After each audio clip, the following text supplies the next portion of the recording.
brings you Basil Rathbone and Nigel Bruce in the new adventures of Sherlock Holmes.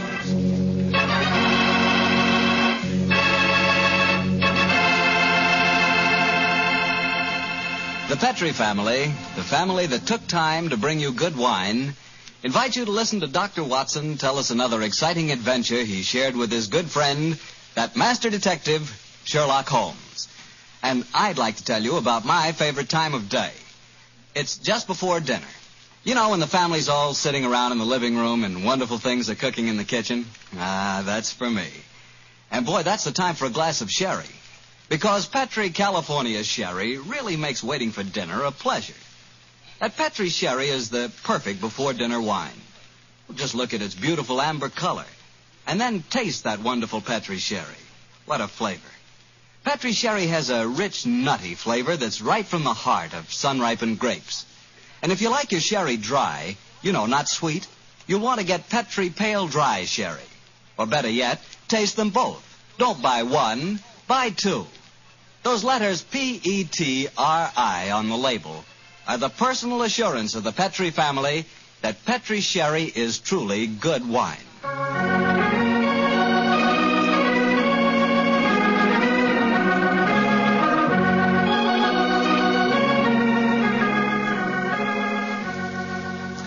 And now it's time to keep the weekly appointment with our good friend, Dr. Watson.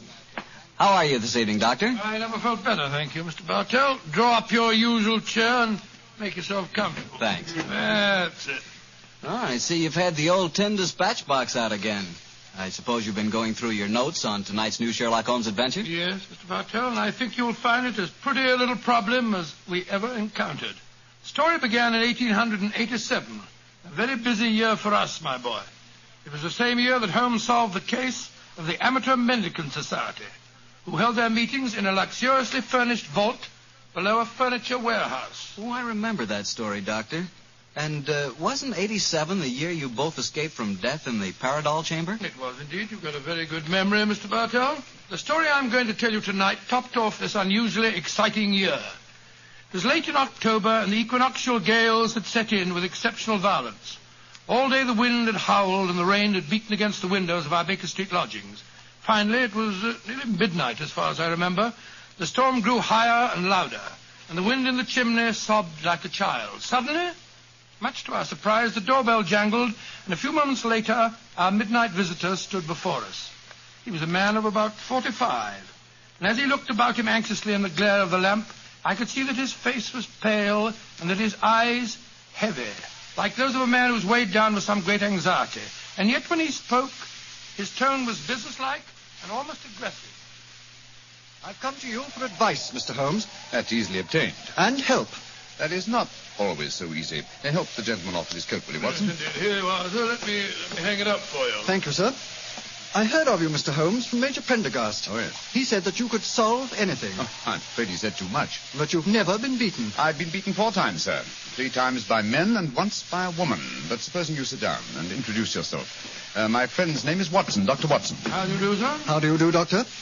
My name is Lovelace, Edmund Lovelace. And what brings you to me at this hour of the night, Mr. Lovelace? I'm in terrible trouble, Mr. Holmes. You don't know anything about me, but if you'll accept my case, you can save 4 lives. I wouldn't say that I know nothing about you, sir, though it's true that I know little beyond the somewhat obvious fact that, you're single, that you keep a dog, but not a manservant, and that you are much preoccupied with your business, which I take to be some form of insurance. Oh, come. Oh, steady. Now, what is this? Well, Black magic? I'll wager that my friend's right, though. Isn't he, Mr. Lovelace? Perfectly. But I'll be hanged if I can see how he knows No, it. it's a practical application of logic, sir.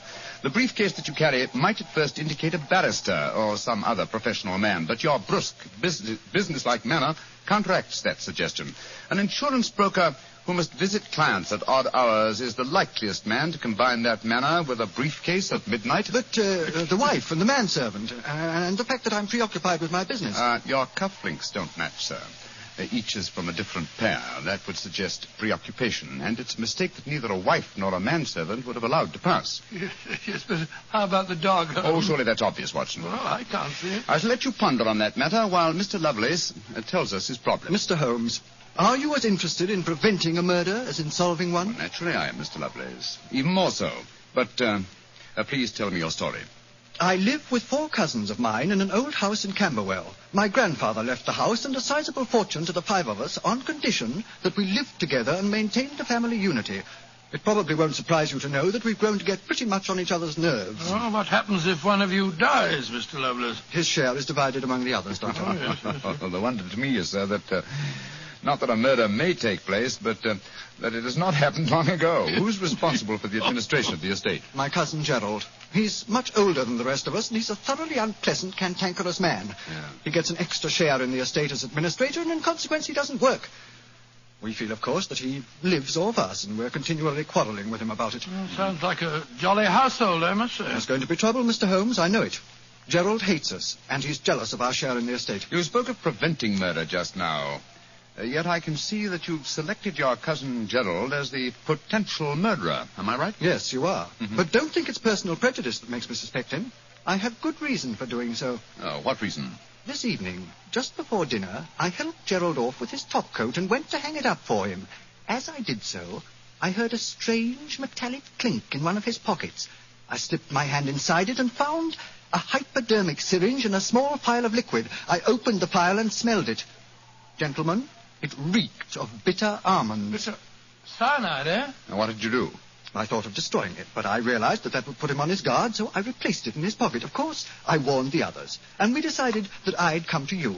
I had to see a most important client tonight, or I'd have been here earlier. Yes, it seems odd that you didn't come directly to Mr. Holmes as soon as you'd made the discovery, Mr. Lovelace. After all, if a potential murderer is walking about with a pocket full of cyanide, I should have thought that itself was more important than business. Well, Yes, I suppose it might seem so to you, Doctor. Now, that's a most interesting stick you carry, sir. May I examine it?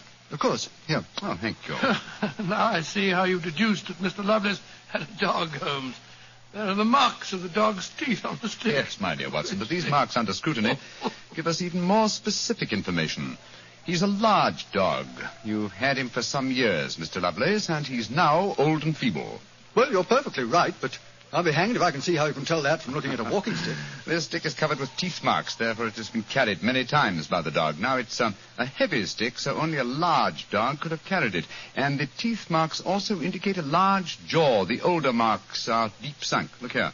The fresh ones, where the wood is not yet darkened, are shallow. Yes, it's obvious that the jaws are losing their strength. That's very clever of you, Mr. Holmes, but I don't see what it has to do with the case in hand. Well, neither do I, Holmes, I must confess. No, surely it tells us that your story, Mr. Lovelace, may bear a less terrifying implication than you think. On the other hand, its implication may be even more terrifying. Oh, it's late at night. I feel that any further delay in this matter would be extremely dangerous. I suggest that we get a cab and come to your house in Camberwell at once.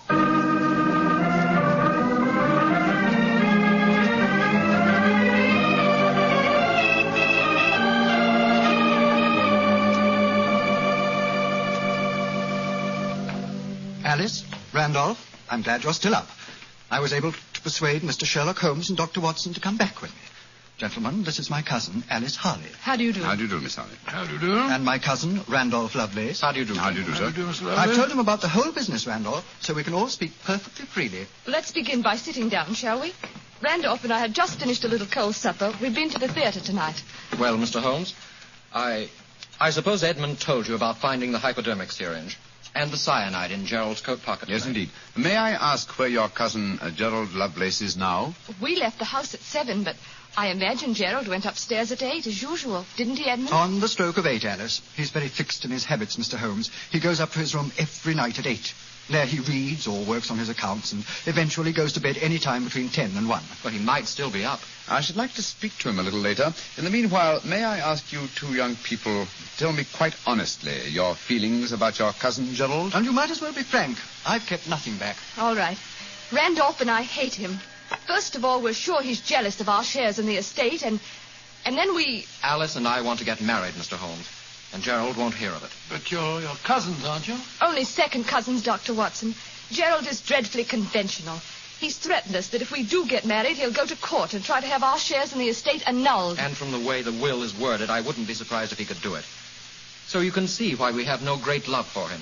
and why we're afraid of him. Well, he sounds an extremely unpleasant person to me. You mentioned there were 5 cousins in the house. 3 of you are here. Mr. Gerald Lovelace is upstairs. Who and where is the 5th cousin? The 5th cousin is my brother, Gilly. He's something of a tragedy, I'm afraid. You see, Gilly's 20, but he never developed mentally beyond the age of 8. He had a bad fall in the hunting field when he was a kid.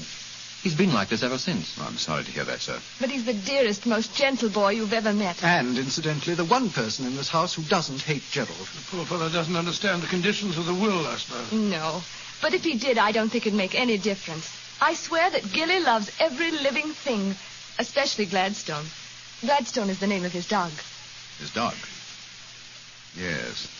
The dog may be the key to this whole matter. The dog? What makes you say that, Holmes? When a man brings a quick and painless poison home to a household containing an old and feeble dog, it's more than possible that he has obtained that poison quite legitimately to give the dog a merciful death. To kill Gladstone? Oh, no. After all, Alice, dear, he is old and almost blind But, now. Mr. Holmes, if you think Gerald brought home the poison to put Gladstone out of the way, well, and I admit it sounds perfectly logical, what made you decide to come here tonight? Because I dare not even guess what you may have done by intruding the thought of murder in this situation. Where is your brother, Gilly? In his room upstairs, asleep. I wonder if we might go up to him. I should like to talk to him, if you don't mind. And after that, I want a few words with your cousin, Gerald Lovelace.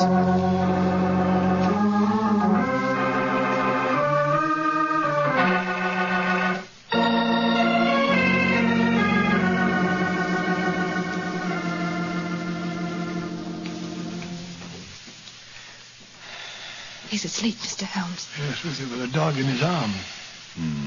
I'm afraid we'll have to waken him. Gilly? Gilly? That's all right, Gladstone. We're not going to hurt him. Gilly? Who is it? Oh, hello, Alice. Who are these men? They've come to take Gladstone away. No, Gilly, we haven't. Oh, of course not, Gilly. We've just come to admire him. Your brother's been telling us what a fine dog he is. Oh, that's different. Isn't he beautiful? I just had such a wonderful dream about him. Such a wonderful dream. What was it, Gilly? Well, he was all young again. Just a puppy. He was chasing a rabbit across a cliff top. And I was running with him. Oh, Gladstone looked so beautiful. Didn't you, old boy? Of course you did. And you know, the rabbit went down a hole, and Gladstone went down after him. And I went down after Gladstone. And we all had tea with the rabbits. Oh, it was so funny. They all had little green hats on. Hats with feathers. I wanted Gladstone to try one on, but he wouldn't. So sleepy. Come on, Gladstone. Let's go back to the tea party. Okay. His world may be a great deal more pleasant than ours, Watson. That's what I'd like to think, Mr. Holmes. Now I'd like to have a few words with your cousin Gerald. His room's at the end of this corridor. I'm afraid Gilly wasn't much help to you, Mr. Holmes. On the contrary, young lady, he told me exactly what I wanted to know. Here we are. This is Gerald's room. There's no light under the door. He must have gone to sleep. And I'm afraid we must waken him, too. Must be a heavy sleeper. But he isn't. He's a remarkably light one. Come on, let's go in. Strike a match, will you, old fellow? Sure. The gas mantle's at the head of his bed, Dr. Watson. Yeah. Well, he's lying on the outside of his bed. He must be... There's blood on the pillow. Great Scott Holmes, the back of his skull smashed in. He's been murdered. Oh, no! Horrible! Yes, Watson, but not by the blows on his head. Look here on the table by his bed. A hypodermic syringe and a broken file. Yes, a broken file. Reeking of bitter almonds. Poor devil. Well, I won't pretend I liked him. But what a ghastly way to die. All they that take the sword shall perish with the sword. So the scriptures say, Mr. Lovelace. The very suspicion of the killing has brought murder to pass. Well, it's too late to prevent it. Our job now is to find the killer and see that he's brought to justice.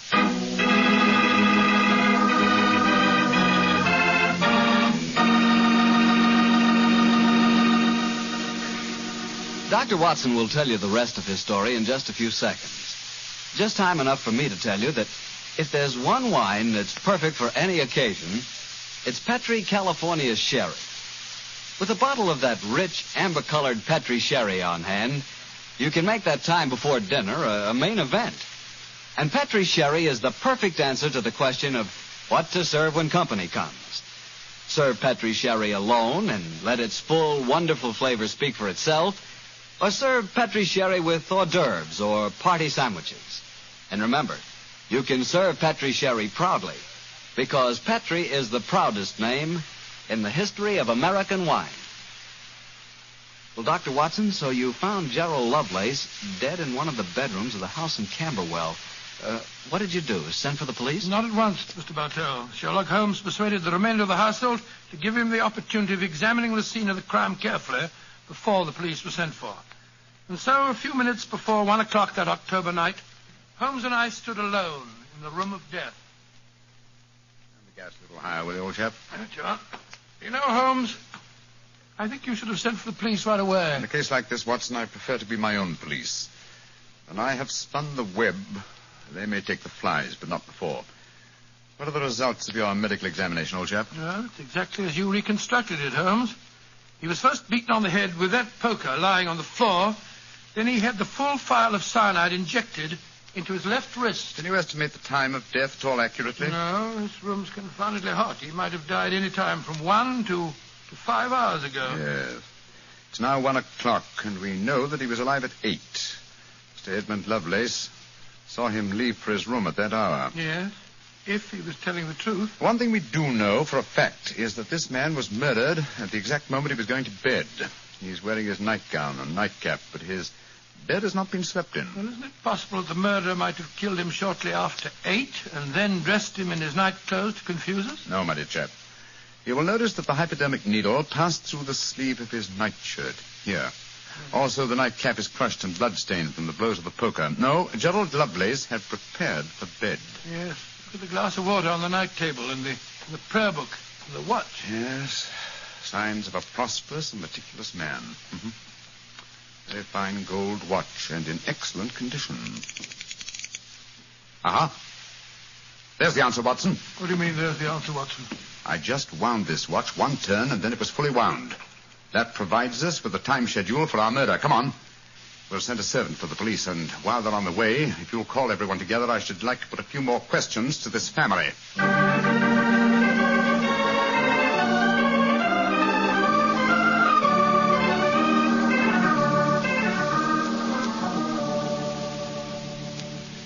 Before the police arrive, I should like to hear your statements again very carefully, if you don't mind. Mr. Edmund Lovelace, what were your exact movements tonight? I left here shortly before 10. From 10 o'clock until the time I came to Baker Street, I was with my client. His name and address, please. Derek Waterlow, 39 Onslow Square, South Kensington. Thank you. Make a note of these, will you, Watson? All right, you are, Holmes. You, Miss Harley, and you, Mr. Randolph Lovelace, went to the theater together. Can any independent witness testify as to your movements? Well, yes, Mr. Holmes. We went with friends, the Grant Moresbys. They live at the Clarendon Hotel off Charing Cross. What time did you leave this house? Well, it was about 7:45, wasn't it, Alice? Yes. And after the play, we went to the Café Royal for a little refreshment with our friends and then came back here. I see. And what time did you arrive back at this house? Just a few minutes before midnight. I remember the grandfather clock in the hall striking just as we went into the drawing room. And your brother Gilly, sir. I hate to waken him again. Have you any idea of his movements tonight? Well, he never goes out after dark, Mr. Holmes. But I spoke to the cook as we came in tonight. She says that he played cards with her until just after 10 o'clock. He was fast asleep when I looked in on him shortly after midnight. Thank you. You've made a note of all these facts, Watson? Yes, Holmes, I got them all down. Good. Then let's be on our way to Baker Street. But the police, Mr. Holmes, they're on their way. I know. Please give them my regards, will you? Apologize for my informality and tell them that I shall have the answer to this matter probably in a little over 24 hours.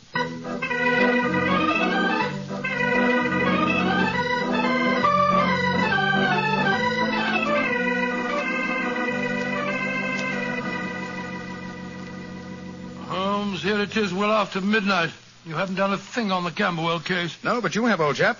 You've checked on all the time alibis and found them valid. I'm much obliged to you. Inspector Lestrade was here tonight, and he made some pretty caustic remarks, I can tell you. Oh, didn't you inform him that I'll have the answer to the problem before many hours have passed? I did, but Lestrade, he wanted action.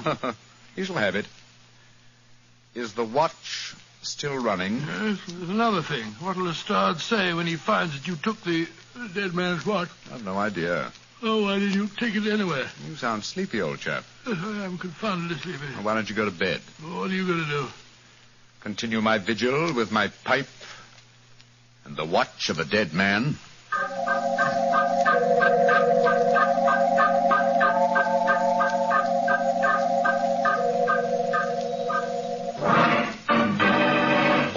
Watson, wake up! What time is it? 5 o'clock in the morning. Good Lord, what are you doing up at this hour? The watch has just stopped. I'm about to rewind it. What are you rewinding it for, Holmes? You waited over 24 hours for it to unwind. When I know how many turns it takes to wind it fully, I shall have the answer to the whole business. 10, 11... You're being confoundedly mysterious, as usual. 14 turns, and the watch is fully wound. Get your clothes on, old chap. Well, where are we going on this hour? To the house in Camberwell. Now I know who murdered Gerald Lovelace.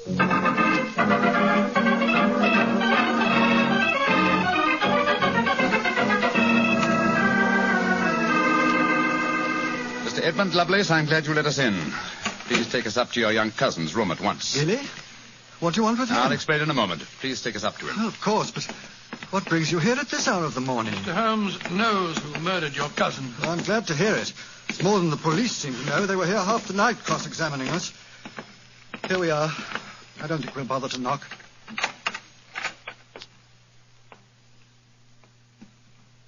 Gilly? Gilly? I'm awake. We heard you coming up the stairs, didn't we, Gladstone?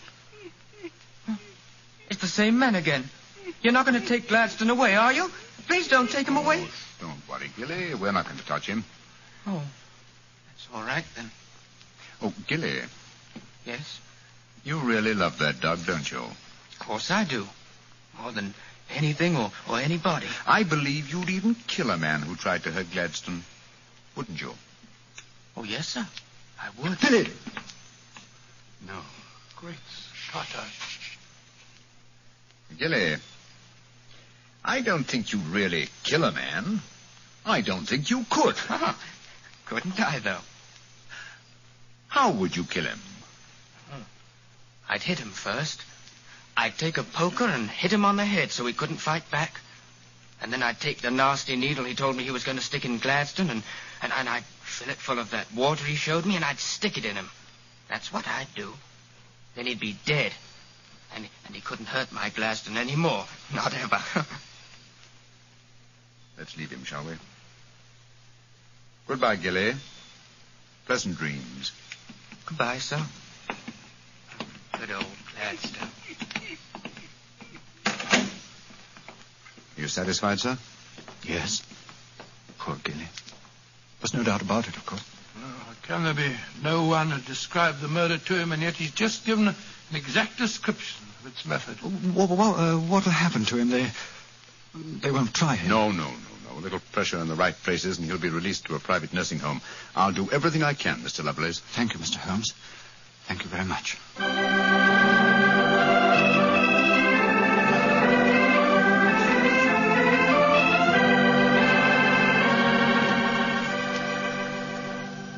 Well, Holmes, now that we're back in Baker Street and the whole pressing case is finished with, perhaps you'll tell me how you knew that Gilly had committed the murder. Well, consider the time schedules, old fellow. You checked the alibis of the other cousins and found them satisfactory. That meant that Alice Harley and Randolph Lovelace could have committed the crime only at midnight.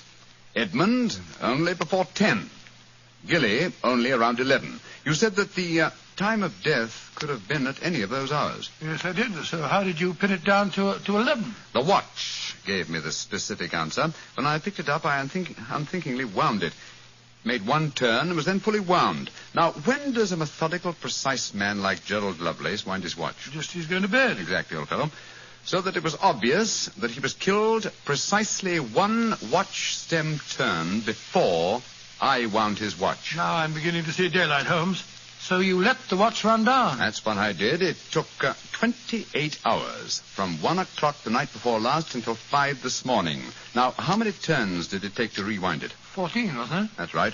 Therefore, 1 turn of the watch stem equaled 2 hours, proving that Gerald Lovelace had been murdered 2 hours before 1 o'clock at 11 p.m. When Gilly was the only one who could have done it.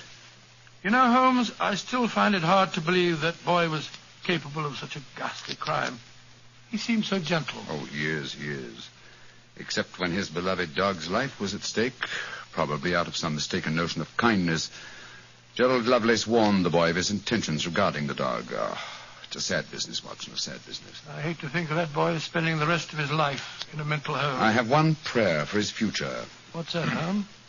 The dog Gladstone can't live very long. I pray that Gilly does not long outlive him.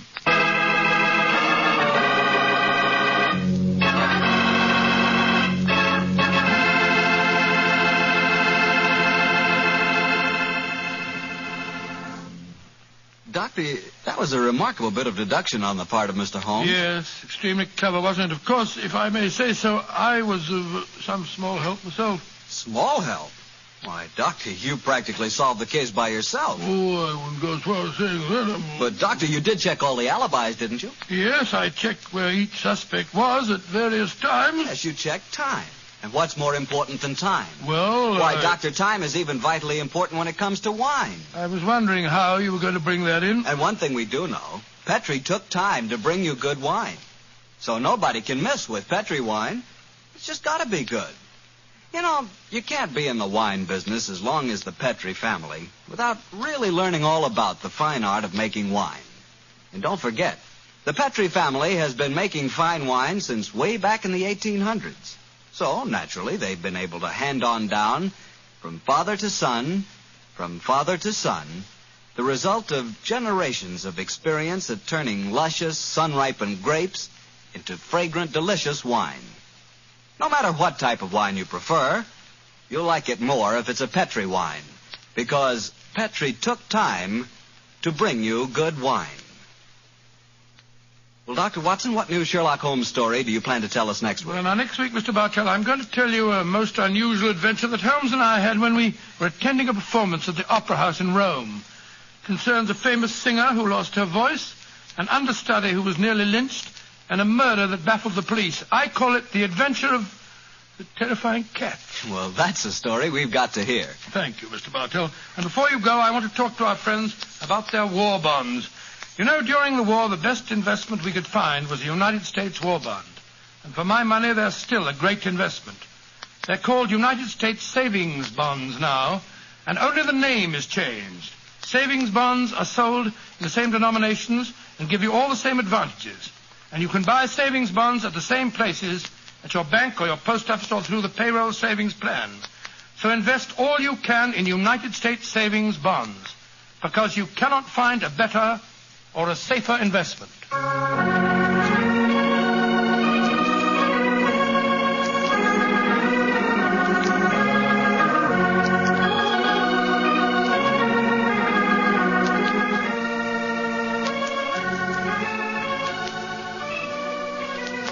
Tonight's Sherlock Holmes adventure was written by Dennis Green and Anthony Boucher and was suggested by an incident in the Sir Arthur Conan Doyle story, The 5 Orange Pips. Music is by Dean Fostler.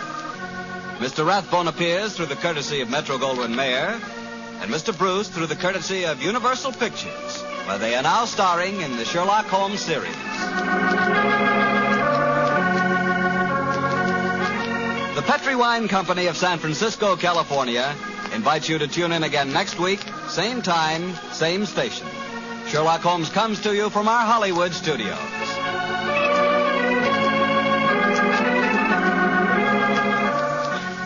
This is Harry Bartell saying good night for the Petri family.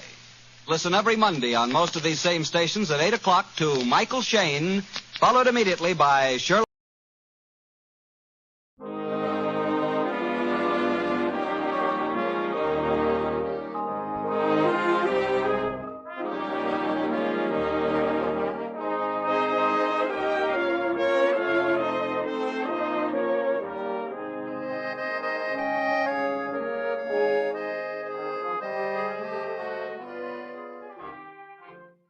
Tonight, we present the famous Mr. Chameleon of Central Headquarters in his most famous cases of crime and murder. For those who do not know who Mr. Chameleon is, we give a quick sketch of his character.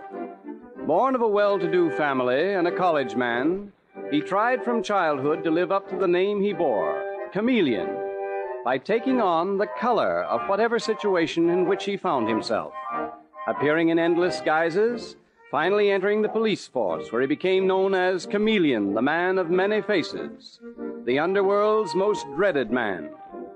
Throughout this series, the listener will invariably know who Mr. Chameleon is, no matter in which disguise he appears, but the criminal he's tracking seldom does. Tonight, we give you Mr. Chameleon and the case of the dead woman's eyes.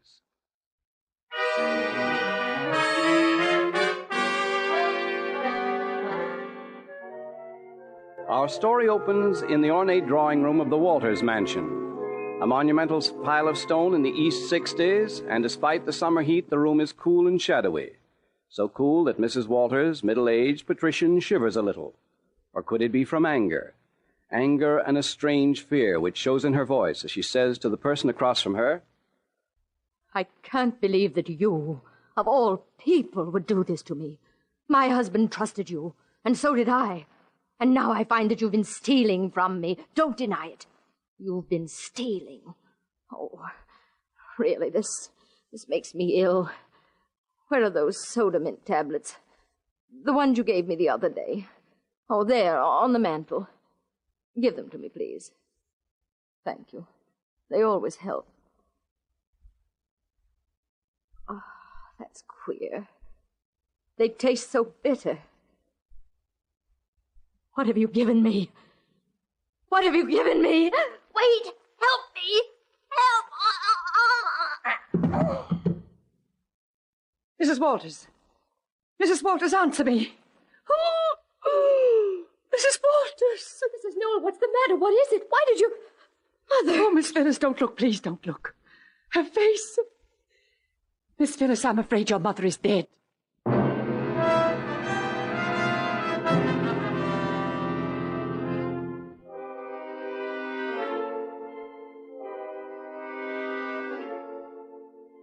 And now at Central Headquarters in the office of the Commissioner of Police.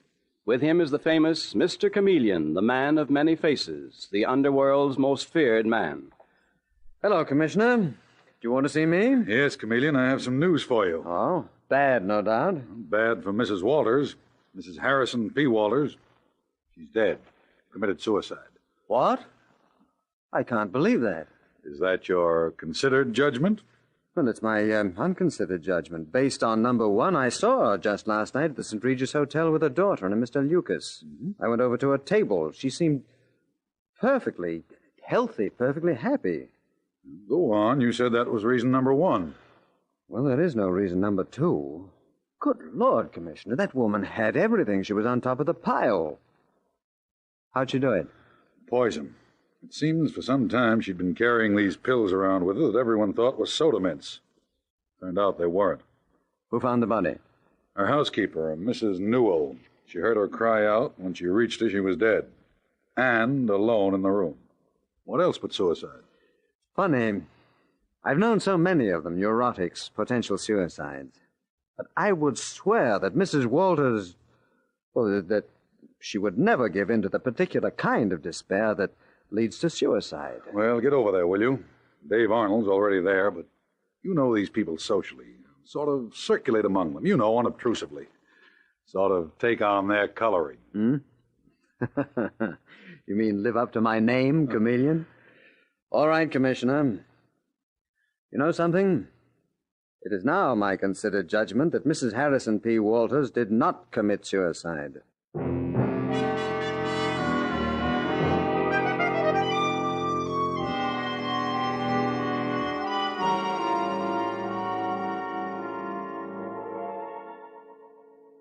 Hello, Detective Sergeant Dave Arnold. Dave to you, Mr. Chameleon. I thought you'd be along. Some swell place, this, huh? How's it going? Open and shut.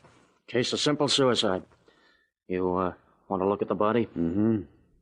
Of course, Dave, violent death is seldom simple. Oh, wait just a moment. I want to speak to the young daughter, Miss Walters. Miss Walters? Yes? Oh, Mr. Chameleon, I heard you might be here. But why? Why did they have to send for you? They always send for Mr. Chameleon, darling.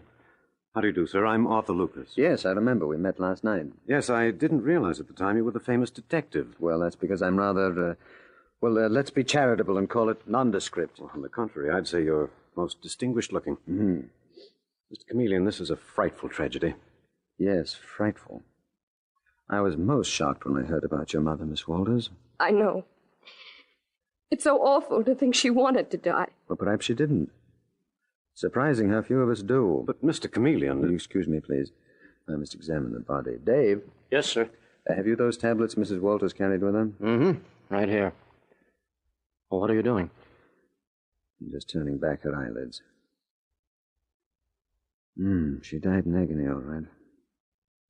Let's have one of those tablets. I want to break it open. Oh, we know they're poisoned. No, there are poisons and poisons, and Good Lord. Well? What is it? Mr. Chameleon. Miss Walters? Your mother was murdered.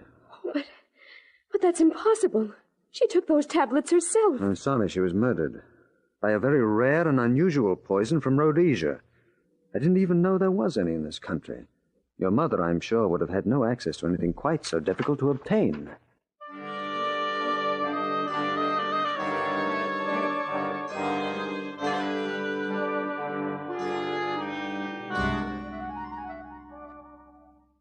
Mr. Chameleon, it's fantastic.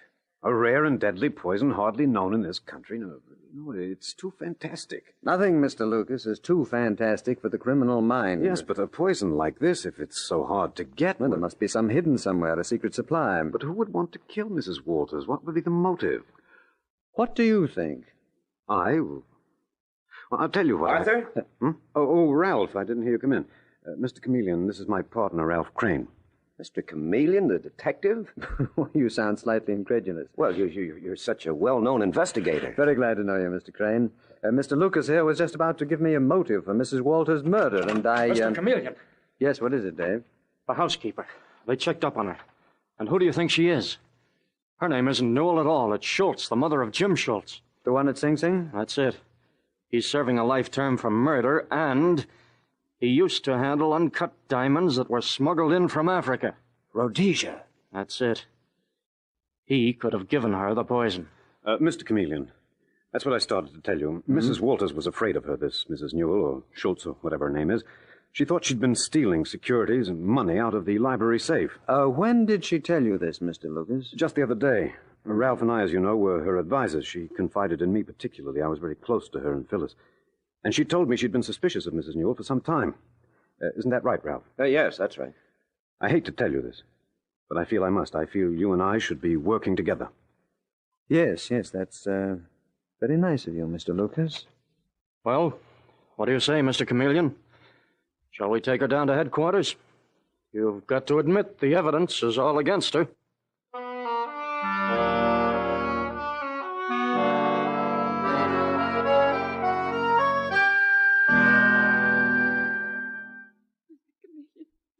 I know the evidence is all against me, but I didn't kill her. I couldn't have, no matter how strong the evidence. Mrs. Newell, over my desk there hangs a motto. The innocent must be protected. The guilty must be punished. And you believe that? I try to live by it. But suppose I can't prove my innocence. If you're innocent, Mrs. Newell... I tell you I am. If you're innocent, it shall be proven. And if you're not, I'm afraid that will be proven also.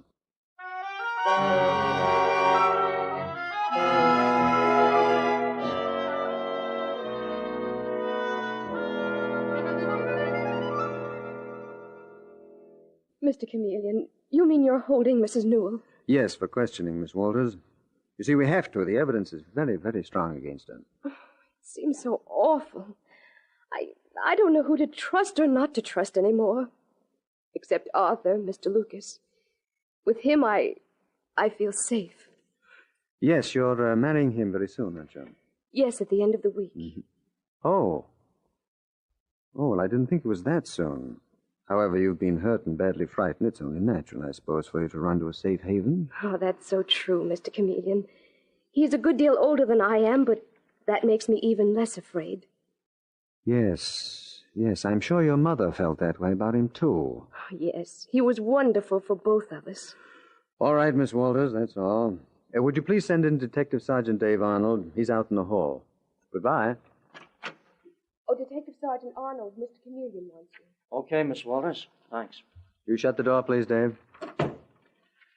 Dave, tell me, what do you think of this Arthur Lucas? Lucas? Mm-hmm.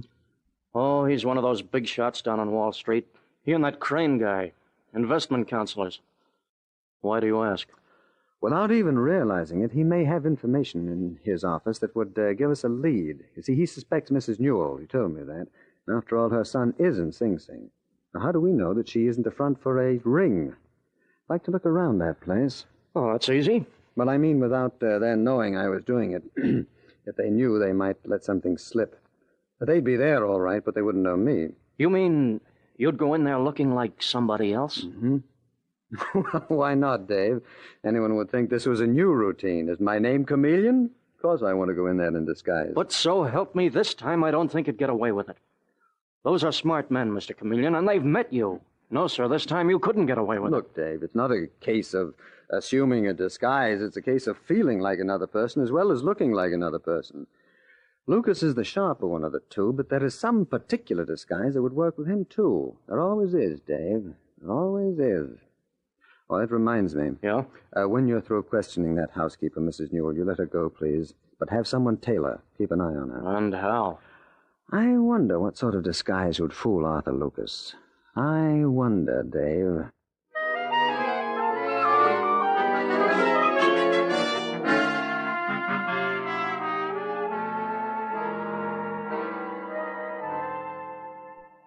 For heaven's sake, Ralph, relax, will you? You're driving me crazy with that endless pacing. Well, what do you want me to do, Lucas? I'm worried sick about those account books. I'm worried about them, too, but nobody's asked to look at them yet. And even if they are a bit irregular, it doesn't mean we're murderers. Listen, Lucas, Chameleon's like all cops, despite his yelling that the innocent must be protected. If he got in here, he might fake the evidence against us. And what makes you so sure he'll get in here, as you call it? Are you kidding? Any moment, that door may open and he may walk in and we wouldn't even know it. I'd know it. You think you're that much smarter than all the others he's tricked? I'm smart enough not to let Chameleon's reputation throw me into a state of helpless hysteria. I've talked to the man. I've looked him straight in the face. And what does he look like? Can you recall his features? He's extremely handsome. What's the color of his eyes? I don't know, but if you think that some childish disguise... Me. Art Kavanaugh was a smart operator. Chameleon got him by posing as a confidence man. And the case of that fake insurance ring, he got them all by pretending he was a man over 80. And that actress who killed her husband, he got... Oh, excuse me. I thought you gentlemen was gone. Not yet, in about an hour. Oh, okay, I'll be back. Who was that? New charwoman. Did you think it might be Chameleon? Now, don't laugh. Listen, Ralph. I'm worried about the books, too, but I'm hanged if I'll show it. As for Chameleon, he won't get away with a thing. I'll recognize him.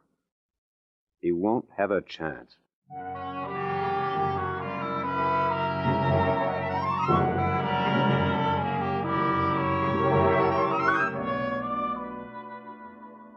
Mr. Chameleon and the case of the dead woman's eyes continues in just a moment. The next time you have an ordinary headache and want quick, reliable relief, remember this.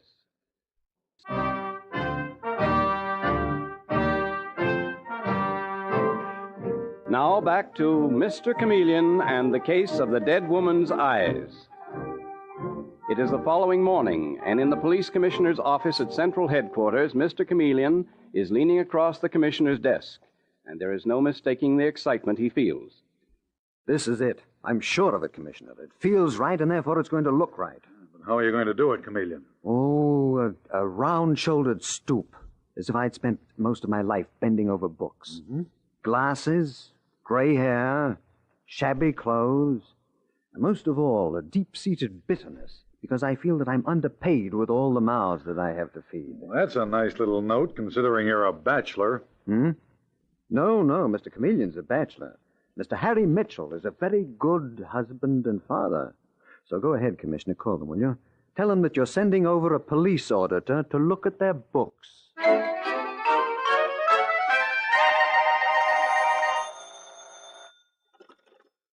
Hello? This is Mr. Lucas. Oh, yes, Commissioner. You what? Well, you really consider that necessary? What's the matter? Well, of course I'll be only too glad to cooperate. When will he be here? Tomorrow morning? Fine. Goodbye, Commissioner. Are they sending over an auditor? Yes, he says they're interested in how much Mrs. Newell stole. I knew it. I knew they would. Be quiet. I want to think. A lot of good that'll do. Will you be quiet? Perhaps I can manage him. How? The usual way. Well, maybe you can. But I know one thing. You couldn't handle Chameleon that way. And here we sit, just waiting for him. When he gets closer and closer, just waiting. For all we know, he's already here. Will you quit that? No, I won't. We have a new elevator man, that new charwoman. This building's full of new people, and any one of them may be Chameleon. Well, they may be. I said I'd recognize Chameleon. Meanwhile, I'll take a look at that new elevator man. Is he on now? Yes, he is. I'll be back in a few minutes. And if I were you, I'd calm down a bit. Thinks he's so clever. He'll know Chameleon. I know him, too. I spotted him yesterday. I won't be dismissed as an hysterical fool. What's that?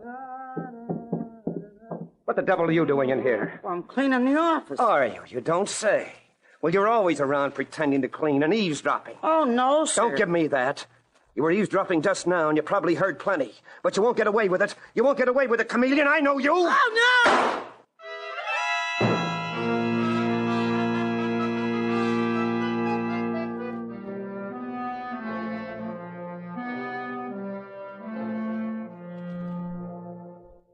Lucas, I thought it was Chameleon. I really did. I thought he had overheard us. Is she dead? Yes, you stupid fool. What are we going to do? Fortunately for us, the offices around us are all closed. But even so, we can't get her out of the building. And with the police coming in tomorrow, you fool, I could kill you. We'll have to think of something. We will think of something. You might have done the same thing. If I did, my dear Ralph, I'd get the right man.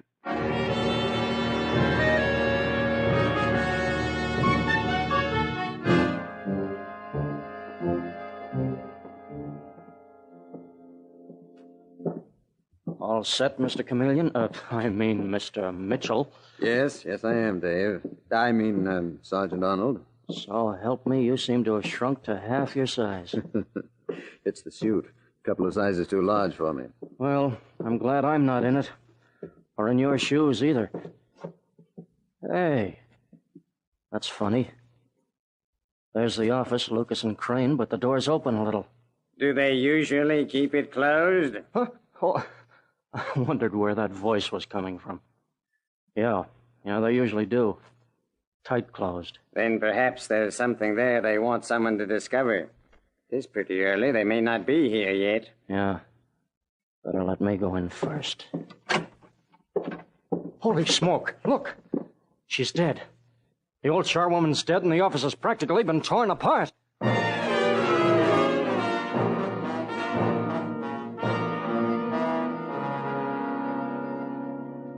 This is horrible. The motive must have been robbery. See, they've rifled my desk. I suppose that poor charwoman walked in on them while they were doing it. And got blasted in the face, Mr. Lucas. Yes, Sergeant Arnold. What time did you leave last night? Oh, about 6 o'clock, right after the commissioner called me to say the auditor was coming. This poor... Who's that sitting over there in the corner? Oh, that's the auditor. Mr. Mitchell. Yes? I was wondering how long I was going to have to sit there. I'm sorry. Mr. Lucas, this is Mr. Mitchell, our police department auditor. How do you do, sir? How do you do? When can I start going over the books, may I ask, or do I have to waste a whole day? Look, we had to take the body away, didn't we? Anyhow, we're all through here now, so stop beefing. When can he start, Mr. Lucas? Any time he wishes to. Okay, what more do you want, Mitchell? I'm going now, Mr. Lucas. I've got to report to headquarters. Very well, Mr. Arnold. I'll take care of Mr. Mitchell. So long, Mitch. Goodbye. And the name is Mitchell. They make me sick. Not one of them could do the kind of work I do. Yet they treat me as if I were of no importance. Oh, I should think you'd be extremely important to the police. Thank you. I'm glad someone feels that way, Mr. Lucas. Don't you find police auditing interesting work? I might, if I was paid properly. I happen to have a family, 3 children, Mr. Lucas, 3 children on my salary. Well, I won't go into that. Mm-hmm. Sit down for a moment. If you don't mind, I'll move around while I can. I'll be sitting all day over your books. Yes, and that's another thing. I never get any exercise or fresh air. What are you staring at? You? Why? Just looking you over, sizing you up. I like to size up anyone who works for me in any capacity. Well, it makes me uncomfortable. Wish you wouldn't do it. I'm simply trying to make up my mind about you. In what way? In what way? I'll tell you now.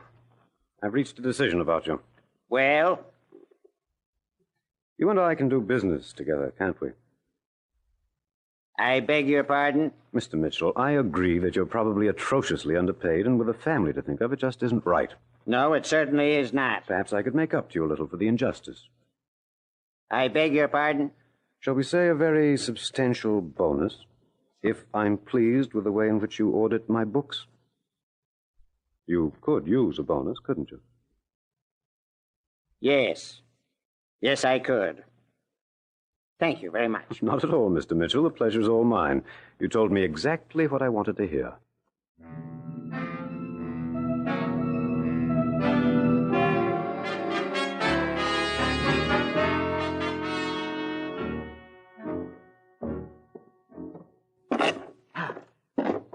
There it is again, that same board. That must be loose. It must be. Oh, Mr. Mitchell, I'm going out for a little while. My partner should come in. I'll be back within the hour.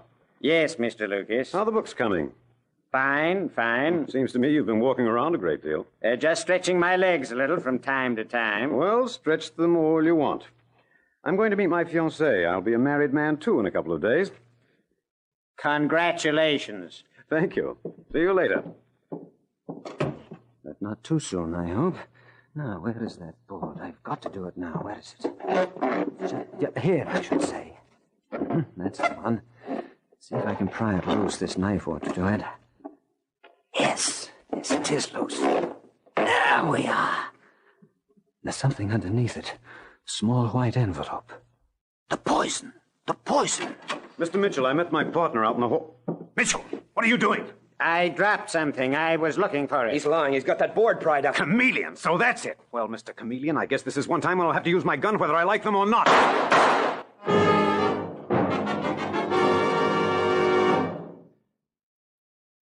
Sorry, Mr. Lucas. I was a little quicker with the gun than you were. My hand, it's bleeding. Oh, that's too bad. Well, stay where you are, Ralph Crane. I'll pick that gun up. There we are. Now we can talk. Why didn't you move faster, Lucas, you stupid idiot? Why'd you give him time to pull his gun? Shut up. You heard Mr. Lucas say that he disliked guns. Gun is such a vulgar weapon, isn't it? Now, look here, Chameleon. Just because you found that poison? Yes, poison's the word. Which you used on at least 3 women beside Mrs. Walters. I didn't kill Mrs. Walters. I wasn't with her when she died. You mean, don't you, that you left by the French windows and out through the garden so that Mrs. Newell was alone in the room when Phyllis found her? Well, never again will you be able to exploit women and then kill them when they begin to ask questions, Mr. Lucas. But, is that really your name? You've had at least 10 that I know of. What? Oh, yes, Lucas. Bigamist, murderer, world traveler, starting in Rhodesia many years ago with a small-time crook as a partner. Isn't that right? How'd you know all this? My dear Lucas, the police all over the world have been after you for years. But you covered your trail very, very beautifully. We had no evidence against you. You wouldn't have now if he hadn't fallen for that disguise of yours, Chameleon. It's a good one. You would have fallen for it too, Crane. Yes, it is a good one, isn't it? But I counted on something else. I counted on your wanting to believe in me, the way all your victims wanted to believe in you. Those poor women needed a confidant. And you, Mr. Lucas, needed an auditor whom you could bribe. So, you worked on the same theory that I always used. That's funny. That's really funny. Yes, isn't it? But you'll never put your theory into practice again, not with Phyllis, whom you will not marry, of course, or anyone else.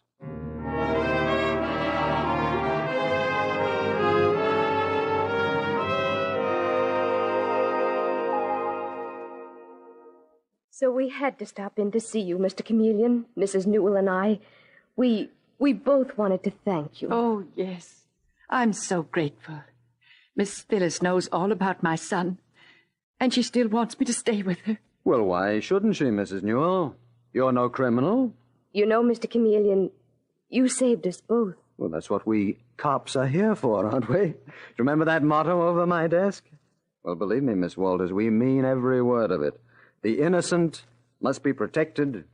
The guilty must be punished.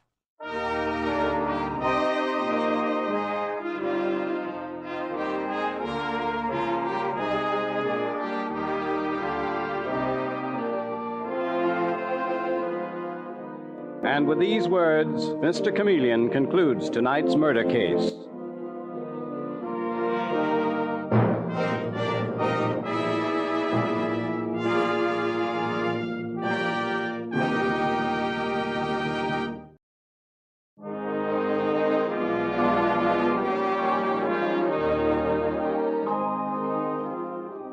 Listen next Wednesday night at the same time for Mr. Chameleon, the Man of Many Faces, in the case of the Brownstone murder. The part of Mr. Chameleon is played by Carl Swenson, with dialogue by Marie Baumer, from the original story by Frank and Ann Hummert. Your announcer is Howard Claney.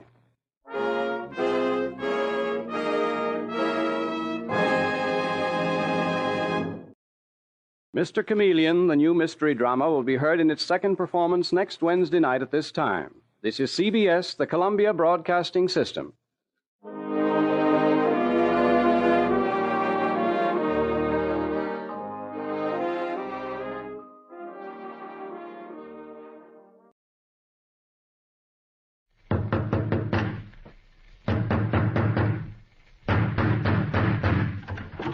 What's the matter? What is it? Another case for Nick Carter, Master Detective.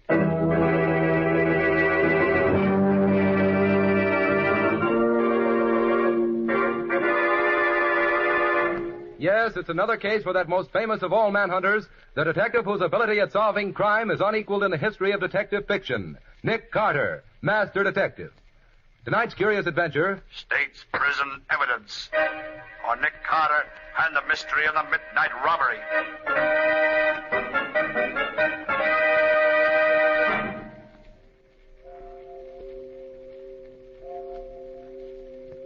Pardon me, could you let me have a line? Certainly. There you are. Swell night, isn't it? Yes, indeed. It's a pleasure to walk on a night like this. Yeah. Well, thanks. Not at all. Good night. Good night. Yes, even in a big city like this, the stars are just... Help! What? I wonder what's wrong with her. I beg your pardon, but is there anything I can do? Can I help you? Is something wrong? Murder! Murder? Who is it? My uncle. When did it happen? I don't know. Well, where is he? The library. In this big house right here? Yes.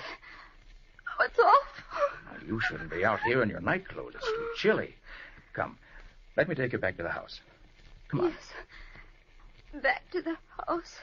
Did you call the police? No, I just saw him lying there in a pool of blood. Then I came out here to get help. Well, I'm Nick Carter, the detective. I'll be glad to help you if I can. Now, careful going up the steps. There we are. Now, you'll show me the library. He's in there. Oh, yes, I see. He's dead, all right. Who found him? The housekeeper. She came in late and saw a light still on in here. And she looked in to see if he needed anything and saw... Then she called you? Yes. And you are... I'm Ella Jabot, his niece.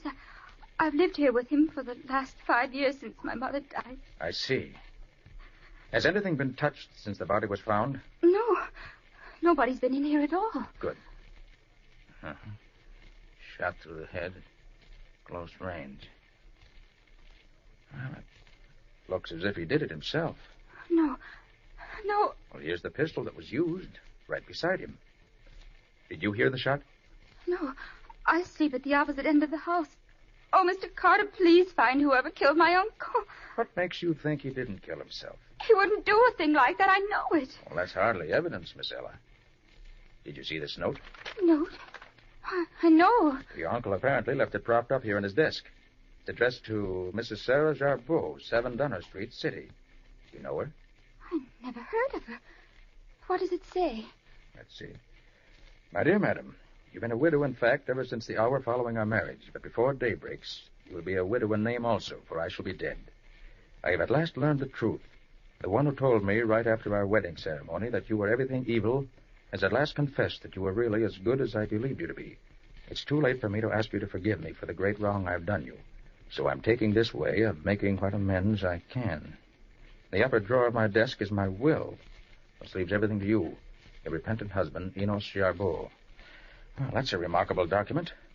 Did you know anything about your uncle ever having been married? No, I never heard that before. Well, that note would seem to prove it was suicide. I know better. May I see that note? Of course. Here. I knew it, Mr. Carter. My uncle didn't kill himself, and he didn't write this note either. Isn't that your uncle's handwriting? It looks very much like it, but he didn't write it. Uncle didn't use this kind of pen. What do you mean? Uncle Enos was very proud of his handwriting, and he never used anything but a special type of old-fashioned steel pen point. It has a very fine point. I see. Yes. This note was undoubtedly written with a stub point. Another thing, Mr. Carter. Uncle never wrote anywhere except at his desk here. And this desk has been locked since yesterday morning, and I have the key. How long have you had it? I borrowed it yesterday morning because I had some letters to write, and I've had it ever since. Is there another key to this desk? No. Uncle would never write anywhere else. You're quite a convincing detective, Miss Ella. And if you're right, this can't be suicide, in spite of the other evidence. I know I'm right. Uncle would never have taken his own life. I believe you. And I'm just curious enough about this to do a little investigating myself. If I'm as good a detective as you are, I'll find your uncle's murderer in short order.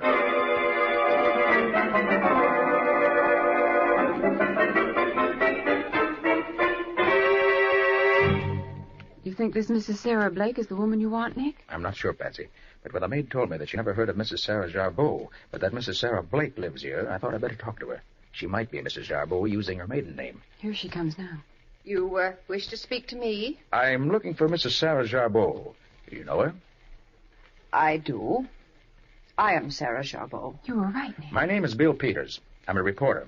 I'm writing a story on the sudden death of your husband, Enos Jarbeau. Oh, the poor man. He died to make up to me for my years of heartbreak. Yes, I saw the note he left.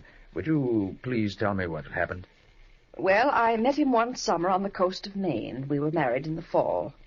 We took a train for Boston, and on the way he went into the smoking car to smoke a cigar. I never saw him again. Why, that's terrible. Why didn't he come back?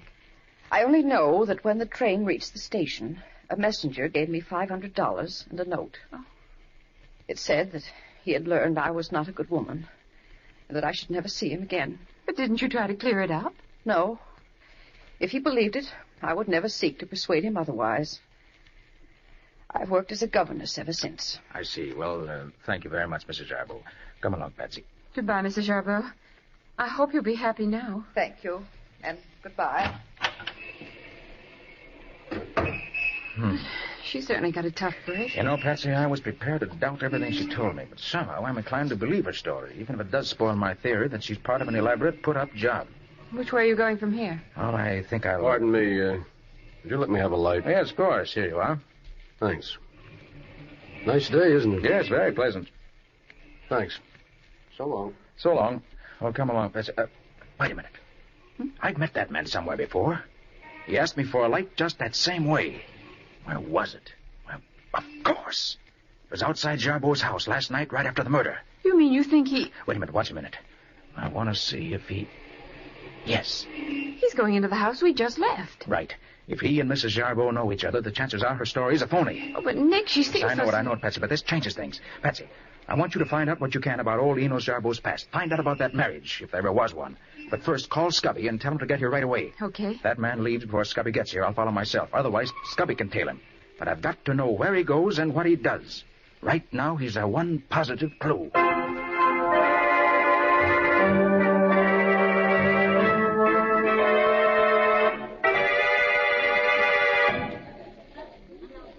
Is it all right to talk in here, Nick? The lobby of a big hotel is probably the safest place in the world to talk in, Scubby. Well, what'd you find out? Well, I followed him over to a saloon over on 3rd Avenue. Yeah? There was a fellow waiting there for him. I tried to hear what they talked about, but all I could get was the name Jarbeau. Yeah, I heard that several times. I thought so. But just as I was really getting in close, a couple of plainclothes cops came along and pinched him. Pinched him? What for? Well, it seems he broke out of State's prison 3 days ago. I heard the cops call him Barney McCoy. Barney McCoy. Yeah. Jailbird from State's prison. Pardon me, Scubby. Want to speak to the desk clerk. Oh, sure, Nick, but what do you have to... Oh, clerk, I'd like to speak to the governor's suite, please. Yes, Mr. Carter. Use booth number 2 right over there, please. Thank you. Oh, Nick, what in the world do you want to talk to the governor for? Just happen to remember, Scubby. He's stopping at this very hotel for a few days. I want him to do me... Hello, Mr. Secretary. Well, this is Nick Carter. I'd like to speak to the governor a moment, if I may. Thank you. Hello, Governor. This is Nick Carter. Fine, thanks. Governor, I want to go to State's prison. Oh, no, not as a visitor. I want to go as a convict. Nick, are you nuts? No, I mean it. If you can spare me 5 minutes, I think I can convince you. Thanks. I'll be right up.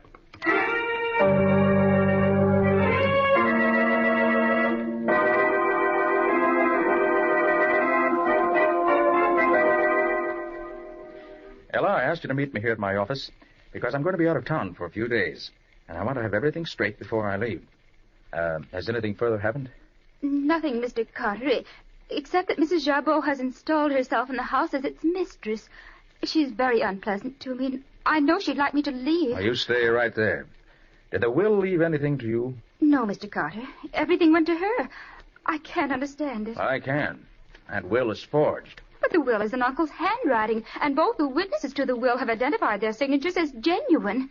And the will was found where the note said it would be. Nevertheless, I'm convinced the will's a fake.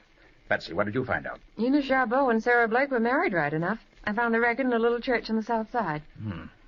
Sarah really is his wife. Forged will doesn't make sense. And neither does a suicide note, which Jarbeau didn't write. Maybe he did kill himself after all, Mr. Carter. Maybe he just forgot about me. No, I don't believe it, Ella. I don't either. And Ella, I'm going to prove I'm right, even if I have to go to jail to do it.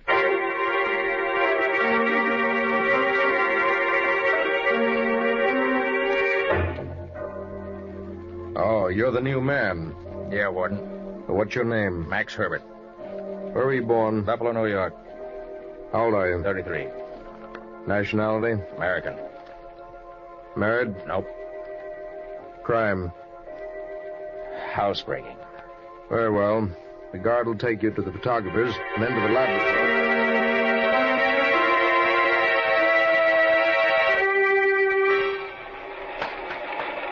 Well, fella, you've been here 3 days. How do you like working in this shoe shop? I don't like it. Not cut out for it. What are you in for? Second story job. What'd I get you for? Cracking a safe.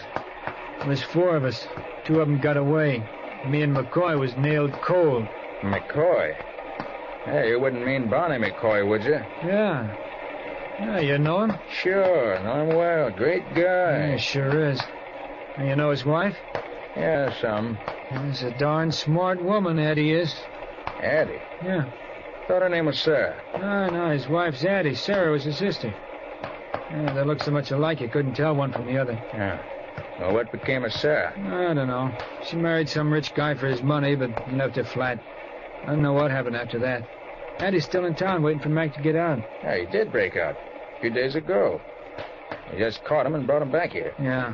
They got him on the rock pile for trying to escape. Hey, cut out that talking, you guys. Get back to work. Okay. So Barney McCoy's on the rock pile now. I rather think I'd like to be transferred to the rock pile myself.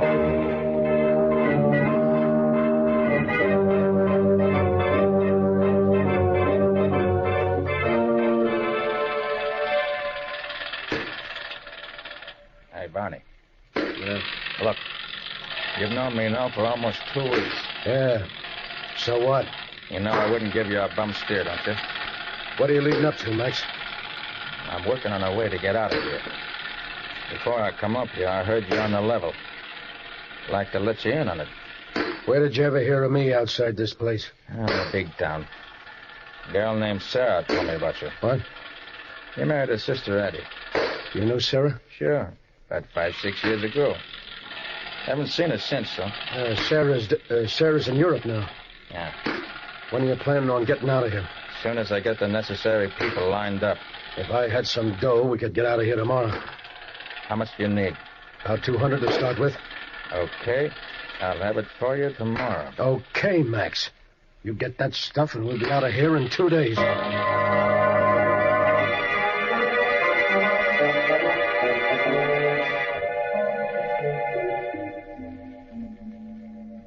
right, you get 5 minutes to talk. Hey, Nick, why don't you... Scubby, hold it. I'm Max Herbert in here. Oh, I'm sorry. I should have remembered. How in the world did you ever get in this place? Well, the governor fixed it so that I was caught red-handed robbing the home of a friend of his. Yeah. When they caught me, I had the family silver in one hand and the family jewels in the other. It was easy. And now you arranged to be transferred to the gang where McCoy's working. Well, have you found anything? Yes, but it's all circumstantial. But Barney McCoy and I are breaking out of here day after tomorrow. And I'm hoping to get some proof then. Are you sure you're getting out of here? Yes.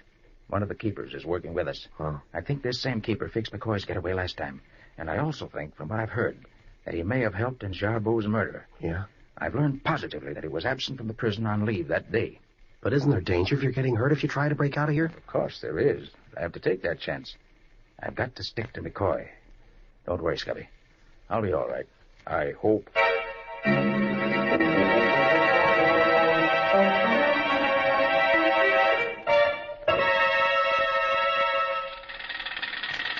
You all set, McCoy? All set. Everything's fixed. Good. You see that delivery truck over there, Max? Yeah. Well, that's going to break down when it tries to start. I get it. We'll have to help it get out of the yard here. Right. Listen. He's trying to start it now. The guard all set? Sure. Mike's with us all the way, same as before. Hey, you over there. That's us. Put Come that on. cab and give us a hand with this truck. Okay. What's the matter? Motor won't start. Have to give him a push. You two get a hold here and give him a start. Okay, Mike. The rest of you guys get back to work. All right, get your shoulder behind it, Max. Okay. Let's go. All right. Heave. All right, again. Heave. Once more. Well, come on, get it going. We ain't got all day. Heave. As soon as the motor starts, jump on the truck. Right, I got you. Okay, again. There. Come on, Max. I'm in. Get down so they can't see you. Look, bridge over the railroad tracks is just ahead. When we get over the tracks, be ready to jump. Be right with you. All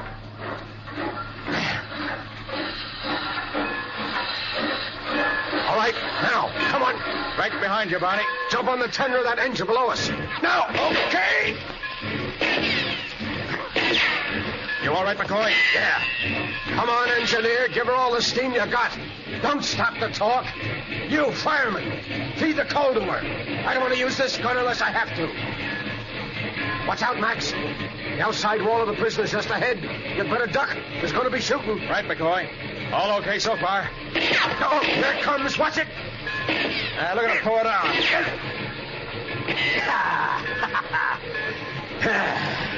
Well, we're out of jail now. And for good.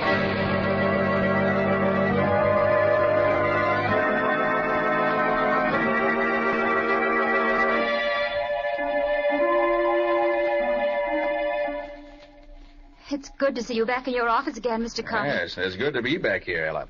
Now tell me, have you learned anything interesting since I last saw you? I think so, Mr. Carter. Now, let's have it. A few months ago, our housekeeper spent about a month visiting her son in California. Before she went, she put an ad in the paper for a temporary housekeeper. Several women answered the ad, and Mrs. Martin was given the job. She had light brown hair and wore dark glasses. I disliked her on sight, and I'm sure she disliked me. When our housekeeper returned, this Mrs. Martin left, and I never saw her again until the day my uncle was buried. What do you mean, Ella? On that day, she presented herself as my uncle's widow. Your uncle's widow? Yes, Mr. Carter. When she first came to live in the house after the funeral, I thought there was something very familiar about her. But not until a few days ago did I suddenly realize that Mrs. Jarbeau was Mrs. Martin, with black hair instead of brown and without her dark glasses. Ella, could you swear to that? No, but some of her little mannerisms, certain tricks of speech, a funny way of walking, all make me positive. That explains the mystery of how the fake will was forged. While Mrs. Martin was substituting for the housekeeper, she could have found out about the will, taken it out, had a new one forged, and then returned it. The night your uncle was murdered, the forged will was substituted for the original one in the desk drawer by using a duplicate key that had been prepared in advance. And it might interest you, Nick, to know that when Ella told me this the other day, I checked at the house where we first met Mrs. Jarbeau. The woman there told me that Mrs. Jarbeau was away on a visit during the month that Mrs. Martin took the place of Ella's housekeeper. Good work. That settles it, Patsy. Just a minute, Mr. Carter. There's another thing you better know. Something else? Yes, Mr. Carter. Last evening, a strange man came to the house. He and Mrs. Jarbeau were apparently old friends because she called him Mac. Barney McCoy. She took him up to her room where I heard them talking for a long time. I tried to hear what they were saying but couldn't get close enough. But I did hear him say it was time to get that girl out of the way for good. And then Mrs. Jarbeau said that now that Mac was back, it was time to wind up the job. Well, Ella, if everything goes as I hope it will, we'll be the ones to wind up the job, not Mrs. Jarbeau. Anything else you want me to do? Yes. Meet me in the rear of your home tomorrow night at 11 o'clock. We'll make our final arrangements then. In the meantime, sit tight and keep your ears and eyes open.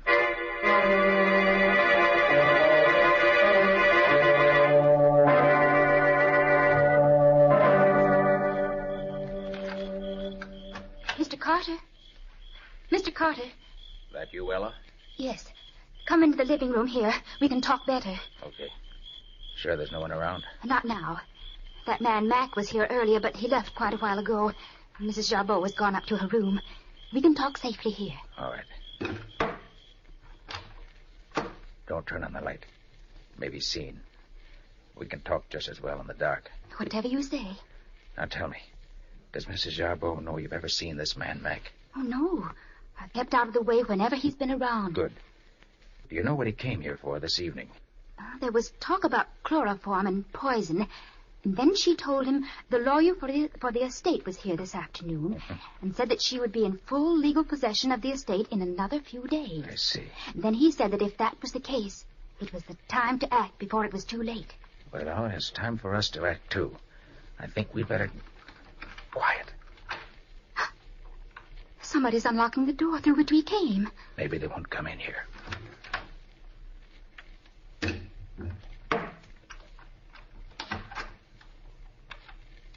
Who's in this room? I can't see you in the dark, but I know you're there. Who's there? Who are you? None of your business.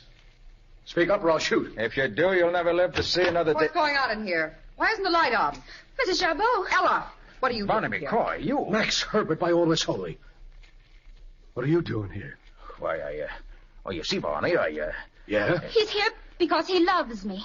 Don't you know this man is an ex-convict? He ought to be serving his sentence in state's prison right now. Yes, I know that. Well, that's why we had to meet like this, Barney. Is this true, Ella?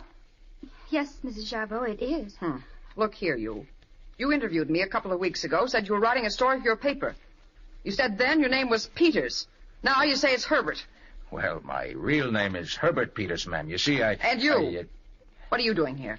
I'm a night watchman on duty in this neighborhood. I saw this man come in here and followed him. Recognized him as a suspicious character. You're both lying.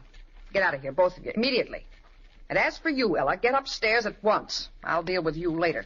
Yeah, that's all the thanks I get for trying to protect your place against thieves. I will get out. Come on, you. Go ahead, Barney. I'm coming. Good night, Ella, dear. And see that you never come back. Either of you.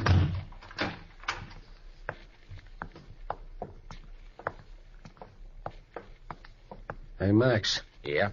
Was that story about you and the girl straight? Why, sure, Barney. Wasn't your story on the level? Well, to tell you the truth, I was going to see if I could find a few things I could swipe. I'm flat broke. You haven't got a few bucks on you, have you? Sure, Barney. I can let you have a 10 spot. What? Here. Gee, thanks, pal. I won't forget you for this. Forget it. Yeah, we sure were lucky to get out of there so easy. Yeah. I thought the old dame was going to have us pinched. You're under arrest, both of you, so don't try to have it right. There you go. Stop! Stop or I'll shoot! No, you don't. You let go of my arm. You made me miss it. So what? Yep. Well, I got you anyway. You won't get away. You're going back to state's prison again, Mr. Max Herbert. Oh, you know my name, do you? I sure do. And I know yours, Ben Lyons. But, what? You know me? Hey, let me look at you. Gladly. Come over onto the street light. All right. You know me now? Well, Nick Carter. Well, I'll be... Well, gosh, I'm sorry, Mr. Carter, but a woman just called the station, said she'd passed 2 escaped convicts in front of her house, and if we hurried, we could pick them up. Even give us their names, too, Well, so never mind I... that now, Ben. Listen to me. I'm on the trail of something big. Have the lieutenant and 8 men meet me at 12 o'clock tomorrow night at the back of the Jarbeau place across the street where they won't be seen. Okay. Be sure to tell them not to fail me, because I expect to capture the murderers of Enos Jarbeau.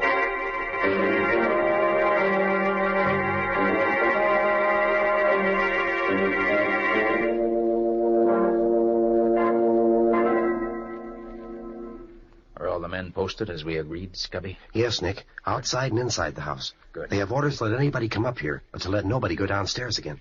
Then we're ready for the finale in this case. What's that you've got there, Nick? It's a new type of microphone, Patsy. Oh. I've attached it to the wall between this room and Mrs. Jarbeau's room. Mm-hmm. Through the vibration of the wall, it'll pick up whatever is said in her room. Then whatever is picked up is amplified so that it's loud enough for us to hear it.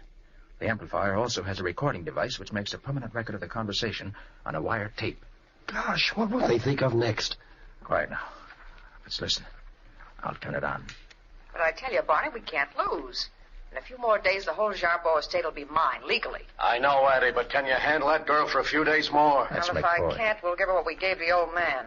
Do we have to? If she's dead, we know she ain't gonna bother us. Yeah. So we bet... Hey, what the devil's that? Quiet. How do I know? The housekeeper's answering it. Hey, somebody's coming up here. Did you tell anybody you were sleeping? Anybody here? Mike! What are you doing here? Well, that's a fine question to ask me. I'm here because you sent for me. Who sent for you?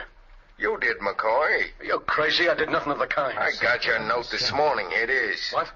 Come to Jarbeau House tonight, but not before 12. Everything okay. Very important. And it's signed Barney. Listen, I never wrote that note. Well, if you didn't, it means trouble for us. Somebody else knows about this business besides us three. You mean we're caught? We ain't caught yet. But we will be if we don't watch our step. Even now... I was afraid of this. I knew I should have kept out of it. Ah, shut up, you rat. You're not in jail yet. But I'm going to be. I can feel it coming. Don't shut up, Mike. I'll brain you. You did it, McCoy. You fired the shot that killed the old man. I just... Shut up, you stupid... Come on, kids. That's enough of that. Let's go. Right with you, Nick. I'll take it easy, Sarah. Wait a minute, will you? I can't wait any longer. Get your hands up, both of you. And no funny business. Max, what are you... No, McCoy, not Max. Nick Carter. Nick Carter?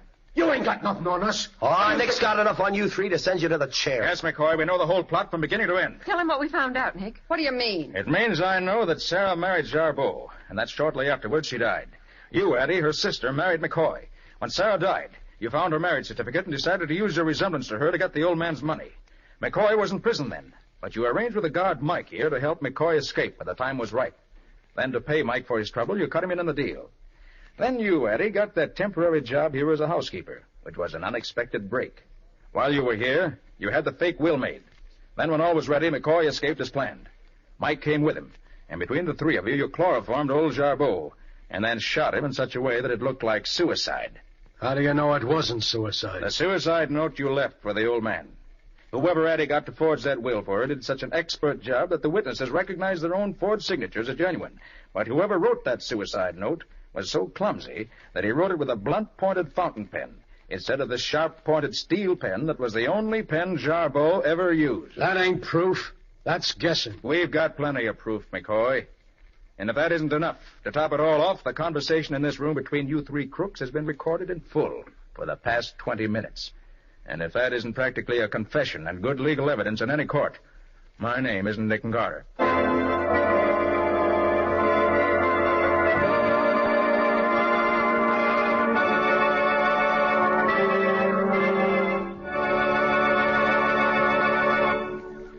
This was another strange experience of Nick Carter, Master Detective, called State's Prison Evidence, or Nick Carter and the Mystery of the Midnight Murder.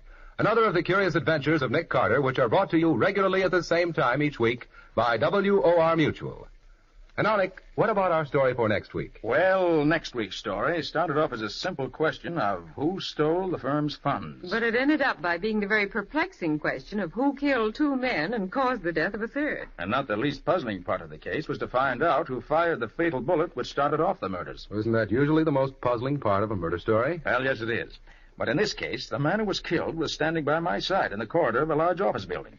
And there was no one around at the time who could have fired the gun that killed him. I'm afraid I'm getting more mixed up all the time. That's exactly how we felt about it. But Nick cleared it all up in spite of everything. And we'll tell you all about it next week. So long. So long, folks.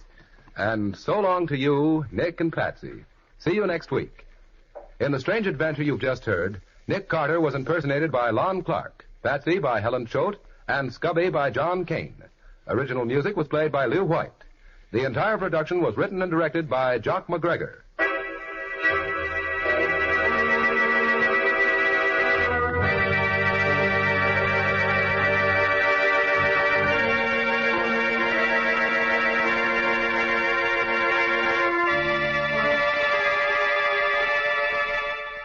Next week at the same time, another curious experience of Nick Carter entitled An Angle on Murder, or Nick Carter and the Mystery of the Mutilated Bullet.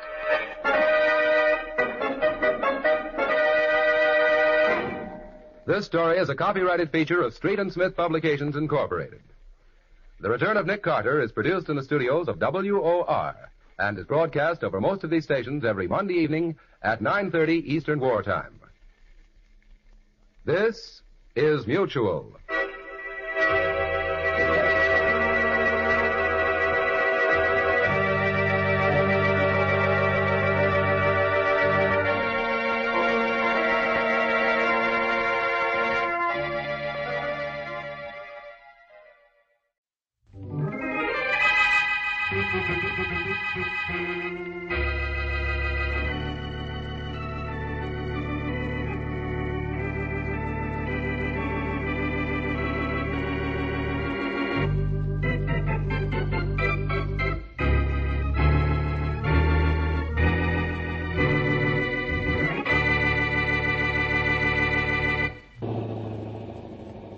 Here we are, Mary.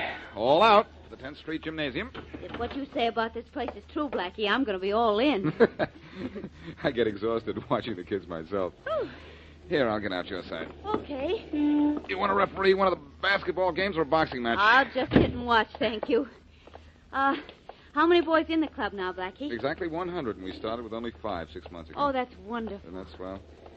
Here, this door over here. I'll go right into the gymnasium itself. Okay. 100 boys. How does Tom Allison, the gym instructor, handle so many at one time? He doesn't. The place is like a madhouse half the time, with bet. 100 kids yelling to do the same things all at once. Well, hold your ears. Okay. 100 kids yelling and screaming. Quiet in here, isn't it? It's quiet and empty, too. Are you sure we're in the right place? In the right place, on the right day, and at the right time, but something's wrong. Oh, well, somebody just came through that door over there now. There's the gym instructor. Oh, Allison! Oh, hello, Blackie. Miss Wesley? Hi, Tom. Allison, what's the matter? Where are all the kids? I don't know, Blackie. They didn't show up yesterday or the day before that. Why not? I don't know. They've just stopped coming here. They started quitting in 2s and 3s a couple of weeks ago. We don't even get enough now for a basketball game. I don't understand this at all. Well, maybe the boys stopped coming because they couldn't afford it. No, Miss Wesley, everything is free. Blackie pays all fees and has bought all their equipment. Oh, Blackie. Oh, Blackie, you never told me that. I didn't think it was important, but this is. Those kids were having a good time here. I know it because I've watched them. I could tell. Why have they stopped coming here all of a sudden? Now, why?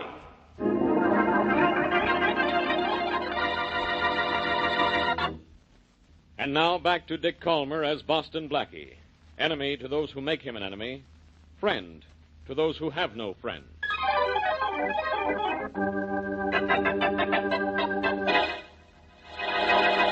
I can't understand why the boys have stopped coming here, Allison. The gym was built especially for them, and they seem to appreciate it. Yes, I know they did, Blackie. They were screaming for a place to play their games, have their contests, besides out in the street. That's where they are now, out on the street again. Mr. Allison, have you talked to any of the boys to find out what the trouble is? I've tried talking to them, Miss Wesley, but they just say they're not interested in gym anymore. That can't be right. I'm going to find out about this. Well, here's one of the boys. It's Bobby Barton, isn't it? Yes. Hello, Bobby. I haven't seen you for a long time. Well, you ain't going to see me for a long time again. I just came by to get my sweater. I must have left it here. Oh, hiya, Blackie. Hello, Bobby. What's the matter? Why aren't you guys coming to the gym anymore? We're tired of gym, Blackie. We got something better to do. You have? What? Oh, plenty. Come over here to the window. I'll show you. This ought to be interesting. What's out there, Bobby? Oh, take a look for yourself. See the kids over there across the street by the big car? Yes, I see them. Look, Blackie, those boys are They're picking up something off the sidewalk. Yeah, scrambling for money, Mary. That big fellow by the car is tossing it to them. That's Joe Easton, Blackie. Yeah, he says there are a lot better things to do than waste time in a gym playing games. And he's right. Oh, he is he? Blackie, who's Joe Eastman? Joe Eastman? Ex-racket guy, just out of jail. Yeah, he's in the chips, Blackie. He's really making dough.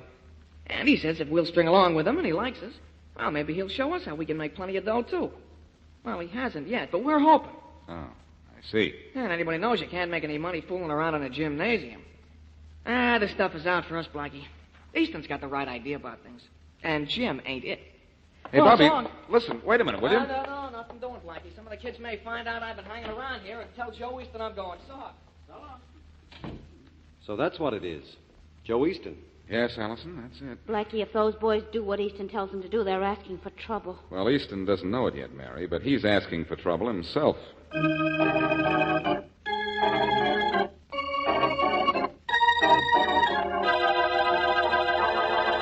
I tell you, Faraday, you've got to do something about Joe Easton. Do something about Easton, huh, Blackie? What? I don't have a thing on him. Now go away and don't bother me. Look, I'm not kidding, Faraday. Easton's been out of jail just about, well, a little over a month, and he's already throwing money around as if he owned the U.S. Mint. Well, it's no crime to have money. You don't have to... Faraday speaking. Faraday, this is Blake. Oh, hello, Commissioner. Just a minute. No wisecracks, Blackie. This is the police commissioner. Talk to him, but then you're going to listen to me. Quiet.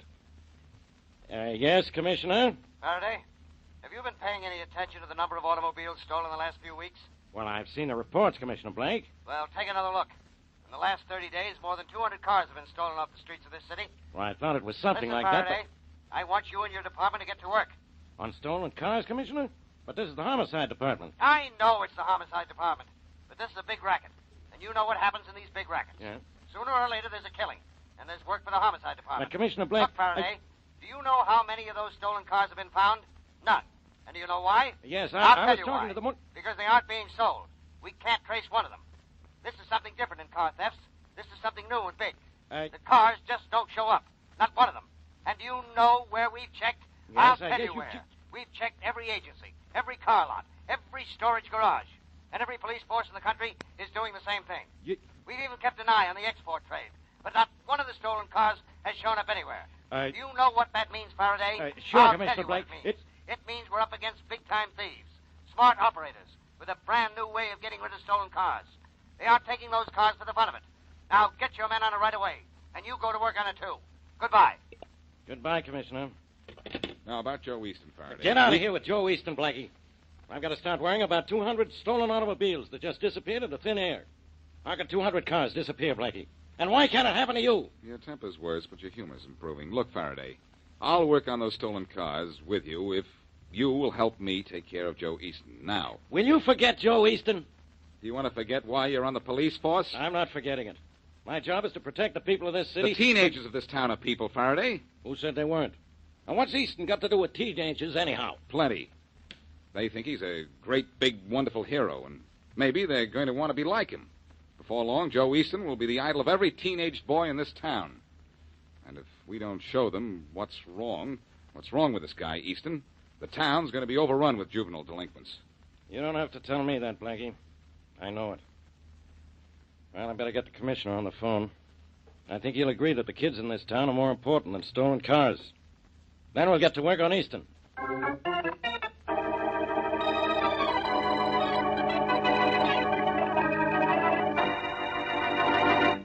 Got that ignition box attached to the engine, Harry? Yeah, Johnny, it's all hooked up. Well, you can check another 1947 Buick off the list the boss gave me. With great pleasure, my friend. This makes our quota for the day. 3 Buicks, 1947 variety. Yeah. Hey, we're sure short one 1941 Payson. Well, I guess I better close up this hood, huh? Well, we'd attract a lot less attention if we drive this thing off with the hood down. Ready to get in the car? Yeah, I'm ready. The hard way. Yeah. Shame to break such a nice, pretty window, ain't it? Yeah, breaks my heart. People will lock car doors, though. Well, let's go. Yeah, let's get going.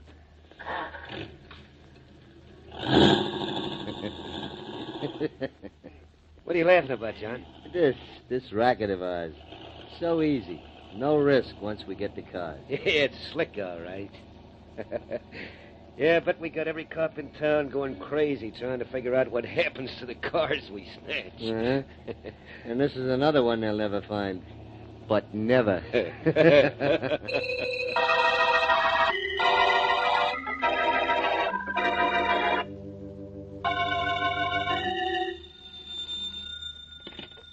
Hello. Hello, Mr. Easton.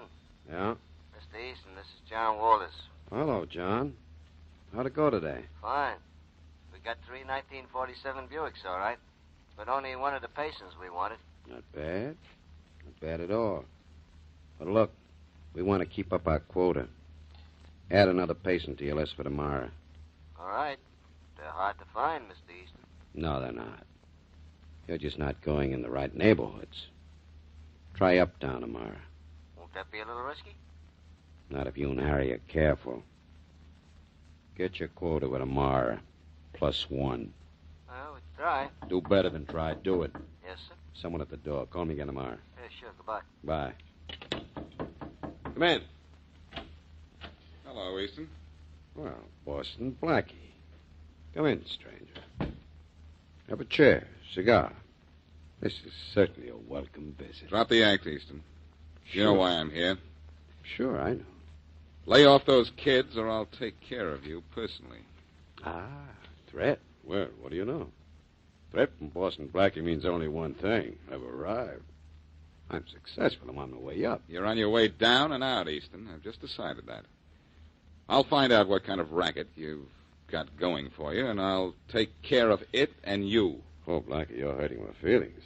Why, you know I'm not doing anything wrong, or should I say, you'll never find out what I'm doing wrong. Don't bet. Only that's not important right now. You're a hero to the kids of this town, with your car and that big bankroll of yours that you keep flashing. I don't happen to like that. Jealous, Blackie? That's too bad. But kids always admire a successful man. And I'm just beginning.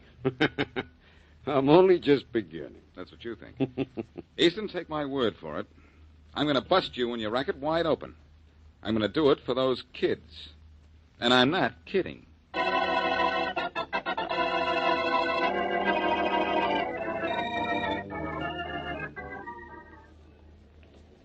Harry.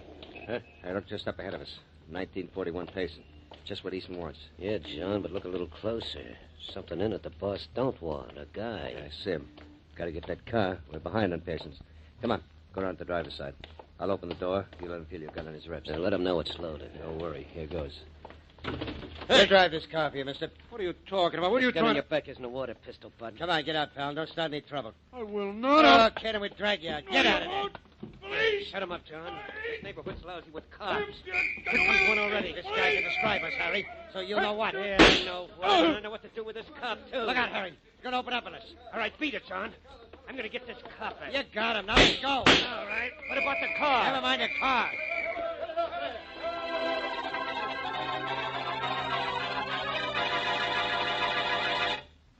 And now back to Boston Blackie.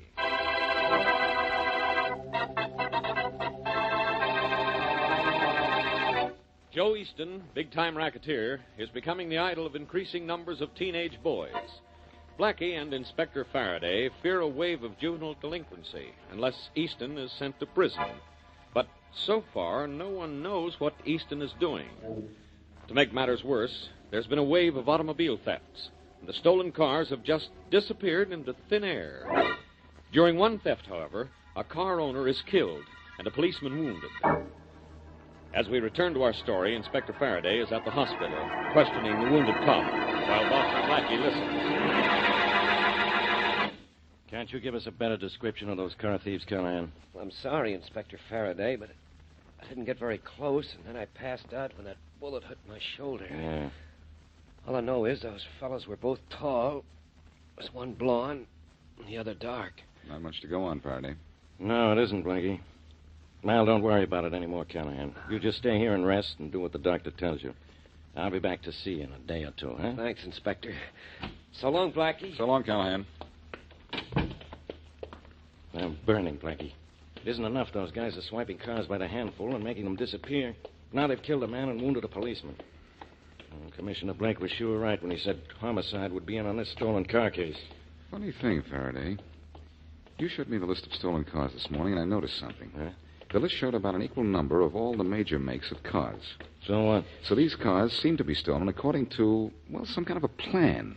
As if the thieves just didn't steal any car, but only certain cars. Now, what kind were they after when they killed that man? A 1941 Payson with a guy in it. Mm-hmm. A guy they killed. And there were 2 other cars, brand new, with nobody in them, on the block. They didn't get the Payson, did they? No, they didn't. Well, I'd like to borrow a 1941 Payson car, Faraday, and one of your men. Why? I'm going to use that car as bait. And you just wait to see what I catch.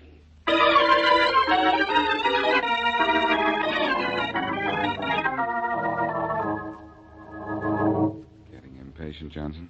No, Blackie, but we might have picked a more comfortable doorway to hide in, something a little better neighborhood. Don't worry, Johnson. The first 5 hours of waiting are the hardest.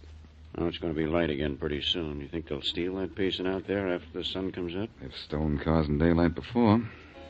I think we're making progress. The same 2 men drove by a minute ago and slowed down. They've done that 5 or 6 times already, Blackie, and then driven on. Maybe they're just curious about that Payson we parked out there. Maybe they think something's wrong, maybe. I think they're casing the car to make sure that everything's all right. Well, all I hope is my wife believes my story when I get home. I've never stayed out all night before. I'll vouch for you, Johnson. That'll do it, Blackie. She's heard about you. Hey, hold it, Johnson. Here comes the car again. Slowing up again, too? It's doing better than that. It's stopped this time. Maybe this is it, huh? I think it is. Oh, they're getting out. Well, one of them's getting out. Yeah, it's just what we want, Harry. Hear that, Johnson? Yeah. They're going for the car. Well, let's grab it then. The key's in it? I don't know. I'll have a look. When do we take them, Blackie? In a minute. Well, the key's in it? Yeah. Just too easy. You go on. I'll collect this one by myself. Okay, I'll see you later. Too bad, Johnson. We're only going to get one of them. Won't one be enough, Blackie? For now. We'll give this guy enough time to prove he's what we want. All right, you ready? Yeah. Come on, let's grab him. You stay back, Blackie. You may try to shoot it out. I've been shot at before. Come on, let's go. Quick, he's getting in the car. All right, you. What are you doing in that car? What do you care? Oh, cop, huh? Keep your hands away from your pockets. Yeah, you want to stop Look me? out, Blackie. He's going for a ride. Oh, no, he isn't. He's going for a ride. Hey. That was some punch, Blackie. Hate to have you mad at me. I wasn't even mad at this guy, Johnson. In fact, I like him. He's one of Easton's old gang, John Walters. And he's going to be very helpful to us when he wakes up. But let's not disturb his sleep until we get him to Faraday's office.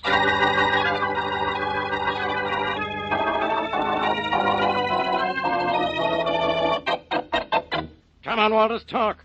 Talk, or I'll keep you in jail so long, you'll start getting your mail there. Leave me alone, will you, Faraday? Sure, I'll leave you alone. When you talk. I'll take over, Faraday. You relax. No, Blackie, no. It isn't one of you, it's the other. Let me get some rest, will you? Let me get some rest, will you? Hold your head up. I said hold your head up. No, Blackie, let me alone. I'll talk. That's being a smart boy. I'm not smart. I'm tired. I gotta sleep. What do you want to know? Who are you working for? Easton.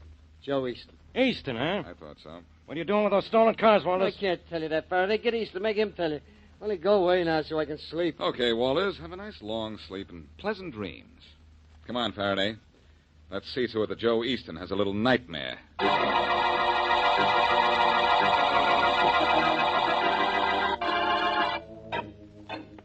Here, Faraday. Here's Easton's room right here.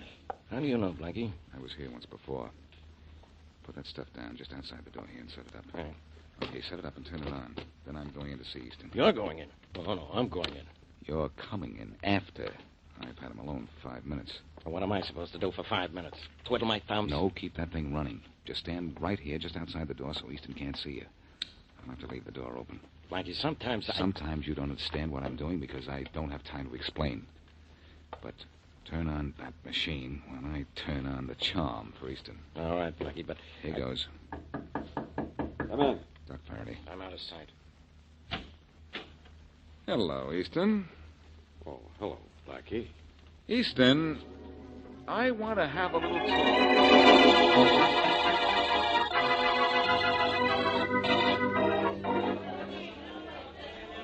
Quiet, fellows. Quiet.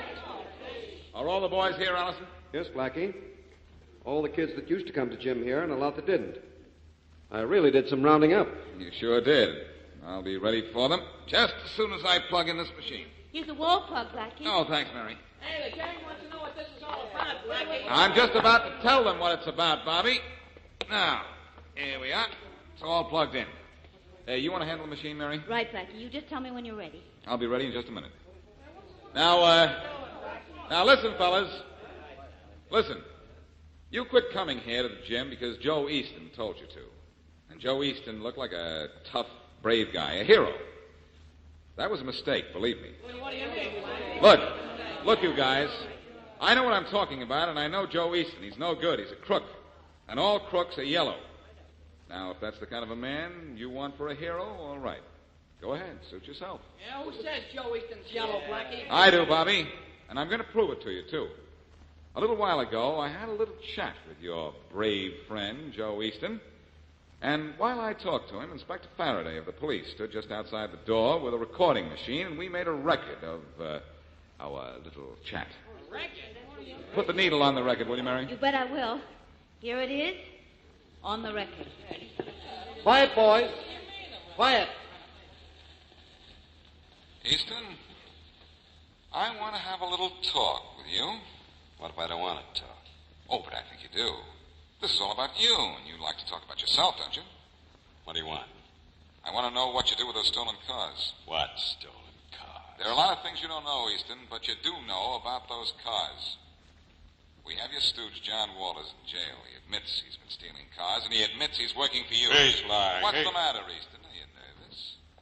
Or do you always shake when you have a gun in your hand? Maybe you better get out of here, Blackie. I'm not getting out of here until I get something out of you. The only thing you're going to get is a slug out of this gun. I doubt that. Oh.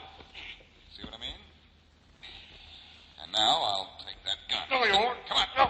Blackie, put it back. Stop my wrist. I can't stand. Blackie, stop. Drop it. Come on. Drop that gun. There. That's better. Let go of me. I dropped the gun. Let go. All right, I'll let go of you. But you leave that gun on the floor, please. I think Inspector Faraday would like to have it. What's Faraday wanted? Because that's the gun that killed a man and wounded a policeman during an attempted car theft yesterday. No, Blackie, I didn't kill anyone. Honest, I didn't. It wasn't me. Who was it killed that man and wounded that policeman? Harry. It was Harry Daniels. He killed him, Blackie. John Wallace was... Hear that, you guys? Yeah, I'm telling the truth. There's a hero for you. How do you kill that man? Harry is his friend, but look how fast he rats on him. I want men not to use their guns, but Harry lost his head and John didn't help much. John was in it, too. John and Harry killed that guy. I had nothing to do with it. That better be the truth, Easton. And now let's have the truth about those stolen cars. No. Look, do I have to knock everything out of you, including your teeth? Come on, Easton, or I'll start swinging. All right. Just don't hit. I'll tell you all about it. Fast, come on. Where are those cars? In the bottom of the outer bay. Bottom of the bay? Why? Oh, we stole them with their parts, Blackie.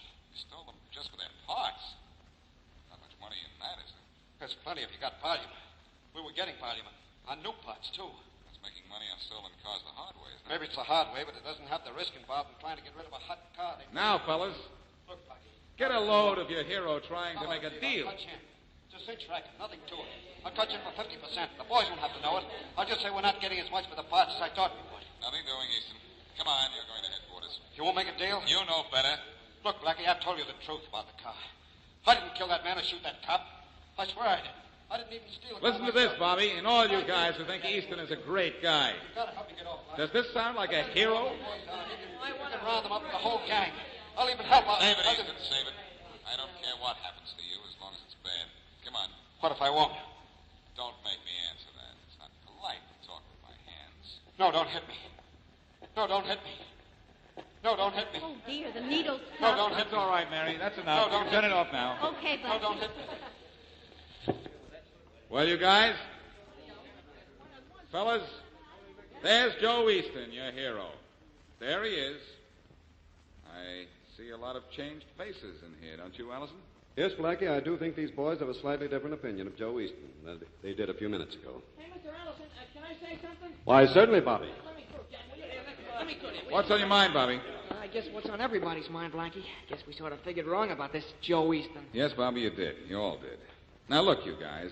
Easton looked good to you because he drove a big car and had a lot of money. And he sounded big because he talked big. Well, he wasn't very big when he was backed into a corner, was he? He was yellow, like all crooks are yellow. He didn't have courage enough to make a living like everybody else. No, that was too tough for him.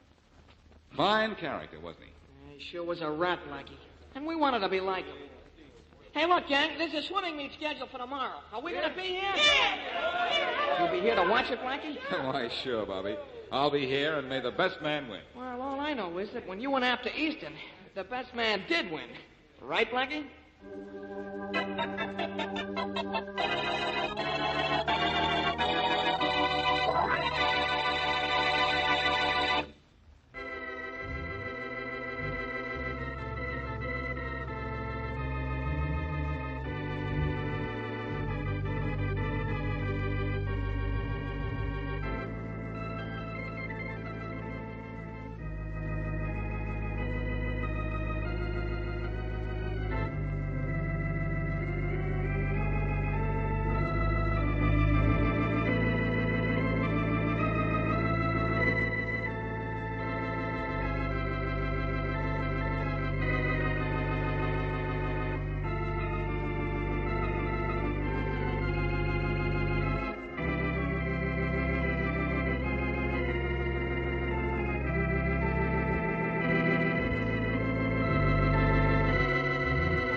Box 13, with the star of Paramount Pictures, Alan Ladd, as Dan Holliday.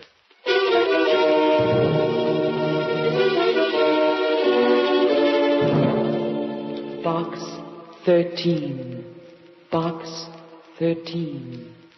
Box 13. Box 13.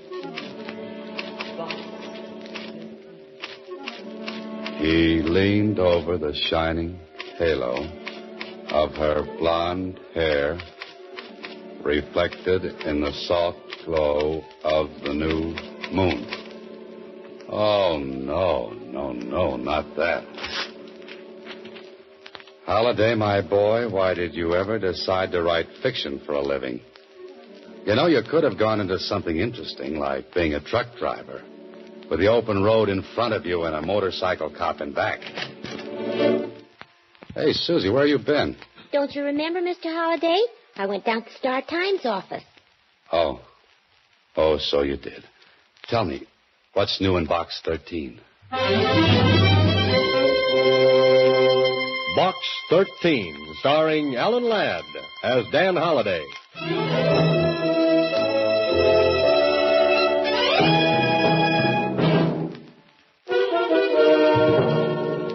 Now for Box 13, starring Alan Ladd as Dan Holliday.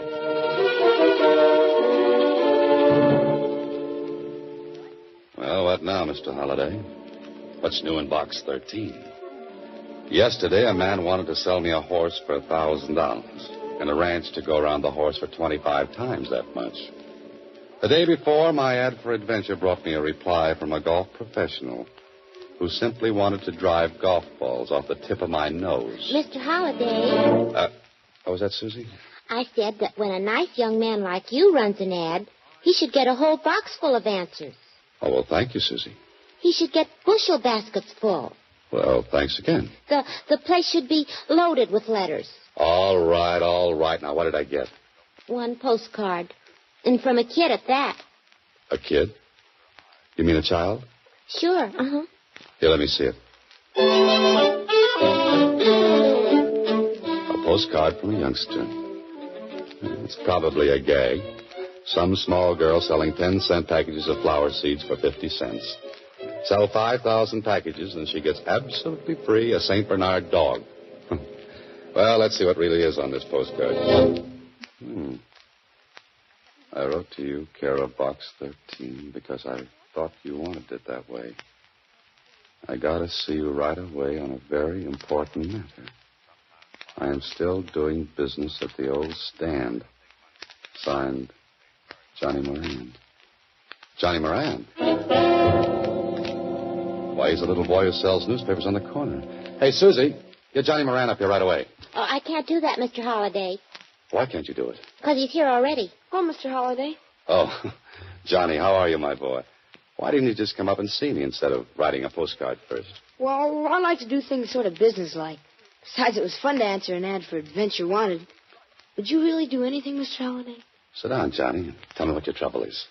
Well, I kind of wanted to see you alone. Sort of private-like. Oh, that man-to-man stuff, huh? Yeah, that's it. Well, where would you like to talk? Well, I thought maybe you'd come down to the corner with me. I'll buy you a drink. A drink? You interest me strangely, Johnny. Come on, let's go. Okay. Oh, Susie, you'll excuse us, won't you? Well, I don't know. You better be careful, Mr. Holliday. Careful? I don't want Johnny teaching you bad habits.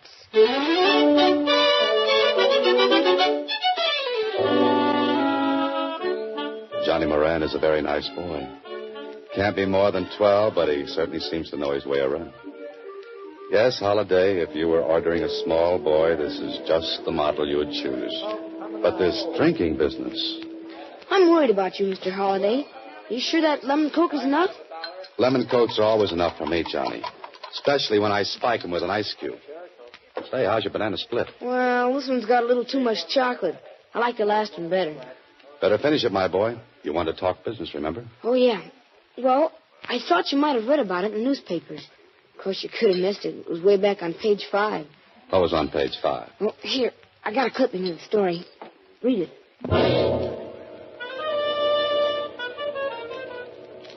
Police announced they had recovered a portion of the jewelry stolen in last Tuesday's raid on Maury Jewelry Company. Held under suspicion of grand theft is John Moran. John Moran? Johnny, that's your father. Yes, and he didn't do it, Mr. Holliday. I know he didn't. Just a second. A part of the loot was found in Moran's apartment. I don't care what they put in the newspapers, Mr. Holliday. He didn't do it. That's why I came to see you. What about your mother, Johnny? Oh, she died when I was a baby. Pop and I lived together. But he didn't do it, Mr. Holliday. Only they won't believe me. Oh, you've been down to the police? Sure, I went there right away. I even offered them my $18 for bail. You know what? What? The old DA just patted me on the head and told me to go home. I'll bet you could go down and talk to that district attorney and make him let my father out. You can do anything. Well, not quite anything, Johnny. Yeah, but this would be easy for a guy like you. Besides, you're not afraid of anything. Not even a policeman. Well, that's very flattering, Johnny, but I don't know what I can do. Oh, you'll think of something, Mr. Holliday. You're a writer. You're smart. Oh, but listen, my boy, I'll bet you get my father out of jail in time for dinner.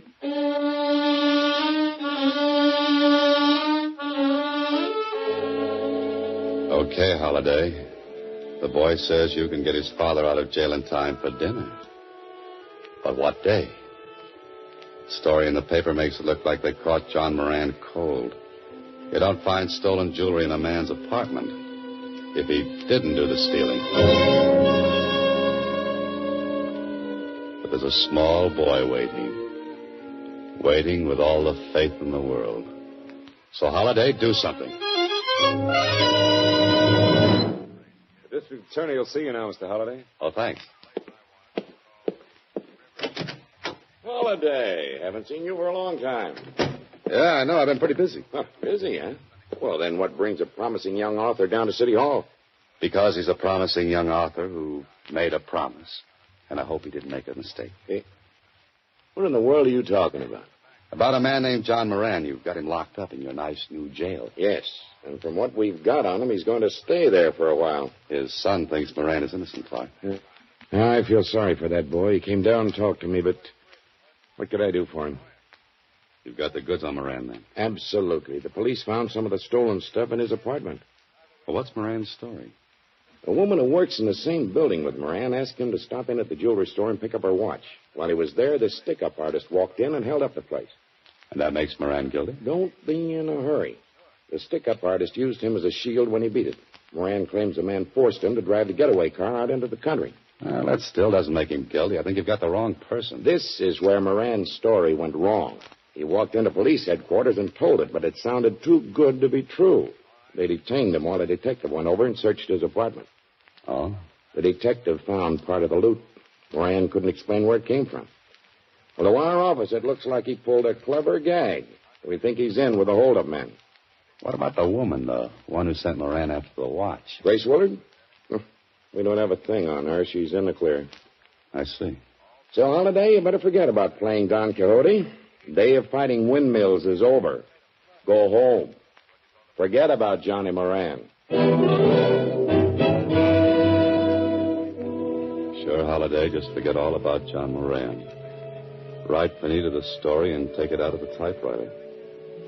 But how are you going to write the dialogue for a man who has to tell a small boy that his father hasn't got a chance?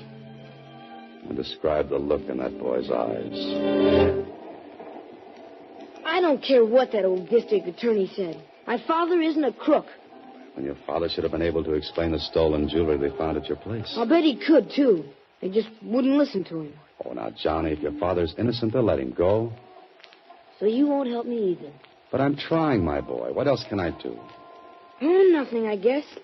See you later, Mr. Holliday. Oh, Johnny, listen to me. I'm kind of busy right now. I gotta earn a lot of dough, I guess. Johnny. Because lawyers come pretty expensive, I heard. Oh, look, kid. You better go home, Mr. Holliday. I should have handled it personally in the first place.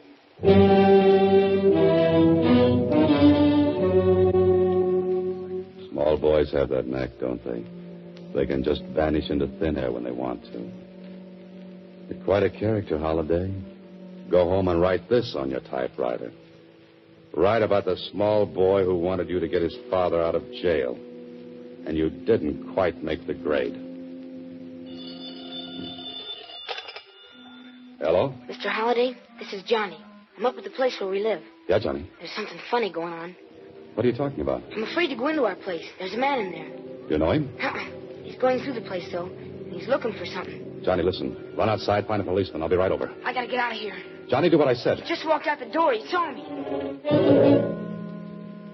Get over to Moran's place fast, Holliday. You've got no time for fooling. He's not outside. Maybe he's upstairs. Oh, Johnny! Johnny! Where could that boy have gone to? Grace Willard. The woman who sent Moran up to the watch. If she knows Moran, she knows his boy.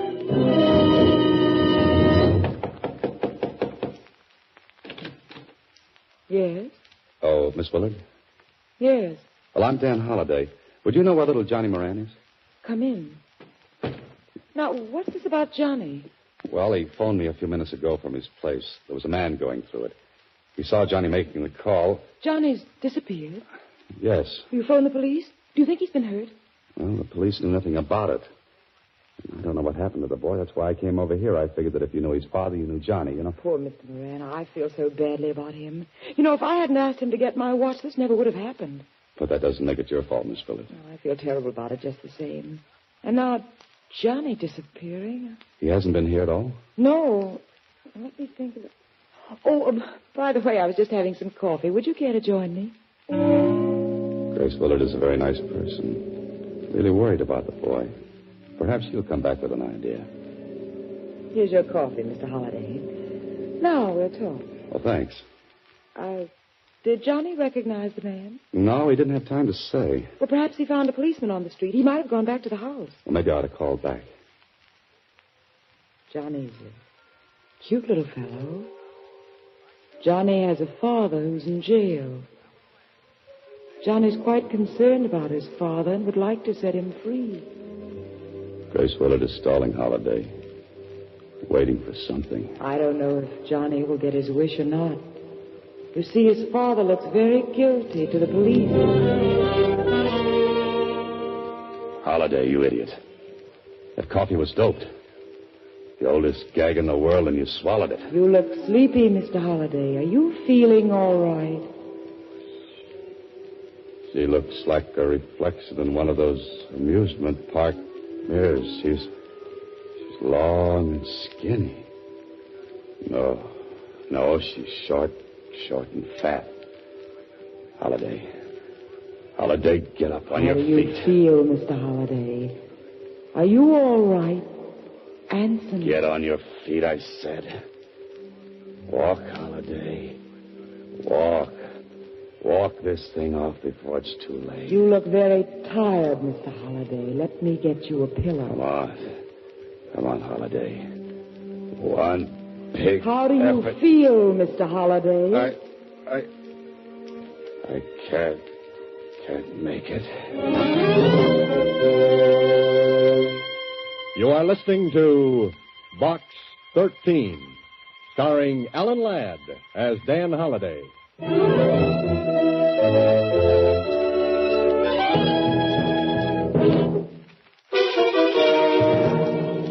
Box 13, starring Alan Ladd as Dan Holliday.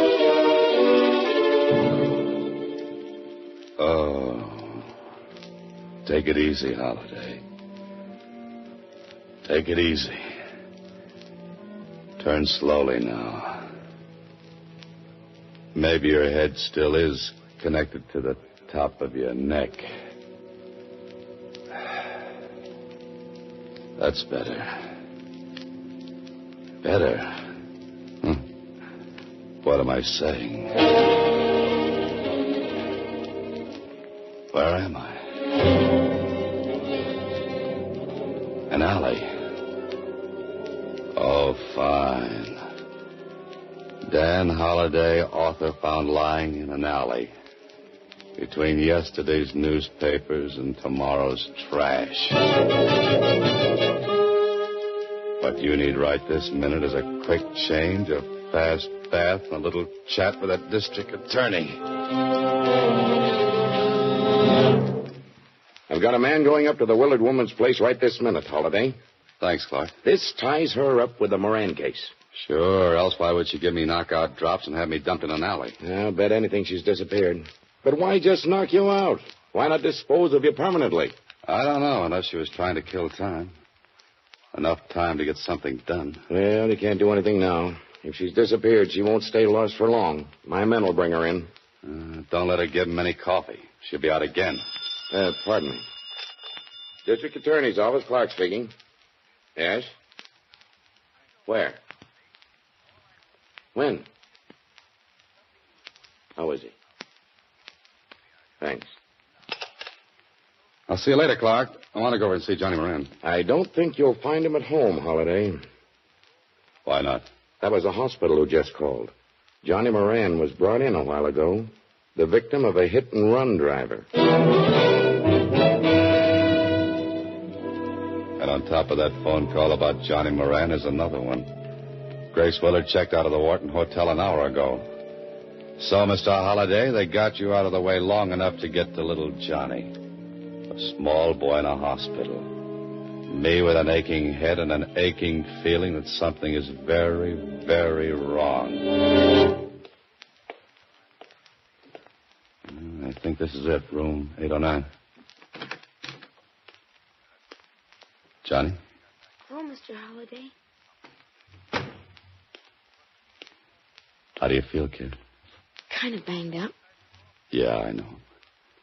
The nurse said you weren't to do too much talking. So just let me ask a couple of questions. It wasn't an accident, Mr. Holliday. He did it on purpose. You sure about that, Johnny? Yeah. I was walking down a side street. He had to swing way over to the wrong side to hit me. Johnny, did he look like the same man who was in your place? I didn't get a good look at him. He was bent down way behind the wheel. Well, could you give me just a hint?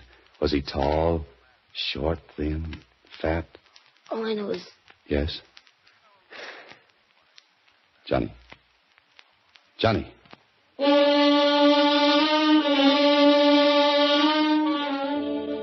Johnny passed out and won't be permitted to talk for a while.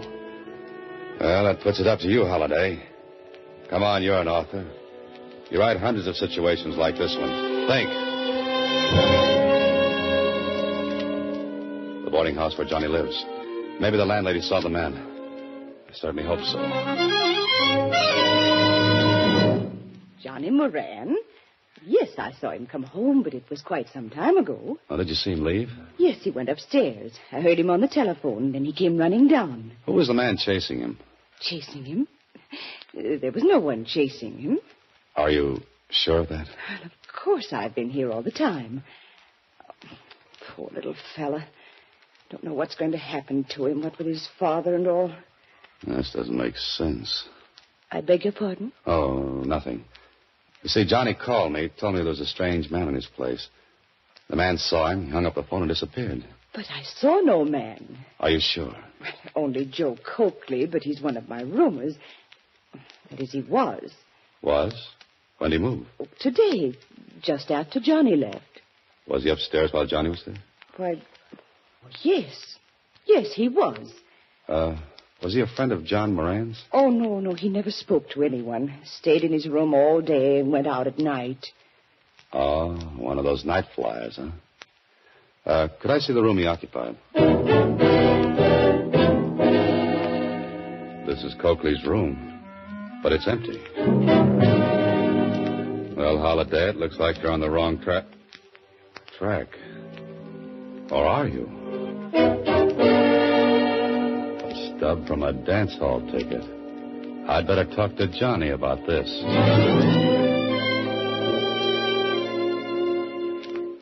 Johnny, the man who came out of your room, was he about my height? Did he have grayish hair? Did he wear a brown suit? Yeah, that's the man, Mr. Holliday. How come you never saw him before? He lived right across the hall from you. That guy? He only went out at night after I was in bed. Oh? I'll see you later, Johnny. Hey, where are you going? Tonight I'm going dancing.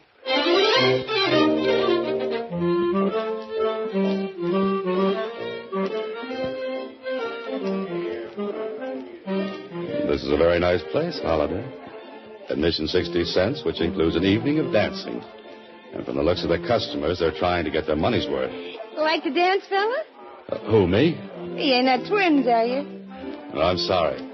I'm afraid I'm a very bad dancer. Oh, you let me be the judge of that. Come on, kid. You look good to me. Oh, wait a second. Say, isn't that Joe Coakley over there? Oh, you know Joe? Yeah, and the girl with him. That's his girlfriend, Grace Willard. Oh, thanks. I'll see you later. Hey, where you going? This is it, Holliday. Only what are you going to do? They're leaving, and if you stop to make a phone call, you'll lose them. And I wouldn't like to lose that man. He's the one who hit small boys with big automobiles. They're going into that apartment house. This begins to look like the final chapter. Now to make a fast telephone call to an old friend, then better to get to the payoff.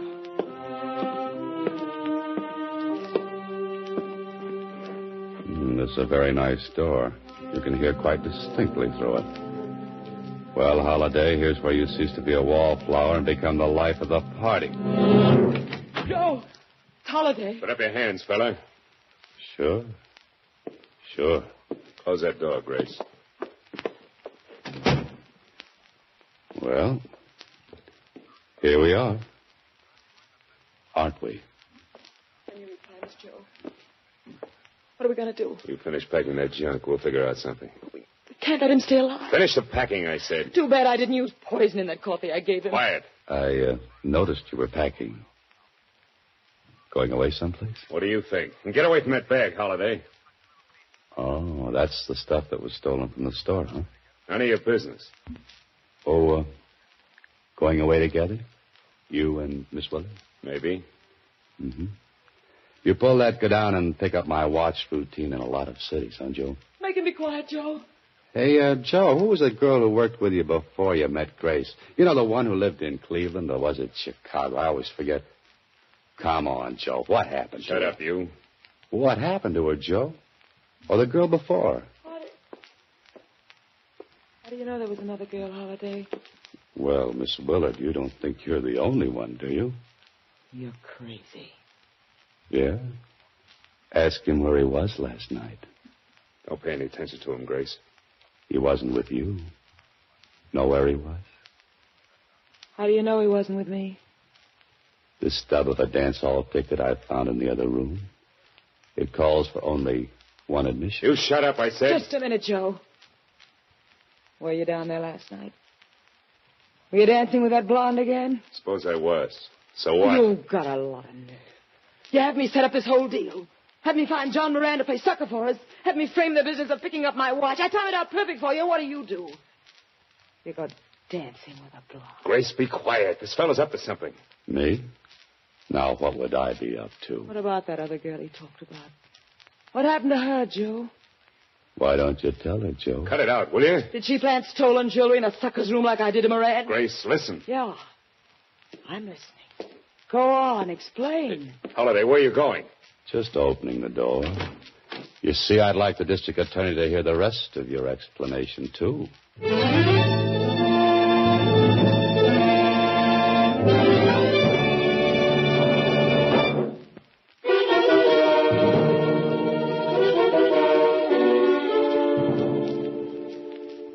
This is the last chapter to a story I was afraid might have an unhappy ending. But Johnny Moran's father is free. The district attorney has Grace Willard. Joe Coakley and the stolen jewelry. And Johnny? Johnny is out of the hospital. Mr. Holliday. What did you say, Johnny? I said you might have been killed going up to the apartment like that. No, I was safe for the DA just outside the door.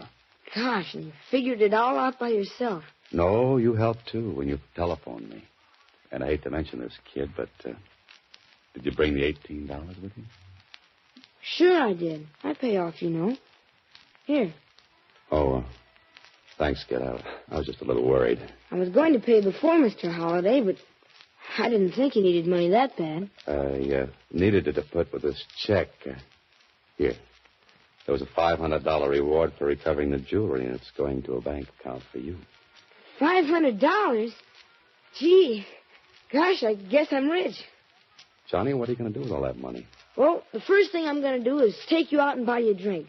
How about an Idiot's Delight? A what? Idiot's Delight. It's got a pint of ice cream, 3 bananas, some oranges, and 7 flavors. Well, Johnny, I don't know. Mr. Holliday, I just heard that Johnny got out of the house. Oh, there you are, Johnny. How do you feel? I feel swell, Susan. I just invited Mr. Holliday out to have a drink. He can't go out, Johnny. He's got some very important work to do. Well, gee whiz. Thanks a lot, Susie. Thanks? What are you thanking me for? You don't know it, but you've just saved me from a horrible fate. Next week, same time, Alan Ladd stars as Dan Holliday in Box 13.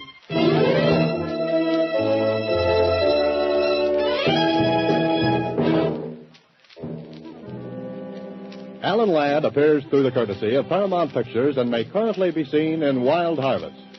Box 13 is written and directed by Ted Hediger. The part of Susie is played by Sylvia Picker. Original music was composed and conducted by Rudy Schrager. This is a Mayfair production.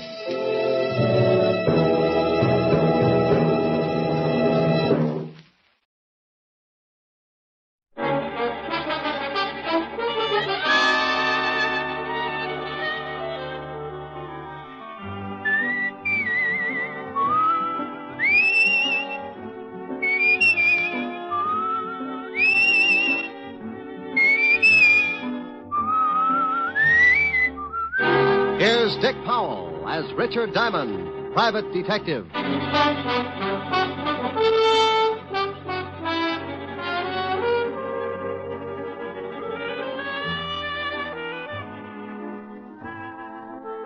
Hello there. My name's Diamond. If you spotted me on the street, you'd probably figure me for an average working man. But you'd be wrong. I fit the description all right because I break my back 6 days a week to keep my piggy bank nice and stuffed. But my occupation puts me in a class by myself. I'm a private, nothing in this world but detective. You probably say, so what? The average working man comes under the heading of a lot of different jobs, and you'd be right on that count. But there's one little thing that puts me in a class all by myself. Trouble. Mr. and Mrs. Average John Doe work 6 days a week to keep clear of it. I put in the same time playing footsies with it. It's a kind of silent partner with references dating all the way back to the year one.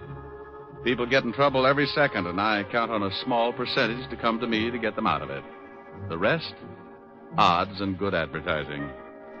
As an example, take the other night in a little bistro over on 48th Street. A couple of guys sitting at a back table were getting set for a special brand of trouble. The big kind that you find under the heading of murder. Oh, Bert, old boy, this is turning out to be a wonderful evening. Well, I'm glad you're enjoying it, George. Yes. Say, who's the blonde over there in the booth? Well, I've never seen her before, but she's cute. Yeah, she sure is. Good evening, baby. Oh, George, take it What? easy. Maybe she's waiting for someone. Oh, don't be silly. Look, she's smiling. Let's ask her over to the table. Well, I still think she's waiting for someone. If you want to take the chance, go ahead. You ask her. All right, I will. I said good evening. Good evening. My friend and I noticed you were sitting alone, and we wondered if you'd join us. Oh, I don't believe I can. You see... Oh, please, just for a few drinks? No, really. Thank you just the same. Well, if you say so, but I'll be unhappy for the rest of the evening. Hi, baby. Tony. I'm sorry I took so long, but...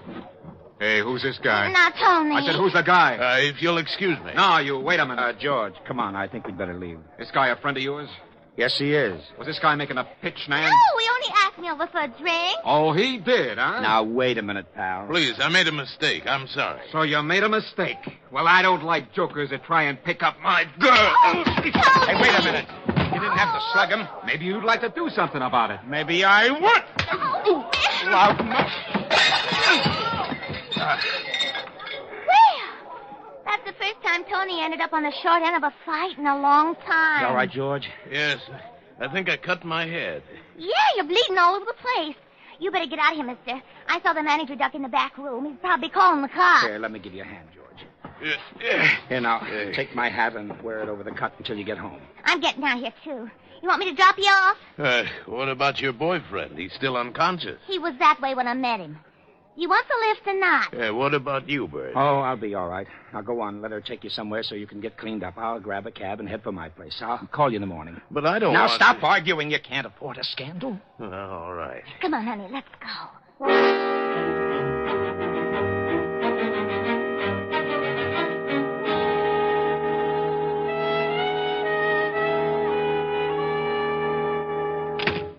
Well, this very nice apartment. You better go get cleaned up. Back to that room. I'll get a couple of drinks. I can sure use a drink. I won't be long. Take your time. Yes. Tony, get out of here. Where is that Go guy? on, get out of here. Why, you cheap little... I'll beat it out of you. Let go of me. Take your hands off me. hands off her. I'll kill the both of you. Help! There's a gun in the den. A gun? All right. I'll wring your little neck. Oh! You shot him. I did? You better get out of here. Yeah, but what about you? Go on, get out while you can. I'll think of something. Yes. Leave the gun. I'll throw it in the river or something. Huh? Oh, all right. Now go on, beat it. You just killed a man.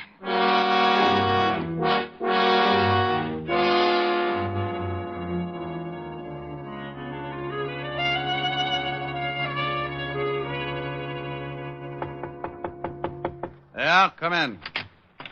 Hiya, Mr. Diamond. Well, Hennessy, what did you do, wreck your cab? Nah, it's down in the front. Hey, that's a warm magazine you're reading there. Yeah. Listen to what it says here about women's bathing suits. Huh? 1949 suits allow maximum exposure to sun. Note plunging neckline. Note. Who's going to miss it? If it plunged in the lower, it'd wind up at the bends. Yeah. Mr. Diamond, would you mind shoving it in the drawer? The picture distracts me. Not at all, no. I don't blame you, Hennessy. Thanks. Now, what's on your mind? This. A hat? Yeah. Well, I don't think I can do you much good. What did you bring it to me for? I found it in the gutter over in Flatbush. So what? Some guy loses a hat. Don't tell me you want me to find him. No, I just got to worrying a little, you see. I found this beside it. Oh, a 38. Well, let's have a look. Take a look at the hat, too. It's got blood all over the inside. Yeah. And initials on the inside. BK. Gun's been fired. You can still smell the powder in the barrel. Why didn't you take this to the police? Oh, I didn't want to get mixed up in it. You see, I got to pick up as many fares as I can. I ain't got nobody to drive my cab for me, and I didn't want to spend the day answering questions down at headquarters, you understand? Well, you'll probably have to anyway. I'll have to notify them. Yeah? Well, I thought maybe you could find out who owned the hat and maybe solve the case before you notify him, you see? That way I wouldn't have to spend too much time. I could just tell him I found it and beat it. Well, I can't withhold evidence. It'd take away my license. And if you did, they'd lock you up. Okay, I just thought well, maybe... I can check the hat store before I get to the 5th precinct. Yeah, well, won't that be a tough job? There's a lot of hat stores, Well, you this know. hat's got a label. Besides, when someone finds a bloody hat with a 38 lying next to it, I get interested. Particularly when there isn't a corpse to go with it. Yeah. Well, I gotta go, Mr. Diamond. Thanks a lot. You got a free ride anytime you want it. I may take you up on that. So long, Hennessy. Well, there you are. What did I tell you? When you're working with trouble, something always shows up. Sometimes it's just a routine case. A guy knocks off his wife and he comes to you because he suddenly found out that he had that lonely feeling. Or maybe you get a real screwy one. A taxidermist that got tired of stuffing animals and went to work on a neighbor. Or then you get one that gives you the same feeling you get when you pick up a poker hand and the first 4 cards you look at are all spades. Well, I was holding 2 cards. A hat with blood on it, a gun that had been fired, and all I needed to fill out the hand was a body. By all rights, I should have taken the evidence right down to my friend, Lieutenant Levinson, at homicide. But I didn't have anything to do, so I decided to see what kind of pieces I could fit into the puzzle.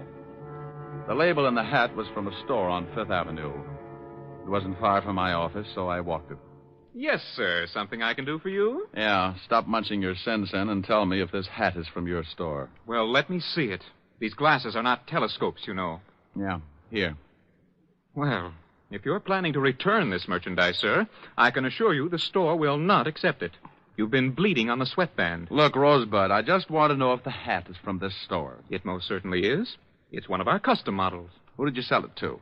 If you found this hat, we will be glad to return it to its owner. We are not supposed to give out the names of our clients. I have a small badge here that should cut this conversation down to a few words. See? Oh. Now, would you mind telling me to whom did you sell this hat? Well, just because you're a detective, I am not impressed. However, under the circumstances, I'll give you the buyer's name. You're a real sport. I suppose you wear a shoulder holster, too. Or is that bulge your tailor's fault? Psst. Come here. I really keep a midget in there. You don't say. Yeah. He spits through the lapel at stupid hat clerks. Oh, really? Now, come on, Bright Eyes. Who bought the hat? Well, if you'll just hold your horses. That's the new line, if I ever heard one. Come on, Bubbles. Yeah. Here it is. This hat was sold to a Mr. Bertram Calmus. We make all his hats for him. Well, bully for you. What's his address? 430 Sutton Place. Now, will that be all, sir? Yes, that will be all, and thank you. You've been a brick through the whole ugly mess. I left him watering his gardenia and headed for the residence of one Mr. Bertram Calmus. The apartment house was about 10 blocks away, and with the money I had in my pocket, all taxicabs started looking like iron claws with 4 wheels. I walked. Yes? How do you mean that? Yes, I don't want any. Oh, and I've got a pretty good sales talk. I never buy anything unless I have a demonstration. My middle name is Semper Paratus. Like the Coast Guard, I'm always prepared. I suppose I could top that, but I'm getting tired of trying to close the door on your foot. What is it you want? I hate to admit it, but I'm looking for Bertram Calmus. My husband. Good for him. Is he in? No, but he will be any minute. What's it about? This hat, I believe it's his. What blonde's apartment did it turn up in? It was found in the gutter in Flatbush. Well, Flatbush is a little out of his territory, but the gutter sounds familiar. What's that stain all over it? Blood. Does your husband bleed a lot? Not recently. We've been getting along. Are you from the police? I'm a detective. Oh. Come in. I'd hate to be selling brushes. I'd have slammed the door on your face. Oh, well, then I made an impression. Perhaps. Let's just say you're waiting for a sacrifice to move you to second base. Won't you sit down? Thanks. What happens when I round third? That depends on your batting average, Mr. Diamond, Mrs. Calmus. That fits. Now, getting back to a very dull subject, does this hat belong to your husband? I don't know. It looks like one of his. Has it got any initials in the band? Mm-hmm. BK. When did you find it? I didn't. The cab driver picked it up this morning. And it isn't my husband's blood. He left about a half an hour ago to do some shopping, and he was very bloodless. No cuts on his head? No cuts. He came in around 2 this morning. He'd been drinking, but he wasn't cut up. Oh, here he is now. I hope we can discuss baseball another time. Oh, I got all the things you wanted, and... Bert, this is Mr. Diamond. He's a detective. Yeah? Well, how are you? Fine, Mr. Calmus. Tell me, is this your hat? My hat? Let me see it. Why, no, it isn't. The hat store on Fifth Avenue says they sold it to you. Well, I can't help what they say. That's not my hat. Are you sure, darling? It was found in a gutter. I don't care if they found it on a Yale man in the Harvard Club. It's not mine. Well, I guess I'll have to take your word for it. Wait. Isn't that blood on the hat? Yeah. Well, goodbye, Mrs. Calmus, Mr. Calmus. Nice meeting you both. I'll see you to the door. I can do it. I know you can, dear. Coming, Mr. Diamond? Sure. Bye. Come back again, Mr. Diamond. Well, goodbye, Mr. Calmus. Where can I call you? What? I can't explain now. Where can I call you in about a half an hour? My office. It's in the book. You'll hear from me, but please don't do anything until then. Okay. Half an hour. Then I go to the police with this hat.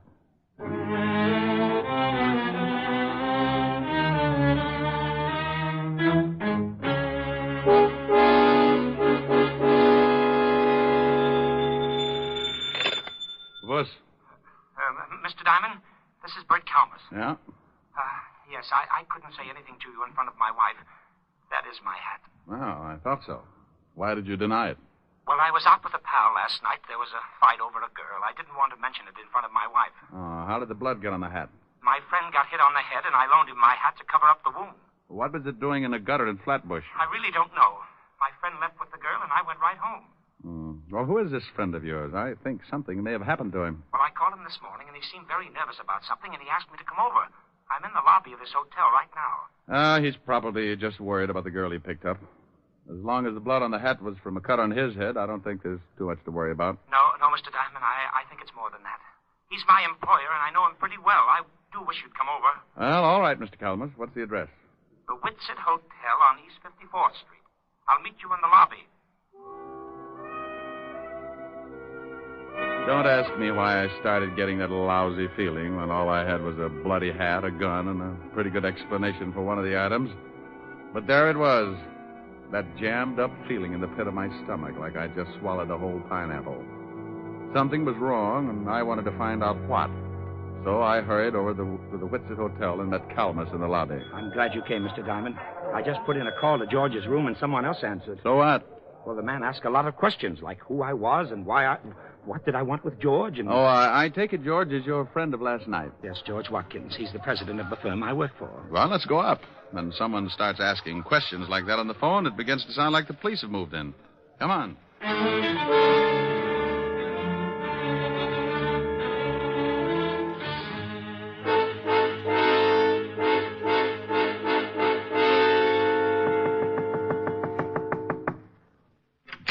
Yeah? Oh, hello, Walt. Rick, what are you doing here? Fair question. I'll answer yours if you'll do the same for me. I came up to see a Mr. George Watkins. So did I. Well, what's the matter? Is George in some kind of trouble? Who's this guy? Oh, he's a friend of Watkins. Works for him. Oh, yeah? Well, come on in. George, what's going on here? You better let the lieutenant tell you, Bert. I can't think anymore. What's the charge, Walt? Murder. Murder? We got a call from a girl last night who said a man named George Watkins killed someone in her apartment. When we got over there, we found the girl dead, too. Oh, well, you must have the wrong man, Inspector George. Lieutenant. And I'm sure you think George wouldn't, but he just confessed. George? Yes, Bert, I killed the man. But I didn't kill her.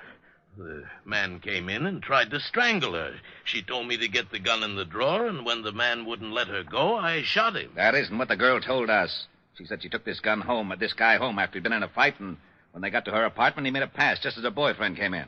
Then Watkins shot him and ran out.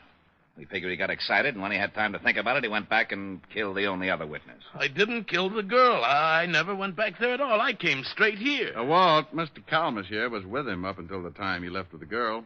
Is that right, Mr. Calmus? Why, yes, sir. Now, there was a previous fight, and Watkins got that cut on his head. Mr. Calmus loaned him his hat to cover the wound. That's right, sir. And, by the way, Walt, what caliber was the murder weapon? .38, but we haven't found the gun yet. Here, check this one with ballistics. How'd you find this? Cab driver named Hennessy brought it into me this morning. Found it lying with a hat.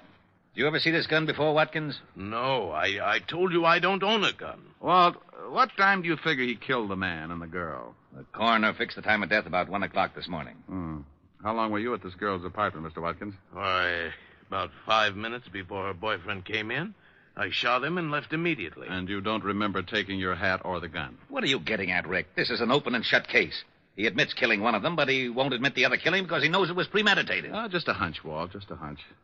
Mr. Watkins, would you mind telling me just what happened after the girl's boyfriend started choking you? Well, I grabbed a gun out of the dresser near the kitchen and I shot him. And the girl told me to get out, that she'd take care of things, so I dropped the gun and ran. Did you hear anything else? Anything unusual? No. But, yes, now that you mention it, I did hear something that had slipped my mind until now. What did you hear?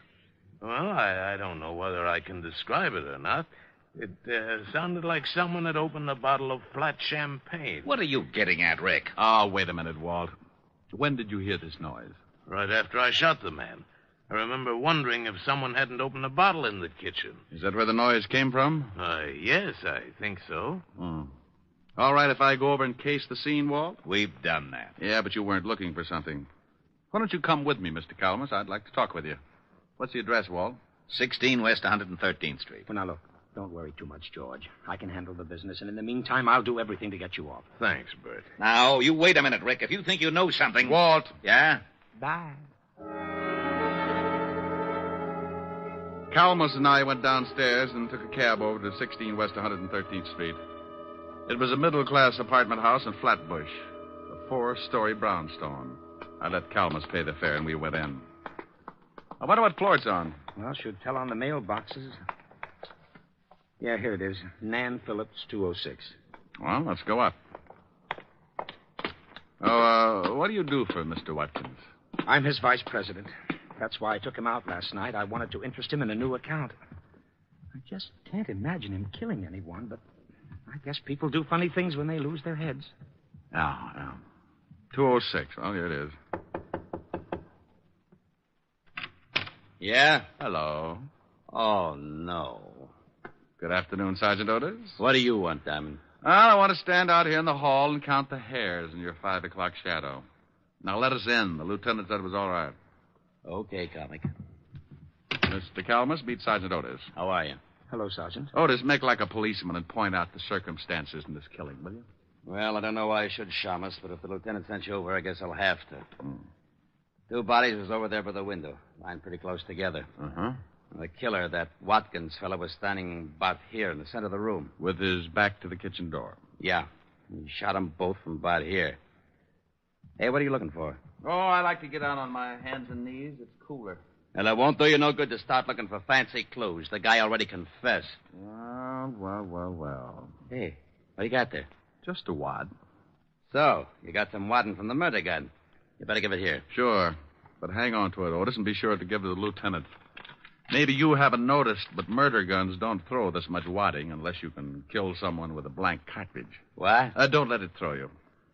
Mr. Calmus, I've got some things to do. Can I drop you somewhere? Well, no, thanks. Now that Mr. Watkins can't take care of the office, I'd better go down and check over some things. But I'll keep in touch with you, Mr. Diamond. You do that. Now, wait a minute, Diamond. Oh, stop trying to figure it out, Otis. You'll snap your wig. I was getting close to something. I wanted to tie the ends together before it caught up with me. I had a big, fat hunch that Watkins had been framed good, and the more I found out, the more it looked like a killer was still loose. The whole setup had been screwy from the first. Why would a guy lose his hat and drop his gun in the same place? Or, if he threw them both away, why wouldn't he burn the hat and throw the gun in the river? Nobody's frightened enough to lay them side by side in the gutter. I learned a lot since this morning, and I was certain of one thing. The killer tried to make it look good, but he was an awful amateur. I knew something else, too.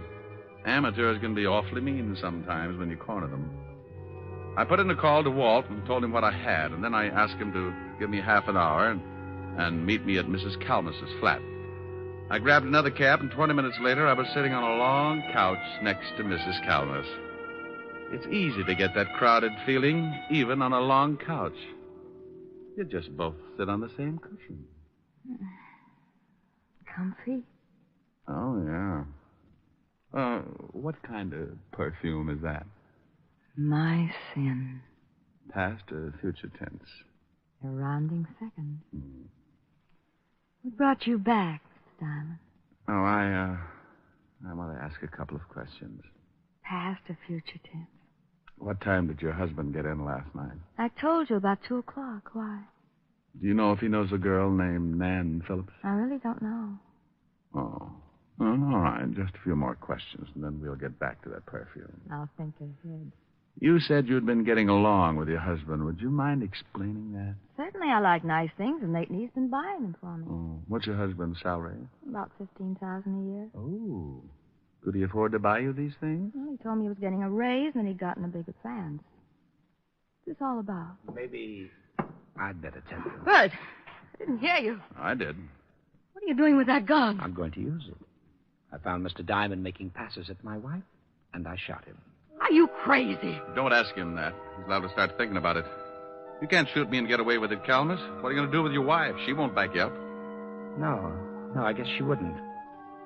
All right, both of you, get up and walk downstairs to my car. Bert, what are you doing? Your husband killed 2 people last night, Mrs. Calmus. Now he's going to try and cover because he guessed I knew how it was done. You're not going to kill me, too. Get moving. Bert, please. Go on. Better do as he says. Why did you kill anyone, Bert? He wanted to frame his boss. I'll bet when the company checks, they'll find out he's had his hand in the till. They won't find out, Mr. Diamond. With Mr. Watkins' book for murder, I'm next in line for president. I'll be able to fix the book so it will look like he took the money, too. Is that where you got the money for all those things you've been buying for me? You shot the man and the girl from the kitchen with a silencer, didn't you, Bertram? That's right.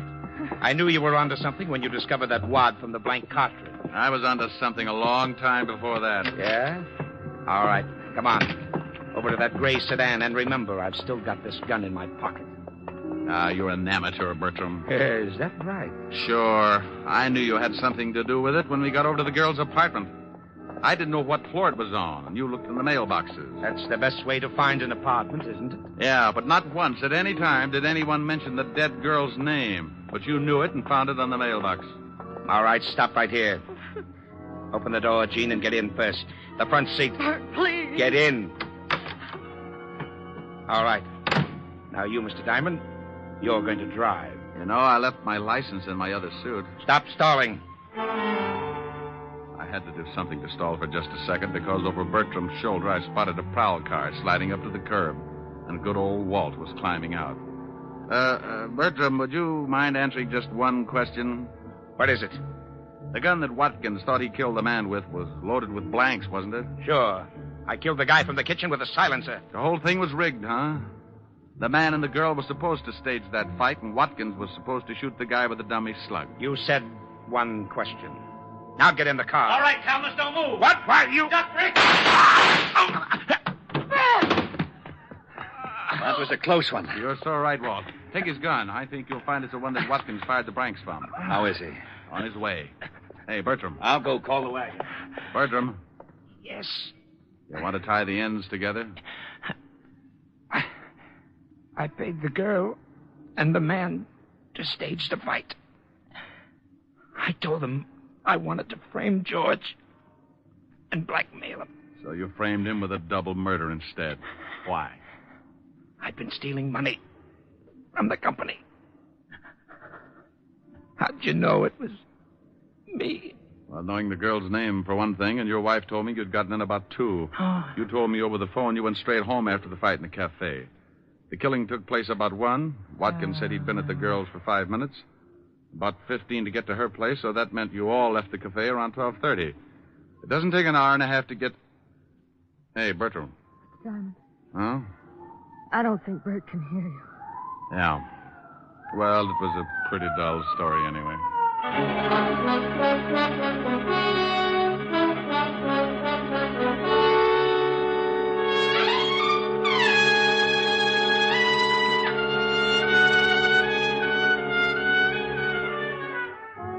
Well, the wagon got there, and I briefed Walt on everything that had happened. They took Mrs. Calmus home and released Watkins. It was a stinking hot afternoon, and I needed something cool to bring me down to normal, so I headed for 975 Park Avenue. A tall lemonade with a mind of its own, and a curvaceous redhead with the same gimmick. Yes? Oh, good afternoon, Mr. Diamond. Afternoon, Francis. Miss Asherin? Yes, sir. She's in the study, reading. Thanks, Francis. Oh, how about something cool? Yes, sir. Right away, sir. Hi. Hi. Wow, you look cool enough. That's a nice getup. You like it? It's the newest thing. Yeah, I saw it in the magazine. What do you do if it shrinks? Oh, silly. No, I'm concerned. You might get raided. Don't you like it? Yes, ma'am. What do you think of me? Oh, you're adorable. You're beautiful and you're cute. Hey, that sounds like a song. Uh-huh. Come here. No, not sing it. It's cute. That's too hot. I'm rather cool. Well, I was only lukewarm until I spotted that play suit. Go on. A, you're adorable. Okay, but then I want to play. Get it? Play suit. That was dandy. Oh, yeah, I know. Go on. Hey, you're adorable. B, you're so beautiful. C, you're a cutie full of charm. D, you're a darling. And E, you're exciting. And F, you've got feathers on your arm. Oh, Rick. G, you look good to me. H, you so heavenly. I, you're the one I idolize. J, we're like Jack and Jill. K, you're so kissable. L is the love light in your eyes. Rick. M, do you want me to finish? I love you. Oh, you're sweet. Come here. Mm-hmm. Just one moment, sir. Yes, Francis? I'm not going to be embarrassed again. Here's your lemonade. Thank you, Francis. Oh, it's nothing, sir. A, you're adorable. B, you're so beautiful. C,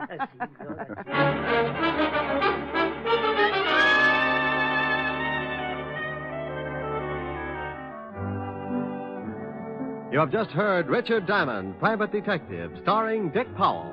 Helen was played by Virginia Gregg, Lieutenant Levinson by Ed Begley. Also in our cast were Wilms Herbert, Byron Kane, Lorene Tuttle, Paul Frees, and Wally Mayer. Music was under the direction of Frank Worth. Richard Diamond is written by Blake Edwards and directed by William P. Rousseau. Now, this is Eddie King inviting you to be with us again at the same time next week when we will again bring you Dick Powell as Richard Diamond, Private Detective.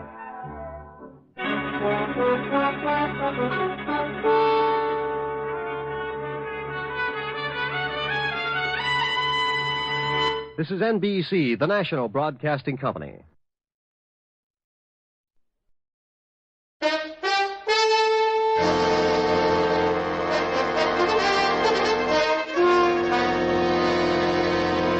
Kreml Hair Tonic and Kreml Shampoo present the new adventures of Sherlock Holmes, starring Nigel Bruce as Dr. Watson and Tom Conway as Sherlock Holmes. Now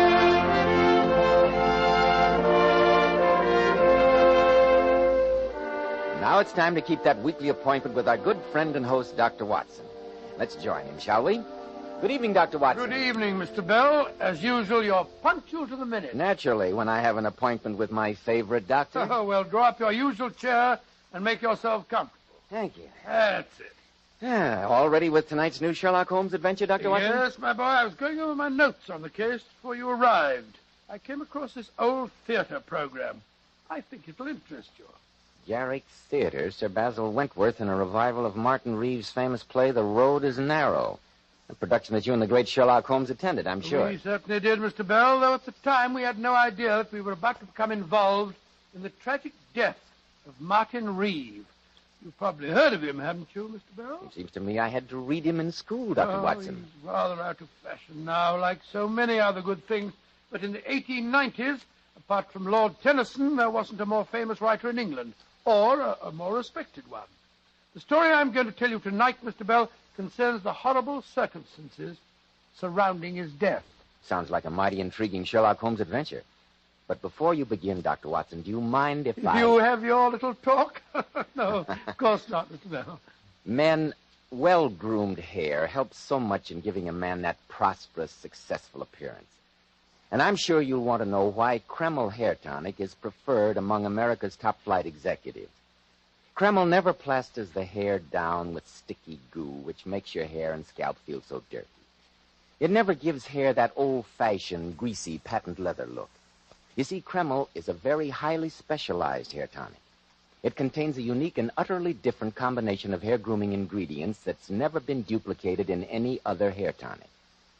That's why Kreml keeps unruly hair so neatly in place longer, with such a handsome, healthy-looking luster.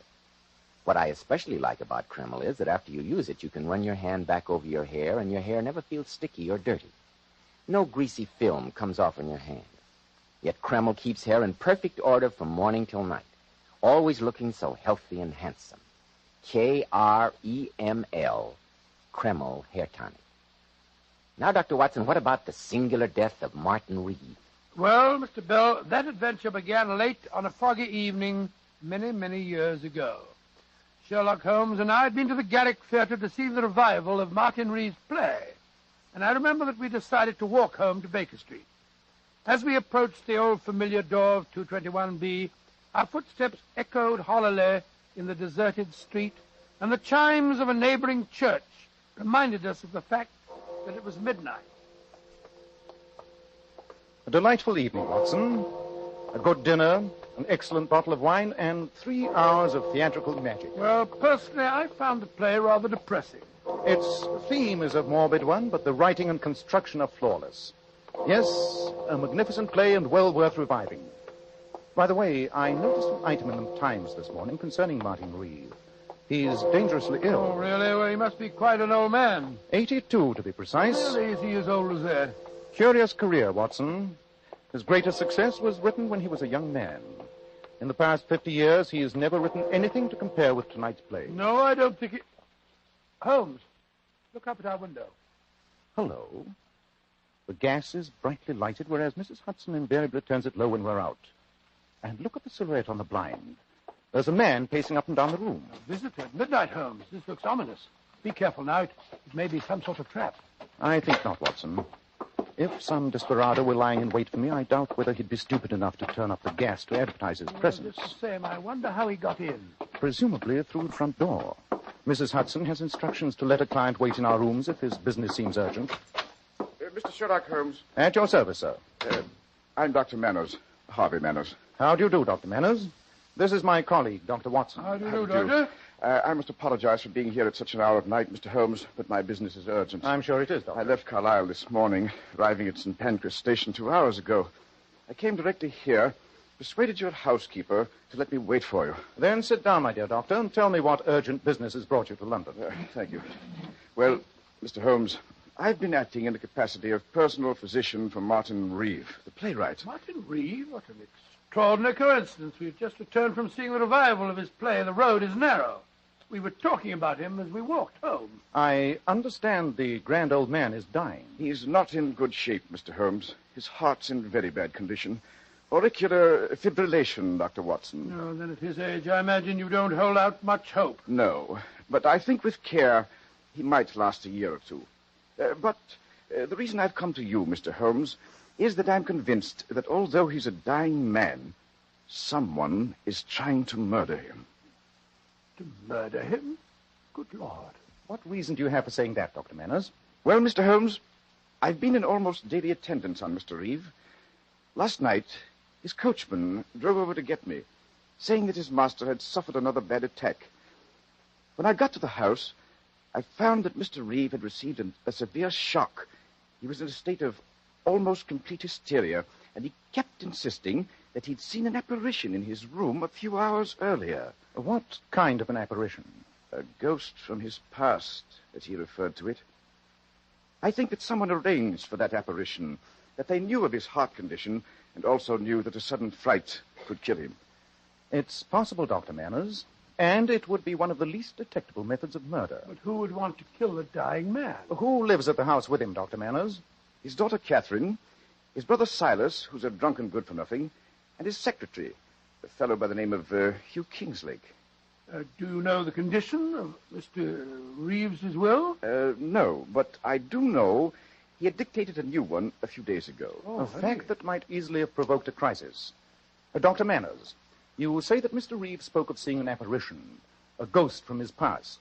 Was he able to describe its appearance? Well, he was a little incoherent, but he kept babbling something about blonde hair and blue eyes and a young man who'd come back from beyond the grave to haunt him. Don't you think, Dr. Manners, that these might simply be the delusions of an old and a sick man? I didn't overlook that possibility, I assure you, Dr. Watson, even though Mr. Reeves' mental faculties are remarkably acute for his age.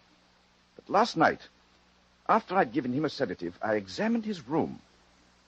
I found these, Mr. Holmes. That's when I decided to come to you. Well, let's have a look at them.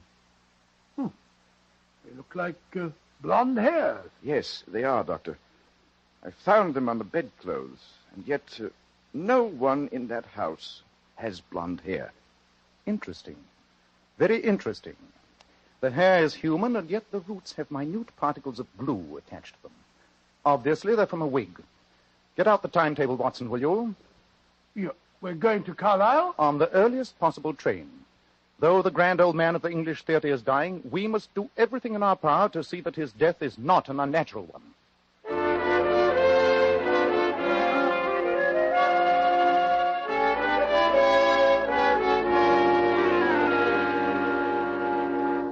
Mr. Holmes, Dr. Watson, I'm Hugh Kingslake, Mr. Reeves' secretary. How do you do? How do you do, sir?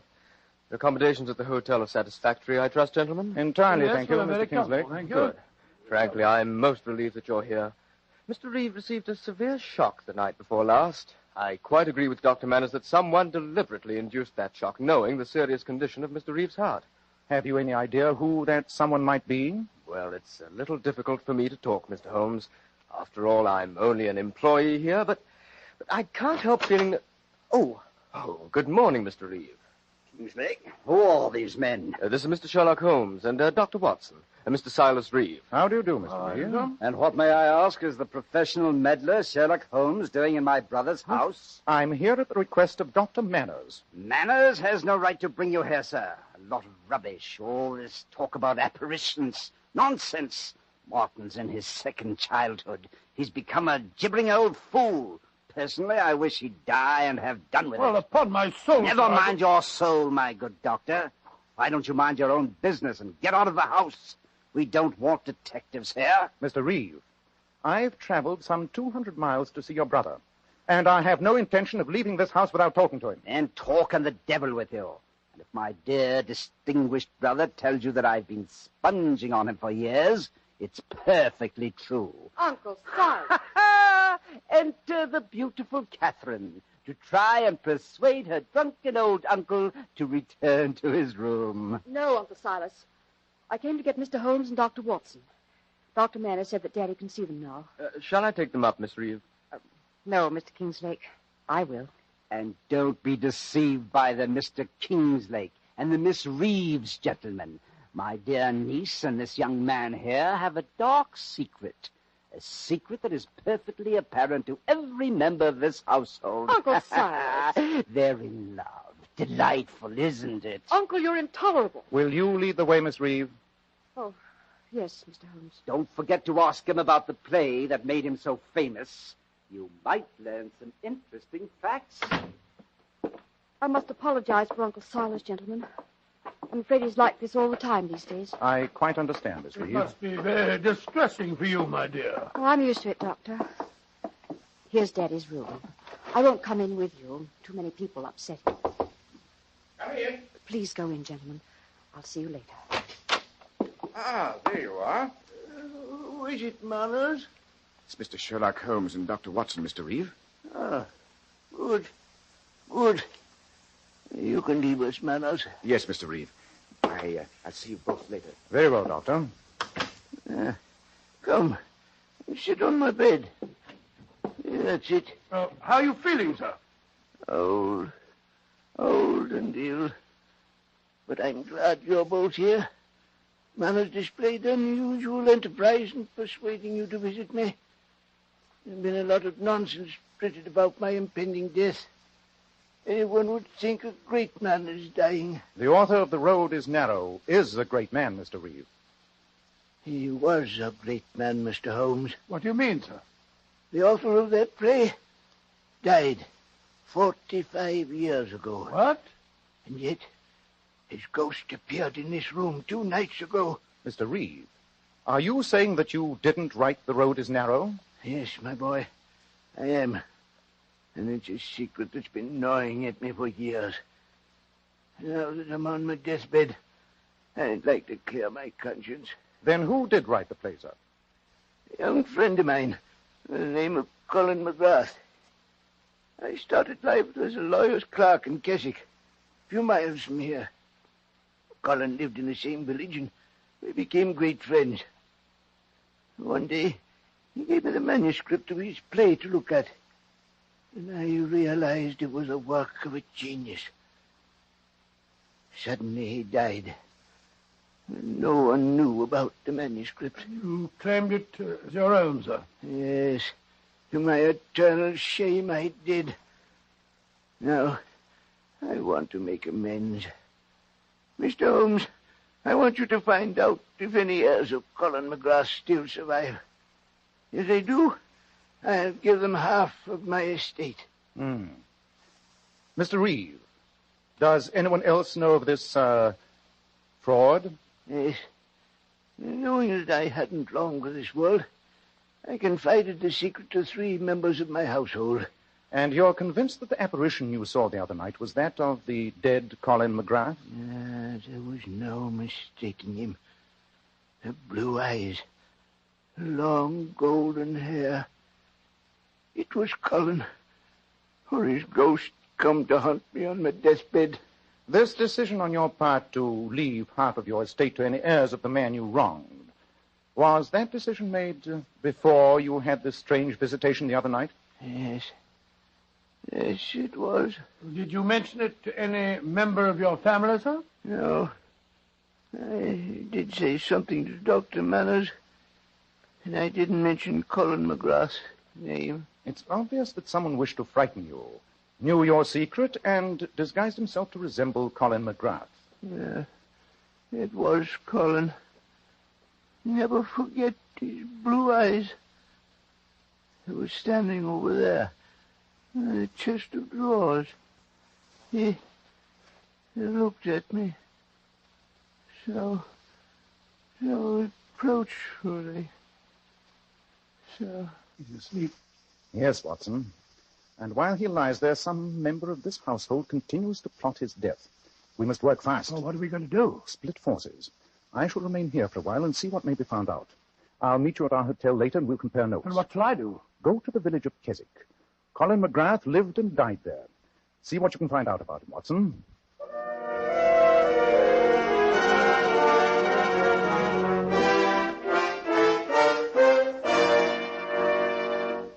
Of course I remember Colin McGrath. Well, I should be very grateful for any information about him, madam. As postmistress, I imagine that very little village gossip has escaped you. Of course it hasn't. I remember the McGrath boy well. He was no good. Didn't he marry poor old Mrs. Northrip's granddaughter Susan and then go and desert her just to kill himself? And the poor girl was going to have a baby. No good on earth. That's what young McGrath was. And you can tell him I said so if you ever reach the place I'm sure he went to. Oh, I said, well, they had a child, you say. What happened to it, madam? How should I know? I'm only the postmistress. You'd better go and see the vicar, young man.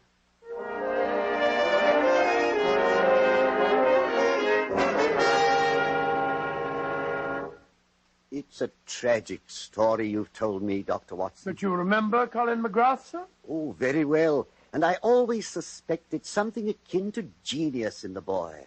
That he burned with too hard and gem-like a flame. As Walter Pater has said, he burned himself out, destroyed his life, and poor Susan Northrip's with it. She died of a broken heart less than a year after his death. And their child? There was no money, no one to look after the boy. He was sent to an orphanage in Liverpool. Then that child, if he's still alive, stands to inherit half of Martin Reeve's fortune. If only we can find him.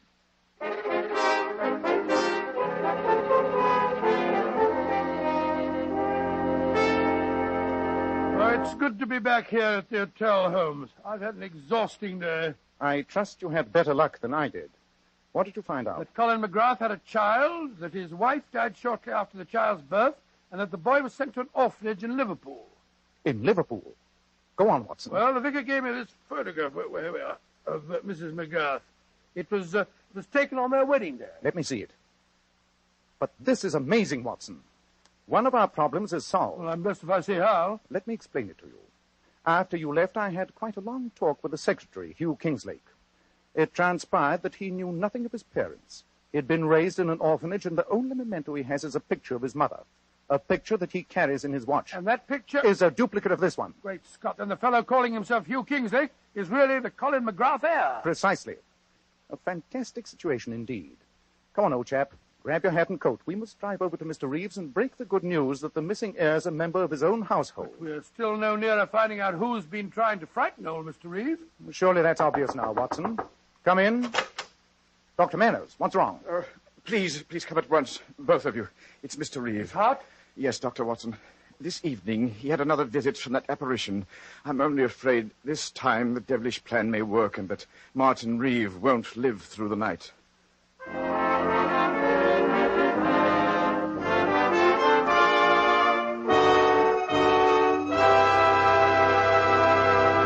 In a moment, we'll find out what Sherlock Holmes says is obvious. But first, more and more men today are beginning to realize they should take better care of the hair they've got.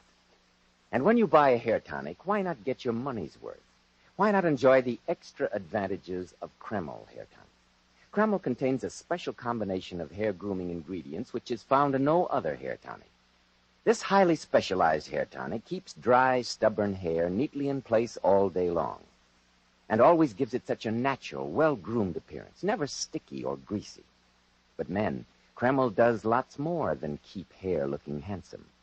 A quick massage with Kreml stimulates circulation right in the surface of the scalp, leaving your scalp feeling so alive, so invigorated.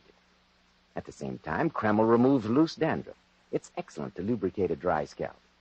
And if your hair is so dry that it breaks and falls when you comb it, remember, Kreml actually helps condition the hair, in that it makes it feel softer, more pliable. So men, just as soon as possible, buy a bottle of Kreml at any drug counter. Let Kreml always keep your scalp feeling clean and refreshed, your hair always looking its very best. Kreml, Kreml Hair Tonic.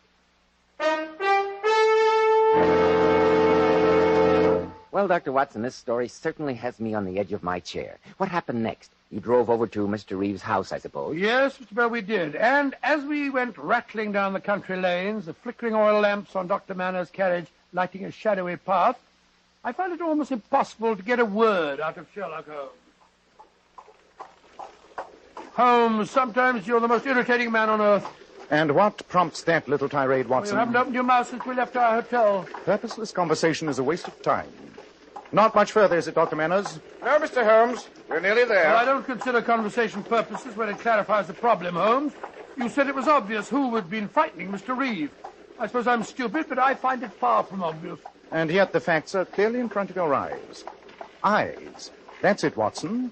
Think about eyes. The blue eyes of the supposed ghost, eh? But the Reeves family have all got brown eyes. Apparently it's a marked family characteristic. Quite, Watson. That fact should lead you to the obvious conclusion. Oh, you're always talking in riddles, Holmes. Here we are, Mr. Holmes. And Hugh Kingslake is standing at the front door. How is he, Mr. Kingslake? Better, Mr. Holmes. Seems to have rallied a bit. But I'm glad you're all here. I'll drive my carriage round to the stables. Be back in a moment. Come in, gentlemen. With Mr. Reeves so ill, it may seem a little inappropriate to announce my news. But Catherine consented to marry me tonight. We're engaged. Oh, really? My congratulations. Yes, indeed. She's a charming girl. Oh, Catherine, darling. I've told them our news. Oh, it must seem a terrible time to announce it, Mr. Holmes, with poor Daddy lying so ill upstairs. It's quite understandable, Miss Reeve. And before we go up and see your father, I'd like you both to know that we have something in the nature of a wedding present for you. A wedding present? Yes. You're both familiar with the story of Colin McGrath, I understand? You mean that he was the true author of The Road is Narrow? Oh, yes, Mr. Holmes. Daddy told us all about it. And did you also know that Mr. Reeve is planning to leave half his estate to the heir of Mr. McGrath? I knew that, Dr. Watson. In my capacity as secretary, I had occasion to draw up a rough draft of the new will a few days ago. Then I'm sure, Mr. Kingslake, that you'll be very interested to know that today Dr. Watson and I discovered that you are the son of Colin McGrath. That I am? Hugh is the heir? Well, that doesn't seem possible. The fact is proven beyond a doubt, Miss Reeve. Then if Mr. Reeve makes the new will, I stand to inherit half the fortune. Yes, my boy, you do. That's what Mr. Holmes meant when he was talking about wedding presents. Come here, somebody! That's Uncle Silas. He's upstairs with Daddy. What's wrong, Mr. Reeve? Fire! I knocked over a lamp in Martin's room. And Daddy's up there. The room's ablaze. What? Come on, Watson. Well, the whole top landing's burning, Holmes. Can't go through this way. We just can't stand here. Mr. Reeve will roast alive. I'm going after him. Come back, Kingslake. Come back. Great Scott, he went right through the flames, Holmes. Send one of the servants for the fire brigade. And tell the rest to bring buckets of water. And to bring them fast.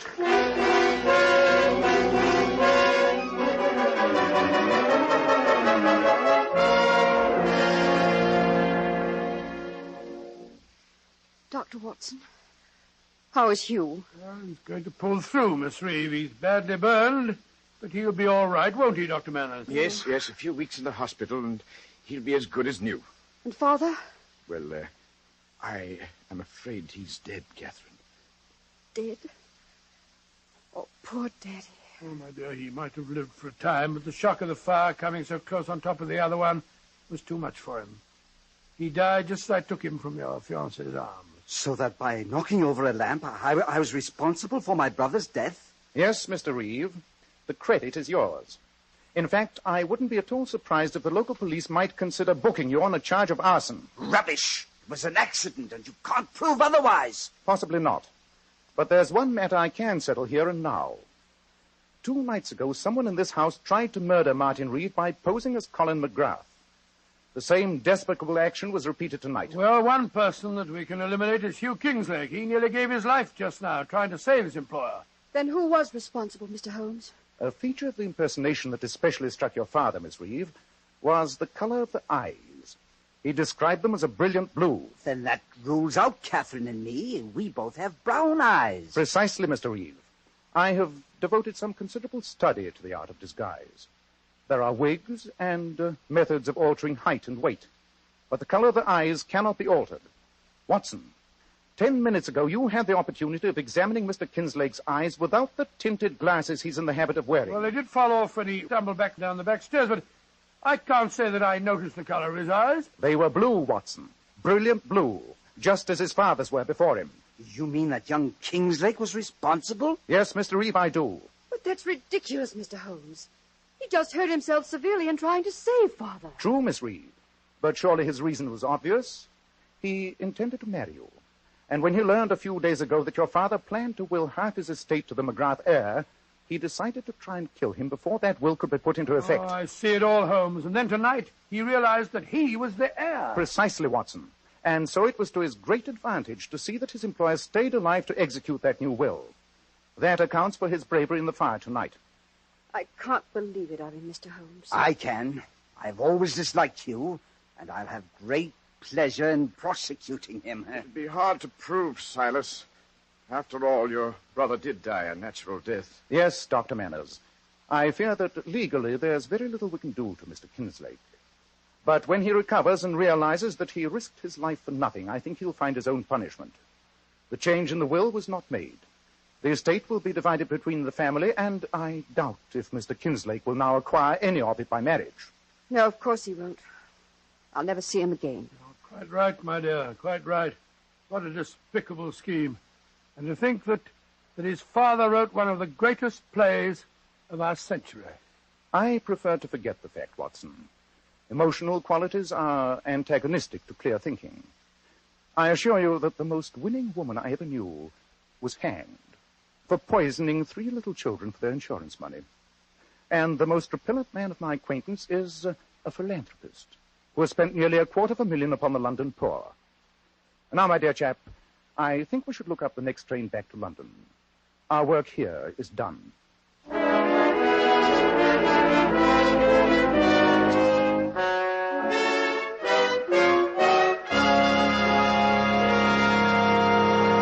In a moment, we'll hear about next week's story. But first, girls, here's a sensational beauty tip from some of the world's most divinely beautiful girls, Powers models.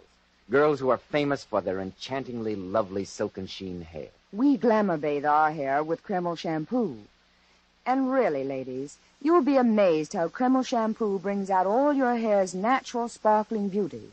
It leaves hair shimmering with brilliant highlights that last for days. And you can always count on Kreml shampoo to thoroughly cleanse your scalp and hair. It never leaves any dull, cloudy film. Then, too, the beneficial oil base helps keep hair from becoming dry and brittle. That's right. Kreml shampoo leaves your hair so much softer, a silkier hair with satin smoothness. Your hair holds a better wave, too. So, ladies, buy a bottle of Kreml shampoo at any drug counter and see how easy it is to have naturally lustrous hair, a vision of beauty. Kreml, Kreml shampoo. And remember, a bottle of Kreml hair tonic or a bottle of Kreml shampoo makes a fine addition to that Christmas stocking. Well, Dr. Watson, I won't be seeing you before next Wednesday, so I'd like to wish you a very Merry Christmas. Oh, thank you very much, Mr. Bell, and the same to you, my boy. I'd also like to take this opportunity of extending the season's greetings to all our listeners and all our friends. On behalf of our sponsors, on behalf of Mr. Conway and myself, and on behalf of Mr. McKnight, our director. So, Dr. Watson, we'll be meeting again next Saturday night. What new Sherlock Holmes adventure are you planning to tell us then? The strange story of a weird jungle music that was heard in the peaceful English countryside and of a diabolical plot that failed. I call it The Singular Affair of the White Cockerel.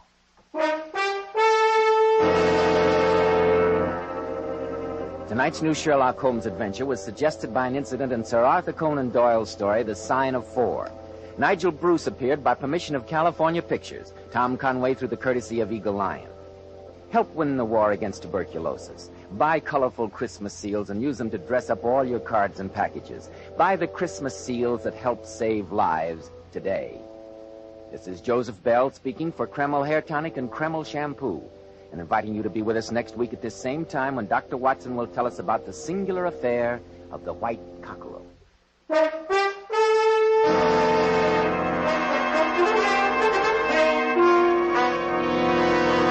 This is ABC, the American Broadcasting Company.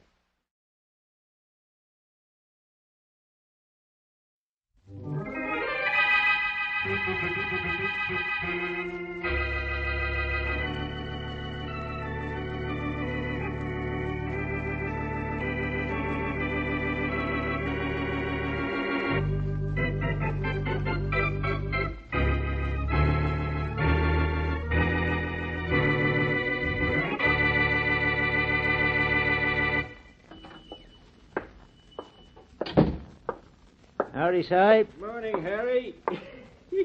How's that bus of yours? Still all in one piece, huh? Well, as far as you can tell in one look, it's all in one piece. But I wouldn't want to have to pay $1 for every nut and bolt it's dropped from Valley Junction to the main highway. Well, you ought to get the company to buy you a new bus, Harry. The drivers in the city get new buses. Folks on my route wouldn't know me if I was to turn up with a new bus. How's business, Si? Oh, good. Always good this time of year. Have a store full of people nearly every day from sunup to sunset. Sort of glad it's a little slow now. Yeah. You was out taking a little ride near my place yesterday, wasn't you, Si? Come to think of it, I was. Yeah. You don't recollect who you saw out in the orchard with me, do you? No, don't think I do. Well, now, that's being mighty smart of you, Si. Huh? Don't exactly get what you mean, Harry. I mean exactly what I said. You're being mighty smart, not recollecting who you saw out at my place yesterday. I don't remember seeing anyone. Yeah, well, now, that's just the thing to remember if anybody asked you. Because if you remember you did see somebody, and if you know who he was, why, there's no telling what will happen to you. You know what I mean? So long, Si.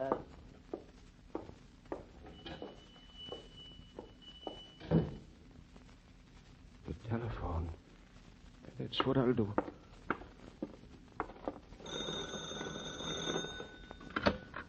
Operator, this is Cy Gardner at the general store in Valley Junction. Get me the city, will you? I want to talk to a fella named Boston Blackie.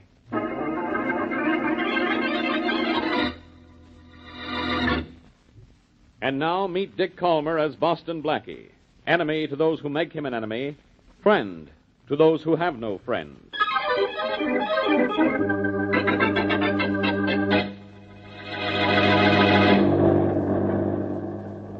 How many more miles to Cy Gardner's store, driver? Well, I tell you, Blackie, my run from the main highway through Cross Creek and Indian Holler and Valley Junction, that's where Cy's store is, it's 18 miles and 3/4. Yeah? That's per bus. But as the crow flies, it's only 6. Only 6, huh? Yeah. Well, next time I think I'll come by crow. But bus or crow, Blackie, what's taking you to Valley Junction? Ain't there enough excitement for you in the city, or is it too much? Well, I had a phone call from Cy Gardner yesterday afternoon. Said he was in some kind of trouble. I would have used my car to come out here, but it's in the garage. Well, it's just well you didn't use it, Blackie. After this bumpy road, like's not to be in the junkyard, where this bus of mine ought to be. Cy Gardner in trouble, eh? Well, he sounded as if he were. Sure is mighty peculiar. Why, I've known Cy Gardner for, 18 years come green-up. He ain't never been in any trouble I heard of. But then, of course, Cy's the sort of fellow that keeps his trouble to himself, Blackie. Pardon me, sir. You speaking to me? Yes. Did I hear the driver refer to you as Blackie? Uh-huh.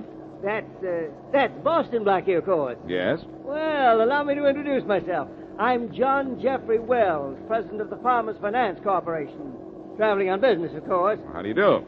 I didn't expect to meet anyone so famous on the bus to Valley Junction. But, of course, when you travel, you never know whom you're going to meet. No, you never know whom or what you're going to meet either. Yeah, that's one of the interesting things about travel. One of the reasons I like to travel, of course. Coming into Cross Creek. Anybody that wants out at Cross Creek gets off here. Well, looks as if we're picking up another passenger, and a pretty one, too. Another of the interesting things about travel, Blackie. Of course. Is this the bus to Valley Junction? Yeah, sure is. As long as it's going in this direction, it's going to Valley Junction. Okay. How much? Oh, you pay when you get off. Next stop, Indian Holler. Okay, if I plant myself next to you, mister? Sure, go ahead and plant yourself. Just don't grow on me. Well, I can tell you aren't from the stick. A handkerchief in the breast pocket means a lot, doesn't it? Well, my bandana's at the cleaners. Yes, you have an answer for everything, don't you? Well, don't try to give me an answer for this, because it isn't a question. You're getting off the bus right around this bend in the road, Boston Blackie. Really? Who says so? Take a look at the two of us, me and this gun. Both of us mean business. Come on, Blackie, we're getting off this bus now. Hey, driver. Yeah? Stop the bus. We're getting off. Hey, now, wait a minute. I don't... Blackie, don't be stubborn. I'm reasonable, but my gun is restless. Well, what have you got to say? Driver, stop the bus. Okay, if you two want to get out in the middle of nowhere, it sure ain't none of my affair. Passengers get on and off where they want. Says so in my franchise. So long, Mr. Wells. Look here, Blackie. If there's something I can do, I'll be glad to help you, of course. No, thanks, Mr. Wells. This is just an example of what we were saying about travel. You never know what's going to happen next. What do we owe you, driver? Why, $1.20 for you. Nothing for the girl, I guess. Okay. There you are. If you see Cy Gardner in Valley Junction, tell him that I'll be there, all right, but a little late. Yeah, I'll tell him. Well, now what? Now, thanks, Blackie. Thanks so much for getting off the bus. Don't thank me. Thank your gun. I'm sorry I had to do that, but I just had to make sure you got off with me. Oh, I'll put the gun away. How's that? It's better, but still not so good. What do you want? Come on, let's walk up and get my car. It's parked near here, and I'll tell you on the way. My name's Marjorie Cleland. Nice name, but it means nothing to me. Look, Blackie, I want you to listen how I got myself in a jam. I'm listening. Well, now, you've got to help me, Blackie. The reason I got on that bus is because I knew you were on it. How'd you know that? I was in Cy Gardner's store when he phoned you. Told you what bus to take and when to take it. So that's the background for us on a bus, huh? Yes. All right, let's have it. Okay, listen, sirens. Yeah.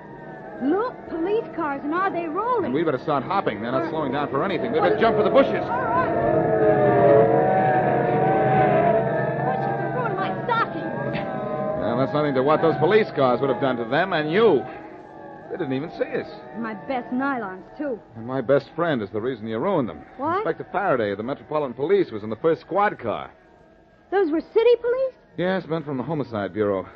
Wonder if they're going to Valley Junction or just late for a picnic. Well, I'll find out pretty soon. Let's have your story now, Marjorie. I don't think I'll bother you with it, Blackie. Why not? Oh, I don't know. I just changed my mind. Okay, get moving, Blackie. Oh, no, not a gun again. You wouldn't want me to prove it was a gun. I'll take your word for it. What happens now? Now I'm getting in the car. But you're going to start walking. Not me. I'm allergic to footsteps. I think you'd be more allergic to lead. Start walking, Blackie.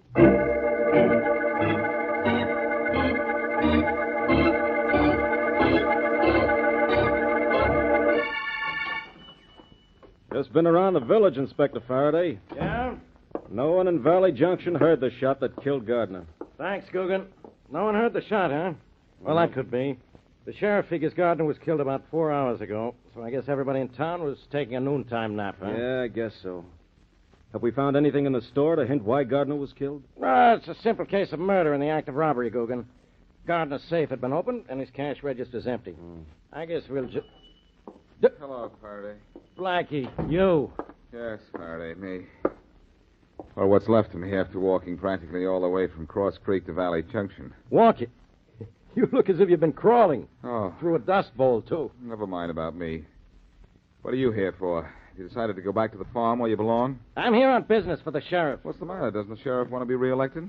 There's been a murder here, and the sheriff asked me to handle it for him because this county's never had a killing before. Don't tell me, Faraday. I know who the victim is. Cy Gardner. That's right, but how did you know? Because Gardner called me up yesterday, and he told me he was in trouble. When was he killed? About 4 hours ago. Doesn't make sense. What doesn't make sense? I was on the Valley Junction bus until a girl named Marjorie Cleland invited me to get off. I had the idea that she got me off that bus as a stall, but that was only 2 hours ago. Look, I talked to everybody on that bus when it got here. And if you'd pay less attention to pretty girls and more attention to what you start out to skip do... the lecture, Faraday. I still think that girl is connected with Gardner's murder in some way or other. Gardner was killed by someone who robbed him. It's that simple. Now, come on, I'll drive you back to town. Guggen. Yes, Inspector. Lock this place up good and tight so nothing is touched before I send a special investigator out here. Right, Inspector. Come on, Blackie, I'll drive you back to town. No, thanks, Faraday. I think I'll stick around. I'm going to find that Marjorie Cleland again. Look, will you quit wasting my time? Come on. Tell you what you can do, Faraday. What? I saw a rooms for rent sign about 5 miles down the road. You can drive me that far. Why do you want to stay? Do you like it here? No, but I would like to find out who didn't like Cy Gardner.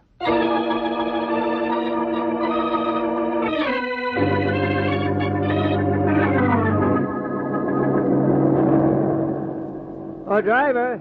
Oh, hi, Mr. Wells. When do we make our next stop? Well, let's see. We left Valley Junction an hour ago. Next stop's Northville. Be there in about a minute or so. Thanks. By the way, I noticed the police questioning you back at Valley Junction. Yeah, they sure did. Poor Cy Gardner. They questioned you, too, didn't they, Mr. Wells? Yeah, they questioned everybody on this bus. Though why they questioned us, I don't know. We were going toward Valley Junction, not away from it, as a murderer would be doing. Yeah, I guess that's so. Poor Cy Gardner. Nice fella? Oh, the best.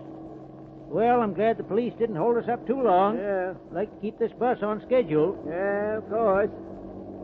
Who did it, Harry? Who killed Gardner? I don't know, Biggie, but I didn't, if that's what you're thinking.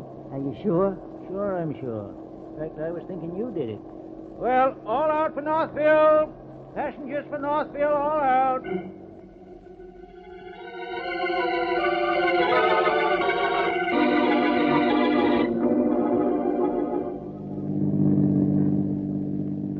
There's the rooms for rent sign. Stop here, Faraday. All right, Coogan. We'll let Blackie off here. Right, Inspector.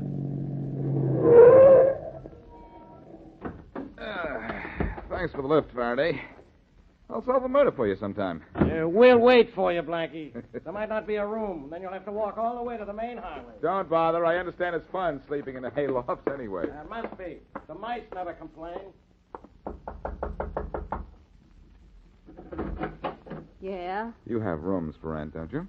I'm particular who I rent to. Who are you? Boston Blackie. Well, I have rooms for rent, but not to you. Well. What's the matter, Blackie? Did she like your references? Go ahead and laugh, Faraday. How could I help laughing when she slammed that door in your face? Come on, get in. I'll drive you to town. No, I'm staying, Faraday. Only this time by request. By request? What are you talking about? The 3 words on this little slip of paper right here that the woman just gave me. Maybe she slammed the door in my face, but look what she wrote on this piece of paper. Huh? Let me see. Now, I'm sure you can read it, Faraday. It's just 3 simple words. It says, "Don't go away."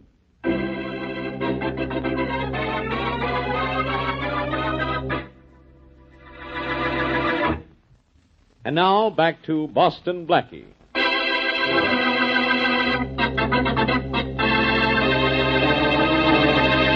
Blackie receives a phone call from Cy Gardner, storekeeper in the rural town of Valley Junction.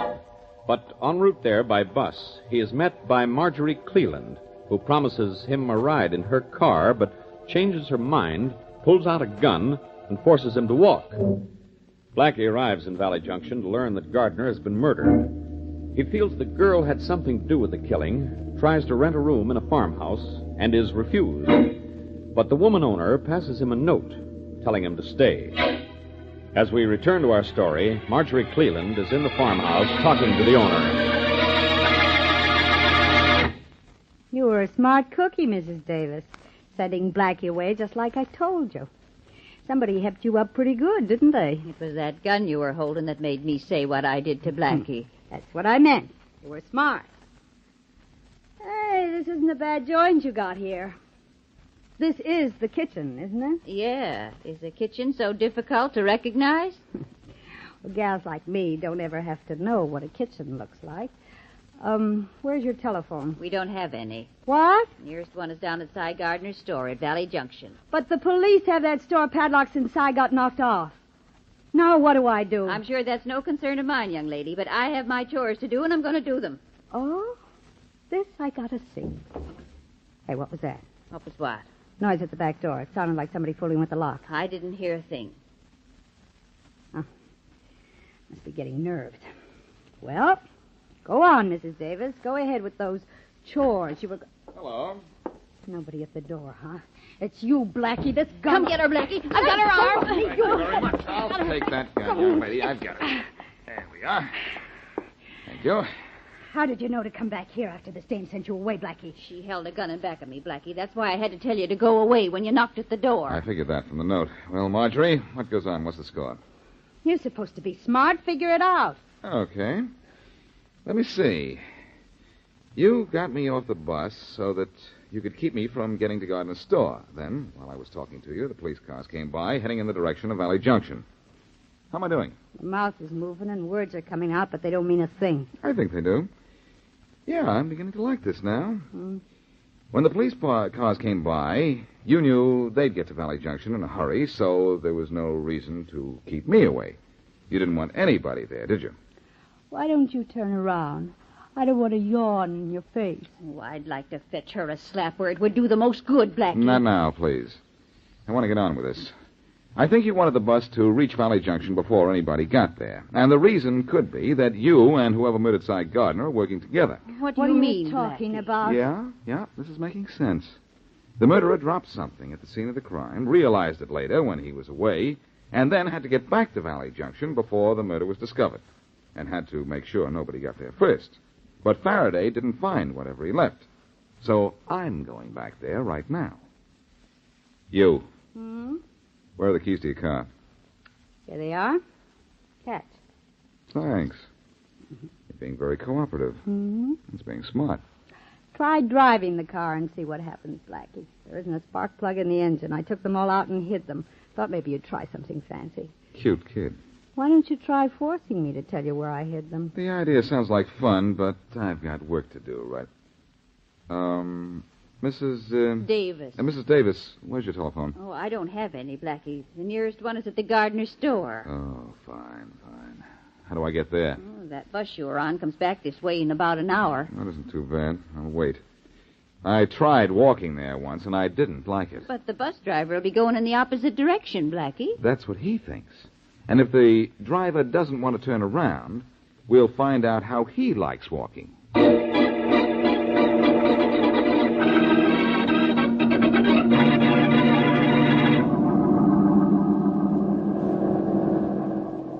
Hey there! You in the bus! Stop, will you? Stop! Yeah? What is it, Blackie? Turn the bus around. We're going where you just came from. Oh, sorry, I can't do it, young fella. This bus runs on a schedule. Subject to change without notice. I'm getting in. Yeah. Close the door and swing the bus the other way. I guess maybe you're looking for trouble, Blackie. Well, I'm glad to convenience you that way. I'm going to knock you halfway. Are you kidding? Yeah? Oh. More people are getting hurt in cars these days. Oh, well, I guess I can drive this thing to Valley Junction. Only I shouldn't have hit this guy so hard. Now I've got nobody to talk to.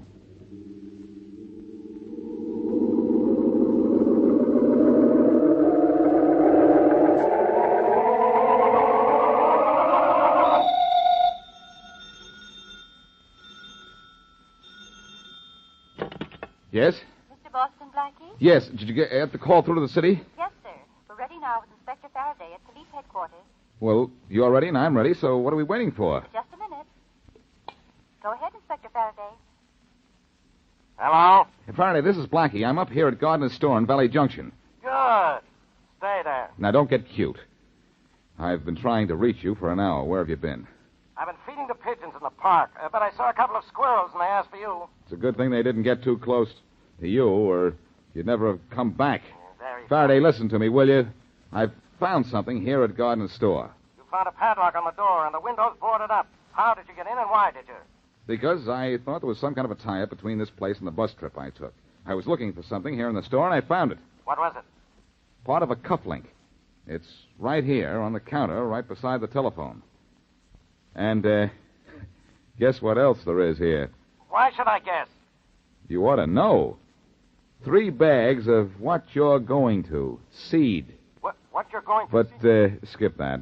Faraday, I want you to do something. Look in your files and see if you can find someone who looks like that John Jeffrey Wells character. That cufflink belongs to him. Now, hurry. Hurry, he says. If I listened to you, Blackie, I'd be hurrying the rest of my life. Good. Then it wouldn't last so long. Oh, I don't know why I do these things. Maybe, Blackie, one of these days I'm going to stop doing what you ask. Hang it up or I'll give it to you right here. Hello, Wells. Want me to hang up the phone, huh? Okay. Think of me. Did you have a nice chat with Inspector Faraday? Oh, as nice as usual. I didn't mean to eavesdrop, Blackie, but I was standing in the doorway and I overheard everything you said, of course. Does everybody in this neighborhood carry a gun? What's the matter, Wells? Don't you want me to know what Inspector Faraday is going to find out about you? I can tell you everything Faraday can tell you. But will you? Why not? Don't move, Blackie. Well... I'll tell you what Faraday's going to find out. But it's not going to do you any good. Uh-huh. Just knowing you killed God, won't make me happy. I'm such a curious fellow. I always want to know why. I'll tell you why. Because he recognized me. Any crime in that? I went to prison for a crime once. I didn't like the place, so I left it without benefit of parole 15 years ago. Well, you've been in hiding a long time, haven't you? I've been hiding as an important and legitimate businessman for 15 years. But when I came to visit my brother the other day, Cy Gardner saw me and recognized me. I had to kill him to keep him from talking. And I robbed the store as a cover-up. You came here to visit your brother? Yeah, me, Blackie. Oh. So, Mr. Wells, you and the bus driver are brothers. Don't tell me Marjorie is your sister. No, Marjorie's a girl from the city I hired for the occasion. What occasion? The occasion of your arrival in Valley Junction. You knew I was coming? Oh, yes. And on what bus, too? See, I was listening at the window when Harry here talked to Cy about recognizing me. Oh, I see. Or do I? You didn't try to keep me away before the murder. It was after the murder. Was that because you knew you'd dropped this cufflink? Uh-huh. And I wanted to get here before you did. I get it now. When Marjorie saw the police cars go by, she realized there was no use in stalling me. Too bad the police locked up the store after they left, or you could still have picked up the evidence I found. Well, instead I'm picking you up. Bus all ready, Harry? Yeah, it's ready, Biggie. Oh, Biggie, is it? Yes. Or do I still call you Mr. Wells? You won't call me anything in a little while. Harry, we're taking a special passenger for a special trip to the main highway. Yeah, a special delivery. Well, thanks. Thanks a lot to both of you. Nice of you to give me a lift. I hope you like it, Blackie, because it's the last thing you're going to get from anybody.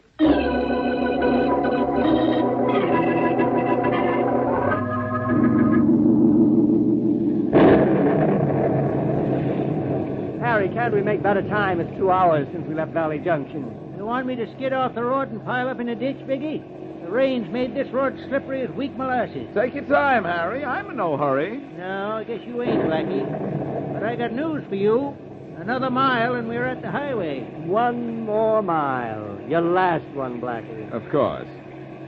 But why are you bothering to take me all the way out to the highway to kill me, Wells? I could have died just as dead in Valley Junction. And it's so peaceful in the country. Too close to home back there, Blackie. We're going to knock you out, put you on... Sirens, Harry. I hear sirens. Yeah, so do I. If you hadn't been so busy talking, you would have heard them before. Look at what's coming around the turn up there ahead, a police car. They won't want us.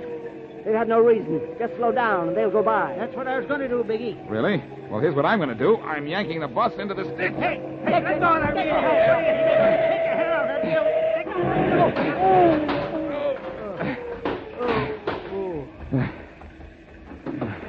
That bus was pulled into the ditch on purpose, son. Look out.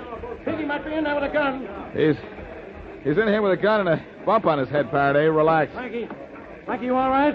Yes, as long as you don't take my driver's license away from me for this. I dumped this crate into the ditch. Nice going. But look, it's a lucky thing for you. There was something wrong with that phone in Gardner's store. There wasn't anything wrong with it. There wasn't. So how could I hear everything you and Biggie said after he made you hang up? How? You remember those bags of seed I told you were on the counter next to the telephone? Yeah, so what? So instead of hanging up the receiver, I just leaned it against one of the bags so you could hear what was going on. Biggie thought I hung it up when he told me to. Well, I checked our files and found Wells was Biggie. Now we've got him and his brother. But where's the girl? Probably still at Mrs. Davis's rooming house.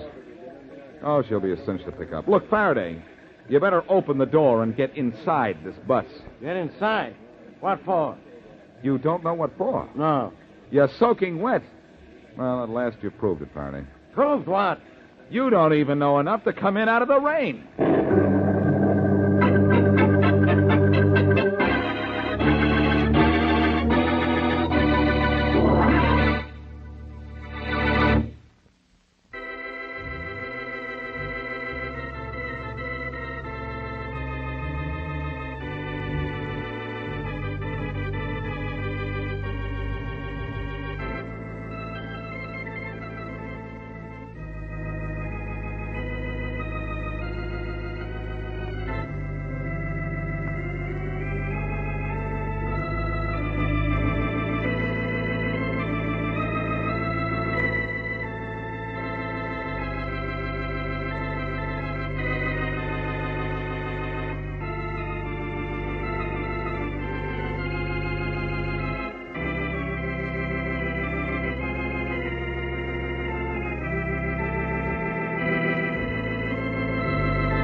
Tonight, we again present the famous Mr. Chameleon of Central Police Headquarters in his famous cases of crime and murder. Mr. Chameleon, as you know, is the famous and dreaded detective who frequently uses a disguise to track down a killer. A disguise which at all times is recognized by the audience. Tonight, we give you Mr. Chameleon in The Dazed Girl Murder Case.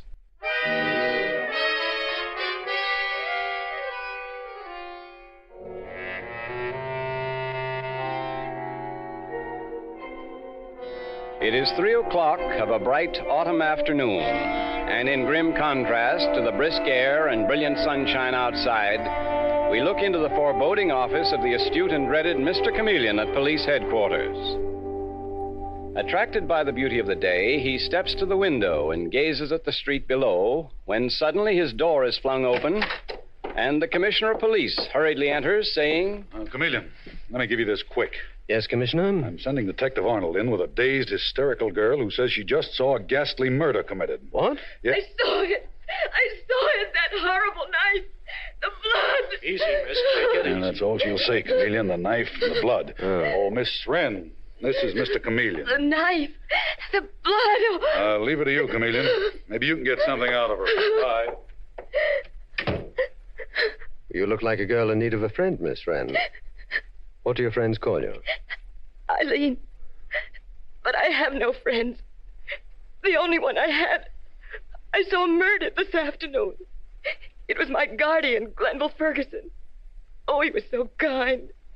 He couldn't believe there was wickedness in anyone. Eileen, start at the beginning and tell me exactly what happened. Well, Mr. Chameleon, I was in my guardian's study this afternoon, sitting across the desk from him when he said... Eileen, dear, you're making me very happy. I know you're getting better. You'll soon be the girl you were when you came to me. Yes, but I still keep seeing murder in this house. Oh, Eileen, don't get back on that track again. It's just what we're trying to cure. But I tell you, I beg you to listen. Your own sister, Mrs. Lambert, she's going to kill you. Elizabeth going to kill me? Nonsense. She's bringing people to this house to murder them. I've heard the screams, the terror of it. Well, at least she's not murdering anybody now. She's baking a loaf of bread. Oh. And any minute she'll bring it in here, hot, and give each of us a piece. How's this for homemade bread, Glenville? Oh. Make your mouth water? Oh, you here too, Eileen? You haven't cut it. That knife on the tray. Eileen. I'm going back to my room. Eileen, don't. Stay. Watch out! Jump! She's coming behind you with a knife. At last, Glenville, at last.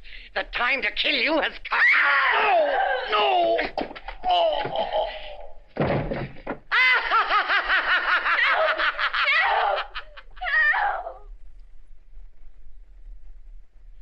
And I ran out of the house, Mr. Chameleon, and came here to police headquarters.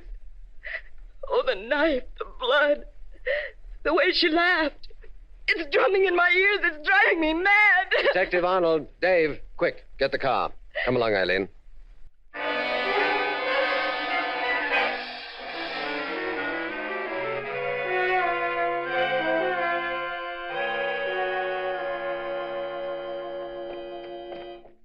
Here's the house. Here's the house, Mr. Chameleon. I'll give you my key. Now, let me open the door, Eileen.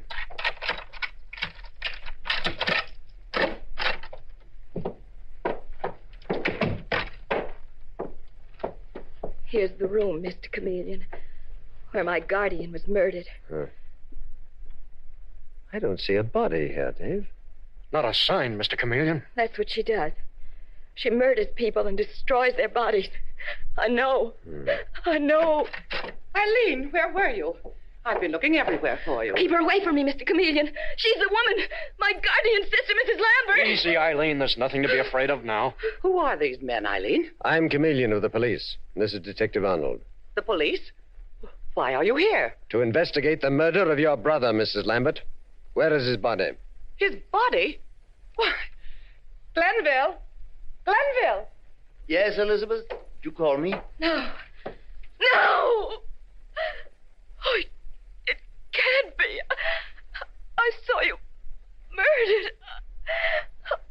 Poor child, she's fainted, Elizabeth. I'll run up and get something to give her. I'd prefer that you give her nothing, Mrs. Lambert. What? Dave, you pick up Eileen, please. Put her on the sofa in the hall. Right. Mr. Chameleon, I've taken care of Eileen ever since she came here a year ago. For the present, the police are going to take care of her, Mrs. Lambert. I have no objections.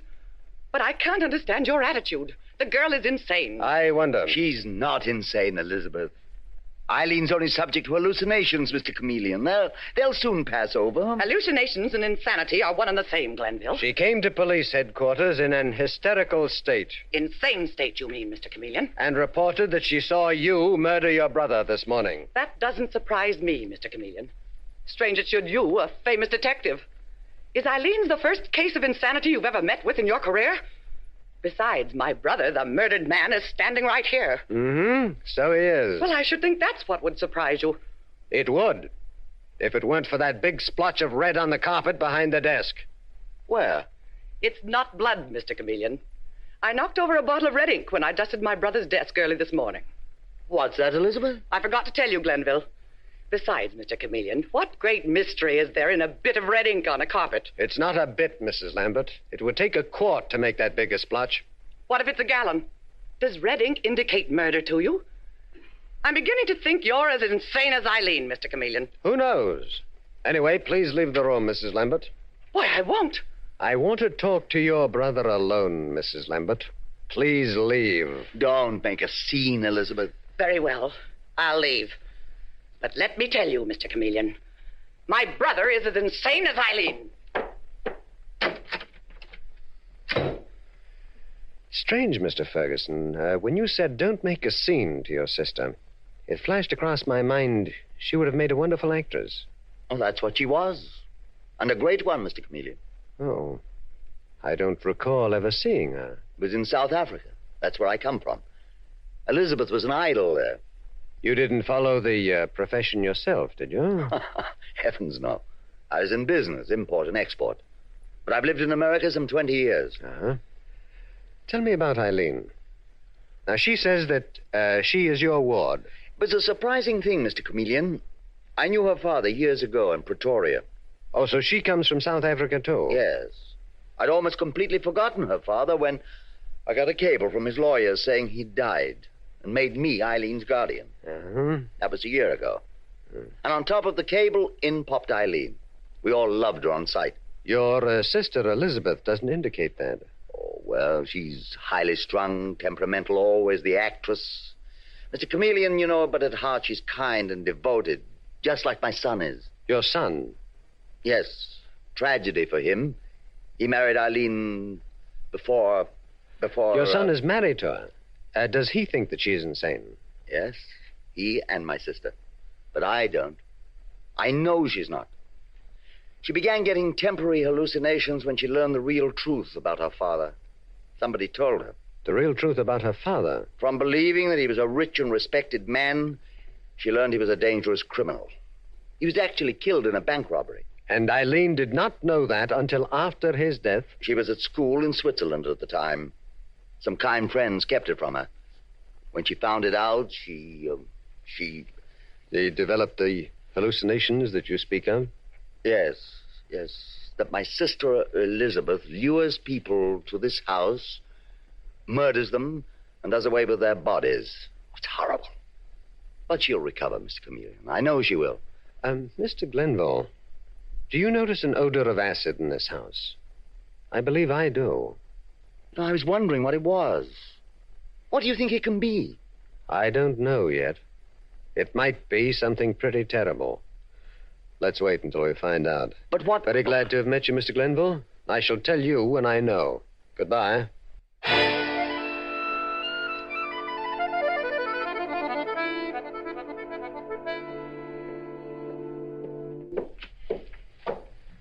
Oh, Dave, you're still here in the hall waiting for me, eh? Well, you're looking brighter, Eileen. Yes, she came out of her faint pretty good, Mr. Chameleon. You don't think I'm insane about what's going on in this house, do you, Mr. Chameleon? No, Eileen, I don't. Come along. Dave Arnold and I will put you up in a hotel. No, I can't leave my guardian, Mr. Ferguson.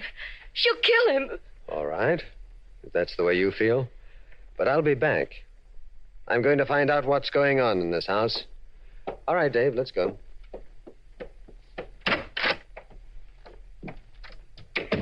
Hey, what is all this about coming back here, Mr. Chameleon? That kid's nuts. We're out on a dud. We're coming back, Dave, tonight. Probably to dig up the body of a murdered person from under the garage that connects with the library. What? A body that's probably being eaten away in a buried acid tank. Or maybe there's more than one body. Holy mackerel. Dave, did you notice how long that man has been walking up and down in front of this house? Oh, that one-armed guy. Mm-hmm. Gosh, it slipped me. He was at the door asking to talk to you. Oh. All right, I'll talk to him. Okay. Hey, mister. This is Mr. Chameleon. Thank you, Detective Arnold. I don't want to intrude, Mr. Chameleon, but I think I can help you. Yes? How? By informing you that Eileen is not insane. She knows precisely what she's talking about. If you permit anyone in that house to put across to you that she is mad, you'll be making a frightful mistake. You seem to know a great deal. What's your name? When the proper time comes, I'll tell you.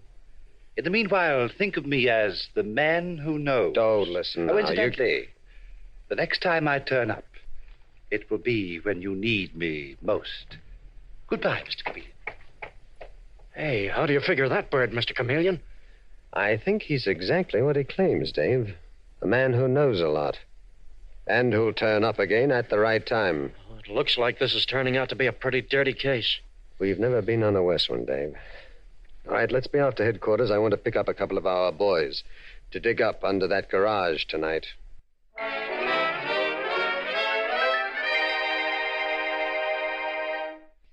Well, everything's set, Mr. Chameleon.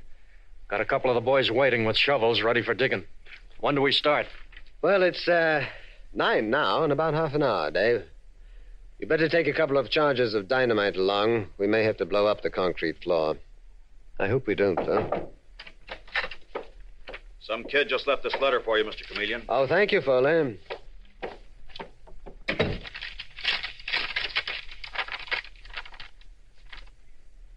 What is it, Mr. Chameleon? I'll read it, Dave. Dear Chameleon, I've always admired you, so I'm giving you a tip-off. The parties you suspect are fixing to murder Eileen Wren in the bushes about 200 feet down from the 110th Street entrance to Central Park at 9:30 prompt tonight. Be there and you'll bag them all. Signed, a friend. It's that bird who called himself the man who knows. He's out to get you, Mr. Chameleon. Don't go. I'm going. And alone, Dave. Take your boys out to the mystery house and start digging. I'll meet you there later.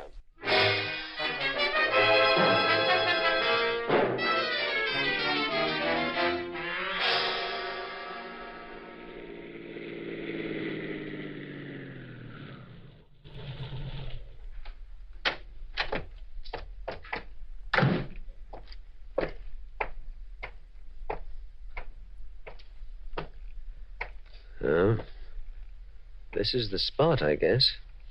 Hi, Chameleon. Yeah. So you fell for my billet doux. Smart cop. Well, bless my soul. Sandy Hauser. Gotta feel pretty proud, Chameleon. I'm getting $5,000 for bumping you off. Drop that gun. Drop it. Why, that's very easy. I don't need it, Sandy. I've got 3 cops standing behind you. What? You dirty double-crosser. You murderer, Chameleon. You've killed me.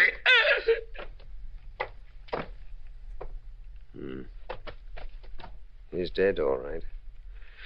Oh, poor dumb Sandy. You shouldn't have looked around.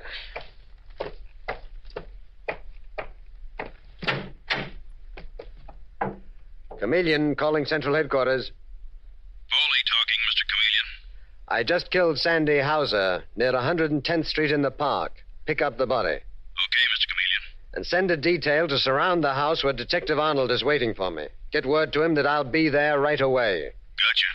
And put out every tracer on the force to get the lowdown on a man named Glenville Ferguson, and especially his sister, Elizabeth Lambert. Bye, Foley.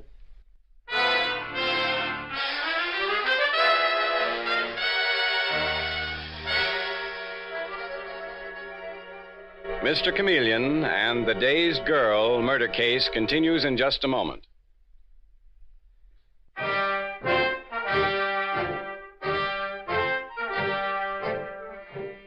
And now back to Mr. Chameleon and the Dazed Girl murder case. It is a few minutes later, and we see Mr. Chameleon whispering to Detective Arnold as they quietly enter the garage, where he has said he believes the bodies of murdered persons will be found. And we hear him say, Have you unearthed anything yet, Dave? The boys are still digging, Mr. Chameleon. Uh-huh. Putting the earth on top of sacks to keep everything nice and quiet. Good. I think they hit it now, Dave. Quick, everybody. Put on those gas masks. Those acid fumes may be deadly. Hey, boys, put on these masks. Okay. Okay. Now, quietly lift the top off that vat. It's loose. It's a vat, all right, Mr. Chameleon. But I don't see anything in it. Fish around the bottom, boys, with those grappling hooks. Good thing you brought them.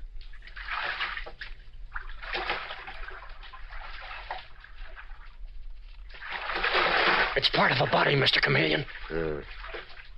There's not much left of it, Dave. Seems to be in pieces. Keep on dragging the bottom. Okay. There comes a skull. Keep moving. We want to get out of here without being caught if we can. It's the rest of the body.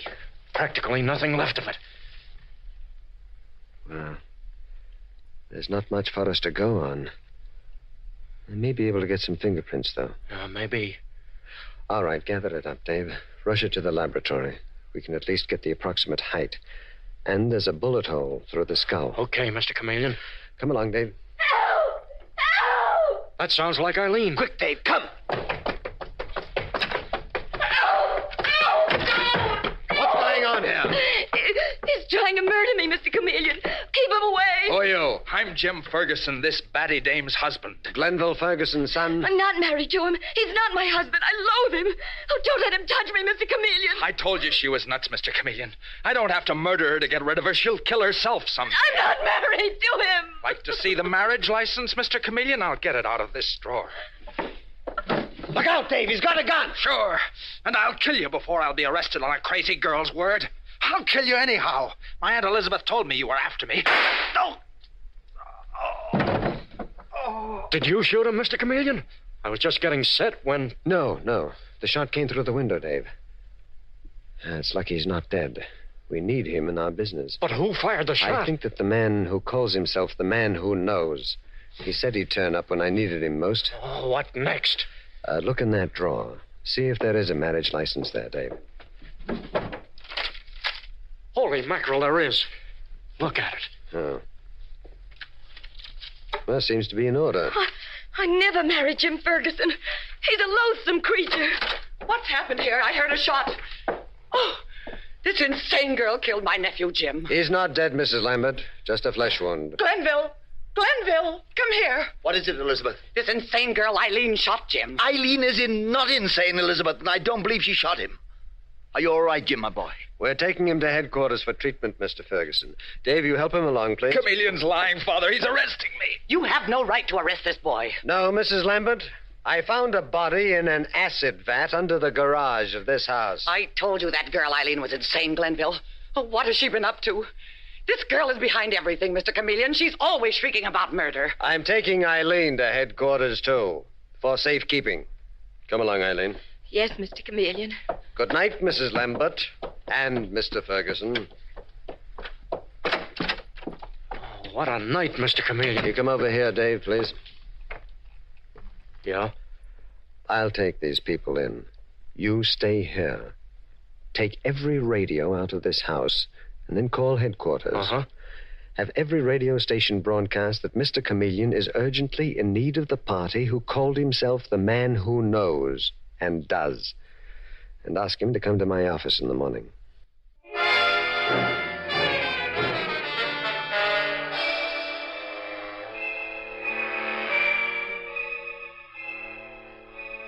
And Mr. Chameleon's message bore fruit, for next morning we find him in headquarters with the man who calls himself the man who knows And we hear this man saying, As I was saying, Mr. Comedian, my name is Talbot, and I am a police officer from South Africa. And you are positive, Mr. Talbot, that the acid-soaked body we found was Elizabeth Lambert's husband, and that she murdered him when he traced her here? Certainly. She was purposely trying to drive Eileen mad. She knew Eileen had actually seen her murder her husband. And I'm positive Elizabeth Lambert forged the marriage certificate between her nephew, Jim Ferguson, and Eileen. Mm-hmm. Yes, it was forged, all right. She knew Eileen, far from being poor, had inherited one of the biggest fortunes in South Africa, and she proposed to get her hands on it.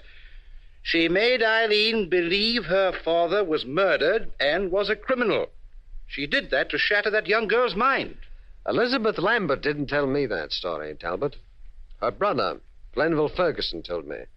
But our reports show him to be strictly on the up and up. Then his sister put him up to telling you. He doesn't know what's going on half the time, Comedian. Did it ever occur to you that Eileen's insanity might be feigned and that she's our murderer? Oh, that's impossible, Comedian. What about the body you fished out of the acid vat? It matches the Lambert woman's husband, doesn't it? It may be a plant of Eileen's. But I know a way to find out, Talbot. Oh, how, Comedian? A trigger man hired by someone in the murder house tried to spot me last night, and I killed him. I'm going to disguise myself as one of his pals, and I'm going to confront our suspects as his successor and offer to bump myself off for $5,000. The one who accepts is the murderer. Well, that's an idea, Comedian. You go out with us, Talbot? I wouldn't miss it for £1,000, Comedian.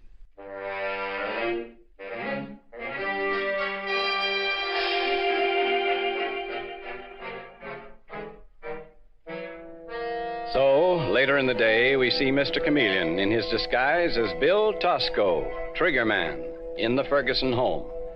And as he speaks in the voice of his disguise, he says, What's my proposition? My pal got bumped trying to bump Chameleon. I'll take the same chance that he did for $5,000. I can get Chameleon. I know my way around. Don't fall for this, Aunt Elizabeth. I'm not, Jim. If you don't, lady, I turn you to the cops myself. You're a murderess, Mrs. Lambert. But if you give this man money to kill Mr. Chameleon, I'll warn him. I saw you kill a man myself. Eileen, be quiet. Don't listen to this girl, Tosco. This girl's insane. You told Chameleon she wasn't, Glenville Ferguson. I got that through the grapevine. Give him the money, Elizabeth. Don't go up for murder. Well, well, Ferguson, so you're the one. Cover him, Dave. Shoot to kill if he moves. Mr. Chameleon. Right the first time, I'm Chameleon. Listen, Chameleon, I didn't kill anybody. I told my sister to pay you off to keep her out of a scandalous mess. Keep him covered, Dave. Yes, sir. This is outrageous, Mr. Chameleon. My brother wouldn't hurt anybody. You're as crazy as this girl. Not so crazy that I failed to see that red ink on your carpet, Mrs. Lambert. And not so crazy that I didn't get the flash you and your brother were trying to drive this sweet girl mad by simulating a murder before her eyes. Handcuff Elizabeth Lambert, too, Dave. Haul them both in. Just don't move, Elizabeth. I'm pretty handy with this gun. Well, Talbot, Mr. The Man Who Knows, who do you think was right in this case? I think we both were right, Mr. Comedian. Yes, it seems so. Well, let's have dinner together tonight. I think I owe you one. Okay, Dave, that's all. Charge them with first-degree murder. Tell them about the charms of the electric chair on the way to headquarters.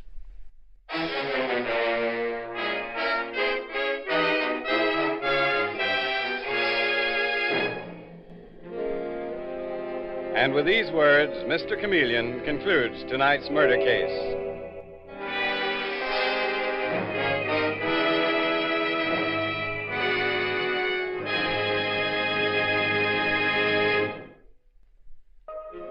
Listen next Wednesday night at this same time for Mr. Chameleon, the Man of Many Faces. The part of Mr. Chameleon is played by Carl Swenson, with dialogue by Frank Hummert, from the original story by Frank and Ann Hummert. It is directed by Richard Leonard, with music by Victor Arden. Your announcer is Howard Claney.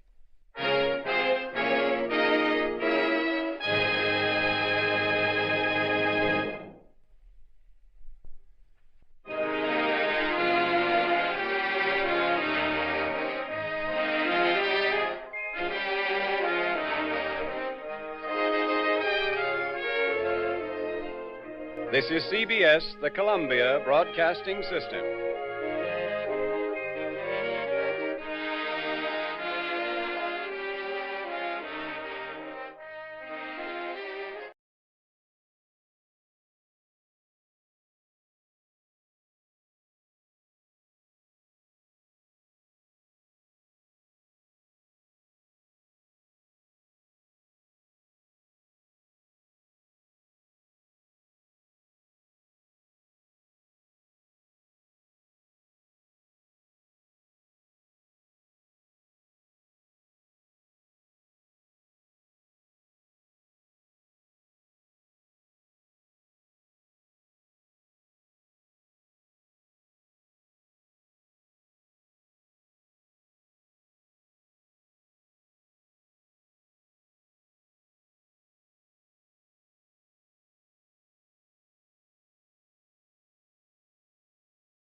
Time now for Rocky Jordan.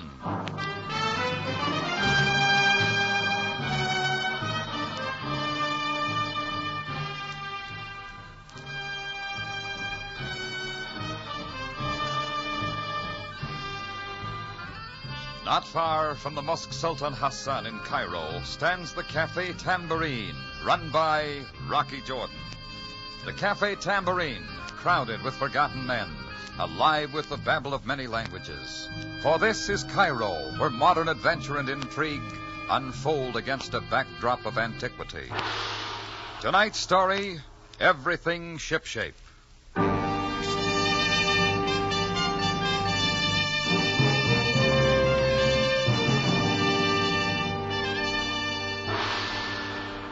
There's nothing very exciting about the postman's morning visit to my Cafe Tambourine. The usual stack of bills, an ad for a new brand of Bolonacci, maybe, a copy of the St. Louis Post-Dispatch. But this particular mail delivery brought something else, a business-sized envelope bearing a Syrian stamp. The letterhead inside carried the heading, Ship and Shape Enterprises, Beirut, Syria. And below, a curt message, arrive in Cairo Thursday. Please arrange appointment at your cafe, 3:45 p.m. that day. Signed, Joshua Shipp. So I wasn't a bit surprised when at exactly 3:45 p.m. the following Thursday, a little man sporting a cane and waxed mustache darkened the Tambourine's front door. He gave the place a quick once-over, nodded his approval, and he came directly back to my office, put down his briefcase, and wiped the sweatband of his derby hat with a silk handkerchief. Mr. Rocky Jordan? Yeah, that's right. How are you, Mr. Shipp? Ah, you are right, Mr. Jordan. Joshua Shipp. Excellent, thank you. Wonderful air trip from Beirut. Hey, you're right on time. Never keep a man waiting. Policy. Well, now that we're off on the right foot, shall we get right down to business? It depends on what you're selling. Selling, my man, selling. I can see you don't realize the importance of my visit. I suppose we get at it. Sit down, Mr. Shipp. Thank you, Mr. Jordan. 1 moment, please. Oh, by the way, how's Mr. Shape? Shape? Of Ship and Shape. Oh, the letterhead, of course. Old stationery, Mr. Jordan. Unfortunately, Mr. Shape is no longer with us. Carry on, Mr. Shipp. Yes, of course. Now, Mr. Jordan, I represent a client, one A.K. Kesak. Kesak? I don't recognize the name. Quite true, Mr. Jordan. New in Cairo. I'm sure you will find doing business with my employer most profitable. Just what does A.K. want? Now we get to the matter at hand. At A.K. Kesak's authorization, I am commissioned to buy your Cafe Tambourine. Who said I wanted to sell? We have discussed the matter with no one. Sorry, Mr. Shipp. Just tell A.K. I like the place. Tambourine's not for sale. Tut, my good man. You just go ahead and take a thorough inventory, your equipment, spirits, food, tangible and intangible assets, set your price, and then double it. Just like that? But we must have your answer quickly. I'll give you 24 hours to think it over, sir. 24 hours. Not a minute more? That is my deadline, sir. My address, of course. Joshua Shipp. 394 Esbekia Plaza, Bungalow 6. Good day, sir. Joshua Shipp hoisted his derby, thumped it with his finger, and set sail through the Tambourine and out into the street. Well, I figured I'd had my kicks for the day and settled down to some paperwork in the office. It was just a few minutes later when I noticed somebody else coming through the tables toward my office. She could have been pretty, only her thin face was too tight, like a knot that needed untying, and her eyes had that wild look. I knew right then she was the kind of company I didn't want. Chris moved over from the bar. Hold on, lady. Where you going? Where did he go? Where is he? Just take it easy. We don't want no trouble. Don't you touch me. Keep out of my way. Okay, Chris, I'll take over. Better watch the bar. Sure, Rocky. Guess you had one too many. I have not been drinking. I know what I'm doing. Where is that man? There are no customers in the office, lady. I know he came to see you. Tell me where that man is or I'll... Look, the door stays open. Now listen to me. You will listen to me. Hey, what's the idea? Put away that gun. Don't you dare touch me. Now for the last time, where is he? Where did he go? It depends on who you're looking for. Joshua Shipp. He's not here. What do you want with him? I'm going to kill him. Oh, get some sense, will you? And I'll kill you or anyone else who tries to stop me. I will shoot. I don't argue with hysterical women holding guns. But suppose you tell me what this is all about. I followed them all the way from Beirut, and I won't stop till I get them. You're from Beirut, too? Yes. Now, do you believe that I know what I'm doing? Maybe I do. Who are you? Ask Joshua Shipp who I am. Ask him if he remembers Drina Ritar. And then tell him. Tell him I'm going to kill him. Tell him. He left here just a few minutes ago. Where did he go? I don't know. Now listen, Drina. Maybe you're no better than he is, and I don't care. But I'll tell you this, Rocky Jordan. No, stay back. Sorry, Drina. Give me that gun. Not a chance. Give it to me. Oh, please, please. Yeah, that's better. I suppose you sit down and tell me what this is all about. Rocky, don't sell the tambourine to that man. You know a lot, don't you? What's your interest, Drina? Just don't sell. He'll do the same to you as they did to my husband. Your husband? All right, let's have it. What are you talking about? I can't. Jonathan, he's... What about Jonathan? Oh, please. I can't talk.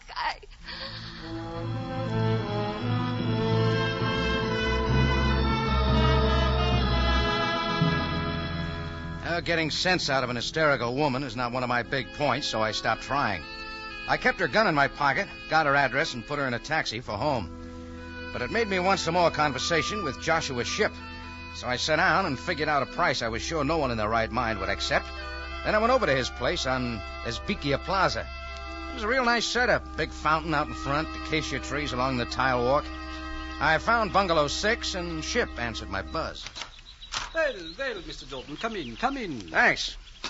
Say, I've been thinking over your proposition, Mr. Shipp. Fine, my man, fine. You came even sooner than I expected. I do lots of surprising things. Well, now, if you'll name your price for the tambourine... Just a minute, Mr. Shipp. I'd like to deal directly with the client. Well, AK is very busy, very busy. Too busy to swing an important deal like this? And so am I. Oh, no. Tut, my man, don't be hasty. AK happens to be waiting in the next room. And just tell the big boss I want to ask a few questions. Oh, yes, of course. One moment, Mr. Jordan. Joshua Shipp stepped into the next room and spoke a few words. I waited just a few seconds. Then I met A.K. Kesak.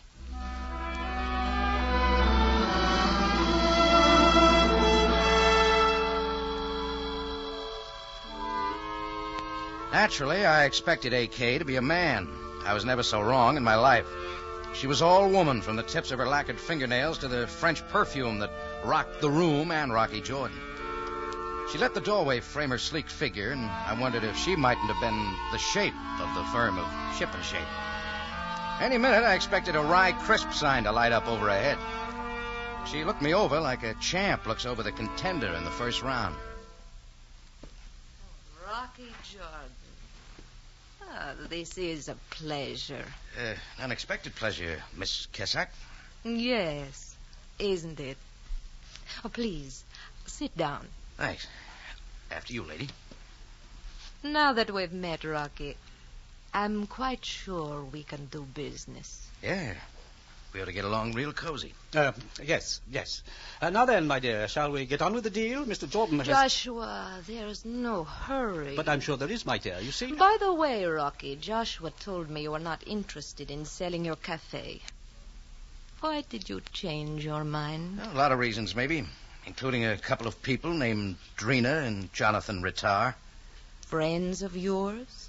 I was about to ask the same question. Well, neither here nor there. Now, Mr. Jordan, your price for the tambourine. £10,000, cash. Well, my dear? Write him a check, Joshua. Wait a minute. I said £10,000. That's 40,000 American dollars. You add very well, Rocky. What else can you do? I will prepare a bill of sale. We want to take possession of the tambourine immediately. Why the hurry? Oh, don't be surprised, Rocky. Your cafe is ideal for our purpose. Your price is high, but we'll make it back quickly. On the dice tables alone. Dice tables? Of course. Don't tell me you object to the tambourine being used as a gambling casino. Oh, not especially, as long as I'm out of it. Out of it, Rocky? Oh, but surely you told him, Joshua. Hey, wait a minute. Told me what? Perhaps I didn't make myself clear, Mr. Jordan. A necessary part of the deal is that you remain at the tambourine. We supply the money and the know-how. You supply your good name, Rocky. You mean I front for your gambling setup? Not in your life. At a good salary, of course. Say, £100 a week? It's no deal. Not so fast, Mr. Jordan. Refuse and you get nothing. Okay, let's keep it that way. We do not like our time wasted, Mr. Jordan. Wait, Joshua. Rocky changed his mind once. I think he will change it again. I wouldn't count on it, lady. As I said, I'm quite sure you and I can do business. Goodbye, Rocky.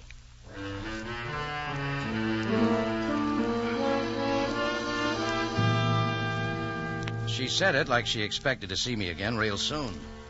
I walked out to the street wondering if she actually thought I was a sucker for that sort of a deal.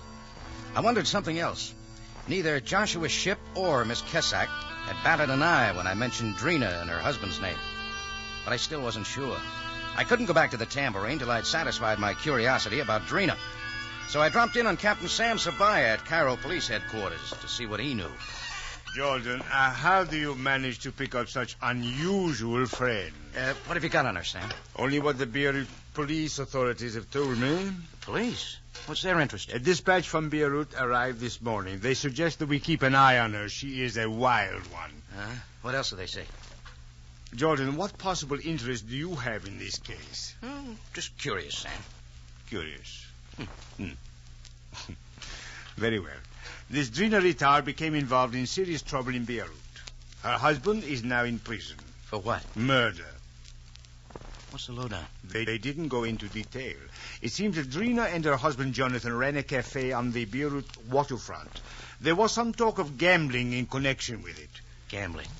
What else? Well, there is little more. There was a fight there. A man was killed. Jonathan Ritar was convicted and sent up for several years. Who'd he kill? Well, the dispatch does not say. But be that as it may, we suspect that Drina is in Cairo to make trouble. She is being watched. If that's all you have, Sam, thanks. Jordan, one moment. Could it be that you are in danger from this lady? What gave you that idea? Well, Jordan, it is most unusual for you to be carrying a gun. That bulge in your coat pocket. Oh, sure, yeah. It's a gun. I've got a permit. Oh, yes, of course. Please let me see it. Sure, yeah. I'll look it over. Rather light for you, Jordan. Italian make. Where'd you get it? Why, Sam, is this a shakedown? I, too, am a curious man, Jordan. Yeah. Needs oiling. So does that chair of yours, Sam. How about the gun? Yes. Here you are. Thank you. And about this Drina, Jordan, remember, if she makes trouble, the police will take care of her. Well, Sam didn't give me much, just enough to help me decide to drop Drina, Kesak, Shipp, and the whole business. I had a few things to do at the Tambourine, so I wandered back that way. When I got there, a side of Turkish beef stood blocking the entrance. You'll stay outside, Mr. Jordan. Move the body, mister. I warn you, I am a very mean man. I'd get tough someplace else. I am instructed to get tough right here, so don't try to go in. That's right, Tonoff. We don't want Jordan around the Tambourine. Oh, Joshua Shipp. This knuckle boy working for you? Quite right. Then get him out of my doorway. Not your doorway, Jordan. What are you driving at? You just sold the Tambourine to A.K. Kesak and me. You don't live here anymore. We don't want you around. Look, I told you the deal was off. Now get this overgrown camel out of my door. Stop it, Tonoff. I will do. I'm very dangerous. Man! Now, Jordan, get it straight. The deal's closed. We deposited the £10,000 in your bank account, and the bill of sale is complete with your signature. Oh, a reasonable facsimile. It'll do for now. So give me a forwarding address, and I'll send you your clothes. What makes you think I'm going anywhere? I took care of that, too. Here's a bonus, Jordan. A plane ticket to Rio de Janeiro. For me? That's right. They say it's wonderful there this time of year. Supposing I like Cairo better. Cairo can get hot, Jordan. Extremely hot.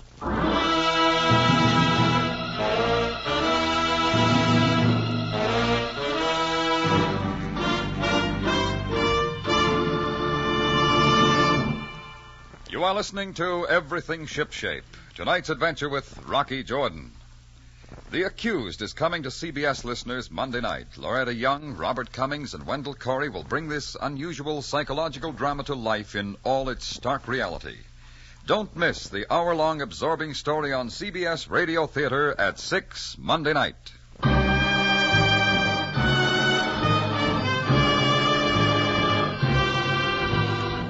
Now we return you to Cairo and tonight's adventure with Rocky Jordan, Everything Shipshape.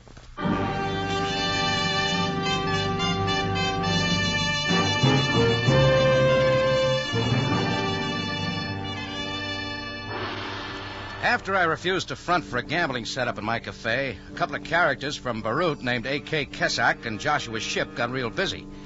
They faked a bill of sale for the tambourine, deposited a lot of money to my account in the bank, and planted a big Turk in front of my place to keep me out. To top it off, Shipp handed me a plane ticket to Rio de Janeiro, told me to clear out.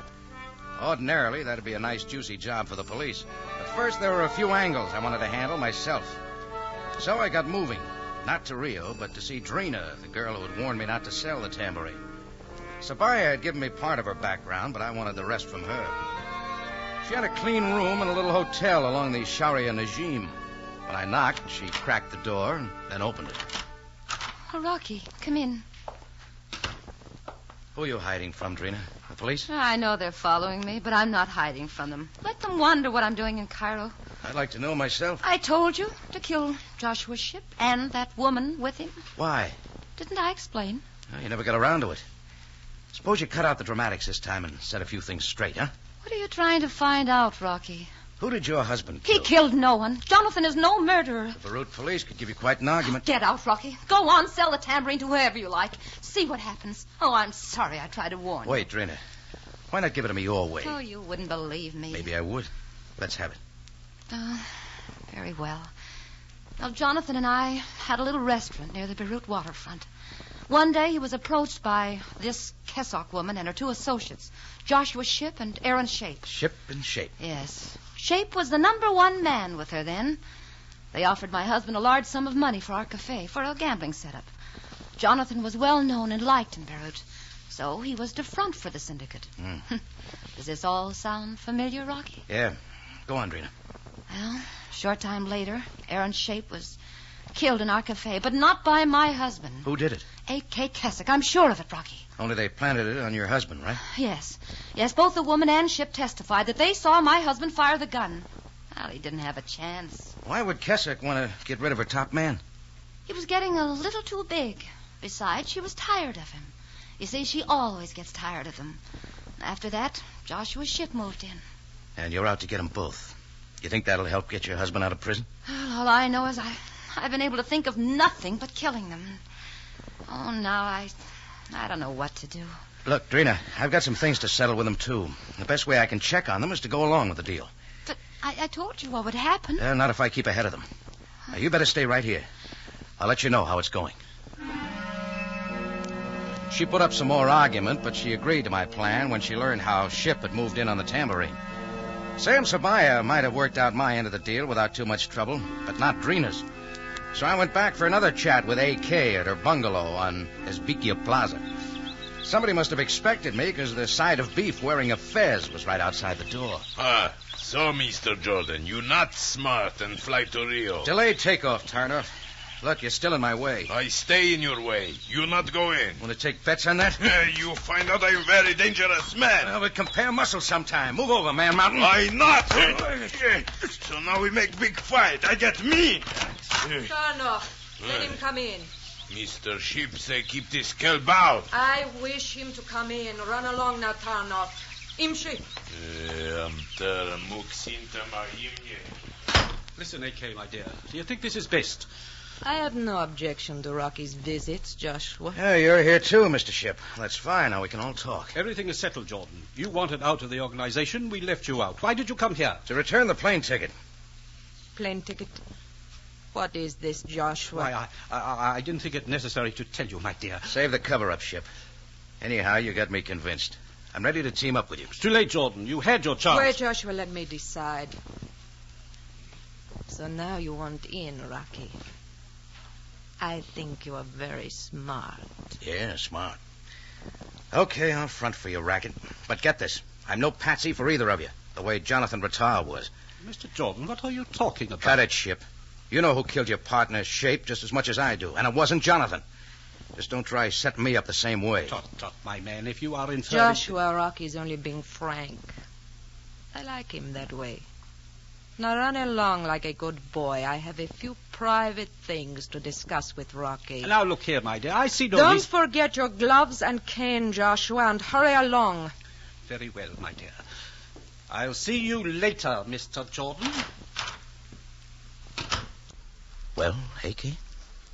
I just thought we might Drink to our new partnership. Bourbon? Straight. But easy on the knockout drops.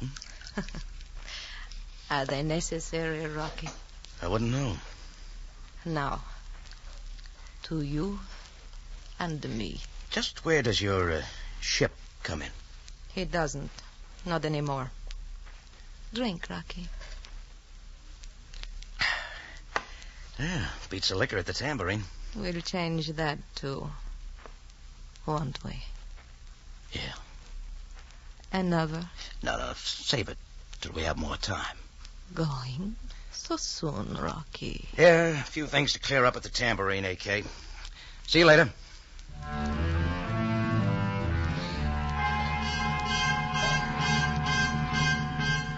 When I got outside, just as I expected, Joshua Shipp was waiting for me up by the fountain. He stood there tapping his cane on the tile walk till I was alongside.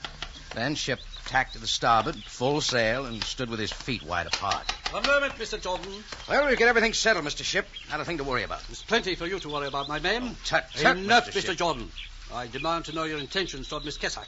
Well, we all take our turns, don't we?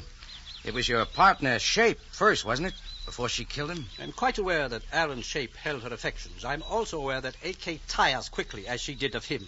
Why confide in me? Because I want you to know that I will not give her up so easily. Look, Joshua, this is all very interesting. You will keep away from her, Mr. Jordan. This is a warning. Yeah, maybe this is something for her to decide. Why not go to A.K. and talk it over? I most certainly shall. I'm going to lay down the law to her immediately. We'll have it out once and for all. Ah, good boy. And when you talk to her, be sure to take off your hat. I couldn't resist the temptation, so I reached over and thumped his derby with my finger. He grabbed for it and gave me a dirty look. It was just a little insurance to keep him in a fighting mood. Well, I did want to get back to the Tambourine, but Drina's place wasn't far out of the way, so I stopped by to keep her posted. Well, Rocky. I was hoping there'd be a weak link in the setup, Drina, and I think I've found it. Oh, Joshua Shipp? Yeah. He's got something in his mind besides gambling. Her name is A.K. Kessack. Yes, I know. He's insanely jealous of her. Well, I'm going to go work on that. Sooner or later, he'll do something to break it up. Maybe try to get me out of the way. Well, what happens then? Well, we'll just wait and see. So far, my plan seems to be working. Rocky, do you trust me? Sure, Drina. Why? Then perhaps you'd let me have my gun back? Sure, you can have it. Well, wait a minute. Don't you have it? It's gone. Well, the only way it could get out of my pocket was for somebody to take it out. But who, Rocky? A.K. Kessack. See you later, Drina. Where are you going, Rocky? To get your gun back. I wasn't willing to concede even the first round to A.K. Kessack, but right then it looked like she'd scored all the points. Why she had slipped the gun out of my pocket was something I wanted to find out quick. This time, no one tried to stop me at the bungalow, and the door was unlocked. Come in, Rocky. Close the door. It was A.K. Kessack, waving me in with Drina's gun. Across the room, against the wall, stood Joshua Shipp, beads of sweat dripping from his wax mustache. From where I stood, my little plan had backfired right in my face. I knew you'd come back, Rocky. Well, don't let me interrupt an argument. Oh, you won't. We'll settle it, the argument, very shortly. Jordan, talk to her. Fellas, you can't do this. Please, Jordan. Stop crying, Joshua. Better brief me, A.K. Very simple, Rocky. I'm going to kill him. No, my dear, no. Just like you killed Aaron Shape? I think I know why. I'm through with him. He's getting too big, giving me too much trouble. You see, I don't think he likes you, Rocky. You don't need much reason, do you? What makes you think you can get away with this? You can't just shoot. Can't I? You see this gun, Rocky? Only two people have any motive to kill Joshua. You and Drina. This is her gun. You took it from her. Do I make myself clear? Sure. You can lay the blame on either one or both of us. Not necessarily. You can both keep quiet. We'll dump Joshua's ship in the Nile. A.K., my dear, you can't do And this no to me. one will be the wiser. Will they, Rocky? Well, make up your mind. I can't speak for Drina. Then bring her here.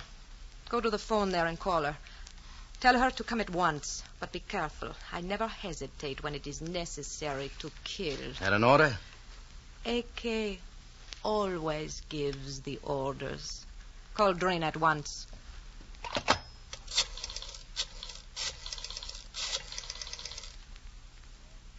Give me Drina Ritar. Yeah. Hello, Drina. Rocky Jordan. Listen, I'm at 394 Esbekia Place, Bungalow 6. You got that? Yeah, I've got to see you right away. It's very important. Don't ask questions. Just come right over. Yes, right away, Drina. Goodbye. Thank you, Rocky. Now we have a little wait.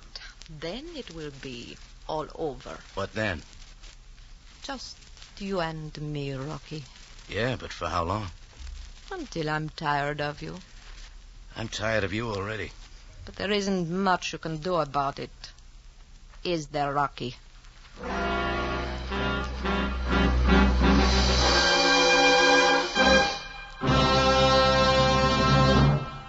You're listening to Everything Shipshape, tonight's adventure with Rocky Jordan. There are more treats for CBS listeners on Tuesday night, when you'll find as many chuckles as clues on the Mr. and Mrs. North program. Meet Jerry and Pamela North at 8:30 Tuesday night.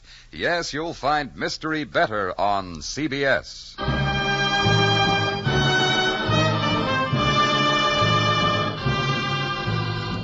Now we take you back to Cairo and tonight's adventure with Rocky Jordan. Everything Shipshape.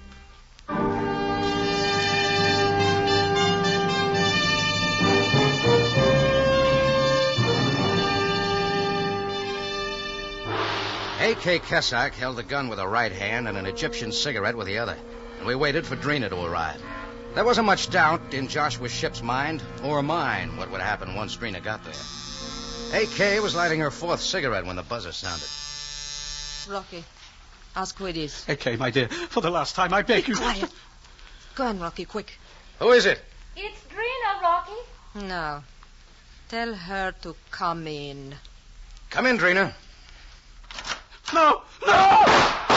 Stand still, Drina. Don't move. Rocky, she's killed him. Surely you're not sorry, Drina. You wanted Joshua Ship dead, so I took care of it with the last 2 bullets in your gun. Here. Pick it up. A most charming confession, Miss Kessack. What? Come in, Sam. Thank you, Jordan. I appreciate the opportunity to be on the scene of a murder for a change. So, Drina, you brought the police here. You little Do not move, Miss Kessack. It is I who hold a gun now.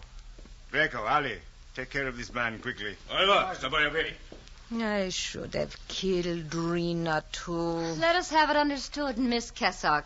I did not bring the police, but I knew they would be following me. And for once, I didn't mind. I'm quite sure Jordan knew I was following you, too. That's right, Sam. But it's okay now, Drina. They won't be tailing you anymore. Jordan, the next time perhaps you will be kind enough to tell me of these things beforehand. You might have prevented a murder. You know, Sam, you're absolutely right.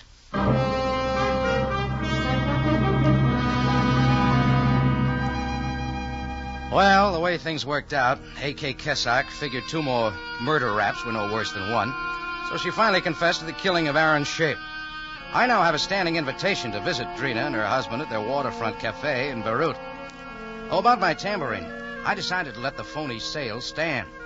Anyhow, the $40,000 in the bank was mine, so I bought the tambourine back from A.K. for half that amount. She didn't care. For me, 20,000 profit for the day wasn't bad. And you know, looking back, it's been quite some time since I made anything out of one of these deals.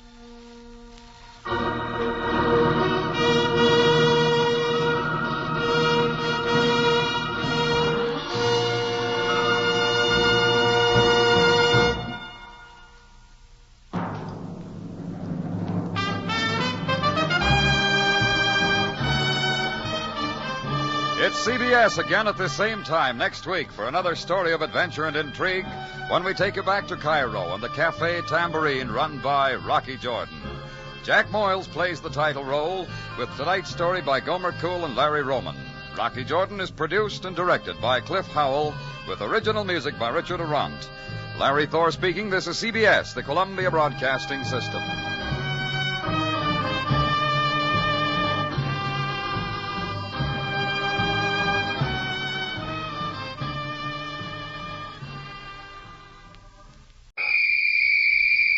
Now, Gangbusters, presented in cooperation with police and federal law enforcement departments throughout the United States.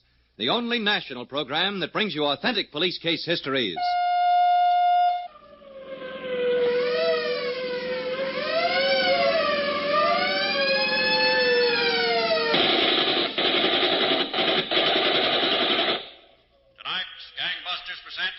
case of the Cincinnati narcotics ring, whose deadly dealings in drugs spread across 2 nations until the Royal Canadian Mounties, the Federal Narcotics Bureau, and Cincinnati police cornered the ringleader in a final duel to death. Gangbusters has asked the Honorable Clem W. Mers, Chief of Detectives of the Cincinnati Police Department, to narrate by proxy tonight's case. Chief Mers, I know the case you're going to tell us about tonight has an international flavor. Well, that's true, Don Gardner. But most important, it shows the effectiveness of cooperation between federal, local, and Canadian authorities, despite the handicaps of international border lines. Well, it sounds as though you have quite a case for us, Chief Mers. Why don't you start right in? All right, Don. Suppose we begin just a few months ago in the city of Toronto, Ontario. Late one night, 2 men were in a room on the 4th floor of a second-rate hotel near the Union Station. One, a middle-aged, bald fellow, strangely nicknamed Sonny, sat on the edge of the bed, while the other, Big Jim Labard, occupied the only upholstered chair in the room. After a moment, Big Jim got up and walked to the dresser to pour drinks to bind the deal they'd just closed. Okay, Sonny. We'll have a drink on it. Take it easy with mine. What's the matter, Sonny? Our Canadian whiskey bites a little hard? It all bites hard after you tease it too much. Here you are, Sonny. May you make a fortune out of the deal. Much obliged, Jim, for wishing me a fortune. You already made yours when a licking I took. Nobody asked you to come here and buy. You want, you got to pay the price. Well, here's luck. 400 apiece. It's the first time I ever paid 400 an ounce in the last. Here's the last. Look, Sonny, an ounce of heroin is just as hard to come by in Canada as it is in the States. Yeah. And I'm the hottest guy in Toronto just now. They got 3 King's warrants out for me. I should lay low. If there is a deal, I got to make. Okay, you may. Don't beef. When do you deliver? When are you leaving? All you got to do is walk across the hall to my room. You can pick up the package anytime. What do you mean, pick up the package? I ain't carrying 30 pieces over the border. You got to deliver to Cincinnati. You take it with you, Sonny. Who are you kidding? My understanding of the deal was you deliver to Cincinnati. I ain't running no drugs across the border. That ain't my business. It ain't my business either, Sonny. Not at 400 an ounce, it ain't. Okay, you won't deliver to Cincinnati. The deal's off. Sit down there. What's the matter with you? You made a deal. You stick to it. Not if I got to run the border, I don't. It'll cost you an extra 100 apiece if I got it delivered to Cincinnati. Who do you think you're holding up? You. An extra $3,000 for running the border with a 2-pound package? What do you think I am, crazy? You can run the border for nothing, Sonny. It won't cost you a dime. Okay, you robbed me. When do you deliver? Won't be in a hurry. It'll get there. Come on across the hall to my room. I'll show you what you bought. Yeah, that's always a good idea, seeing what you buy. Have a look in the hall. It's okay. There's not a soul around. All right, you can go. Wait a minute. What? Back inside fast. What's the matter? Somebody's in my room. You're crazy. Did you see that light over the transom? I didn't leave no light. Law? How should I know? We'll find out quick. Don't be a dope. Stick in here a while. I got about 50 pieces of heroin over there. I got to protect my investment. If you any sense, you'll duck that gun. You'll stick here. Come on. You don't get me involved killing no cops. I need help, and you're rich. Now, look, Shut up and open that door. Go on. The door was on latch. Walk across the hall. Open up and jump back. Now, look. Go on.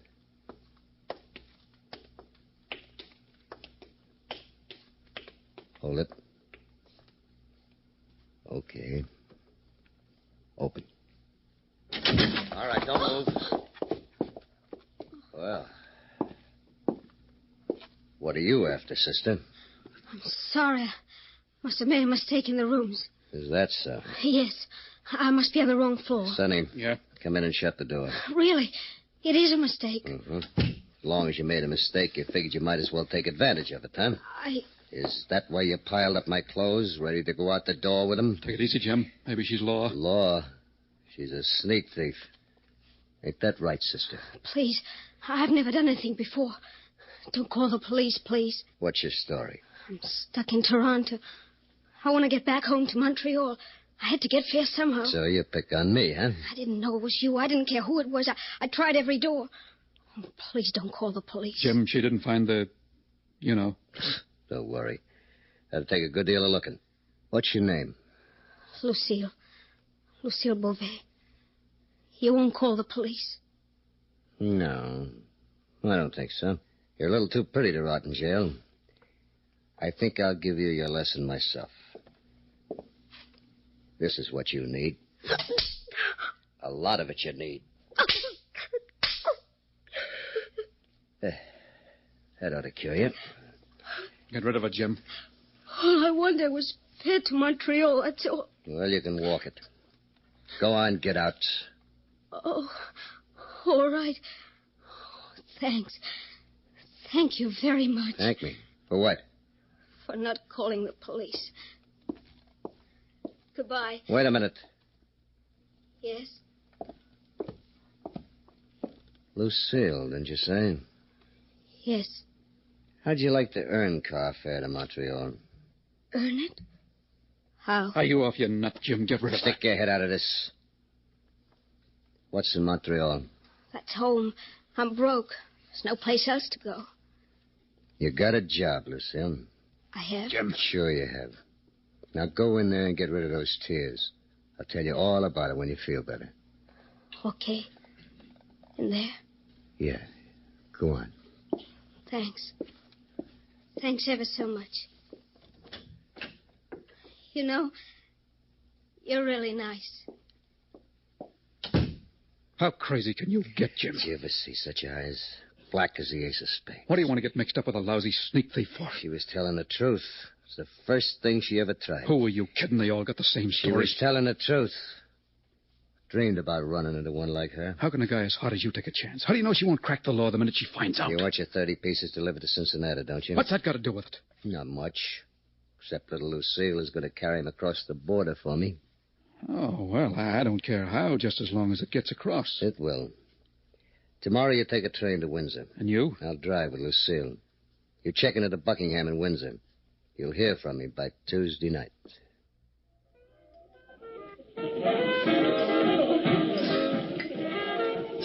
So you've never been on a trip across to the States, Lucille? I've always wanted to go. You have your wish tomorrow. First thing in the morning. Let's have a drink on it, huh? Jim, why do we have to lie to them? Why do we have to tell them we're married? Oh, saves a lot of unnecessary questions, baby, that's all. How? No, if it's just a couple from Toronto going on a little vacation, there's nothing to it. We drive right across. Well, I suppose it's all right. Sure, it's all right. Only, I don't have the clothes to take a vacation. Wait till we get across to Detroit. You'll get nice clothes. Honest, I can't get over it all. Especially when I think I could have been in jail. How could I have done such a dumb thing? Well, at least you picked the right room. You've really been swell. That's because I want to be. Don't worry about it. What's the matter? Sit still and keep your mouth shut. Those two guys coming are cops. Cops? Mm-hmm. Are you out for a good time, Big Jim? Yeah, I like a good time as well as anybody. Right out of my way. You stay with her.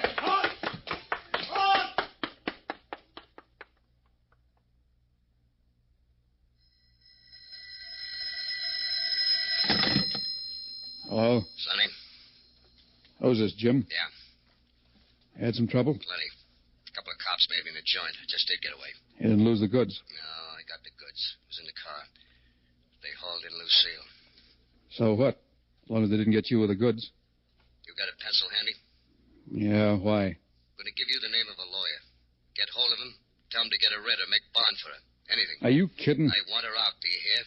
You don't need her to get the stuff across, and you know it. Get hold of that lawyer and get her out. You get on a train and head for Cincinnati. I'll see you there in a couple of days. Have my dough ready because I'm going to need it. Don't forget the lawyer. If she don't get out, the 30 pieces stay in Canada.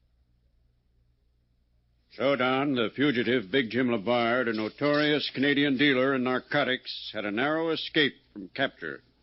The next time he was face to face with police officers, a shower of bullets closed the gap between them. You were telling us, Chief Mers, that the Canadian narcotics dealer, Big Jim LeBard, narrowly missed arrest in Windsor, Ontario, the night before he planned to smuggle 30 ounces of heroin into the United States. That's right, Don, but the police did pick up the girl, Lucille Beauvais, whom Labard planned to use as an aid in the smuggling venture.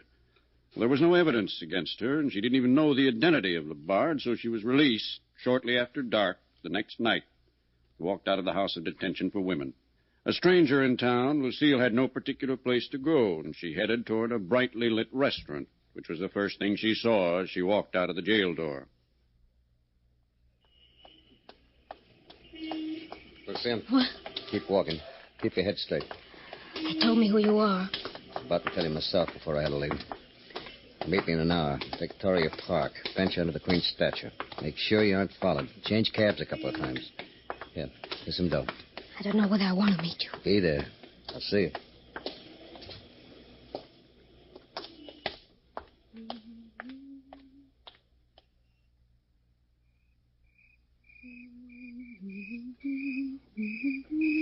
Hello?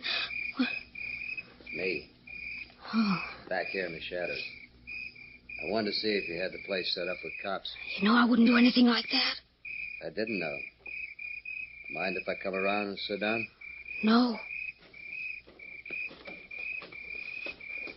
Well, what'd they tell you about me? I'm a pretty mean customer, huh? That's what they said.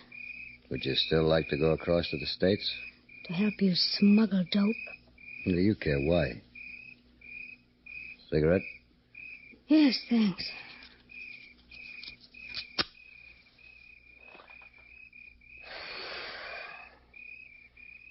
I didn't know what to think of you bringing me from Toronto, wanting to take me to the States. Especially when you caught me robbing your room. I thought maybe you fell in love with me. Maybe I did. You wanted to use me. You had a purpose. If I only wanted to use you, why should I take the chance meeting you tonight? If they caught me, it'd be 10 years, baby, at least. That's what they told me. Come here. Please, no. I said to come here. Please, Jim. There. Does that look like I just want to use you? I want to go back home to Montreal. You think you're too good for me? You think a sneak thief is any better than I am? It's not that, Jim. Come to the States with me. No, I can't. You want to and you know it. All right, I want to. What are you waiting for? All right, Jim. I'll go with you. Sure you will. But they're watching all the borders, Jim. I know. They've got the U.S. Customs in the lookout. Oh, you'll get caught. Yeah, plans have changed, baby. We're not going as tourists anymore. Now, come on. All right.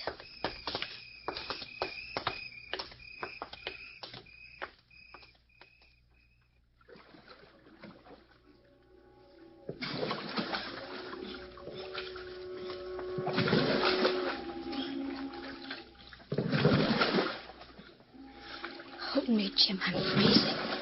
Hold yourself, baby. Got to keep my eye out for the patrol. How much longer, Mac?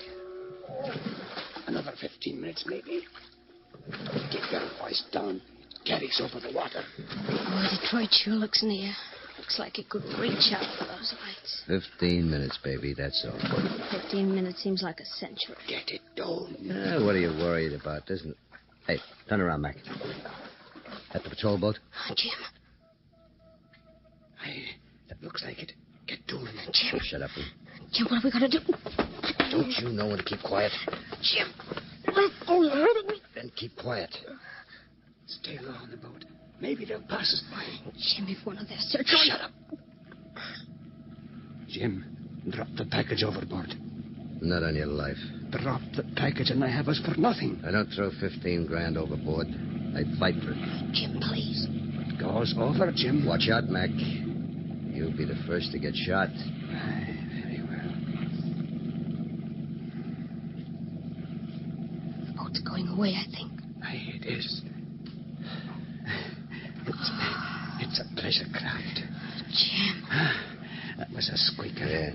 Well, let's get to Detroit. Yeah. Go on. Row.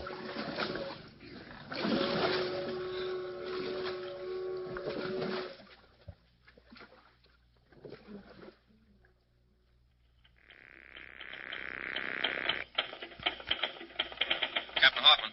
Lead off, Captain. Agent Laney of the Narcotics Bureau, Treasury Department, is here to see you. Laney? Laney, is he from the Cincinnati office? Just a second, Captain. You from the local office, Mr. Laney? No, I'm out of Washington. He's from Washington, Captain. Ask Mr. Laney to come in. Right. Right through that door, Mr. Laney. Thanks. Come in, Laney. Hello, Captain. Well, I'm glad to meet you. Have a chair. Thanks. I'm in Cincinnati on a special job, Captain. How can we help? Did you ever handle the narcotics dealer, Sonny Wilton? Yes, we've handled him. Do you know where I can put my hands on him? At the moment, no, but I'll put a couple of my boys to checking with you. Well, we're more interested in a guy he's been dealing with lately, Big Jim Labard, a Canadian. You think he's in Cincinnati, too? Well, it's just a tip. The Canadian Mounties have been looking for him on 3 warrants, narcotics cases. Mm-hmm. They picked up a boatman who's been running smugglers across the Detroit River. Their information is that Big Jim made a deal with Sonny and came to Cincinnati. Okay, we'll be on the lookout for them both. The Mounties almost got their hands on this Big Jim last week. He saw them coming and ducked out of a bar. They couldn't shoot in account of the crowd. But they did get a girl he was with. Oh? How does she figure in it here? Well, they had no charge to hold her on. According to the boatman, Big Jim just took her along when he smuggled in the narcotics. I see. Excuse me a second. Sure. Yes, Captain. Ask Mayor and Stutz to step in here right away. Yes, sir. They're a couple of my best men on this kind of deals. Oh, good. We don't have too much to go on, Captain, but the Canadian authorities are doing a little further checking on the girl. If they find out anything, we'll hear about it. They want Labard and want him bad.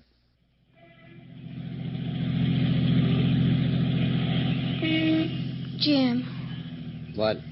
I don't feel like going out and drinking and staying up all night again tonight. I do. Do you think it's time we got out of Cincinnati? Sonny's friends are good people to know.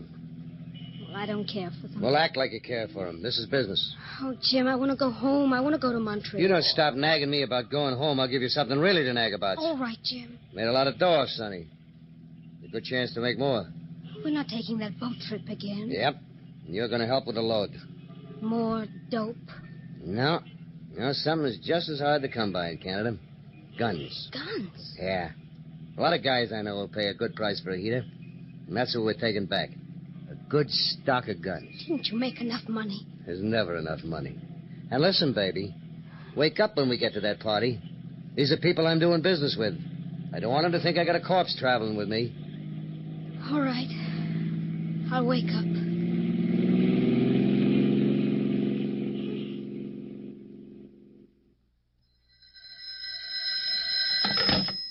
Captain Hartman. Laney, Narcotics Bureau, Captain. Oh, hello, Laney. Anything new? I think so. I just spoke to Washington. They got a message from the Canadian Mounted Police. They had a mail cover on the home of the girl's mother in Montreal. Oh? A letter showed up from her. Mail from Cincinnati? Yep, with a return address on Maple Avenue. I went by and looked at the building. It's a big apartment house. Uh-huh. I suppose we put a plant there and wait for them to come out. That's all right with me.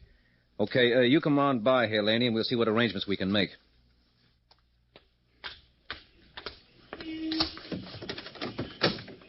Hello, Laney. How's it going? We haven't seen a soul that looks like the bard or the girl, Captain.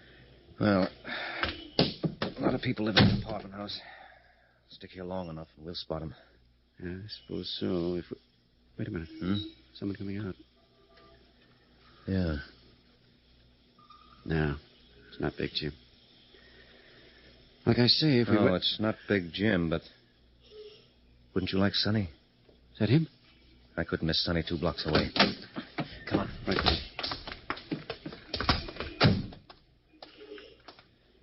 Let me handle this, Laney. I know him. Right ahead. He's coming this way. Let's stop and light a cigarette. Have one? Thanks. Light? Thank you.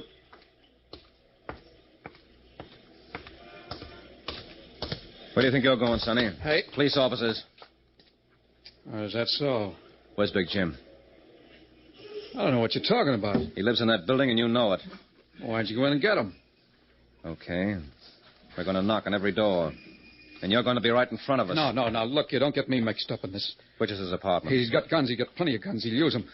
You don't get me to knock on his door. Which is his apartment, Sonny? H5. Look, don't take me up there. Haul me in. He'll use those guns. All right. We'll see that you get a nice seat on the sidelines. Good. That's where I want to be, on the sidelines. You keep your eye on him, Laney. I want to call downtown and get a couple more men out here. We may need them. Yeah, I'll say you will. Go on, Captain. I'll watch him till you get back. Listen. What? Come on over here and give me a hand with this stuff. Oh, Jim, I'm busy trying to pack. What is it? Let me get the stuff out of that drawer and into the carton. Well, come on. Jim, I don't want to handle guns. Guns are the safest thing in the world when you know how to handle them. Come on, help me pack them. Are they loaded? Sure they're loaded. What good do you think they'd be if they weren't? I can't touch them. You want to go back to Montreal, you'd give me a hand. No. Listen, Jim. when I tell you something, I mean it.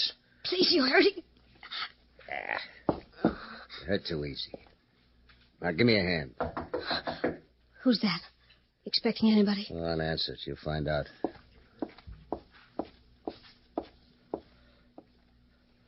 Yes? Who is it? Sonny, open up. I want to see Jim. Jim, it's Sonny. Well, let him in. He can give me a hand. All right, Sonny, just a minute. Sonny, I thought you were... We're police officers. No. One side. Okay, Jim, get him up quick. Yeah? Watch him. He's got a gun. Jim, no! Get him. Watch out. That's it. Come on.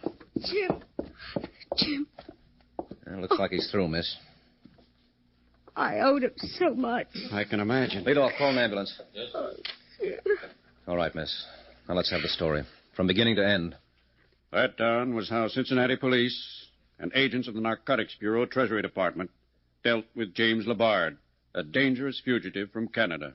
The girl, Lucille, was deported to Canada to face various charges. And Sonny Wilton, the Cincinnati narcotics dealer, was held on a charge of parole violation and returned to prison to complete his term. Well, congratulations, Chief Mers, to all the officers, Cincinnati, Federal, and Canadian, who showed such excellent coordination in bringing about an end to this dangerous criminal.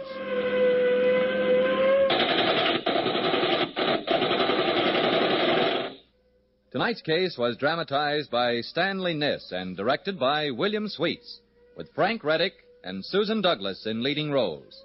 Don Gardner speaking.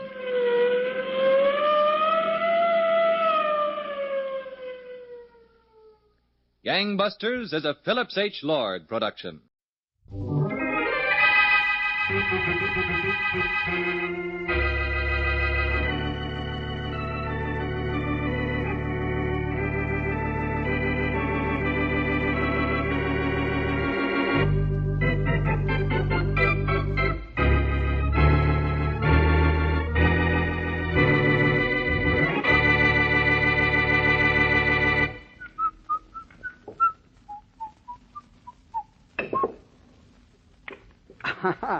Didn't think I'd make that one, did you, Sam? No. Think I'll be the club's billiard champion this year? If you play this way, Roger. But will I? That's the question. Here, see if you can make the same shot. How silly can you get? I'll try. This didn't look easy, and it wasn't. If you want to see a hard one, watch this. You're trying to make me feel worse than I do already. What I'm trying to do is make myself feel better. Watch.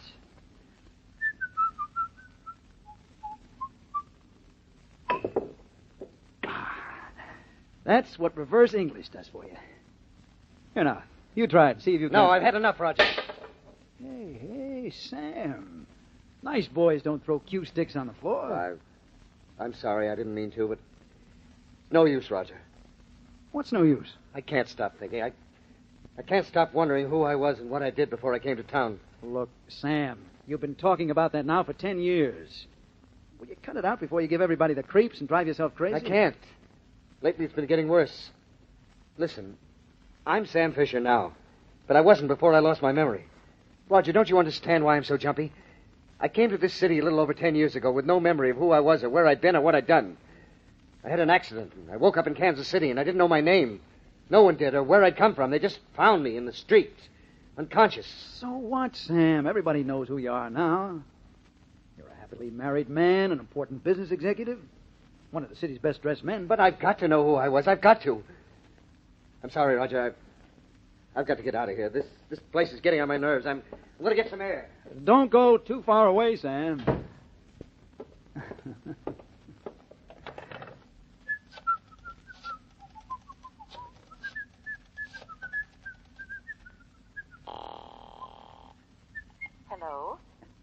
Mrs. Fisher, please. Speaking. Oh, Rita. I didn't recognize your voice. This is Roger. Oh. I'm in the billiard room at the club. Your husband just walked out on me. Oh, is poor darling Sam upset again? Upset? That obsession of his is driving him out of his mind. Oh, the poor dear. Yeah. Isn't it a shame? Shame it's taken him this long to begin to crack. Pretty soon, Rita, we can do exactly what we planned.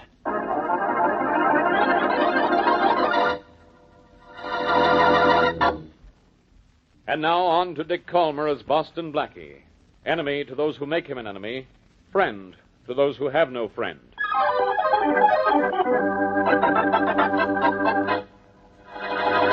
Now, let me get this straight, Mr. Fisher. You don't think you're really Sam Fisher? No, Blackie. How can I be? Just the name I gave myself when I came to after an accident in Kansas City 10 years ago. I see. But why did you pick that particular name? It might have some bearing on your past. No, I'm afraid it doesn't. You see, I call myself Sam Fisher because my doctor's name was Sam, and he was an excellent fisherman. Well, that takes care of that. Tell me this. How much effort have you made to find out who you were before you became Sam Fisher? None. I was afraid to. Afraid to? Why? Well, somewhere in the back of my mind, I had a vague memory that I'd done something wrong. Mm-hmm. But it was just a glimmer of a memory, so faint it never took shape, never gave me an inkling of my past. But it's always with me, always haunting me, poking at my conscience.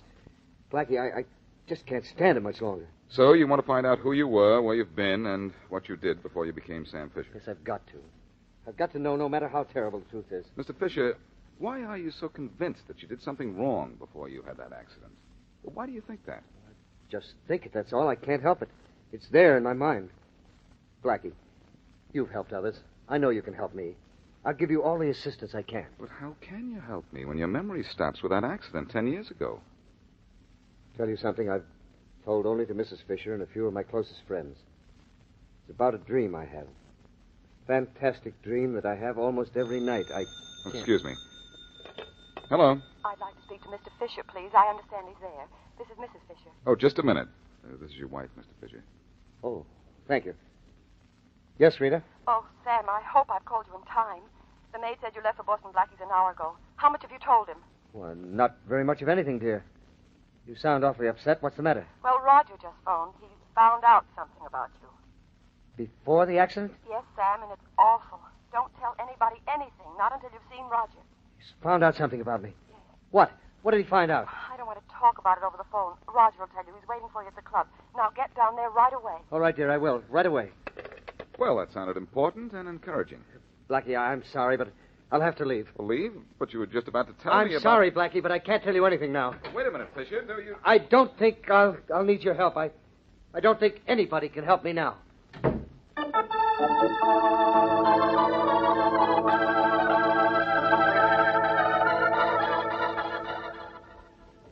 So I was right about myself, Roger. I was a murderer before I lost my memory. Well, it isn't positive, Sam. There's only an indication that you were. I'm checking it further. Now, you get in a cab and go home to Rita. How can I? A murderer. Well, no, I don't know for sure yet, Sam. Don't you understand? When will you know? It'll take a little while. I want to check slowly and carefully. Here, there's a cab waiting at the stand. Taxi! Roger, let me help you check up on this thing. No, Sam, you stay out of it. If not for your own sake, for Rita's. Well, you let me know your progress, won't you? If I make any. Now, I'll get in the cab. Go on home and don't worry. Don't worry. I won't sleep till you find out the truth, Roger. Find it out soon, will you? As soon as I can. Night, Sam. Night, Roger. Thank you for everything. Bye, Sam.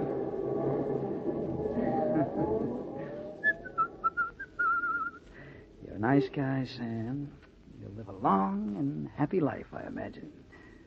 But you'll never be seen again.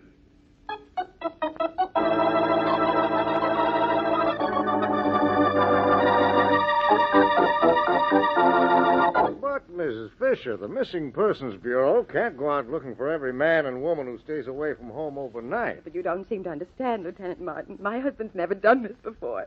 And he was terribly upset last night when he got into that cab. I know something's happened to him. Why are you so sure? Because it's something he was afraid of. He thinks he has amnesia. that he's not really Sam Fisher at all, but someone else. A killer, maybe. Are you talking about the same Sam Fisher I'm thinking about, Miss Fisher? He's the Sam Fisher who was voted one of the city's best-dressed men this year. We're talking about the same man. Oh, then I don't have to describe him for you, do I? Oh, no, I know what he looks like. Well, he won't be hard to find, Miss Fisher, if he's really missing, which I doubt. Oh, but I think he is. I know he is. He's probably run away or suddenly become the person he was before he lost his memory. Oh, that might be. You say he was last seen getting into a cab in front of his club. Yes. By Roger Ainsley, a friend of his. Uh-huh. Had your husband done anything out of the ordinary yesterday? Well, no. No, but he was especially upset about himself, though, when he went to Boston Blackie for help and finding out about his past. Went to see Boston Blackie, huh? Yes. Did he see Blackie? Yes, I phoned him, and he was talking to Blackie then. All right. I think I'll call Inspector Faraday. He might be interested in this. Why, Lieutenant? You think Blackie might have something to do with my husband's disappearance? Well, I don't know, Miss Fisher. I'm just checking that angle as a possibility. I see. Faraday speaking. Hello, Inspector. There's Lieutenant Martin over in Missing Persons. Oh, hello, Martin. You found anything lately? No, we just lost one. Yeah? Sam Fisher, last seen getting into a taxi outside the Arnicle Club. Arnicle Club, huh? Yes, I know that doesn't interest you, Faraday, but this might. Fisher was up to see your friend Blackie the evening he disappeared. Up to see Blackie, huh? Well, this is more interesting to me than you think. It ties in with a case the Homicide Department's just started work on. I can follow your missing Mr. Fisher's tracks step by step, Martin. You can? Sure. He left Blackie, went to his club, took a taxi from his club to the waterfront, and then disappeared. How do you know he went to the waterfront? Because we just found the cab he took. The cabbie's report shows his last stop was the Arnicle Club. The cabbie described Fisher as his passenger? The cabbie wasn't in condition to describe anything. He was dead, strangled with a necktie. And I think I can tie Boston Blackie into this, too.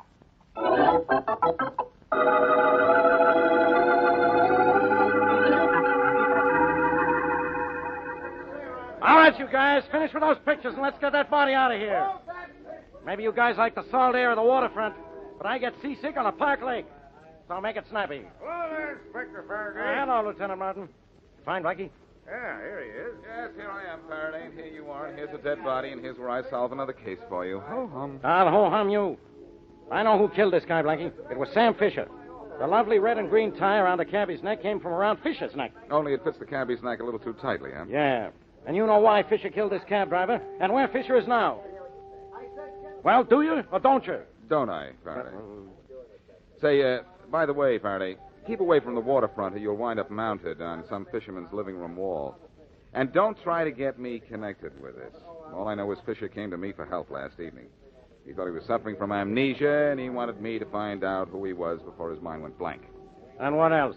There's no more else, Faraday. He got a phone call from his wife and then beat it out of my apartment. I haven't done anything on the case because I was out with Mary last night. Good. Now you can go out with her again right now. I just wanted to hear your story. I know what happened here. Fisher's run away. He killed this cabbie, so he couldn't tell which way he went. That's a nice theory.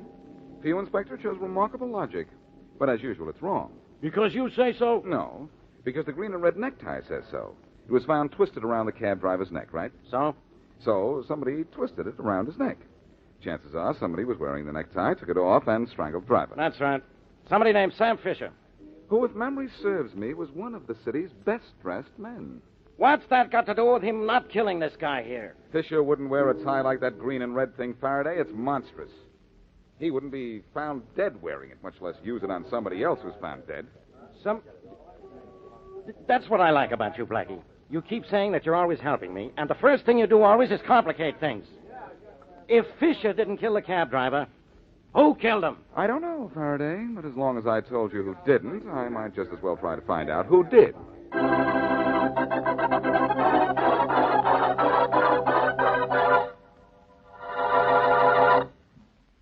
And now back to Boston Blackie.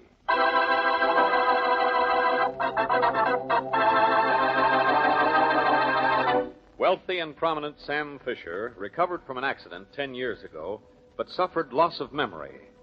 When his friend Roger Ainsley tells Fisher that he has made a mild discovery about the years before the loss of memory, Fisher gets into a cab, and is not seen again.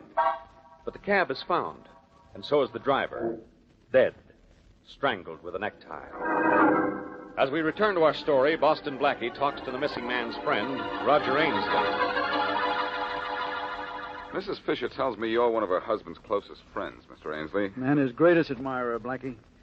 Oh, why shouldn't I be? I had a little 2x4 business 8 years ago, and look at my office today. Thanks to the contacts I made through Sam Fisher. Apparently you're indebted to him, yes. Perhaps you can help us find him. Well, I don't know how. He's still missing, and the cab driver who took him to the waterfront is dead. You put Fisher into that cab, didn't you? Yes. Did you get a good look at the driver? No, I didn't, Blackie. It was dark, and besides, all cab drivers look alike to me. Do the police really think Sam killed that cabbie? They think so, but I don't. That wasn't Fisher's necktie found around the cab driver's neck. It wasn't his type of tie, and it wasn't expensive enough for him. Well, I will say Sam had expensive taste in clothes. And good, too. Do you remember what Fisher was wearing when he got into that cab? Yes, I do. A blue double-breasted pinstripe suit. It was his newest. Yes, that's right. He wore it up to my place. And that's further proof Fisher didn't kill that driver. He never in the world would he wear a green and red tie with blue. And he wasn't wearing it when I saw him. Well, so much for Sam Fisher's present. What can you tell me about his past? Nothing. I've known him only since he came to town, and that was about 10 years ago. He never told me anything about his past because he didn't know anything about it himself. You believe he actually suffered from amnesia? I don't know. He told a convincing story, and he told it often. It's possible he did have amnesia. I'm sure of that. Well, that and the fact that he didn't kill that cabbie are the only things I'm sure of about this case. Thanks for your time, Ainsley. Don't mention it. Well, I will mention this. You may hear from me again. Well, you know where to reach me anytime you want. Goodbye. Goodbye. Oh, I'm sorry, Sailor. Sailor? Hey, what's the matter with you landlubbers? Can't you steer straight course? Well, sorry, maybe I thought I was plowing through mined water. Hello, Ainsley. Captain Dunn, what are you doing here? You don't know, Mr. Ainsley? Well, you got a surprise coming. Look, you're a fool to come here. Boston Blackie was just here. If he saw you, he might start putting things together. You said you'd stay on your ship until it pulled out. If everything went according to plan, Mr. Ainsley. Well, didn't it? You got your $5,000 to take Sam to China with you, didn't you? I did. Well, then what's wrong? I kept my part of the bargain, and I left Sam lying on the wharf for you, just as I said I would. You did. Then what are you doing here, you fool? You realize somebody might get the connection between us and... And look, Sam was still there when you came ashore to get him, wasn't he? He didn't come to and walk away, did he? No, he didn't walk away. He couldn't. And he didn't come to. He couldn't do that either. Now, what did you hit him with? The broadside of a four-masted schooner? Well, no. Why? What do you mean? I mean, whatever you used, you hit him too hard. When I found him on the wharf, he was dead. Dead? No. Dead, aye. Dead as the wind in the Sargasso Sea, but I got rid of the body. Oh, this wasn't in the plans. And it wasn't in my plans to have to get rid of a body either. So I've changed my price. The $5,000 you give me is just a down payment for my services now. You better come aboard with 5,000 more. But I don't have it. You don't have it, eh? You better get it, landlubber. You better get it.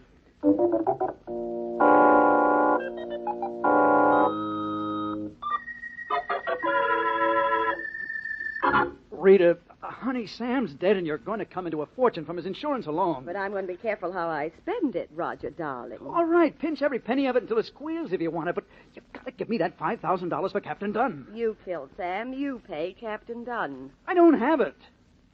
Besides, I didn't mean to kill Sam. It was an accident. I hit him too hard. You certainly did. Look, Rita, what's the matter with you? Why don't you stop? You trying to get rid of me, too? No, I'm not. I'm trying not to get rid of $5,000. Yeah. You're willing to do anything to get rid of Sam. You thought it was wonderful when I came up with the idea of telling Sam I knew something about his past. And then to see that he got lost for good, so it looked like he ran away. It was a brilliant plan, Roger. Brilliant. It was perfect. You were even going to write to him after Captain Dunn shanghaied him to China.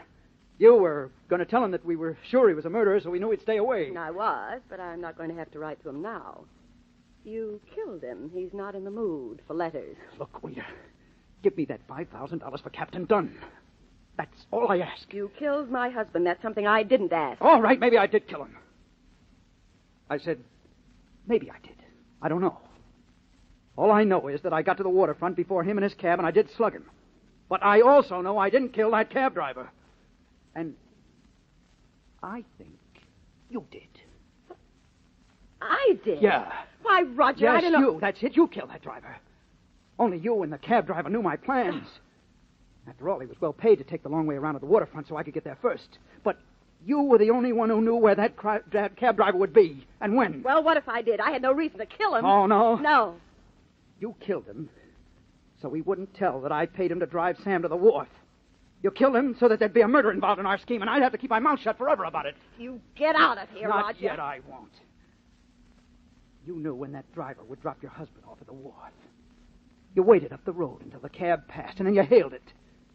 The driver and his cab were found just a little ways up the road from the wharf where Captain Dunn found Sam. You have a beautiful imagination, darling.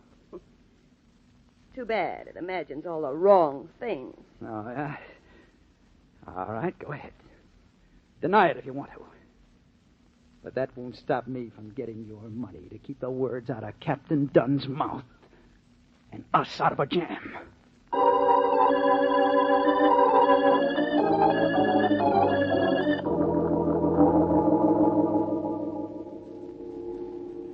Listen, Blackie, are you trying to make a beachcomber out of me? We boarded 2 ships in this dock. And there are only 3, Faraday. So come on, let's get aboard this one and find out what we're looking for. Or go home.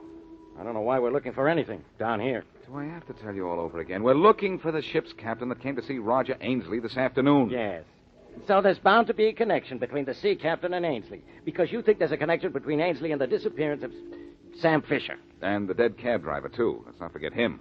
Let's forget to go aboard this ship, and let's remember to go back uptown. Too late, Inspector. We talked our way right up the gangplank, and here There's nobody on deck. Let's go. Oh, but there's bound to be someone aboard. Hello? Hello, anybody home? Hey, who's there? That's the man, Faraday. That's the man who saw Ainsley this afternoon. Ahoy down there! Who's calling? I am, Captain. I want to talk to you. Aye? Well, come up to my quarters. I'm dressing to go ashore. Thanks. Come on, Faraday. These steps here. Blackie, if this is a wild goose chase... Oh, come on now, Faraday. We're on board a ship. Be nautical. If anything, we're on a wild gull chase. Throw that joke overboard, will you? And don't let go. Oh, You Faraday. men want to see me?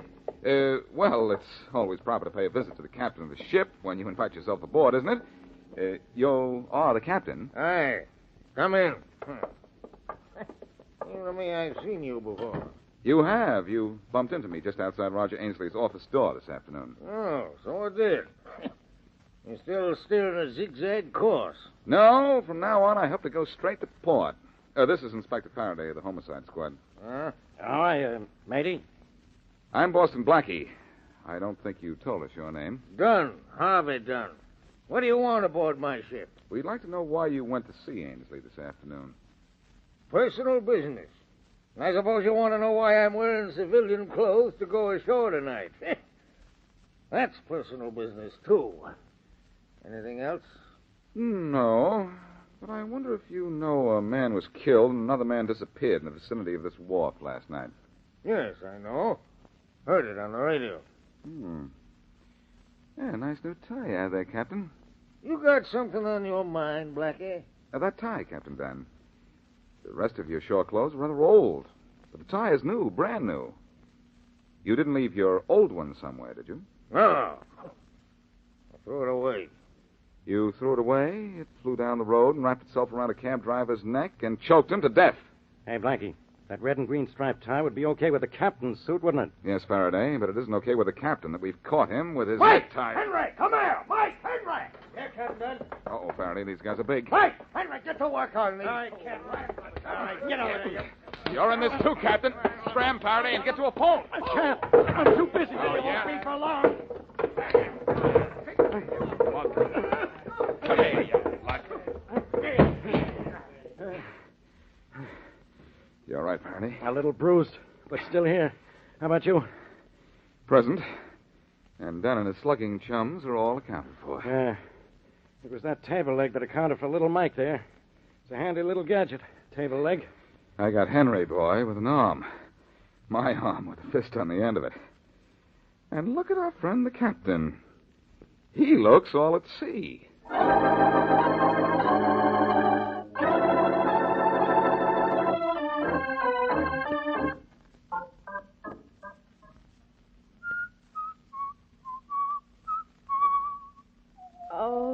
Oh, why don't you stop that? All right, Mrs. Fisher, Mr. Ainsley. I'll see you in my office now. Of course. All right. Thank you, Inspector Faraday. Oh, stop whistling that turkey in the straw. Of course. Come on. Well, what's the verdict, Inspector Faraday? I didn't kill anyone. Don't you let Roger say I did. He's lying. I am not lying. To save You're the himself. one. That's enough of that, both of you. Well, Blackie, shall I tell him the bad news, or would you like to? Well, I'll tell him this much, Faraday. Ainsley, Mrs. Fisher, we got a confession from Captain Dunn a moment ago. He killed both the cab driver and your husband, Mrs. Fisher. And you know I didn't do it. And I didn't. No, Ainsley. Fisher was very much alive when the captain found him on the wharf. Unconscious, but alive. You didn't hit him too hard. That's right. Now, here's what happened. Captain Dunn killed the cab driver first. He waited up the road near the wharf and hailed the cab after it had been down to the dock to drop Fisher. The driver had brought Fisher to the wharf so that you could get a slug at him, Ainsley. Captain Dunn killed the cab driver to cover up the murder he was about to commit. A dead cab driver can't talk about his last passenger. But, why did Captain Dunn kill my husband? He thought he could get more money from Ainsley if Ainsley here thought that Sam had died from that blow on the head. Oh. It was a blow from the captain that killed him, though. So you two ought to be happy. You're not going to jail for murder. I know I'm that's happy. something. Don't let that become a habit. Neither you nor Mrs. Ainsley is in the clear. But why? We didn't do anything. Well, of course not. All we did was... All you did was conspire to defraud and injure the person of Sam Fisher. There's a charge being placed against you for that. Charge? Why don't you whistle, Ainsley? Or is the turkey in the straw unhappy because he's going to be a jailbird?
The Adventures of Michael Shayne, Private Detective.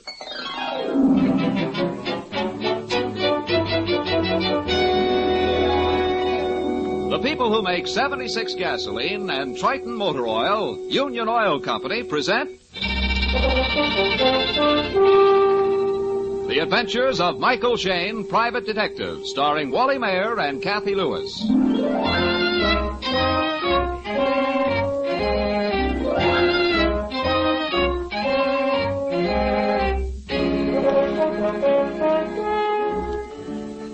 Many an exciting case crosses the desk of our detective friend Mike Shayne. Right now, there's something special on that desk.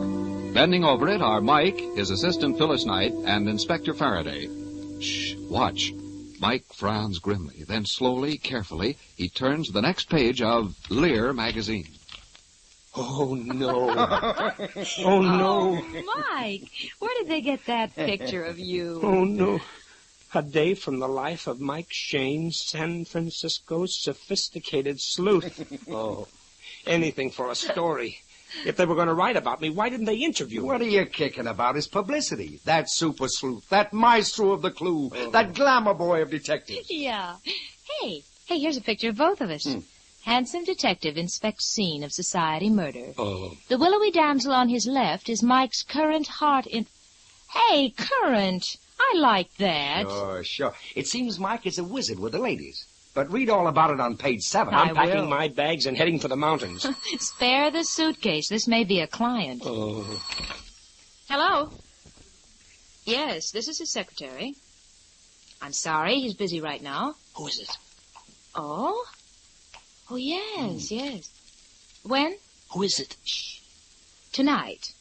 7:30. Well, I'm sure he'd be delighted to come. Honey, Yes? I'd be delighted to what? What? Shh. Certainly. Certainly, I'll tell him. Thank you very much, Miss Melton. Goodbye.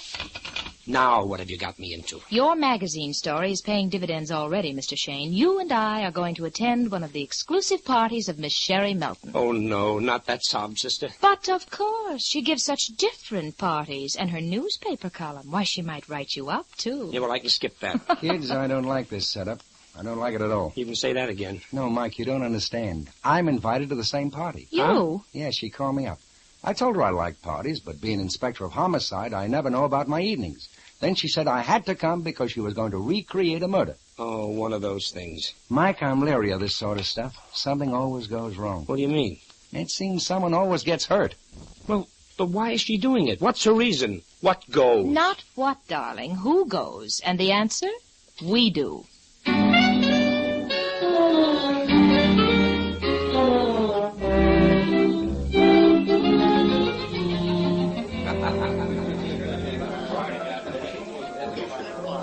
You know something? This is a real party, and it's such an attractive house. Don't you think so, huh, Mike? My collar's too tight. I told you I can't wear a tuxedo. I feel like a pallbearer. You don't look like... Mr. Shayne. Oh. Why, you're much handsomer than in that magazine. You should wear a tuxedo on every case. Miss Melton, this is my... well, this is Miss Phyllis Knight. How do you do, Miss Melton? Oh, yes. Well, come on into the lounge. I want you to meet everybody. You know, the party tonight is just a mad inspiration. The other day I was having lunch with Freddie. Oh, you know Freddie, the senator from Kansas or Florida or someplace. And I said, darling, I'm going to give a party and... Oh, wait, here's a man I want you to meet. Sherwood. Yes, my little butterball. Miss Knight, this is Sherwood Armstrong. Oh, the mystery story writer. How do you do? Rather bored up to this moment, but now I see possibility. Sherwood, before you ask her out onto the balcony to talk over story ideas, you better check with Mr. Shayne here. I'm glad to know you, Mr. Armstrong. Wish I could say the same, sir. I've always admired your ability, and now your good taste. Oh, go away with you, you wretch. I want these people to meet somebody really important. Well, I'll be back. Oh, there's our man, the one with the big glasses and bushy hair. Dr. Kaler. Yes? Dr. Kaler, Michael Shayne, and Miss Phyllis Knight. How do you do? How do you do, madam? Mr. Shayne. Dr. Kaler studied psychology in Vienna, and he writes all those fascinating books on dreams and why people commit murder. Oh, Miss Melton, please. Of course, we've all heard of you, Doctor. One of our best criminologists. Mike, you must read some of his books. Yes, I must. Sherry, may I see you a moment, please? Oh, Ray, I almost forgot you. Ray and I used to work on the same newspaper in Chicago.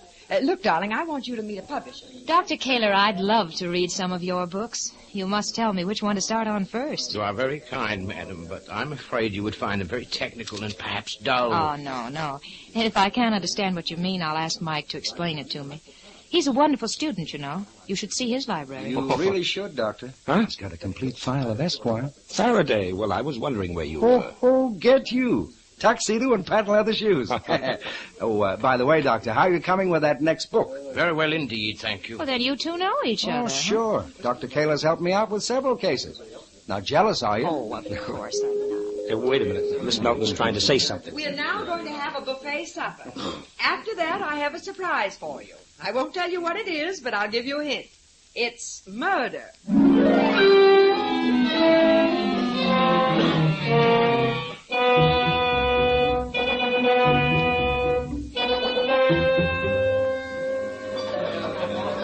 So much to eat. Quiet, everybody. Quiet, please.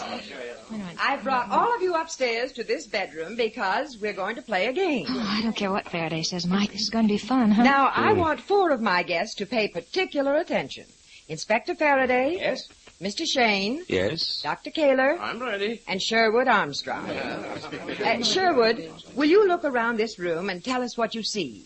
Besides people. Well, let's see. A double bed. Mm-hmm. Nightstand. Mm-hmm. Telephone. Mm-hmm. 2 chairs and a bureau. Yes. Wow. Does anything about it look familiar to you? No. How about you, Dr. Kaler? It's a complete mystery. Inspector Faraday? Well, the arrangement and spacing of furniture does look familiar to me. Reminds me of the bedroom of a man who was recently murdered. You're right, Inspector. The bedroom of John Himes. Oh, yes. I've arranged everything to duplicate his bedroom. And tonight, we're going to reenact the murder. Mike, that killing's never been solved. As you all know, I like to give unique parties. So I've invited 4 famous crime experts here tonight to give us their own solutions of this unsolved mystery. Mr. Shane, do you know the details of the case? Well, fairly well. It happened about 2 months ago. John Himes was a rich old miser. He was found shot to death in his bedroom with the doors and windows locked from the inside. The only suspect was his secretary, and he had a watertight alibi. Is that right, Inspector? It is. All right. Now, you, Dr. Kaler, will be John Himes. Lie down on the bed, please. Now, hurry up. Don't be so shy, Doctor. All right. And you, Sherwood, you will be the killer. Stand outside the door till we call you.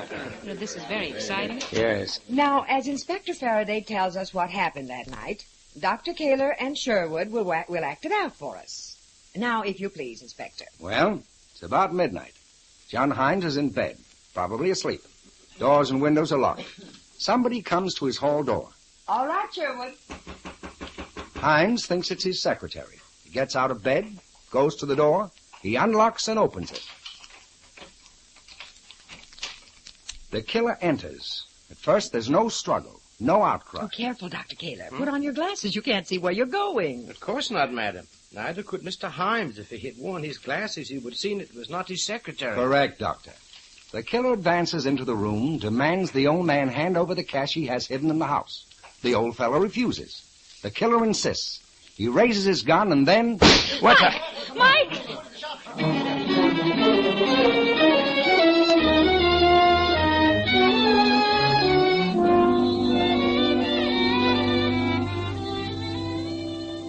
We'll return to the adventures of Michael Shane and Phyllis Knight in just a moment.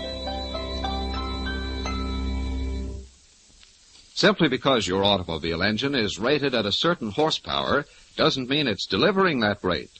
Worn or burned out spark plugs, for example, can actually cut down the horsepower of your engine even at full throttle. You see, high compression engines demand complete instant firing. If any of your spark plugs are worn or improperly adjusted, you get a weak sputtering fire which fails to ignite all the gasoline. So serious is this loss that engineering tests prove faulty spark plugs can waste 1 tankful of gasoline out of every 10. So, friends, if you're not absolutely certain your spark plugs are firing properly, why not play safe and have your Union Oil Minuteman check them? The performance of each separate plug is accurately measured on a scientific tester, and you can see the results for yourself. If your plugs are dirty, the Minuteman will clean and adjust them to the proper setting. If they're burned or worn out, he can furnish you with a new set. Union Oil spark plug service takes but a few minutes and costs but a few cents. A cost you'll soon save in extra mileage. You'll find Union Oil Minutemen ready to serve you wherever you see the sign of the big orange and blue 76. And remember, next Monday night, Michael Shayne comes to you 1/2 hour earlier, 8 o'clock instead of 8:30. An unsolved murder is being reenacted at Sherry Melton's society party. Suddenly, at the very climax of the scene... Mike! Everybody stay where you are. Who fired that shot? Armstrong did. He had the gun. I saw him. Don't be ridiculous, Ray. I was just faking a gun with my pipe. Please, is anyone hurt? Oh, no, only your dignities. 4 famous crime experts, and they don't know a fake gunshot from the real thing. What? You mean it was a phony? Of course. I slapped this yardstick here on the bed pillow. Oh, for heaven's sake. Very amusing. A perfect example of mass psychology and suggestion. Now let's get on with the crime. You've been shot, Dr. Kaler, so stretch out on the floor. Yes, perhaps like this beside the bed. Oh, that's perfect. You make a very convincing corpse, Doctor. And now, Inspector, if you'll just go on. Well, there's nothing more to tell. The killer didn't find the money he was after, so he slipped out of the house again. Perfect crime, eh? Well, if the police couldn't solve it, I can. Oh, at least I will in my next book. That's where a writer has it all over. The police. Oh, we'll solve it, Mr. Armstrong. In fact, just this evening, I got a fresh angle on the case, which I can't tell anyone yet. Wow, that means a neat headline. Sherry Melton's party gives police answer to a puzzling murder. Oh, always the news hawk, Ray. But meanwhile, let's play my game. You 4 masterminds have 30 minutes to solve the mystery. You're each to go to a different room so you can't compare notes. In 30 minutes, we'll vote who has the most exciting solution.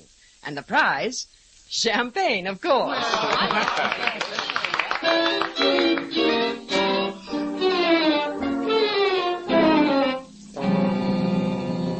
Hurry up, Mike. We've got just 10 minutes to go. Oh, honey, of all the dimwit stunts, this is it. Come on. We can spend all night dreaming up solutions, but none of them will be right. Crimes aren't solved by slapstick. It's just a game. Oh. Think up something really dramatic. I want you to be brilliant tonight, Mike. We've got a famous criminologist and a mystery story writer. Show them what we can do. Oh, we? What was that? Huh? Mike, what was that? Sounded like outside. Come on. Mike, it's an accident or something outdoors. Let's go. I'm coming too. Well, it can't be an auto smash-up. There's nothing on the street. Oh, sounded closer to the house. Anyway, maybe here on the grounds. Can I help, gentlemen? I don't know, Doctor. We got to search the garden. I got a flashlight in my car. So have I, Inspector. I'll get it. Okay, let's spread out. Search both sides of the house. Right, I'll take the left wing here. No, Angel, not you. But, Mike, I want to. No, you're not going to prowl around through bushes in the dark. Now, go on, beat it. Oh, all right, you old worrywart.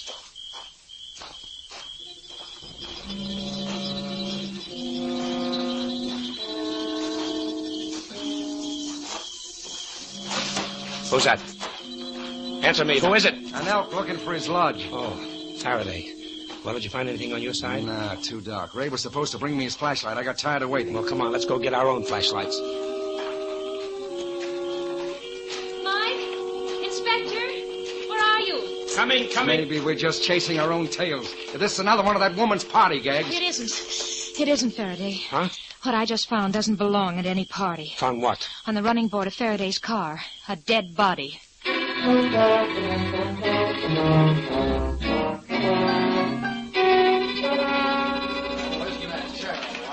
Stand back, everybody. We can't see what we're doing. Looks like he was knocked out first and then strangled with his own tie. Oh, but who would want to kill Ray, and why? What was he doing on my running board?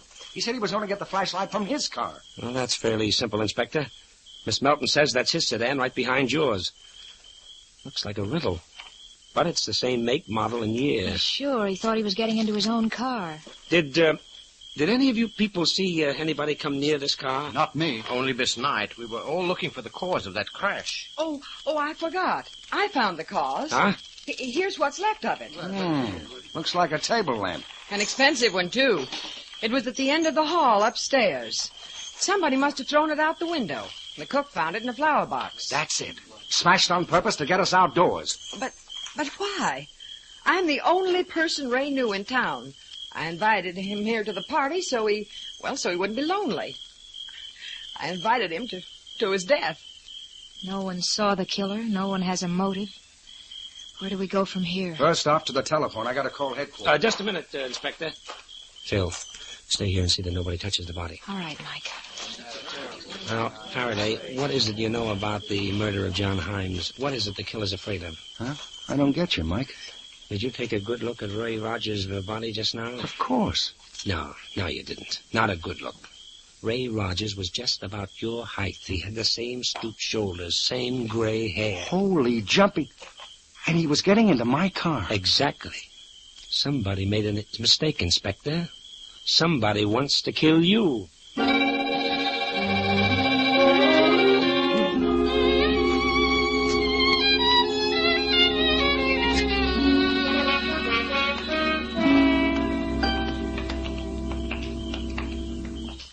This is the window right here, Mr. Shane. You can see it's still raised. Mm-hmm. The lamp fell into the flower box on the ground floor. Yeah, but it's so smashed up. And you've handled it. I guess fingerprints are out. But we know that the killer was here on the second floor. Miss Melton, can you place everybody at the moment you heard the crash? Why, I was in my bedroom fixing my hair. And where is your bedroom? Through this door here. Oh, but Sherwood, you were in the room across the hall. Take it easy, Sherry. You put me in there because of the contest. I was cooking up a solution for the murder. Of John Himes. Well, how about you, Dr. Kaler? You were in the next bedroom down the hall. I cannot oblige, madam. I also was deep in thought. Well, I guess no one saw the man then. The inspector and Mr. Shane were downstairs, so were all the other guests. As a writer of murder thrillers, I'd say the man came here with no idea of killing. Ray was strangled with his own tie, so the man was without a gun. You assume the unknown, Mr. Armstrong. The victim was strangled, which is a masculine technique in murder.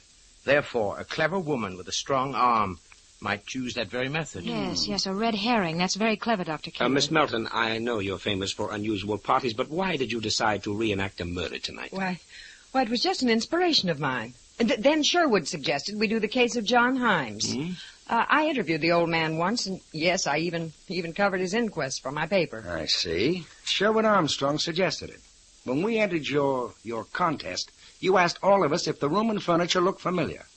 You, Mr. Armstrong, said not at all. Well, that was just an act. Sherry and I knew you'd made sketches of the actual scene, and we wanted to trip you up if we could and get a laugh. But why did you pick the particular murder of John Himes? I knew him. He was a fan of mine, read all my books. So you and Miss Melton both knew him? That is hardly a crime, Inspector.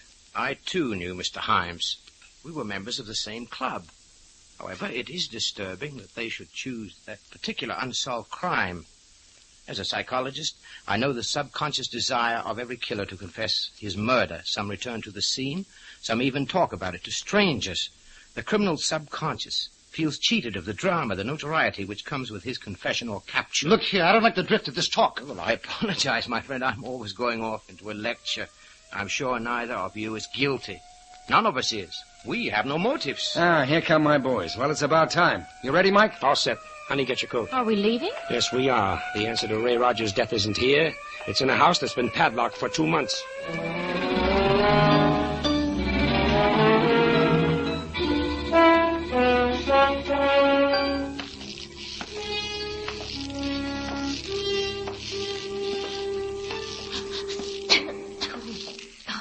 Place is dusty. Did you expect John Himes' ghost to meet us with a vacuum cleaner? If I remember right, this is the bedroom. Yeah, it is. We left everything in place. Nothing's been changed. Well, the old guy was a miser, all right. Not enough furniture for a dollhouse. Inspector, you told us tonight you had a new idea about this case. What was it? That's the blood stain over there, Mike, in front of the telephone stand. Inspector, what was it? Maybe it's our solution. Don't bother him, honey. Hey, there's the print of a shoe here on the edge of the blood. Yeah. The killer made it. Wore tennis shoes. We tried to trace it. How about fingerprints? All identified. Well, except for one. Probably an old print. Maybe some visitors. Couldn't match it up with our files anyway. You said his secretary lived with Himes. You sure of his alibi? Positive, Phil. Nice young fella. He got a phone call in the afternoon that his uncle was dying down at Carmel. He got to Carmel in the evening, and it turned out to be a fake call. The murderer just wanted him out of the way. Well, he could have sneaked back that night and... No, he had witnesses. In fact, he telephoned long distance about midnight to tell Himes he'd be back in the morning. Yeah, I remember it now. The operator said somebody answered the phone but didn't say a word. Just hung up. Yeah. We figure the murderer picked up the receiver to hear who was calling. He cleaned the receiver afterwards and put it back. That's when he stepped in the blood. It doesn't add up, though, Inspector. There's only one shoe print. Now, he couldn't possibly stand here and reach over to the phone on that table. It's too far. Well, does it matter? Wait a minute. Let me try something. If I put one foot on the bloodstain here and then my knee on this chair, I can... Yeah. Now I can reach it. Say, come to think of it, that's where we found the stray fingerprints. Right where you got your hands right now, on the back of that chair. Okay, now we're clipping coupons. That fingerprint belongs to the killer of John Himes and Ray Rogers. All right, but whose print is it? The inspector doesn't know. Well, we'd better know, and in a hurry. The murderer tried to get Faraday once tonight. He'll try again, and the next time, who knows?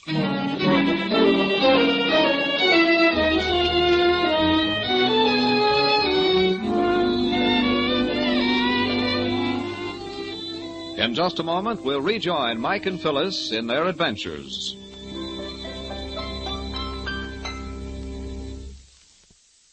A few minutes ago, we mentioned some of the advantages of Union Oil's spark plug service.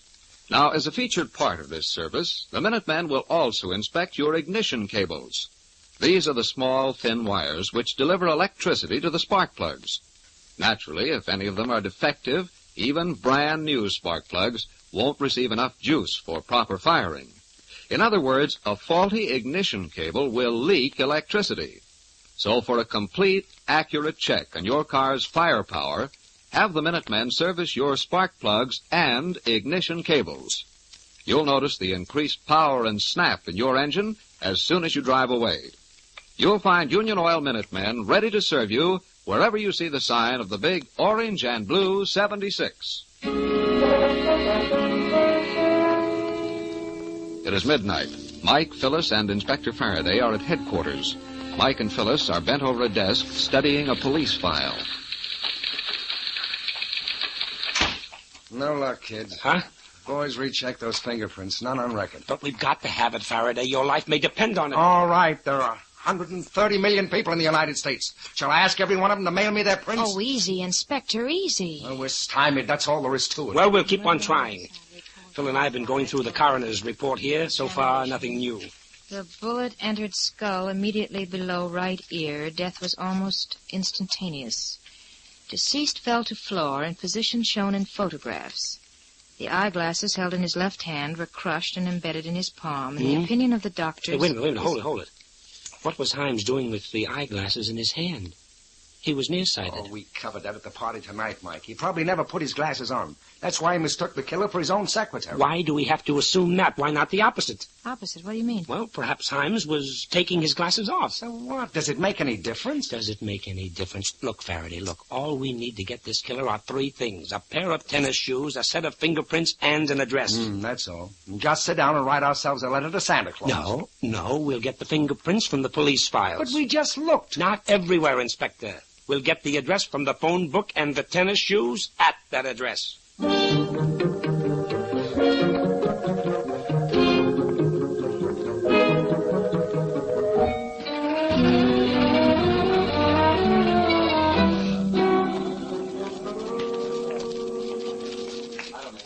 Well, party doesn't sound quite as lively as it did a few hours ago. Mike, that paper sack, everybody will know their shoes. Carry it like a bottle of champagne. Quiet. Here comes our hostess. Well, at last. We thought you'd never get back. My guests want to go home. Oh, they can shortly. Where are they? In the bar, most of them. Sheer escapism, gentlemen.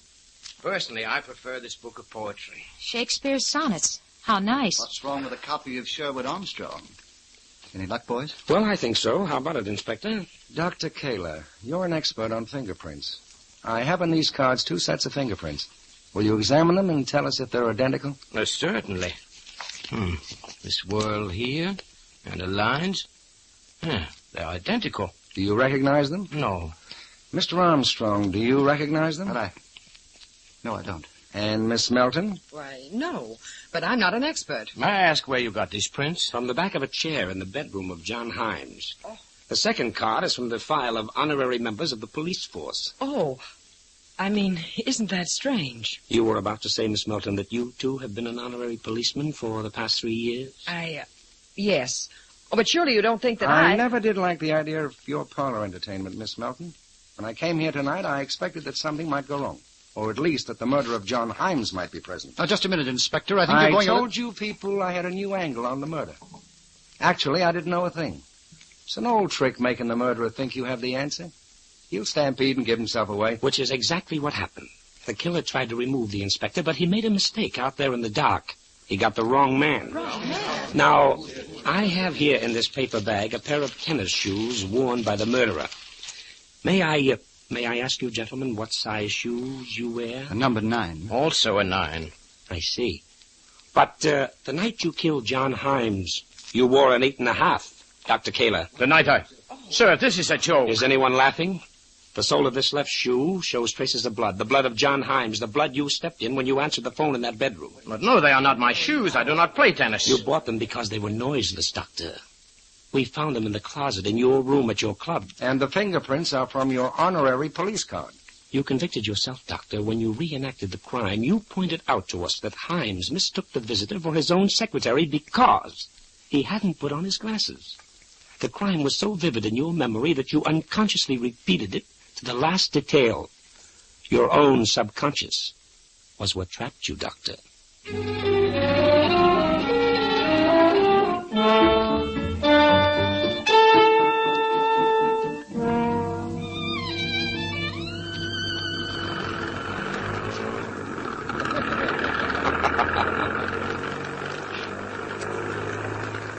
Golly, Mike, I wish that magazine had waited a few days. No, they really have something to write about.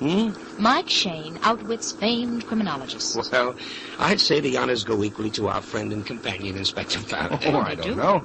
But all I did was to smoke him out with a big wiseack. No, it gets me, kids, is why Kaler did it. He hardly knew John Himes. He had no motive. He told us the motive, honey. His own vanity. The great criminologist commits the perfect crime.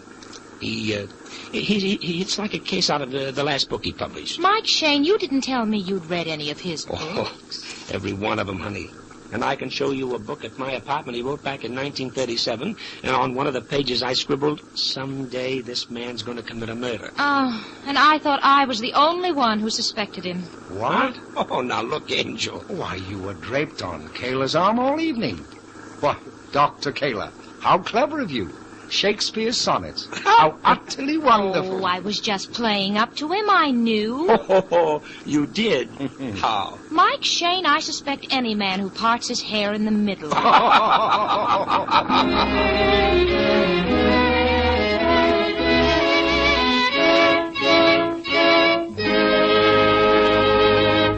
This is Mike Shane again. And this is Phyllis. Both reminding you that next Monday evening we'll be on the air 1/2 hour earlier. Same night, same station. Remember, won't you? Mike and Phyllis at 8 o'clock next Monday. Good night, all.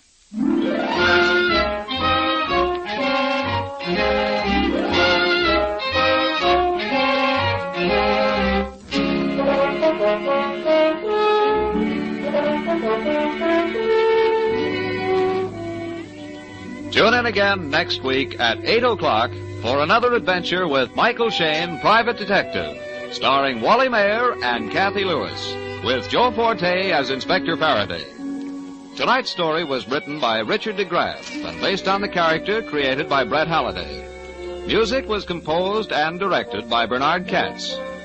This is John Lang saying goodnight for the people who make 76 gasoline and Triton Motor Oil, Union Oil Company.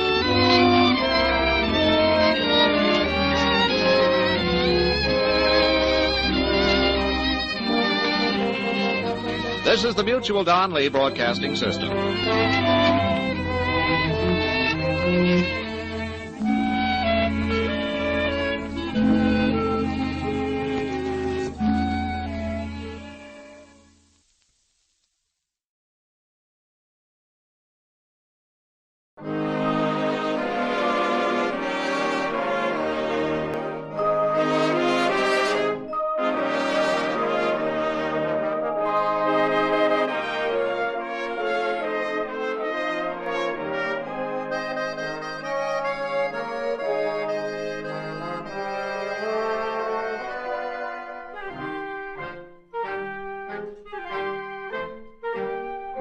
Tonight, we again present the famous Mr. Chameleon of Central Headquarters in his most famous cases of crime and murder. As all of you know, Mr. Chameleon is known in the police as Chameleon, the man of many faces, who appears in various impersonations to track down his prey. The audience always knows who Mr. Chameleon is, but the criminal he is tracking down seldom does. Tonight we give you Mr. Chameleon and the case of murder and the man who saw too much.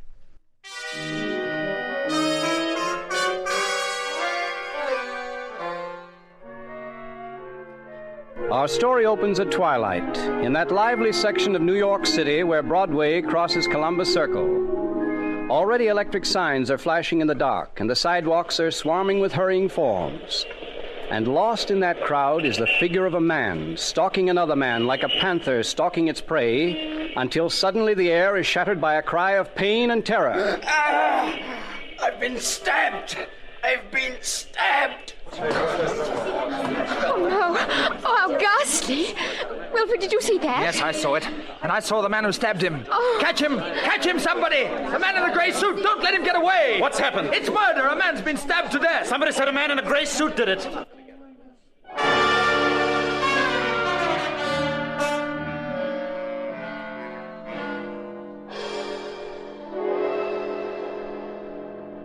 And some time later, at Central Headquarters in the office of the police commissioner, the commissioner sits talking to Mr. Chameleon, the great detective who is known and feared throughout the underworld. The commissioner is saying... And that's all we have to go on, Chameleon. Some unidentified man who was with a woman cried out that a man in a gray suit did it. Well, that's something, Commissioner. Maybe the two witnesses will come forward and give us a more complete description of the killer. Yeah, but you know how people are. Scared to death to get involved in a thing like this. Certainly the killer wasn't lacking in nerve, stabbing a man to death in the early evening on a crowded street. And a man like Carl Lynch. Yes. We belonged to several of the same clubs. Carl Lynch was a wealthy bachelor high up in the banking business. Patron of the arts. Killer had his nerve to strike him down right under the nose of the police. Well, that seems to annoy you, Chameleon. Well, certainly it does. See, it's 3 hours since Lynch was murdered. The witnesses really should turn up very soon. For their sake, they should come to the police. The longer they stay away, the more dangerous it is for everyone.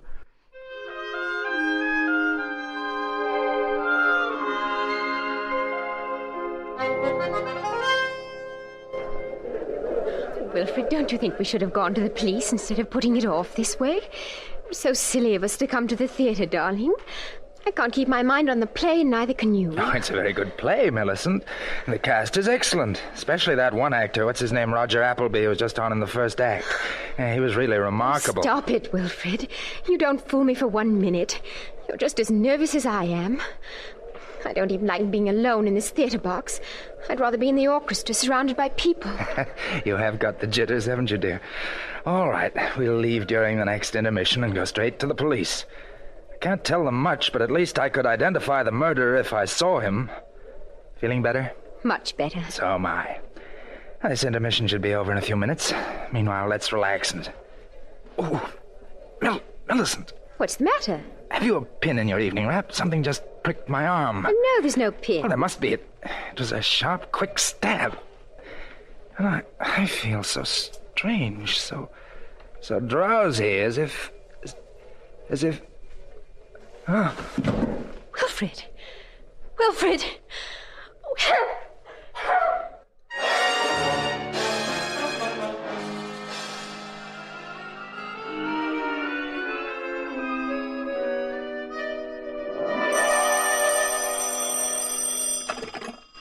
Hello. Yes, this is the police commissioner. What? Where? The Garrick Theater? What is it, Commissioner? Who is he, do you know? I see. Okay, send Detective Sergeant Dave Arnold over there.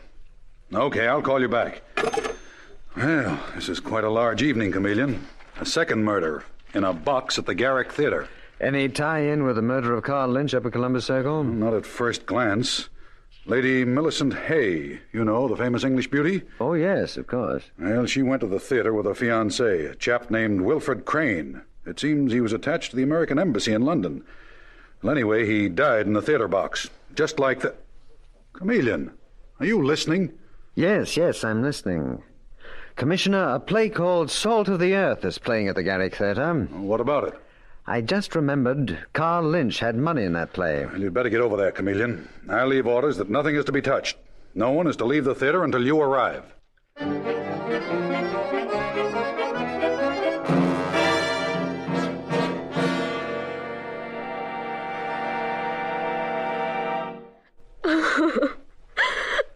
Mr. Chameleon, is Wilfred really dead? Yes, he died instantly, Lady Millicent. Someone must have hidden behind the curtains of the box here and jammed him in the arm with a hypodermic needle. Oh. The needle was filled with a deadly poison. But why? Why? Were you and Mr. Crane the persons who witnessed that other murder in Columbus Circle late this afternoon? Yes, we were. Wilfred and I were discussing it just before he died. We intended to leave during the next intermission and go to the police. Well, you should have come to us immediately. Anyway, there is your answer. Your friend was killed, Lady Millicent, because he saw too much. But, Mr. Chameleon, I saw that murder, too. Yes, I'm well aware of that fact. Where are you staying? At the Millbrook Hotel. Oh, that's fortunate. That's one of those small, exclusive places. What do you mean? Lady Millicent, from now on, you must not be alone, not even for 1 minute. I'm sending one of our women detectives home with you. Madeline, come in here, will you, please? Yes, Mr. Chameleon. Madeline, this is Lady Millicent Hay, Miss Madeline Evans, who happens to be a detective like myself. How do you do? How do you do? Madeline, you are to go with Lady Millicent to her hotel. You're to stay in the same room with her night and day. Is that really necessary, Mr. Chameleon? Yes, it is, Lady Millicent. If you want to remain alive. And Madeline, remember, no one is to be admitted to Lady Millicent's hotel suite except myself. Is that clear? Perfectly clear, Mr. Chameleon. Right. Where's Dave? Right outside in the corridor. Detective Sergeant Arnold, Mr. Chameleon wants to see you. Okay, thanks. Say, Mr. Chameleon, the manager of that show, Ted Martin, is awful anxious to talk to you. Oh. And the actors are getting very indignant about being kept waiting backstage. Well, I'll get around to them as soon as possible. Dave, I want you to accompany Lady Millicent and Madeline. Now, you're to take up your post outside the Millbrook Hotel. Now, I believe there's only one entrance. Is that right, Lady Millicent? Yes, Mr. Chameleon. Good. Now, Madeline is going upstairs with Lady Millicent, Dave, and you are to keep an eye on that entrance. All night, if necessary. But, Mr. Chameleon... Dave, believe me, I know exactly what I'm doing. Nothing is more important than keeping watch over Lady Millicent.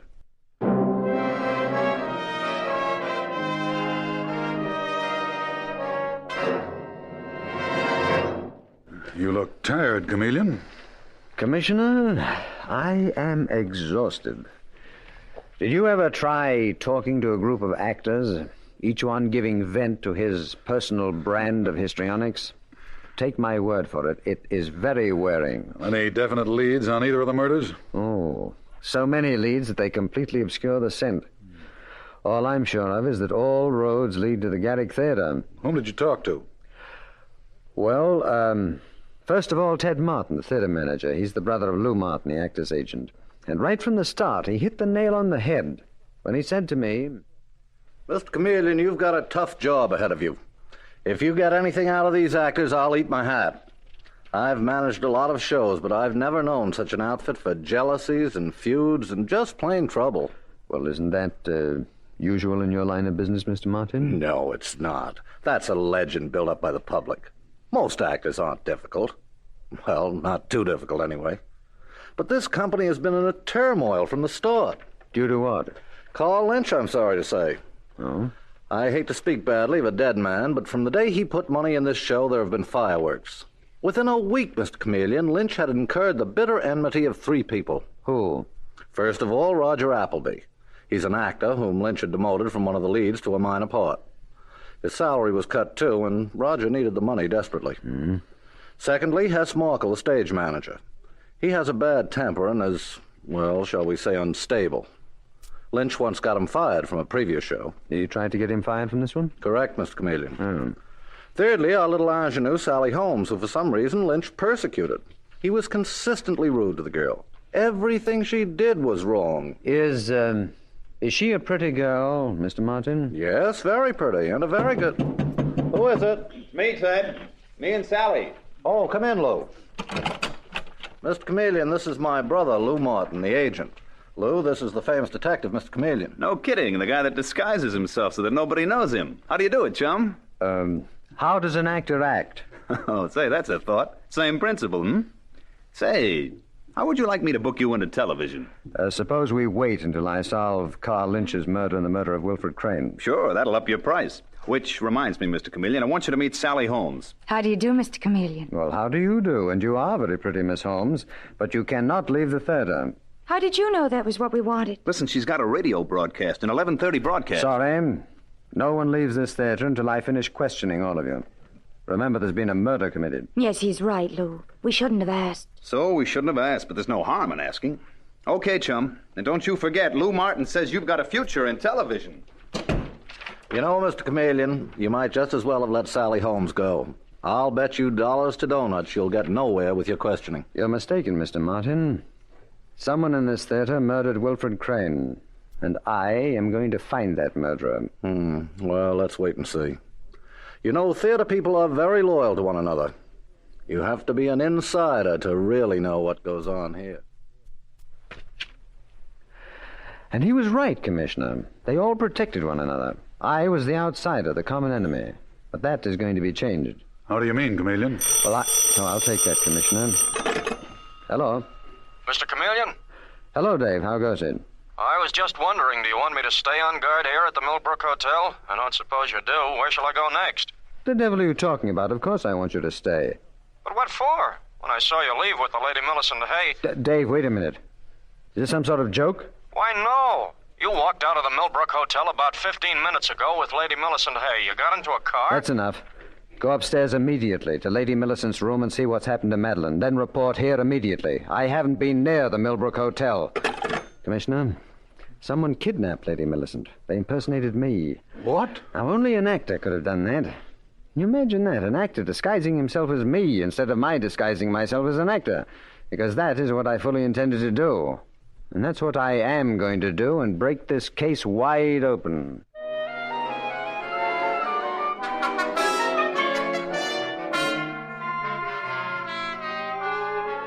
Mr. Chameleon and the case of murder and the man who saw too much continues in just a moment.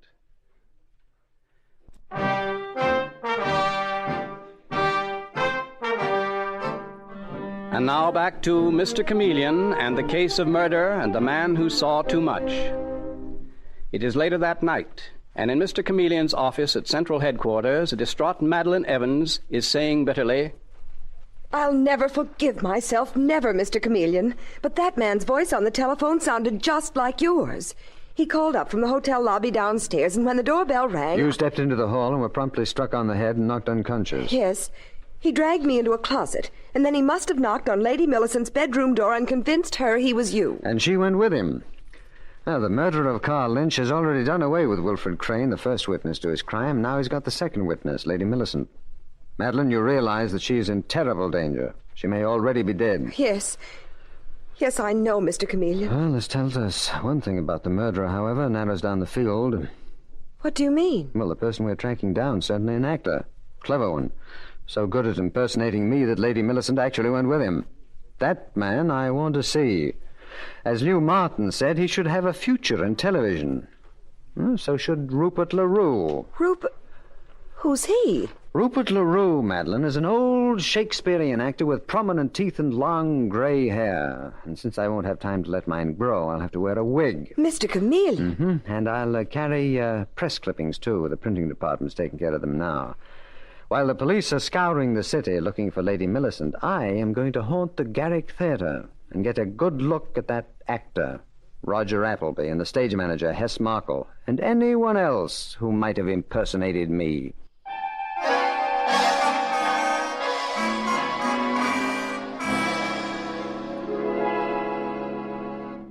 But Mr. Appleby, forgive an old-timer like me for being a bit skeptical, but I've had years and years of stage experience. Did I show you my notices from... Yes, you did, LaRue. Many times. Sorry. But frankly, it's so ridiculous. The police suspecting you of impersonating Mr. Chameleon, that detective. Why, you couldn't possibly get away with it. Well, I could if I wanted to. Really? How? As one artist to another, just how would you go about it?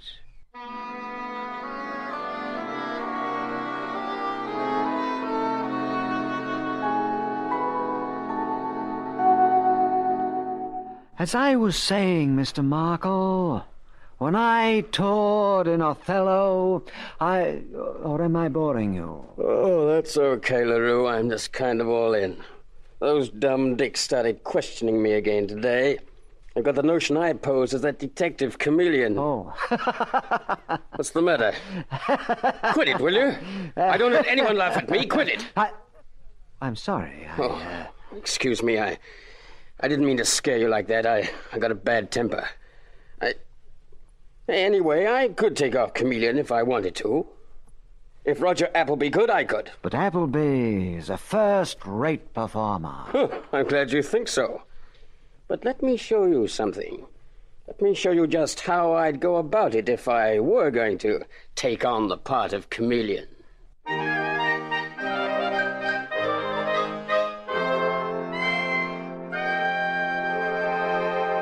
To the greatest artist of them all. To a truly great artist. To a superb performer. To... What are you doing in here? Oh, good evening, Mr. Martin. Oh, it's you, LaRue. I hope you don't mind my waiting in your office. No, sit down. You seem to have become a fixture around this place. Thanks to your kindness, Mr. Martin. You are a prince among theatrical managers. I'm also known along Broadway as a soft touch. Let's see now. You wanted a job, didn't you? Anything, Mr. Martin. Anything at all. Maybe my brother, Lou, the agent, could get you into radio. No, sir. Not that. Never that. Never that. I promised myself that I would never stoop to radio, but anything else, even if it's a bit shady. Such as what? I'm not saying that you would do anything shady, Mr. Martin. Some theatrical managers are known for slightly crooked deals. But let him, without guilt, cast the first stone. Mr. LaRue, may I see those press clippings of yours again? You may indeed, sir, certainly. Here they are. Thank you. Yellowed with age, I'm afraid, but mine own. They seem to be on the level. On the level? My dear Mr. Martin. Mr. LaRue, suppose you come back tomorrow. It's quite possible I might be able to get you a job as well as a doorman or something similar. Will you do that? With pleasure. Shall I come here to your office? Why, yes, if you'd like to. I'd like to very much. I never get tired of looking at those fascinating photographs on the wall.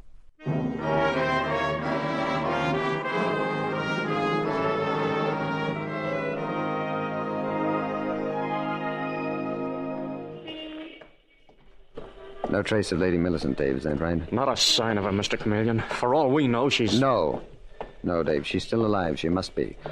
Poor Madeline's sake. And I think I know where she is. I think I know who managed to impersonate me and get away with it. Well, they must be good. Yes, that's the point, Dave. That's the theory I've gone on. Must have been a very clever actor to have fooled you and Madeline. Well, here's the address. If I don't come out in half an hour, you know what to do. Suppose you're mistaken. If I am, Dave, I'm afraid we won't find Lady Millicent until it's too late. Now make yourself scarce. I'm going to ring the bell. Okay, see you later, Mr. Chameleon.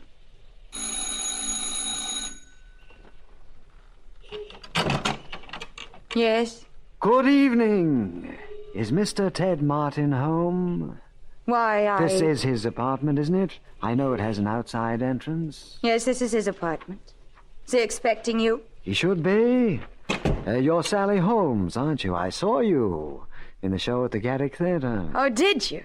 What did you think of it? The show, I mean. A pleasant trifle. Where's Mr. Martin? Right in here in the living room. But what did you think of my performance? Who is it, sweetheart? What the...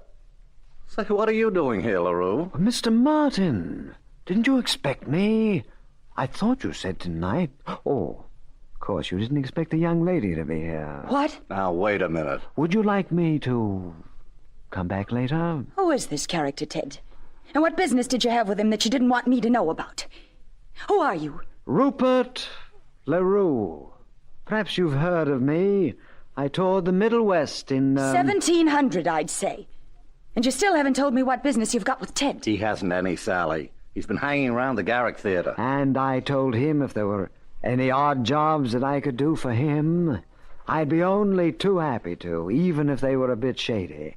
So we reached an agreement. What about? Are you crazy? What about, Mr. LaRue? About Lady Millicent Hay. What's that? I understand her continued existence is becoming a burden.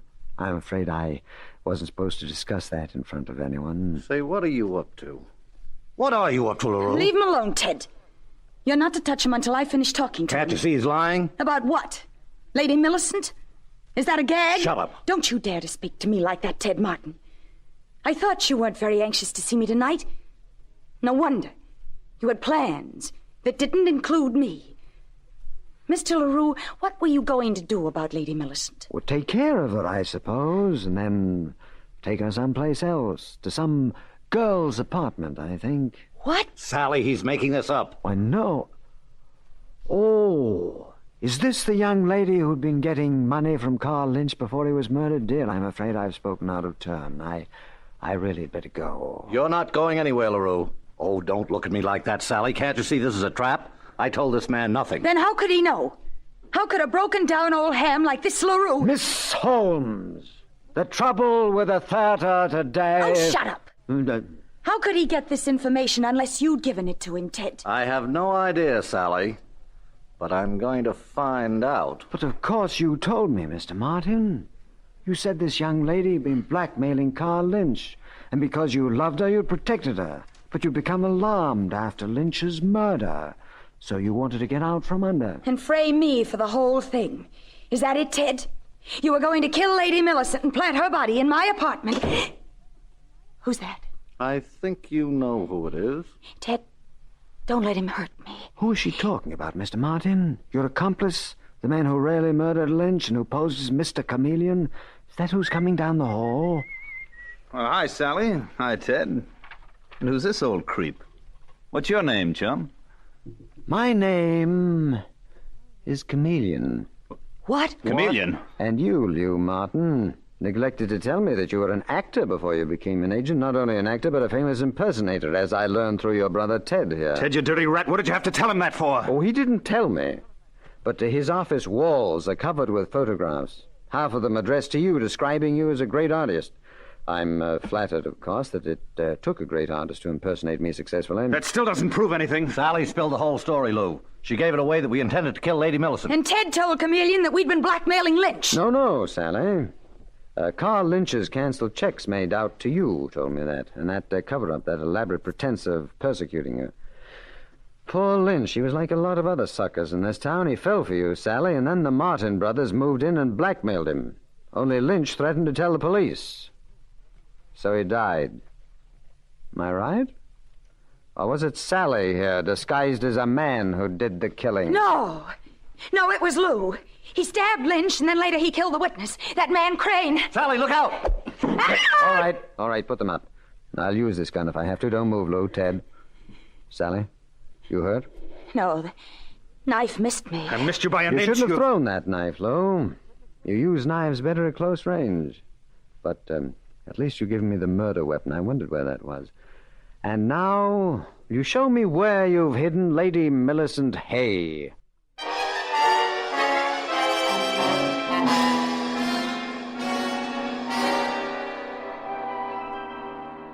Mr. Chameleon, when you walked into that room, it was like a miracle. I thought no one would ever find me. Well, no one thought of looking in the exclusive apartment of a successful theater manager and a successful blackmailer, I might add, Lady Millicent. It seems that Ted Martin and his brother Lou had been blackmailing for years, using Sally as bait. You were fortunate that they didn't kill you immediately, that they were worried as to how to dispose of the body. As a matter of fact, I believe Ted Martin fully intended to use old Rupert LaRue as a means of getting rid of you. Well, thank heavens Rupert LaRue was really you, Mr. Chameleon. Anyway, I'm deeply grateful. And you too, Miss Evans. Oh, please don't say that, Lady Millicent. It was due to my inexcusable carelessness and stupidity that they were able to kidnap you. Well, now, she's being dramatic. She's caught the acting fever. That's a fine thing to say, Mr. Chameleon. I thought I'd get a rise out of you, Madeline. But that's better than letting you feel guilty, because you shouldn't. You know, the best of investigators have been trapped occasionally. And never forget, Madeline, that in our profession, eternal vigilance is the price of success. And of not being conked on the head.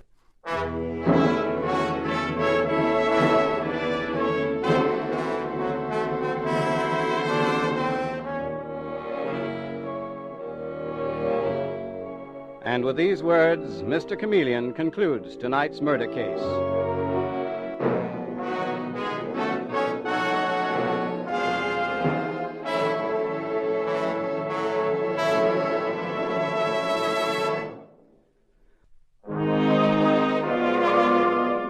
Listen next Wednesday night at this same time for Mr. Chameleon, the Man of Many Faces. The part of Mr. Chameleon is played by Carl Swenson, with dialogue by Marie Baumer from the original story by Frank and Ann Hummert. Music directed by Victor Arden. Your announcer is Howard Claney.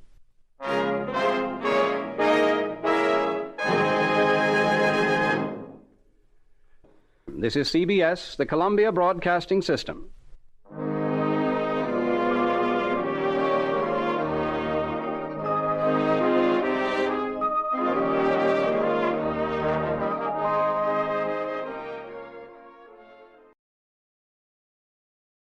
And now stay tuned for the mystery program that is unique among all mystery programs.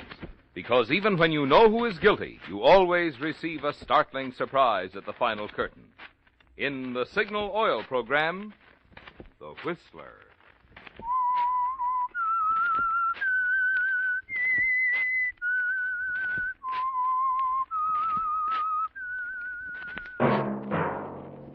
Signal, the famous Go Farther gasoline, invite you to sit back and enjoy another strange story by The Whistler.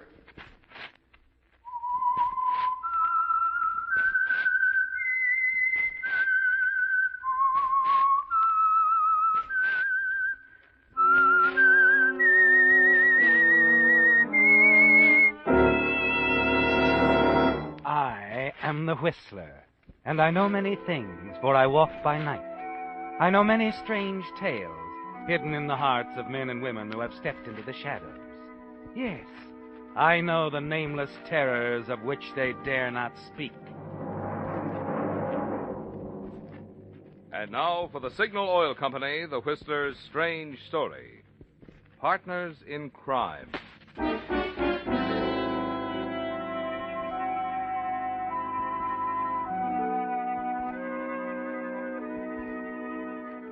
The fog clung in little patches of moving mist to the abrupt sides of San Francisco's Telegraph Hill.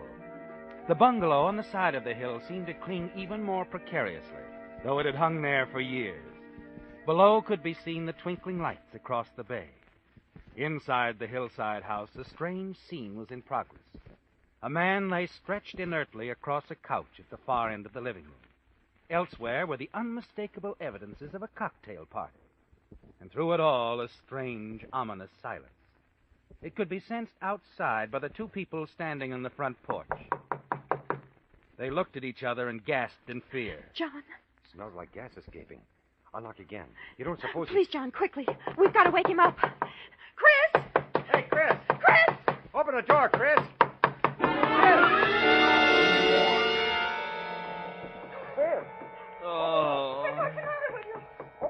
You hear them, don't you, Chris? The muffled shouts, and you can smell the faint, oddly sweet odor of escaping gas, too. You don't know how long you've been lying on the couch. You only know that your muscles won't seem to tune in with your brain and respond. You try again, but it's... Oh, no use.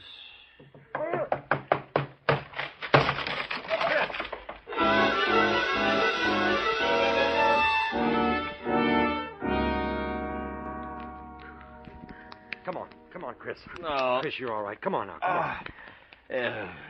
Hey, you got me out of there. Sure we did. Oh, he's all right. Oh, Chris, yeah, I'm okay. Oh, that was close. Better stay with him a while, Eve. Yes, of course I will. It's a good thing we came back, John. If your wife Helen hadn't forgotten her gloves... Yeah, first time it's been a good thing. The way she leaves things. Well, thank goodness she did this time. Well, nothing more I can do. Better get back to the car. Helen will be wondering what's happened. Take care of yourself, Chris, boy. Leave these windows open like this and let the place air out. You can get that door fixed in the morning. Oh, yes, thanks, John. I'm okay now. Good night, John. And explain to Helen why I'm staying here. Sure, I will. Chris. Well, darling, you could have been killed. Yeah. A bad accident, huh? Was it, Chris? Was it an accident? That's the second time in 2 weeks. The last time it was the brakes on your car. Just coincidence, And Eve. what about your partner, Fred? He was nearly killed twice last month. Chris, I can't believe these things are accidental. Oh, sure they are. They've got to be. I was careless about the brakes on the car, yes. Tonight, well, a little too much to drink. Maybe you left the gas jet on in the stove. I don't believe it. Well, I'm here anyway. Let's forget it. I can't forget it. You go on home now, honey. Get some sleep. You're upset, that's all. I am upset, Chris. I'm terribly upset. You'll be all right, darling. You sure? Sure. Perfectly all right.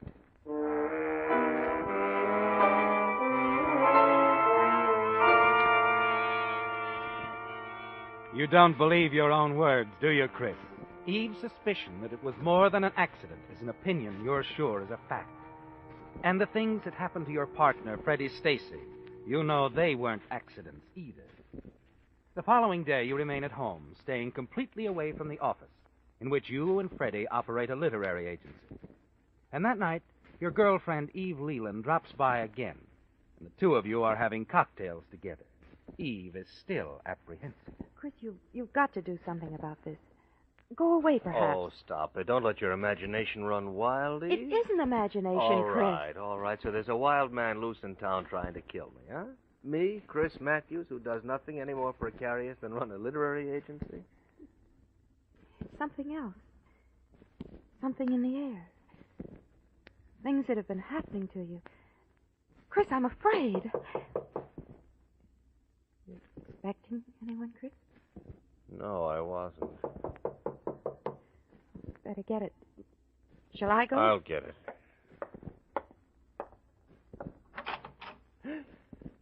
Captain Driscoll?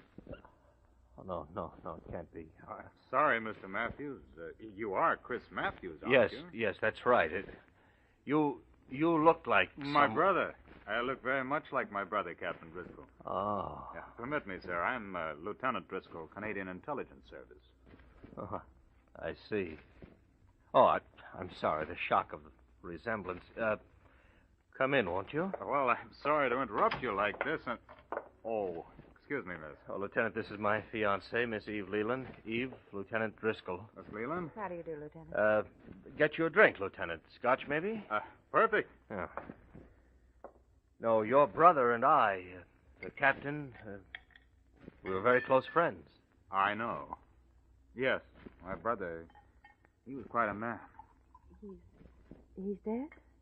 He was killed, miss. Shot only last year. Who did it? It's still a mystery. Your drink, Lieutenant. Oh, thank you. You haven't any idea why your brother was killed? Why, no, Miss Leland. His mission perhaps had something to do with it. He was also in intelligence. And at the time, unfortunately, he was assigned to protect a most valuable item being sent from France to a Canadian museum. Yes, a royal dagger of some sort, wasn't it, Lieutenant? Yeah, a most valuable one. A jewel encrusted and once owned by Louis XIV. It was worth millions of francs. And it wasn't recovered? No, it wasn't, miss. In fact, the king's dagger is the one clue to my brother's murder. I see. Oh, but please, now, that's enough of me and my problem. I only looked you up, Mr. Matthews, because I knew you and my brother were friends. Yes, I'm very glad you came by. I'll tell my partner, Freddie Stacy. He was with me in that little French village when your brother was killed. Oh, yes. You were touring together for your firm, I believe you wrote. Yeah, trying to pick up a few more rare old volumes before all of them are lost to the world. Yeah. Where are you staying, Lieutenant? I'd like to Oh, I'm at the cliff, but I'm afraid the length of my stay... At least I know. Who can tell you might have to be here longer. Oh, meanwhile, it's been nice to just have seen you, talk to you. And you, miss. I must get along now. Oh, no. You can have another drink. Sit a while, Lieutenant. Give me at least some news to take to my partner in the morning. Well, if you insist. I do. And I'll get working on a couple more drinks here. 3, darling. Remember me? Oh, of course. I'm sorry. Kind of a shock, you know, Lieutenant. You're popping in here and looking so much like your brother. Yes. I know.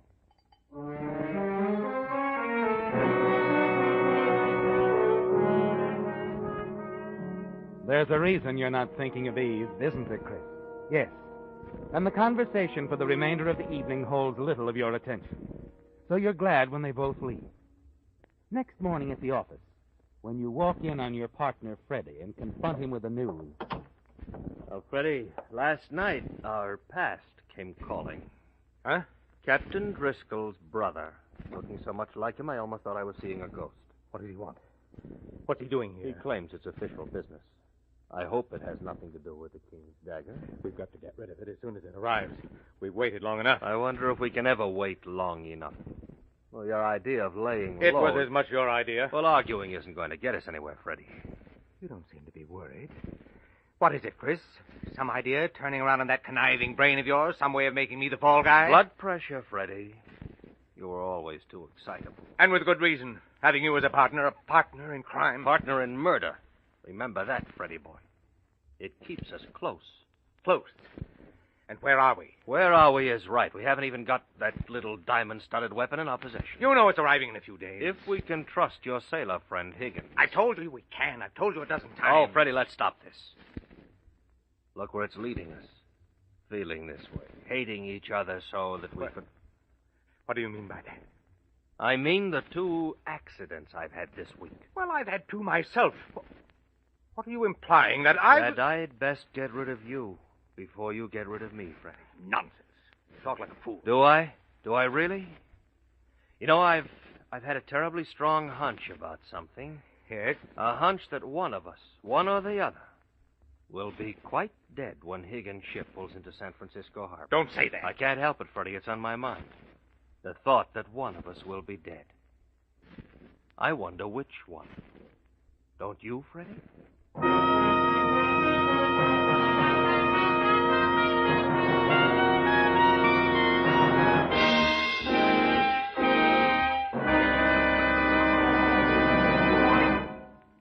How fast will your car pick up?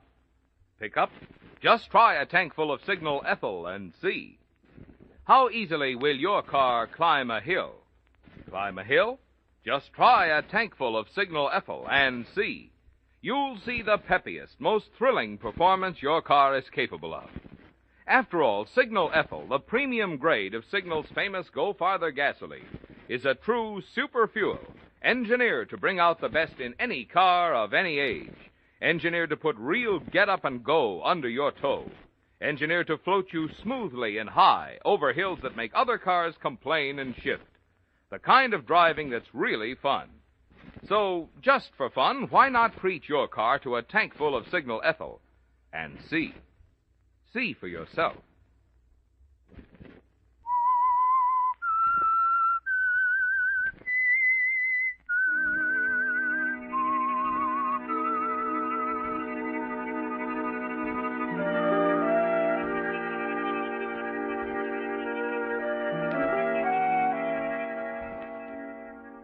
You weren't toying with your partner, Freddie, were you, Chris? When you made your grim observation that one or the other of you would be dead. No, you believe it, because you think now that that's the only way it can be. You no longer trust one another. You watch each other like a pair of sentries, fearful that at the least expected moment the other will strike. That's the way it is for the next few days after you talk with Freddie about the brother of the man you two murdered. You decide your partner must die soon, and you must take over the Louis XIV dagger yourself. Dispose of it as quickly and as quietly as possible. That's why you keep in constant contact with the steamship office. Call them again when you notice in the papers that Higgins' ship is listed under delayed arrival. Hello. Hello. I'd like to get some shipping information, please. What information do you wish, sir? There's a ship, the Algonquin, due in tomorrow. It's listed as delayed in today's paper, and I wonder if you... Sir, I'm checking. Oh, yes, there's been a change in its cars. Repairs or something, sir. The Algonquin is stopping at San Pedro before it puts in here. Just a short delay, sir. Thanks.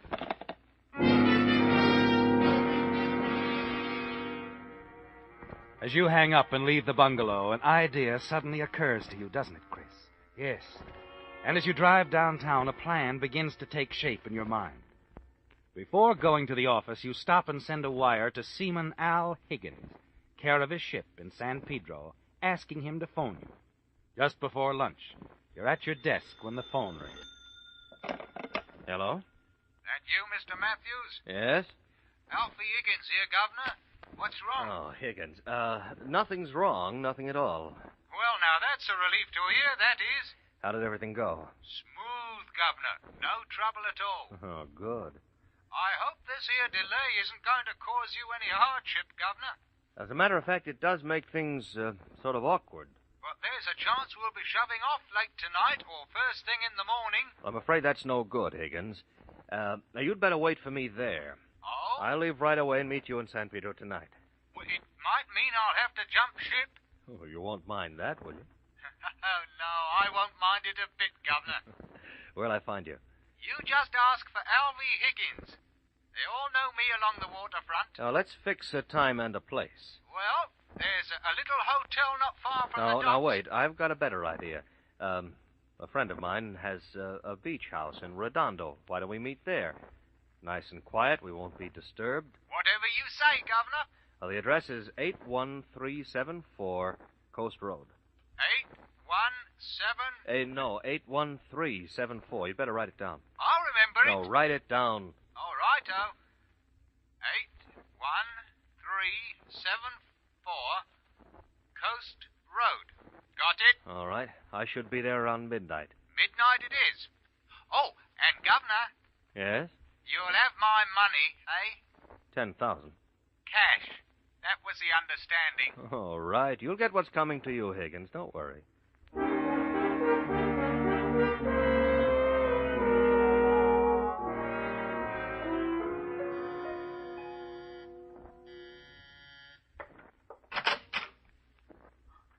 Oh, Chris, darling. Hello, Eve. Oh, I didn't expect to see you at this time of day. I'm leaving town, Eve. What? No, wait. I don't mean for good. Just a short vacation.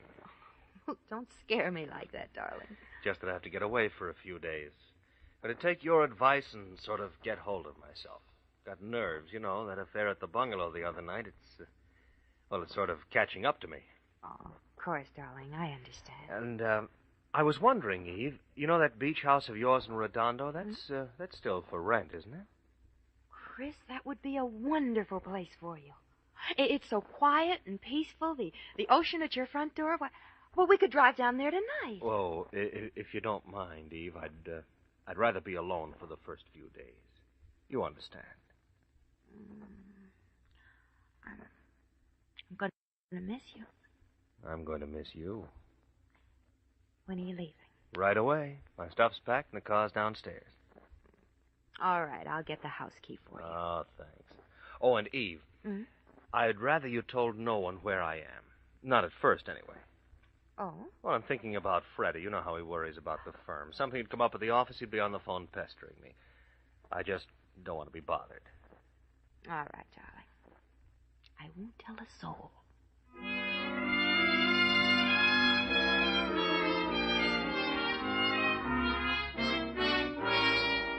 It's regrettable, isn't it, Chris, having to give up a girl like Eve? But she just doesn't fit in with your plans, does she? You've made up your mind, know exactly what you're going to do. Once you take care of Alfie Higgins, you'll drive on into Mexico with the King's Dagger, contact the interested buyers from there. After you've received your money, you can drop out of sight, and neither Freddie nor Eve will ever find you.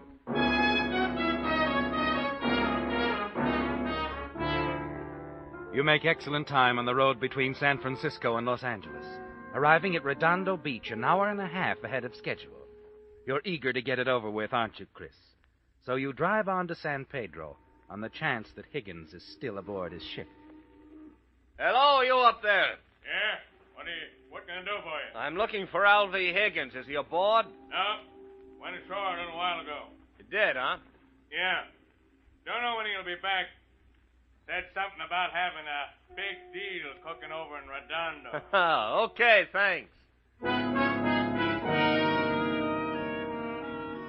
You've missed him, Chris, and that means you'll have to go back to Redondo and wait for him. You walk back to your car, and as you get in, you sense a sudden movement behind you, and then the cold, unmistakable feel of a gun in the back of your head. Hello, Chris. Freddie? Surprised? You see, I took the trouble to call the steamship line, too. And when you didn't come back to the office this afternoon, I got a hunch you'd be headed this way. Look, Freddie, can't we talk this Sorry, no deal. This, as they so often say, is the end of the line for you, old man. Start the car. Oh, Freddie, listen Start to... the car.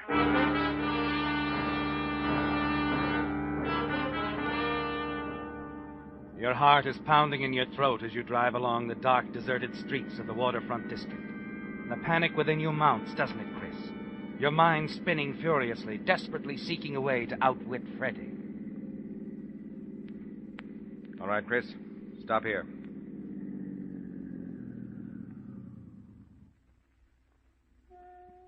Now, get out. Go on, straight ahead out there on the dock, and keep in the shadow. How'll you have it, Chris? In the back of the head? Just like you gave it to Captain Driscoll? Freddie, listen to me. Listen, you can have the dagger, my share of the money. If I let you live, And huh? the firm, I'll get out. I'll leave that to you, too. Oh, there'd be too many complications, too many papers to sign. You might change your mind. No, I swear I won't. No. It's much simpler this way, old man. A well-placed bullet and our partnership is dissolved. All right. This is far enough. Now, turn around. I'll turn around, all right. You lunge with a suddenness that takes Freddie completely by surprise. Then your fist catches him full on the jaw. He staggers back, crashes into some empty crates. In an instant, you're on him.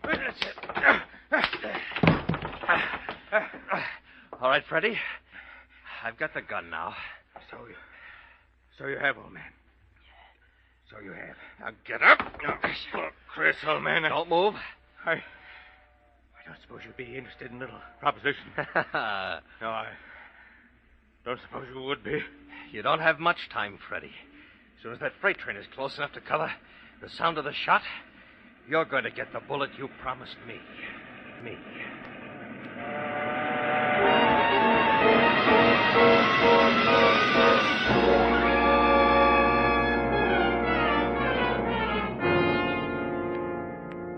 It's all over quickly, isn't it, Chris?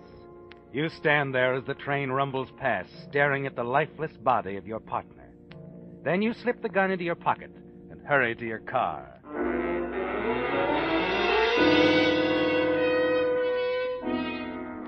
A half an hour later, you're at the beach house in Redondo. It's only a few minutes after 12, but you're pacing the floor nervously, occasionally stopping to glance out the window. Higgins is late, isn't he, Chris? And as the minutes drag by, you begin to wonder if something has happened to him. Then finally, you hear a car pull up outside. As you hurry to the door, your hand slips around the gun in your pocket. Evening, Governor. Well, well, Higgins, I've been waiting for you. Come in. Hey, look, Governor, Here now. What's the idea of the gun? Oh, I'll explain it all to you. Inside, Mr. Higgins.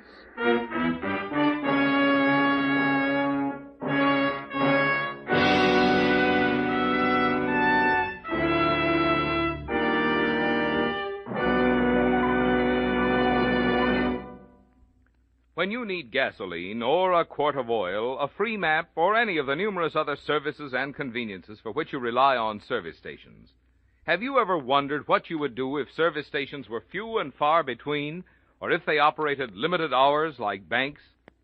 Fortunately, however, you don't have to worry about this because there are 200,000 service stations throughout the states to deliver the 40 billion gallons of gasoline Americans now use per year. And 15,000 independent oil marketing companies working in free competition are constantly striving to furnish ever finer petroleum products at lower prices. As a result of this free competition, although prices of so many things have skyrocketed, gasoline itself today costs no more than it did 25 years ago.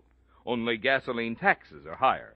But the quality of today's gasoline is so much better, 2 gallons now go as far as 3 used to. I tell you these facts because throughout America this week is officially known as Oil Progress Week. But when you consider that U.S. oil companies spend over $100 million on research each year, and oil scientists have created more than 8,000 new inventions in the last 5 years, it would be much more accurate to say every week in free America is Oil Progress Week.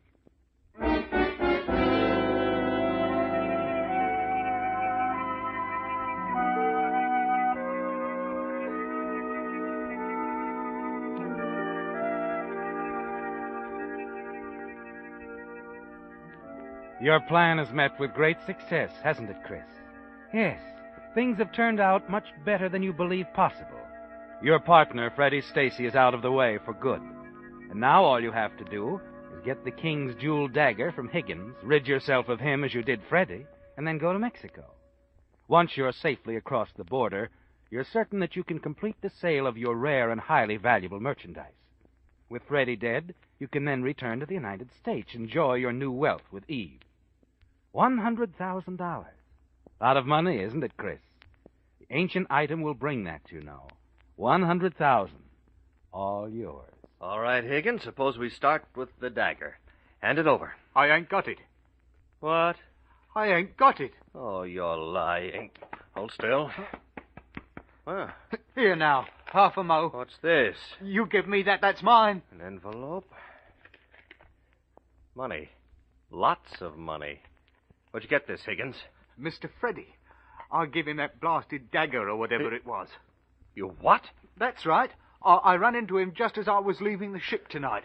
I told him I was expecting you, but he said you couldn't make it. You gave Freddie the dagger. Well, I got to thinking about it after I left him that perhaps he was double-crossing you, so I decided to come out here and see if you were waiting. Had it with him all the time. If they haven't found the body yet, there's a chance I can Body? get it. Yes, Higgins. I killed Freddie with his own gun. Now I'm going to have to kill you with it, too. Now, look I'll here, leave this Governor. 10,000 of yours, Higgins, in case the police have already found Freddie's body and the dagger. Now move. Move, I said. We're going to take a nice, quiet little walk along the beach. Hold it, buddy. Huh? We're from the sheriff's office. Drop that gun. Drop it, I said. There. That's better. Lord love a duck. This is one time old Alfie Higgins is happy to see the law. This bloke was going to kill me. That's the way it looked to us. How do you gents happen to get here? A man named Fred Stacy was shot to death over in San Pedro tonight. When we searched his body, we found this jewel dagger, all wrapped up in this paper. Just plain wrapping paper. But there's an address scribbled on it. 81374 Coast Road. That's this place right here. Higgins, did you? That's right. I wrote the address down. Just like you asked me to. Remember, Governor? You insisted upon it. And, blimey, Alfie Higgins obliged.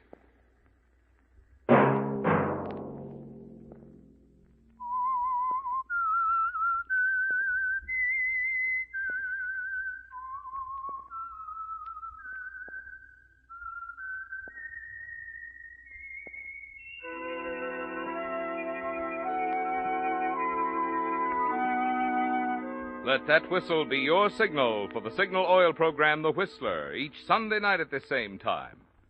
Meantime, Signal Oil Company and the friendly independent dealers who help you go farther with Signal gasoline hope you'll remember. Regardless of what gasoline you use, you'll enjoy more miles of happy driving if you drive at sensible speeds. obey traffic regulations, and avoid taking chances.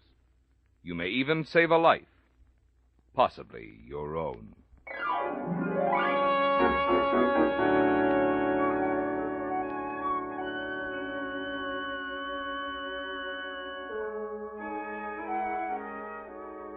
Featured in tonight's story were Bill Foreman as the Whistler, Larry Dobkin, Michael Ann Barrett, Ted Osborne, Ben Wright, and Herbert Lytton.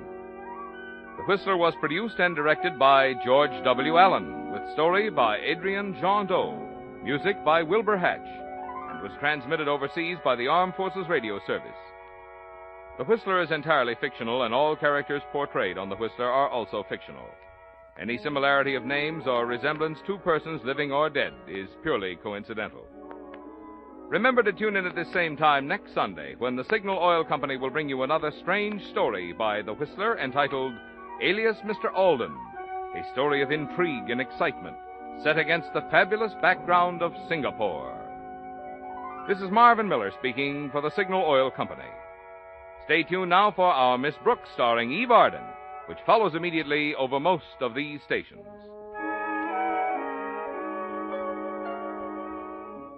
This is the CBS Radio Network.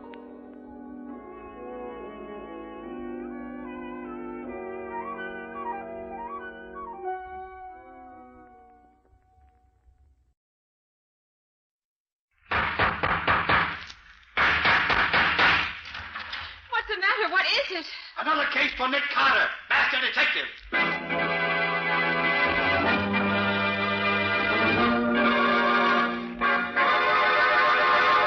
Yes, it's another case for that most famous of all manhunters, the detective whose ability at solving crime is unequaled in the history of detective fiction. Nick Carter, master detective. Tonight's curious adventure... An angle on murder. Or Nick Carter and the mystery of the mutilated foot.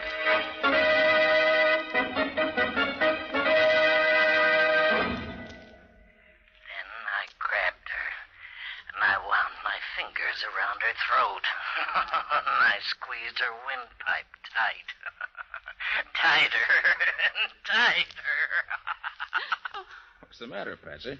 Oh, Nick, put the lights on. All right. And I said I wanted to hear the recorded confession you made of that mad murderer who killed his wife.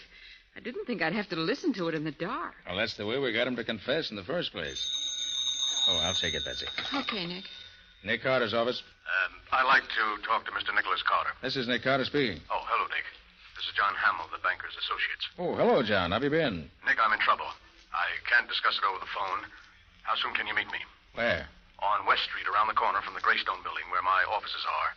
Please get there as fast as you can. All right, John. I'll be there in 10 minutes. Thank you.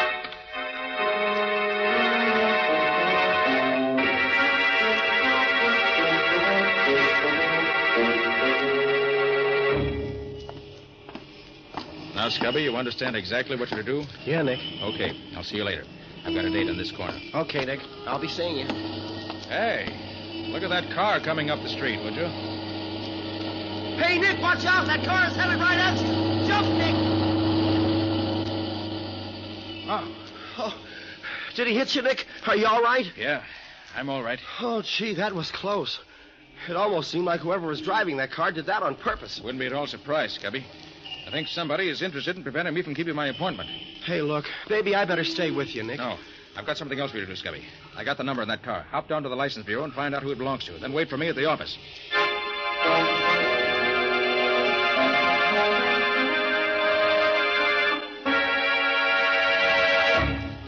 Oh, Nick.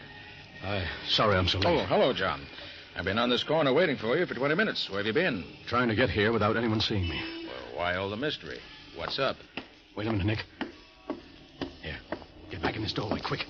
Don't let him see us. Well, who was that? Somebody trailing you? I don't know. I never saw him before. Well, then why'd you want to dodge him? You haven't done anything wrong, have you? No, Nick. Absolutely nothing. Now, listen. I don't want the police in on this just yet, if I can help it. A banking firm like mine can't stand any unnecessary notoriety. Well, yes, I know, John, but what's this all about? Well, let me explain. I wanted to tell you out here where I can be sure no one will hear us. You see, Nick, several days ago I discovered there's a serious shortage on our books. Somebody has been taking money from the accounts, and I'm almost sure I know who it is. I've called a meeting of my 4 partners. They're upstairs in my office waiting for me right now to have a showdown before the stockholders find out. That's why I ask you to come over here, Nick. You may have to make an arrest tonight. Well, you don't want a detective, John. You want a cop. No, you're wrong, Nick. I want you. Please come along. Well, perhaps you better wait down the lobby while I go up and see if everything's all right. That is safe for you to come on. No, Nick. There's no need for that. All right, I John. want to be in on the showdown. Come on. Anything you say. And if you really feel that something dangerous is in the wind, I think I should go up there first and look around. Then if everything's okay, let you know. No. I want to go up now and get it over with. Well, you insist. I do, Nick. Oh, I know it's pretty late, but I waited purposely till the offices were closed to avoid any publicity. This whole business requires the greatest secrecy.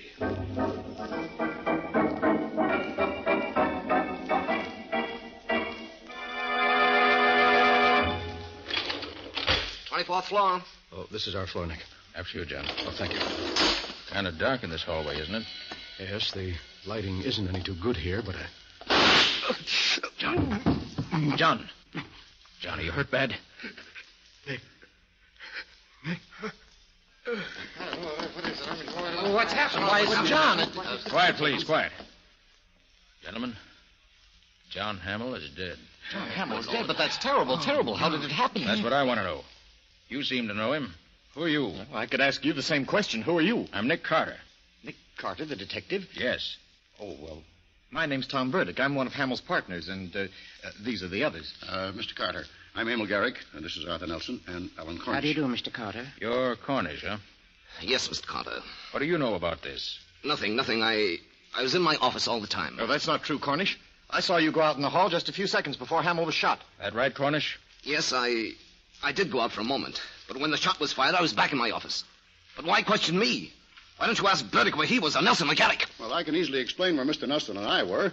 We were both together in my office preparing some papers for tonight's meeting. That's right, Mr. Carter. I was with Mr. Garrick. Which of you men belong to which office? Well, you can see the layout yourself, Mr. Carter. They all open off this L-shaped corridor. First comes Nelson's office, then Burdick's. They're on the long leg of the L.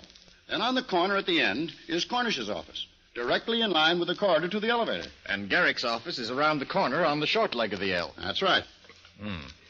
That's out of sight of the elevator completely, isn't it? Sure, you can't even see the corridor from my office. So I see. Then, Cornish, your office is the only one which faces the corridor. I'd like to have a look at it. All right. This way. This is my office, Mr. Carter. Peculiar order, yeah? Let's see. Well, what have we here in this umbrella stand? A gun. Oh, what? And it's been fired very recently. I should say, gentlemen, this was the murder weapon. That's Mr. Cornish's umbrella stand. What do you know about this, Cornish? I don't know anything about it. But that gun belongs to Mr. Cornish. That's right, Mr. Carter. I've seen it in his desk many times. I recognize that fancy handle. Say, what are you fellows trying to do? Well, sure, it's my gun, but I haven't seen it for 3 days. Someone stole it out of my desk, Mr. Carter. Why didn't you report it to the police? Because I didn't carry a permit for it. I was afraid of getting in trouble. Cornish, I regret that appearances are against you. I'm afraid I'll have to turn you over to the police. You won't turn me over to the police. Well, what happened to the light? Cornish, let him out. Turn those lights on, somebody. Here you are, Mr. Carter. There he goes, Carter. It's Cornish. He's escaping down the hall. Stop, Cornish. Stop or I'll shoot.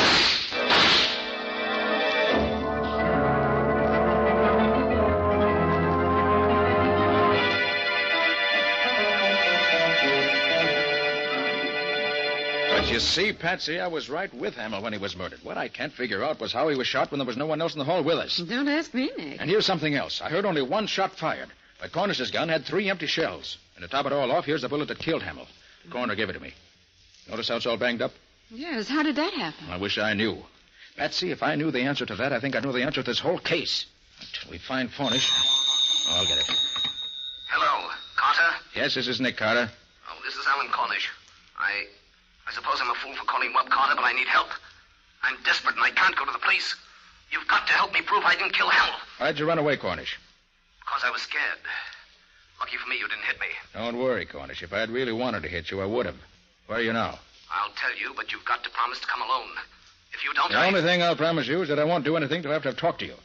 Now, what's the address? 1813 Oak Street. Come right over. I'll be waiting for you. Okay, sit tight. I'll be there. You mean we'll be there? I'm sick of sitting around here. I'm going with you.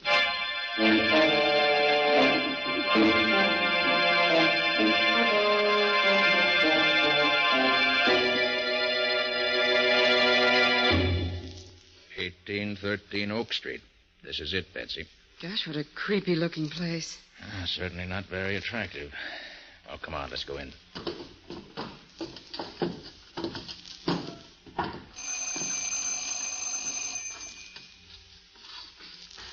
Maybe he's not here.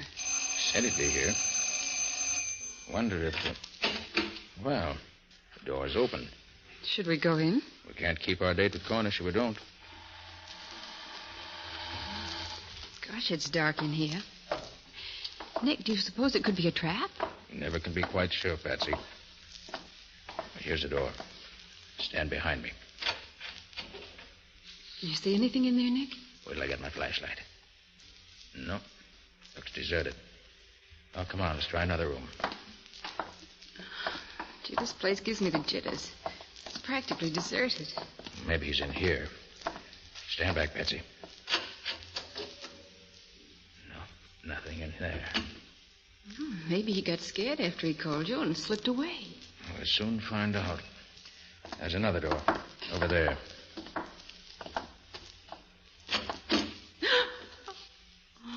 Look, Nick.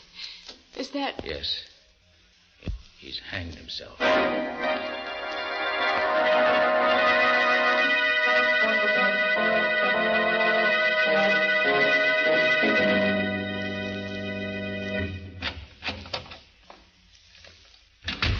Well, Nick, I don't know why we came back to the office again tonight.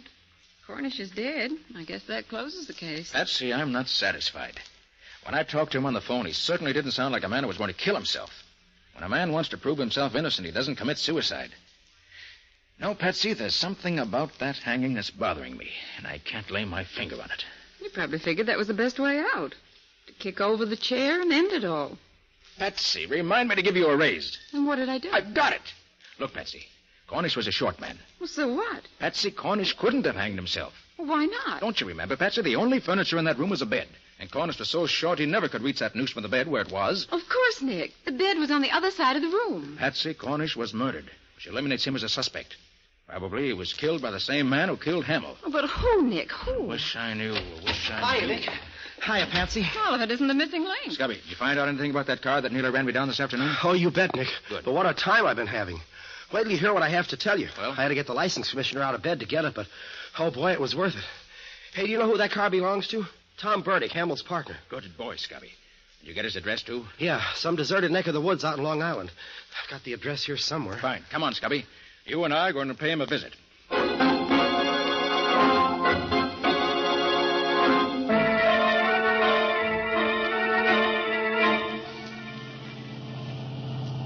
You know, Scubby, the more I think of it, the more it looks as if Tom Burdick might be mixed up in this somewhere. Oh, I hope so, Nick. Otherwise, we're using up a lot of gas in this jalapia mine for nothing. Hey, have you noticed anything funny, Nick?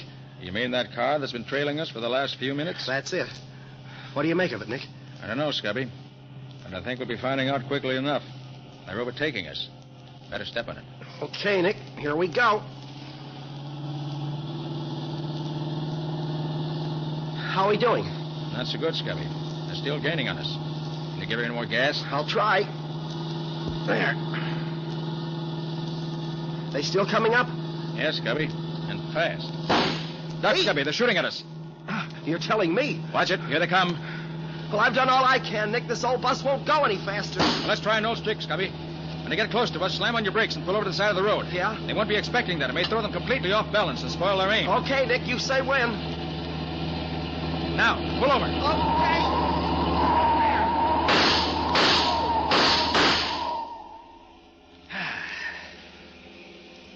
Oh, boy.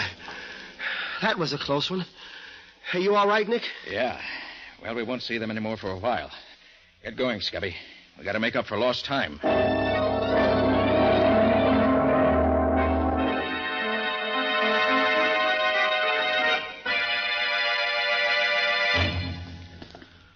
Well, Nick, I've got to hand it to you. You have the darndest way of getting into a cellar. Well, we had to get into Burdick's house somehow. This cellar with its trick entrance from the garage looked like the safest way. Especially with those two vicious-looking dogs posted at both the front and back doors to the house. Well, they sure were big ones, too. I'd hate to meet one of them. Hey, where do you think this is going to lead us to, Nick? We should find a stairway going upstairs, unless I'm very much mistaken. Yeah? Yeah. Here's one. All right, let's go up. But careful. All right, Nick, you lead the way. I'm with you. Here's the door. I hope it's open. No, darn it, it's locked. I'll soon fix that. There. All right, Scubby, come on. Oh, wait. Someone's coming into the room, Scubby. Get back. We can hear through the crack of the door. I'll leave it open in a little. Well, Mrs. Burdick, I'm certainly glad you called me up. I'm only too happy to be here at a time like this. After all, we're practically neighbors, aren't we? Oh, I just had to talk to someone, Mr. Garrick. I'm so worried about Tom and those horrible things that have been happening at the office. What do you make of all this? Well, I wouldn't worry about it too much, Mrs. Burdick. Tom can take care of himself, if he has to. What do you mean, Mr. Garrick? Oh, nothing. But he has been acting rather strangely lately. Well, that's just it. I'm so worried. I haven't seen or heard from him all day. He's never been so late coming home from the office. Why, it's after 11. Oh, there's really nothing to worry about, Mrs. Burdick, even in a case like this. Of course, it looks very peculiar for Tom to be missing his way, especially at this particular time. Mr. Garrick, you don't think Tom had anything to do with all this sort of... Well, Mrs. Burdick, I like Tom very much. I would hate to think that Tom had anything to do with this murder. Of course, Well, Scubby, we don't seem to be learning much this way. Might as well go in and let him know we're here. Sure, Nick. Good evening, Mr. Garrick. Why, Mr. Carter, what are you doing here? I just came along with one of my assistants, Scubby Wilson, to talk to Mr. Burdick. We came in this way because we didn't want to disturb the dogs. Oh, really? Who are you? Oh, Mrs. Burdick, this is Mr. Nick Carter. He's in charge of investigating Hamill's death. Mr. Carter, the detective? Nothing's happened to Tom, has it? I don't believe so, Mrs. Burdick. I just want to ask him a few questions when he arrives. Well, maybe that's why Tom hasn't come home. Maybe he's afraid of... Maybe that's he now. Wait, I'll go look out the window to see if that's his car. Carter, I must warn you to be careful. Burdick's a dangerous man. Tom, Nick Carter's here. Please, Mrs. Burdick, Nick come away from that window. Here to see you. You won't do him any good that way, Mrs. Burdick. Tom, Stop it, you hear me? Please. Hey, that's his car, Mr. Carter. Look, he's getting away. Come on, Scubby, let's get after him. Okay, I'll go with you, Carter. Hurry up. I want to know why he runs away when he hears my name.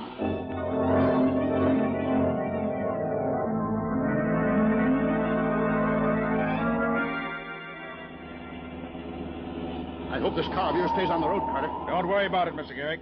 Carter, I didn't want to say too much in front of Mrs. Burdick, but we've all been afraid of Burdick. All right. Scubby, just keep your foot on that throttle and keep after him. Oh, boy, we sure made that one on two wheels. Nick, I'm pushing this crate as fast as she'll go, but we don't seem to be getting any closer. That car of Burdick's can sure step. As long as we hang on and don't lose him, I'll be satisfied. Hey, watch it. We're coming to a railroad crossing. So I see. Well, maybe we can head him off now. If Burdick tries to beat that limiter to the crossing, he's crazy. Look, Carter, I think he's going to try to make it. He can't do it. He'll be killed.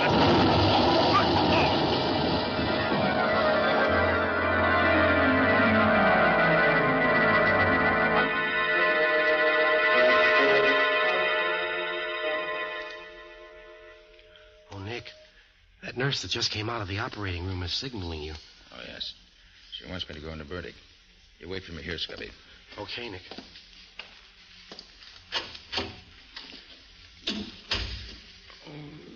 Burdick? Burdick, can you hear me? Yes, Carter. I can hear you. Carter, I'm a dying man. Yes, I know. I swear to you, I didn't kill Hamill or Cornish. Then why did you try to run me down with your car this afternoon? Carter, I didn't do that. All I know is that for several hours this afternoon, my car was mysteriously missing. I didn't find it again until I started home this evening.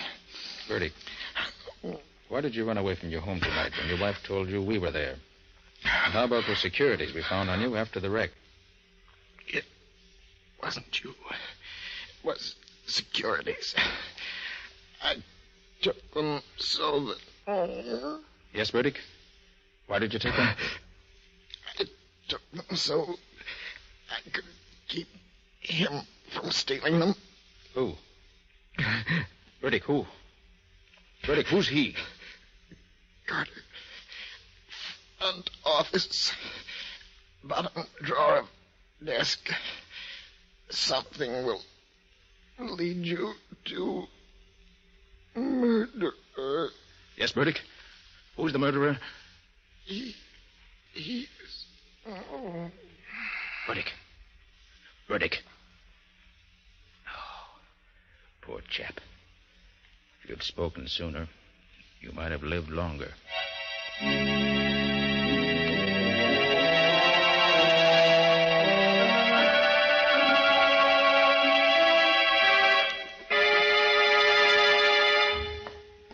Nick. Oh, Nick, I got here as quick as I could. Have you found anything yet? I think so. Scubby Burdick wasn't lying to me. I found this in the bottom drawer of the desk in the front office here. A book. Well, is that what Burdick meant? Just look at that title. Studies of various angles of bullets in flight. Well, so what, Nick? Scubby, that's the way Hamill was killed. It all adds up perfectly. Now I know why I heard only one shot when I found 3 empty shells in the murder weapon. 3 shots were fired, but 2 of them were fired at a different time from the third. Well, do you know where the other 2 bullets are, Nick? I do. Follow me out in the hall and I'll show you. Yeah? You see, Scubby, as soon as I found that book and the flight of bullets, I did a bit of looking around, and I finally found them. Well, where are they? In the office here? No, Scubby, in the corridor. Right over there in that dark corner, embedded in the wall beside the elevator shaft, about a half a dozen feet from where Hamill was killed. Well, what are they doing over there? Scubby, this was a very ingenious crime. And if you watch carefully, I'll show you just how ingenious it really was. Now, you notice that Cornish's office is the only one facing the corridor leading from the elevator. Yeah.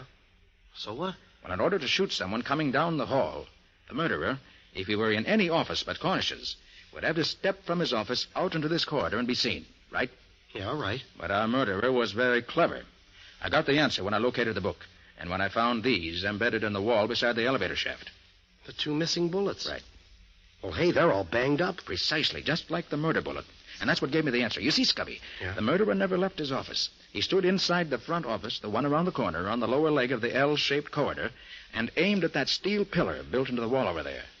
When the bullet hit the steel face of the pillar, it was deflected into Hamill's lungs. Look here. You see these marks in the face of the pillar here? Where? Oh, yeah. Well, those are the bullet marks. Oh, well, gosh, Nick, that's fantastic. Hey, are you sure you're right? Positive. Don't you see, Scubby? That explains the other 2 shots that were fired. They weren't fired at Hamill, and they weren't fired at the time the murder was committed. They were practice shots used by the murderer to be sure he had the correct angle from which to shoot Hamill. Gosh, Nick, I've certainly got to hand it to you. Yes, but we still have to get the murderer. But how? And who is it, Nick? I rather think that if we step back in the office and wait, we'll find out soon enough, Scubby. Well, what do you mean, Nick? I mean that whoever it is will be in this office within the next few minutes, because after my discoveries, I made a couple of phone calls, and I invited the 2 remaining partners to meet me here. Shh. Here comes someone now. Oh. Oh, how do you do, gentlemen? Oh, hello, Garrick. I got your phone call, Carter, and I got here as fast as I could. Garrick, have you seen this book before? Studies of various angles of bullets in flight. Why, yes, now that I think of it, I think I have. Does it belong to you? No, it doesn't. But I remember that one day when I was with Mr. Nelson, he stopped in front of a bookshop and looked at it. Rather closely, now that I think of it. Yes, I'm sure it was Nelson. Very interesting. Now tell me, Mr. Garrick, when the murder was committed, are you positive that you and Mr. Nelson were in this office together? That's right, Mr. Carter. Can you show me exactly where each of you stood at the time the shot was fired? Well, now, let me see. I was here, facing the window, and Nelson was, standing right about here by the door. Mm-hmm. I see. Did you notice in which direction he was facing at the time? Yes, I remember. This way, facing the corridor. In other words, the way he was standing, you could see him only in profile. That's right. Well, there's no question that that's how it was done, Scubby. The murderer planted himself in this office so that he could establish a strong alibi. He then took the gun from his pocket, unseen by the other person in the room, who could see him only in profile, and then fired it at that steel pillar. Then as he ran into the corridor with the rest, after Hamill was dead, he dropped the gun into the umbrella stand in front of Cornish's office. Well, Carter, do you mean that Nelson is the one How do you do, gentlemen? Did I hear my name mentioned? Yes, Nelson, you did. Why did you kill Hamill and Cornish? Please, Garrick, don't be ridiculous. Oh, Nelson, does this book look familiar to you? This book? No, I can't say that it does. You sure you've never seen this book before? Now that you mention it, I may have glanced at it in a bookshop at one time or another, but then I look over a lot of books. I like to browse. I see. Nelson, see how you approve of this story of Hamill's murder. Yes? The killer knew of Cornish's criminal record, and he figured he could embezzle some of the firm's money and pin it on an innocent man. Then when he found out that Hamill was becoming suspicious and was having the accounts checked, he became panicky and afraid that it might not work out the way he had planned. So he decided to kill Hamill. Then when he happened to overhear Hamill's conversation with me over the telephone, he hurriedly borrowed Burdick's car without Burdick's knowledge and tried to get rid of me. That's an interesting way out, Mr. Carter.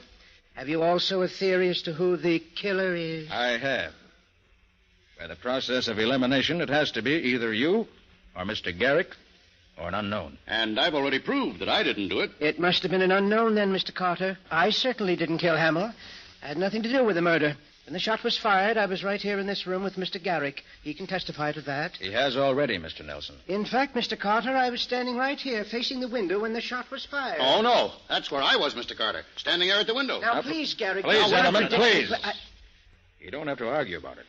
I know who was at the window, and I know who fired the fatal shot. Scubby, take a look at the flyleaf of this book. Well, what are they, Nick? They look like the scribbles that some guys draw when they have nothing else to do. Oh, doodles, they call them. Exactly. While I was looking through the various offices, I found some papers with these same doodling marks on them in one of the desks. And these marks were made by the murderer. Garrick, I arrest you for the murder... Watch out, Nick! He's got a gun! Well, Scubby, pick up the pieces. Oh, boy. There's the murderer, Garrick. He's also the man who tried to murder you and me last night on the road to Burdick's home. Well, I'll be... You see, Scubby, Burdick has his suspicions about Garrick. That's why we found those securities on him. He took them so that they wouldn't fall into Garrick's hands. He'd suddenly found out that Garrick was an unscrupulous crook. And that was the reason he ran when Mrs. Burdick called him. He saw Garrick at the window and was afraid of him. Well, Nick, I must say he had me fooled when he said that Nelson was standing at the door of the office here when he was really there himself. Yes, in telling us who was in this office, our clever murderer just reversed the positions in which he and Mr. Nelson were standing when the murder was committed.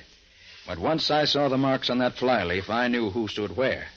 And that's why I had Nelson come up here, to force Garrick's hand. Well, Nick, one way's as good as another as long as you get results. And you always seem to do that.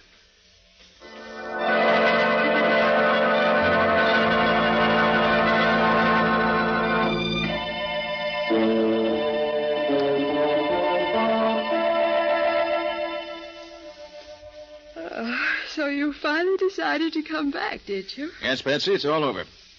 Well, I think you can go home now. Why, Mr. Carter, are you sure you can spare me? Why not? You've been so busy on this case all night, Mr. Carter, you may not have noticed that it is now a new day. And a good secretary is always on the job the first thing in the morning. Shall I take a letter, Mr. Carter?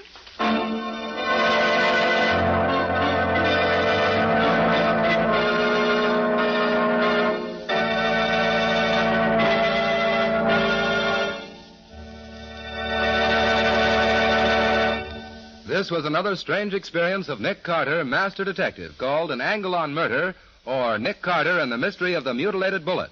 Another of the curious adventures of Nick Carter, which are brought to you by WOR Mutual. And now, Nick, what's next week's story all about?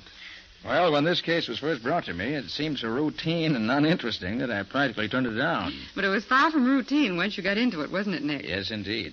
So far from it that I almost got myself bumped off investigating it. It's really the story of a man who thought he was so much cleverer than Nick that he could outwit him every time. I don't suppose he got away with it. No, he found he wasn't really so clever after all. Like practically every criminal I ever met, he gave himself away by being too clever. Well, sounds like an interesting tale, Nick. Not only interesting, but downright exciting. But more of that next week. So long, folks. So long. And so long to you, Nick and Patsy. In the strange adventure you've just heard, Nick Carter was impersonated by Lon Clark, Patsy by Helen Choate, and Scubby by John Kane. The story was written for Nick Carter by George Gordon. Original music was played by Lew White. The entire production was under the direction of Jock McGregor.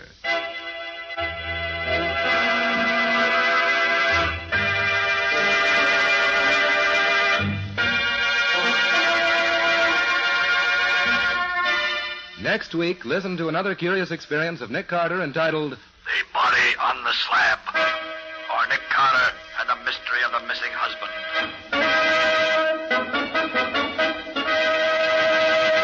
This story is a copyrighted feature of Street and Smith Publications, Incorporated.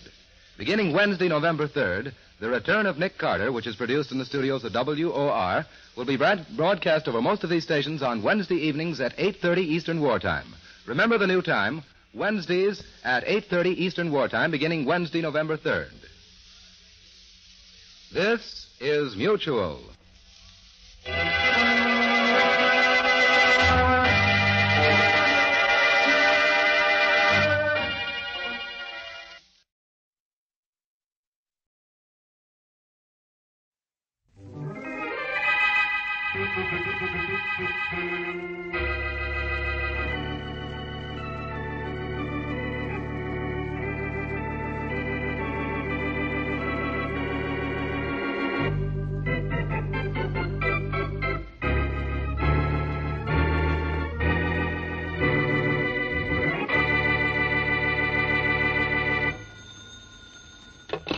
Yes.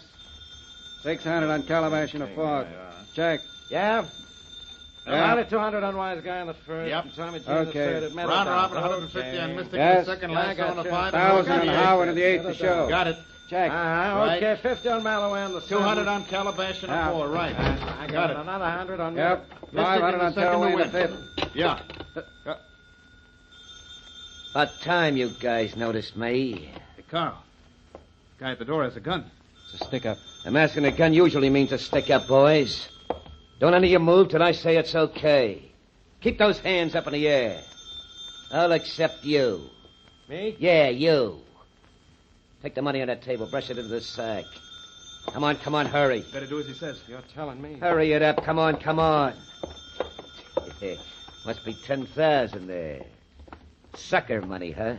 You're a sucker if you think you're going to live long enough to spend it. I'll spend it, and I'll be back someday for more. Right, come on, you toss that sack over here. Okay. Yeah, catch it. Good boy. You didn't try to throw it in my face. And listen, boys, don't any of you try to follow me out of here, or I'll start using this gun.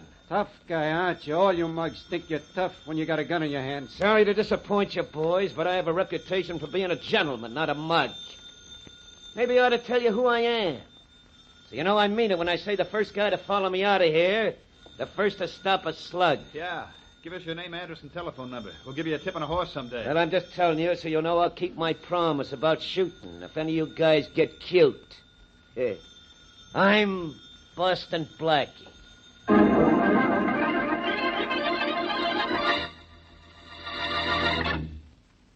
And now on to Dick Calmer as Boston Blackie. Enemy to those who make him an enemy.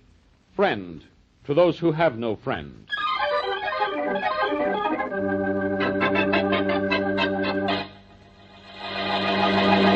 Sit down, Larson. Sit down. Have a peanut. No, thanks, Haynes. I don't like peanuts. Too bad. You don't know what you're missing. Well, you like chairs, don't you? Most fat men do. Take one. Well, if I get much fatter, I'll have to take two. Yeah, you will. Nice to see you, Larson. I need cheering up. Well, they tell me misery loves company. So I thought I'd come up and be miserable with you. Huh? Your horse room get robbed, too? Last night. Took $18,000. Ah, you must be doing pretty well. You won't have a peanut? No, thanks. I don't like 'em. That's too bad. You don't know what you're missing. I know I'm missing $18,000. And that's not peanuts, huh? No. Who held you up? Any idea? Same fellow who robbed your place. Oh, Blackie, huh? Well, he said he was Blackie. But would Boston Blackie really do a stick-up? Why not? Oh, he's too smart for a thing like that. He's not so smart he can find a way to live without eating. He's overboard for charities. That gymnasium he set up for kids must have cost him plenty. And that's only one of the things he's backing. Let's not worry about Blackie. He always does okay. Oh, he's getting so big for his boots he thinks he can get away with holding us up because We're not licensed operators. He knows we can't squawk to the police, so he thinks he's safe. Well, that's really what I come up to see you about. Are we going to let Blackie get away with robbing us? You kidding? I got plans for Blackie. Big plans. I'll take care of him.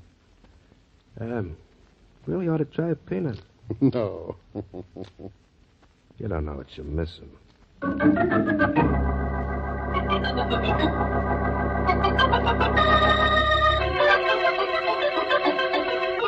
To whom do I make out this receipt, Mrs. Martin? To the Manchester Charities, Blackie. And also write, received from Mrs. Clara Martin. All right. Mrs. Clara Martin. You're sure our organization wants to spend this much, Mrs. Martin? Yes, we all voted at the same time we decided you would head the purchasing committee. I'm very proud you selected me. Even though I have a hunch my friend Mary Wesley talked you into it. I'll work on this right away. We want to buy this home immediately, Blackie. The need is terribly urgent. Children's homes are miserably crowded. The real estate man said he'd hold the property only until tomorrow midnight. Good enough. Well, there's your receipt, Mrs. Martin. Thank you very much, Blackie. And here's the money in this envelope. $20,000. Oh, you didn't have to bring cash, you know. A certified check would have done just as well. I didn't know that. This is all very new to me. Well, it's all right. Mrs. Martin, I'll go out and see about the purchase of that house tomorrow morning. Fine. And I'm going to try to get it for less than $20,000, too.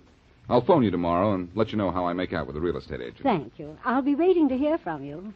Oh, you won't be nervous with $20,000 in cash in your apartment, will you? I'll put it in the safe right now and sit up all night long with a shotgun across my knees, Mrs. Martin. Thank you, Blackie. The children will appreciate what you're doing. Goodbye, Blackie. Goodbye, Mrs. Martin. Mm-hmm. Mm-hmm. Oh, back again, Mrs. Martin. Come in. Guess I ain't making an intrusion now, am I, Matt? Huh? Who are you? The guy the boss sent up to pay you an anti-sociable call. A what? A call with an expression of business. Sorry if this is making an intrusion on you, Blackie. I used my etiquette and stood out in the hall till the old dame departed. Look, who are you and what do you...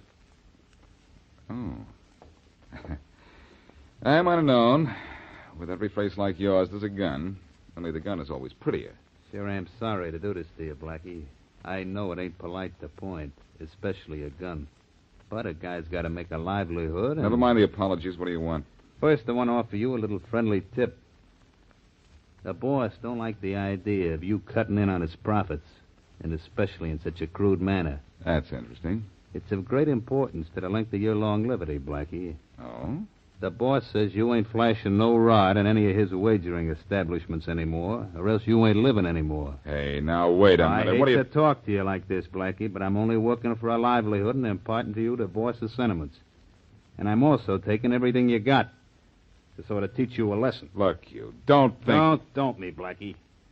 I sure hate to do this, but I know. You have to make a livelihood. Yeah. And I don't want to have to impair your health in doing it. So keep your hands up while I see what's around. It's safe. And open, too. Nothing but papers in there. Maybe. Since you were so polite as to have the safe open, I'll be polite and take what's in it. Jewelry. Blackie, you should be ashamed. You were kidding me. And this envelope looks interesting. Look, that envelope isn't mine.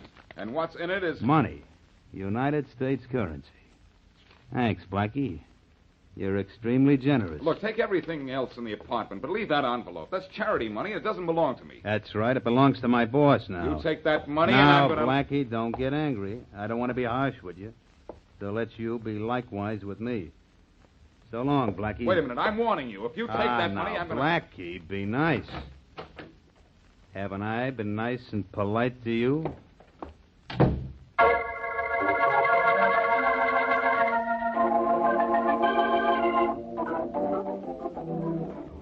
You want more of anything, Blackie? Huh? The waiter's looking over this way. No, Jane. So I guess I've had enough for one meal. You're cute, honey. Had enough for one. You had enough for 3. Well, food's good for the soul. For everything but the figure. Nothing wrong with yours, sweetheart. See anything in the shops downtown that was good enough for you? Oh, lots of things, Blackie, but they were all so expensive. Oh, so what? They don't cost a lot. They aren't worth anything at all. Here. Here's a couple of $100. Get started with that. Oh, Blackie, thank you so much. Yeah, I was sure lucky to meet you almost the very day I came to town. You know, after you spoke to me, I still couldn't believe you were Boston Blackie. Why not? Well, you look so different from the pictures I've seen in the newspapers. Oh, those pictures? You don't think I'd let the newspapers get hold of decent pictures of me, do you, baby? Oh, I'm not that dumb. Now, look, baby, I got work to do. Suppose you run on downtown, do a little shopping, and then call me at my apartment, huh? You know the phone number? No, I don't. Well, I'll write it down for you. What time should I call? Late in the afternoon, say about 5. All right. Here's the phone number. If there's no answer, look for me here at mealtime. I always eat here at Londo's. Thanks. What are you going to do today? Gonna be busy. Oh, I see. Doing what the papers say you've been doing? What do you mean? Well, there were a few hints in the columns this week about you and those horse room robberies. You don't say. Mm-hmm. The columns just hinted, Blackie. They didn't come right out and say you were the one. Well, I didn't see the columns this week. Well, maybe I'll have to catch up on my columns and with a few columnists. Look, don't phone me at 5, baby. You better make it around 7. Oh, why so late, Blackie? Well, I have a special job to do this afternoon. A very special reason to get my hands on a lot of money.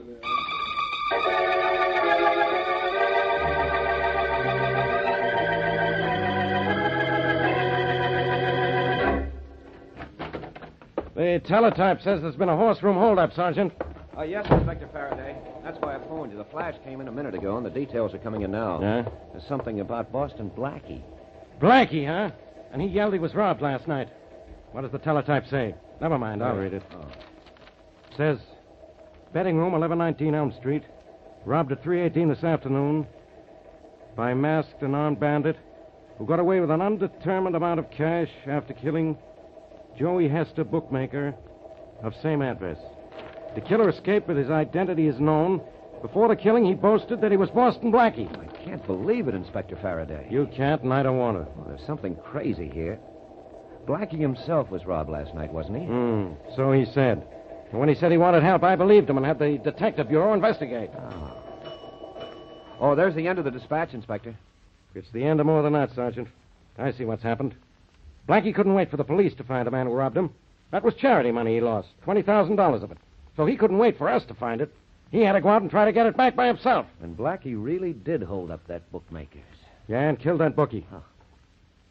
Sergeant? Yes, sir? This is the hardest thing I've ever had to do. But get on that teletype and send out a flash to pick up Boston Blackie, dead or alive.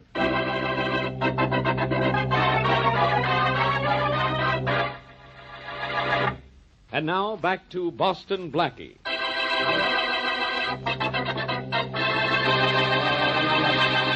A thief who boasts he is Boston Blackie successfully robbed several bookmaking establishments. Afraid to go to the police for obvious reasons, one bookmaker tries to get even with Blackie by robbing him. In the loot taken from Blackie is $20,000, money belonging to a charity for which Blackie has promised to buy a children's home. Following this, another bookmaker is robbed and a bookie killed. The thief again brags that he is Blackie, and Inspector Faraday orders his men to capture Blackie, dead or alive. As we return to our story, Blackie is about to report on the missing money to the charity organization.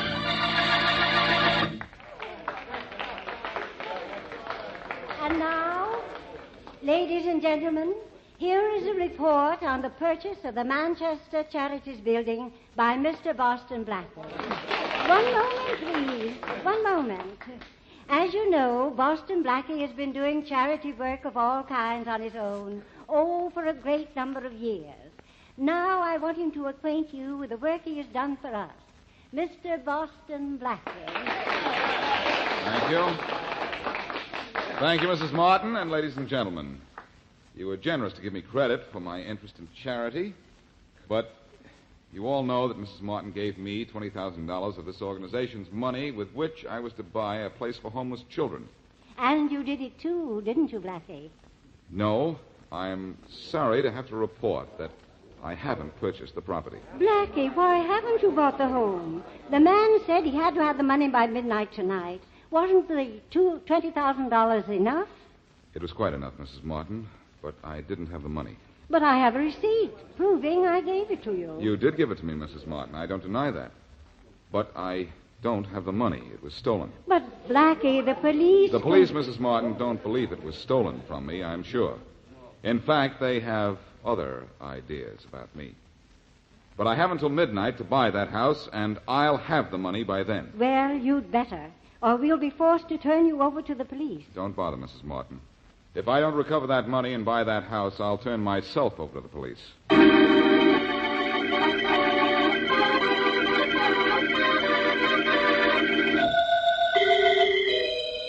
600 on Queenie in the 60. You nuts, that race was over 10 minutes ago, and Queenie ran out. To win. Hey, Pete. Yeah. Pete. Yeah, Carl? Come here, Pete. Grab this dough and take it into the boss. It's getting to be too much sleeve lying around loose. Sure. You're having a nice day with the suckers, huh? Every day's a good day as long as there are guys who think they can beat the horses. Get that dough into the boss, huh? Oh, sure. Sorry, I don't mean to be slow, but a lot of money makes me nervous. When I'm nervous, I'm slow. That's all right. Excuse me, Mr. Haynes. Oh, come on in, Pete. Well, take for the day doesn't look bad. Now, have a peanut? No, thanks, Mr. Haynes. They don't agree with me. Oh, it's too bad. You don't know what you're missing. Just put the money on the desk here. I'll put it in the safe after I count it. Sure you don't want a peanut? No, thanks. Okay. I see where our friend Blackie didn't learn a very good lesson from you, Pete. Yeah, I heard the bad tidings. He not only took a lot of hard-earned cash, but I understand he left Joey Hester deceased. Yeah, we'll have to... Just relax, you two. Nobody's going to get hurt. Boss, it's a stick-up again. This is getting monotonous, huh? Yeah, and I know who's behind that mask, too. Our friend Boston Blackie. Good guess, Haynes. Now I'll just take that I hate dough. to do this to you, Blackie. Pete, you fool, don't reach for your gun. Most brave guys are dead, aren't they? Okay, Haynes, now I'll take your money. Go ahead, take it. Take the whole place if you want to. I'm getting out of here. Yeah, but not you're going where you think.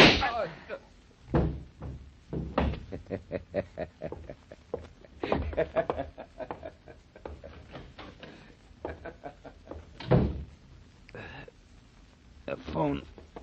I can only manage to get the telephone.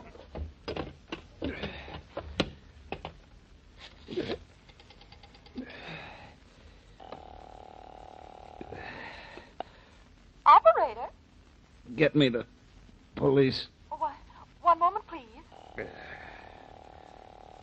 23rd Precinct, Sergeant Sweeney. Sergeant, I've been shot by Boston Blackie.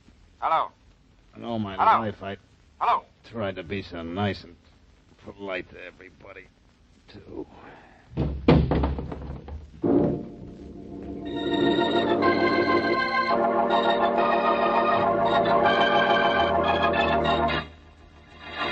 You know, Faraday, it seems to me that I'm in this office of yours almost every day. I must like it here. Blackie, this is not the time to fool around. You're in trouble, and you know it. Yes, I know it. And what's worse than that, I know it. When you know anything, that's news, Faraday. But as usual, you're wrong. I didn't rob those bookies, and I didn't kill anybody. Somebody's impersonating me. Will you stop trying to be funny? Faraday, that's the truth. You ought to know it. Look, Blackie, will you quit acting so innocent? This is tough enough as it is. I don't like any part of it. Well, I don't either, especially this part. But, Faraday, I can prove what I'm saying. Give me a few hours' time. Nothing doing. I've heard that one before. Please, Faraday, just a few hours. No. 5 hours. No. 4. No. 3. No, I said. Well, all right. Look, I have to go into the next office in a minute. Go ahead. I don't care. Well, you better be here when I get back. You understand?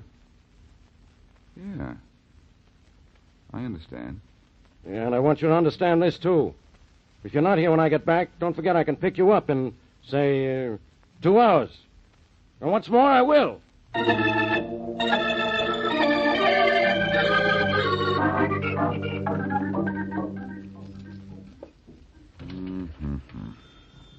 Uh-oh, the phone. Okay. Hello.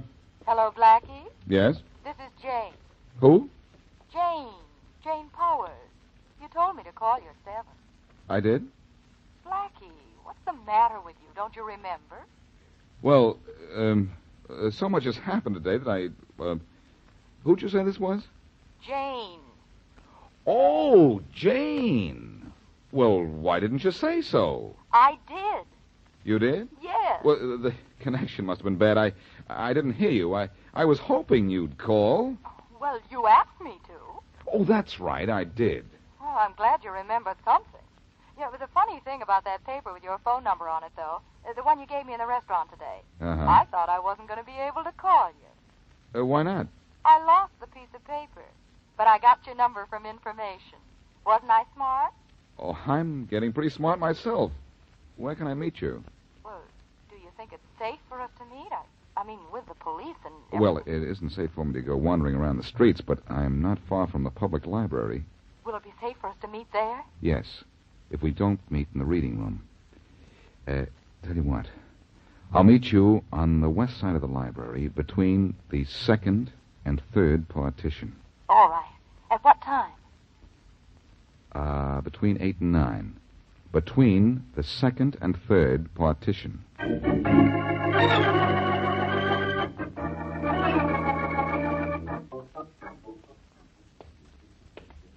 Jane, Yes. How did you know my name? you were supposed to meet Boston Blackie here? You're not Boston Blackie. No, I'm not, Jane. That is, not the Boston Blackie you know. I don't understand. Well, let's say, Blackie sent me to bring you to him. Oh, well, in that case, that's different. Where is he? At home or at the restaurant? Which do you think? Well, he never wanted me to know where he lived. I've always met him at Londo's restaurant. Well, let's go then. But first to a telephone. Telephone? Why? I have to call a friend. A friend named Faraday.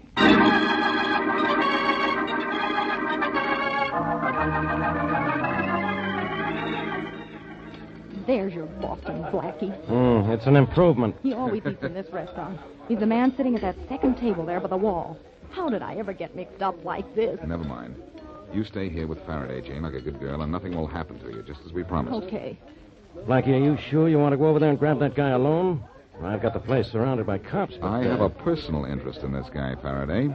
And you may be just a little too impersonal about the way you treat a killer. Let me have 2 minutes with him, and then you can have him for the rest of his life. Go to it. And that won't be for long, either. Go ahead. Thanks.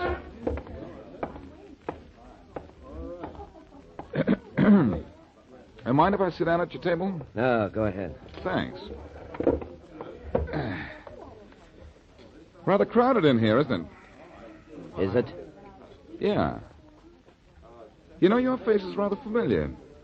Do I know you? No. Oh, but I'm sure I do. I think you know me, too. Never saw you before. No? I'll bet you know my name. Never heard it. Oh, yes, you have. You've used it. Huh? My name is Boston Blackie. That's your name, too, isn't it? What? I don't fall for the table. No, but you fall for this. You mean you will? Oh, yeah, you punk.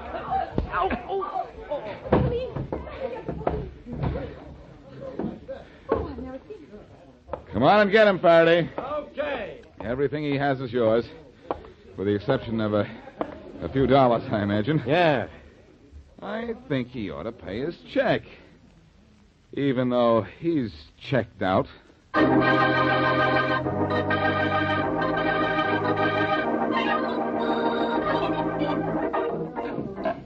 Nice mess we're making of that guy's room, Blackie.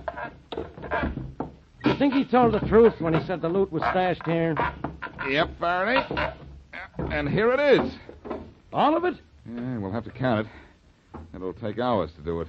Phew, that's some pile of money. The whole wall must be full of it. And don't forget, 20,000 of it is mine. Would-be Boston Blackie admits he robbed Haynes, the bookie, and killed Pete. And it was Pete who robbed me. I know you got 20,000 coming to you. You'll get it. And those kids will get their home, too, huh? Say, did you ever find out why that guy called himself Boston Blackie? Yeah, it was in his confession. He planned on leaving town after he was through here. And he thought if he used your name, the bookies themselves would get you if we didn't. Kind of cute, wasn't he? Well, that girl of his, that Jane, she was cute. She was dumb. Same thing. Cute, dumb.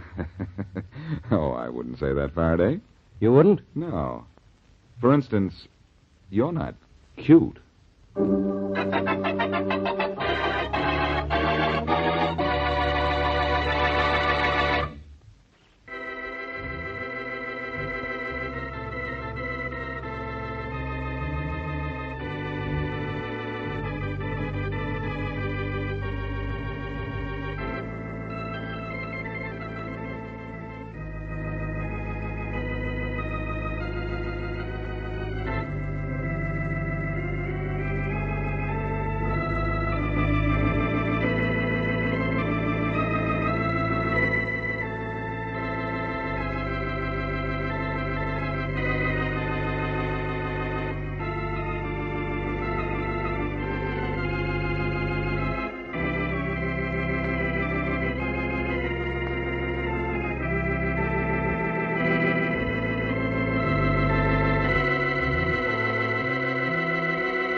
Dick Powell as Richard Diamond, private detective.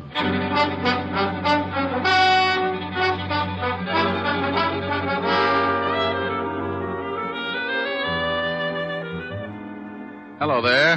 This is Diamond. I have a little office on Broadway at 53rd Street. And if you happen to be in the neighborhood sometime, you might notice a sign on the door. It reads Diamond Detective Agency. Yeah, that's how I make a living, such as it is. I sit at my desk behind that door and wait for someone to come in and hire me. Eventually, trouble works its way into someone's life and gives him a shove in my direction.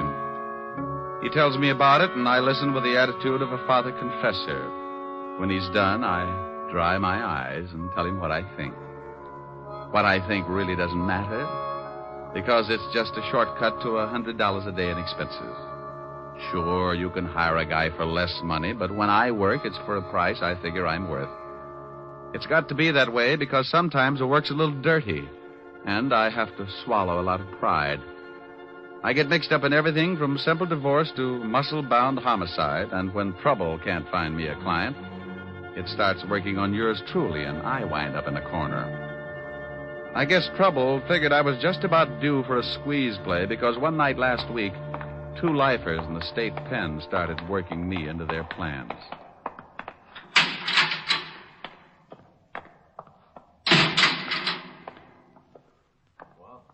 What about it, Walsh? Shut up. Wait until the guards pass.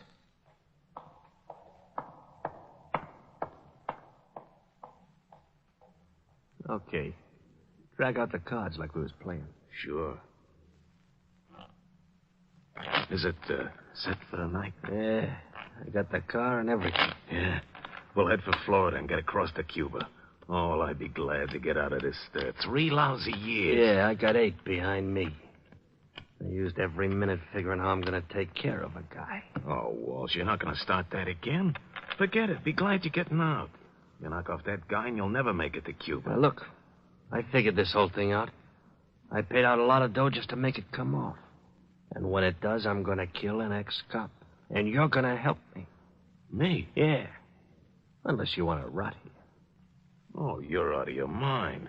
If this break comes off, it'll be the neatest trick in years, and you want to louse it up by knocking off some guy on the outside? You can stay here and rot if you want to. The only way I take you along is you help me to get a guy named Diamond. Yeah, but you waste a lot of time in New York. They'll have the roads covered by then. Look, just because this Diamond guy knocked off your brother and that bank job, you see, you bust out of here, it's on my terms. Now make up your mind, it's getting late. Okay. Give me the layout.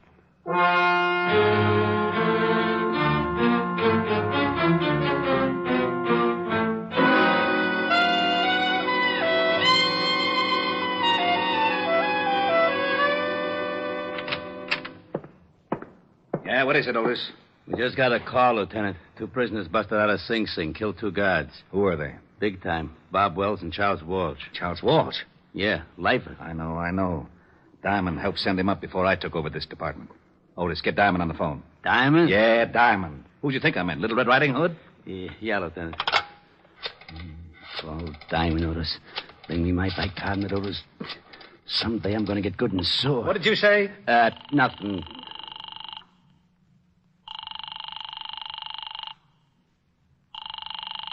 Nuts. Now what's the matter? His office don't answer. Give me that phone. Huh? We've got to find him before Walsh does. Maybe he's over at Helen Asher's house. All right, Otis, stop standing on one foot. You can leave.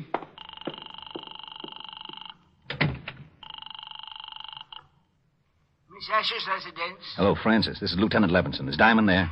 Why, no, sir, but Miss Asher expects him. Wait a moment, sir. Here's Miss Asher. It's Lieutenant Levinson for Mr. Diamond, Miss Helen. Oh, thank you, Francis. Hello, Walt. How are you, Helen? I was looking for Rick. Oh, I was just talking to him. He should be here in about 20 minutes. Why? Will you have him call me right away? Something wrong? No. Just tell him an old friend of his is in town, and I have to talk to him about it. Oh, all right, Walt. I'll tell him. Thanks, Helen. It'll be at least 20 minutes. He's walking over from his office.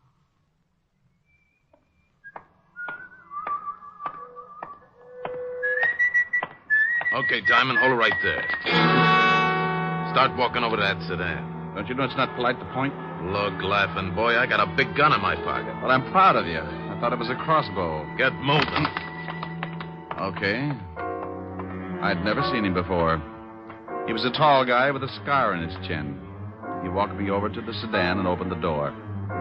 He moved in close and shook me down. He relieved me of my .38 and motioned me into the front seat.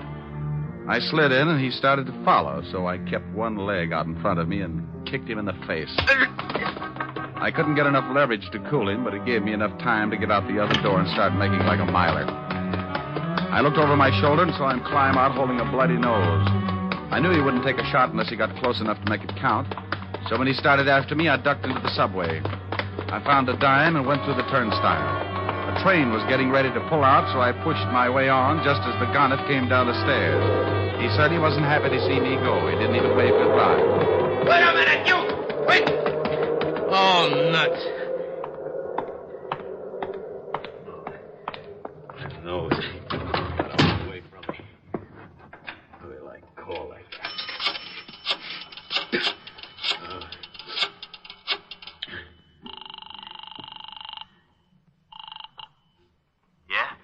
Yeah, you and your swell ideas. What's the matter? I waited for Diamond outside his office like you said. I started to hustle him in the car and he kicked me in the face. Oh. I think my nose is broken. You stupid. I told you to be careful. Yeah, sure you did. You think I like getting booted in the nose? Look, if you want Diamond so much, you get him yourself. Maybe you can tell me how you're going to get to Cuba without me? Huh? Oh. Well, what do you want me to do now? I still want Diamond. Yeah, but he jumped the subway train. How am I supposed to find her? I found out he's got a dame over on Park Avenue. Pick her up, bring her over here. Pick her up? I'd give you the chair for kidnapping. I'll use her to get Diamond. Pick her up if you want to get out of the country. Yeah, but a now, snitch. Look, I busted you out of the store. I can bust you right back in. No. Now, pick her up. Her name is Helen Asher. She lives at 975 Park. Well, what if someone else is there? What if there is? You want me to stop over making a fourth for bridge? Get him out of the way and bring the dame to me.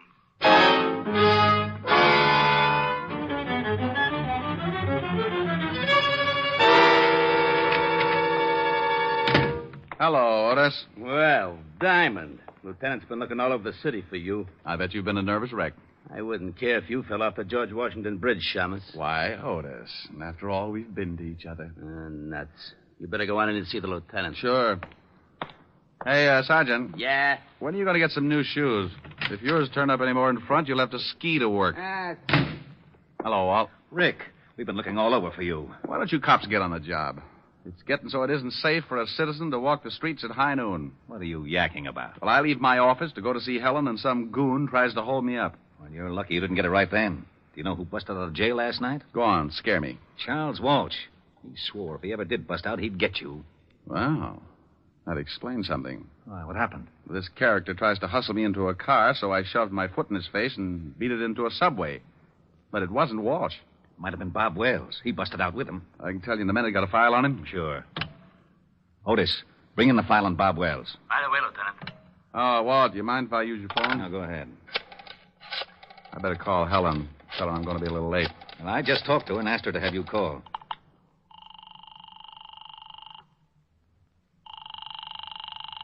Where is everybody?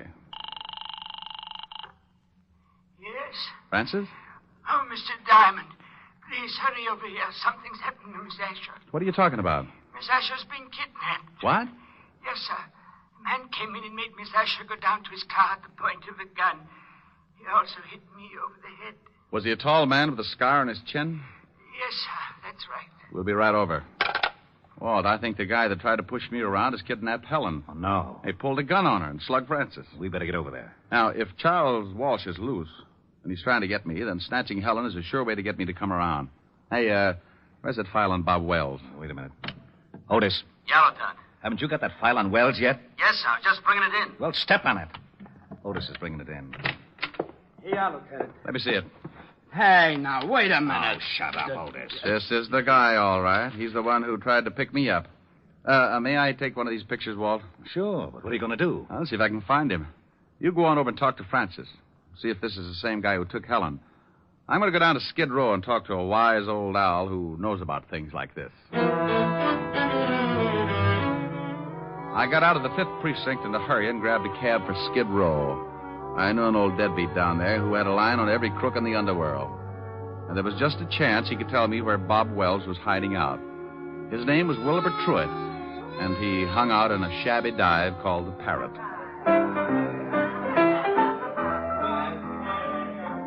Hello, Wilbur.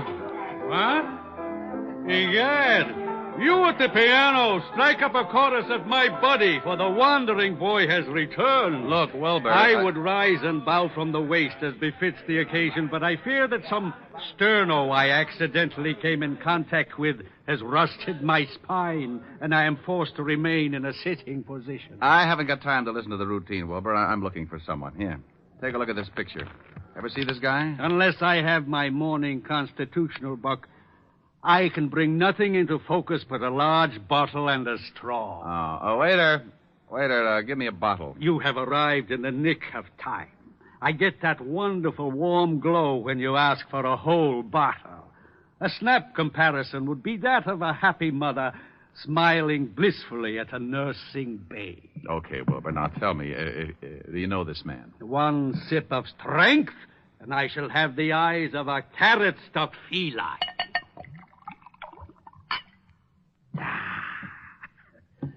Now, yes, I can see the gentleman clearly.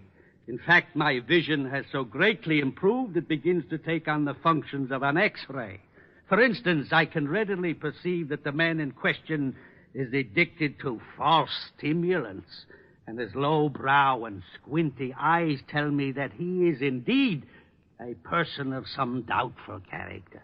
You're looking in the mirror. Huh? No, here's this picture. Oh, yeah. Mr. Bobby Wells. The description is flexible. Know where I can find him? Up until yesterday, he was residing at an institution upstate. Sing Sing, I believe. It is very possible that he is hiding out in one of his old haunts on 23rd Street, but I couldn't say for sure. Oh, why not? This bottle you purchased entitles you to one of my best guesses. To be absolutely accurate, I would need further inducement. It's the risk, Bucko. Bring me another jug, bartender. Ah, bless you. Try looking in a rooming house at 533 West 23rd Street. Now, if you don't mind, I shall forget the necessity for long conversations and begin to concentrate on the work ahead of me. Goodbye, Bucko, and stop in again. Say tomorrow morning if you wake up feeling charitable. I left Wilbur trying to figure the best way to parlay the two bottles and headed for the address he'd given me. It was a typical apartment house of the district, a 4-story building with a high premium insurance policy. I asked the landlady if a Bob Wells lived there, and she told me a man answering his description had taken a room there that morning. She told me he'd gone out a few minutes before, and she'd let me into his room. I told her to keep a lookout and warn me if he showed.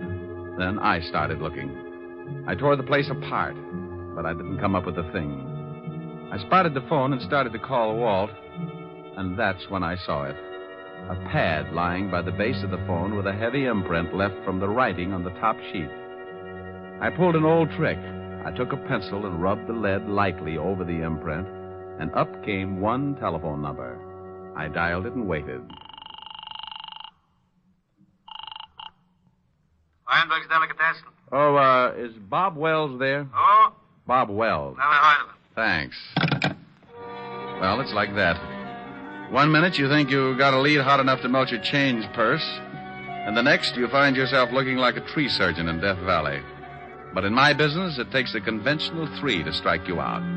So I found the address of the delicatessen, and 15 minutes later, I was standing between a smoked herring and a 3-foot salami talking with Mr. Weinberg. What can I do for you, sir? Oh, I talked with you, say 20 minutes ago about a Mr. Bob Wells. Bob Wells? Oh, yes. Never heard of him.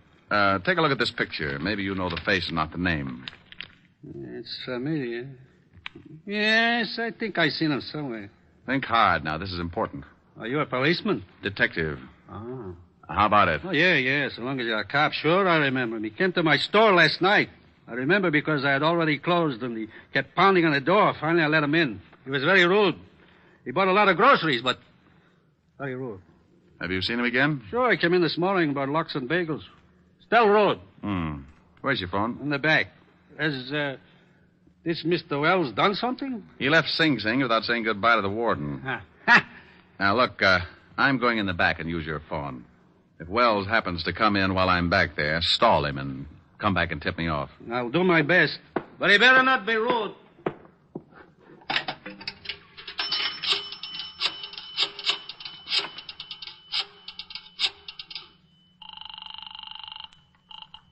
Homicide, Lieutenant Levinson. Hey, Walt. I'm in a delicatessen over on 24th Street. Yeah, Rick. I traced Wells this far, found out he's been buying food here, probably for Walsh. You think Walsh is hiding somewhere in the neighborhood? Yeah, that's my guess. They probably took separate places so they could move in a hurry if one hideout got hot. I'll be over there right Good. Make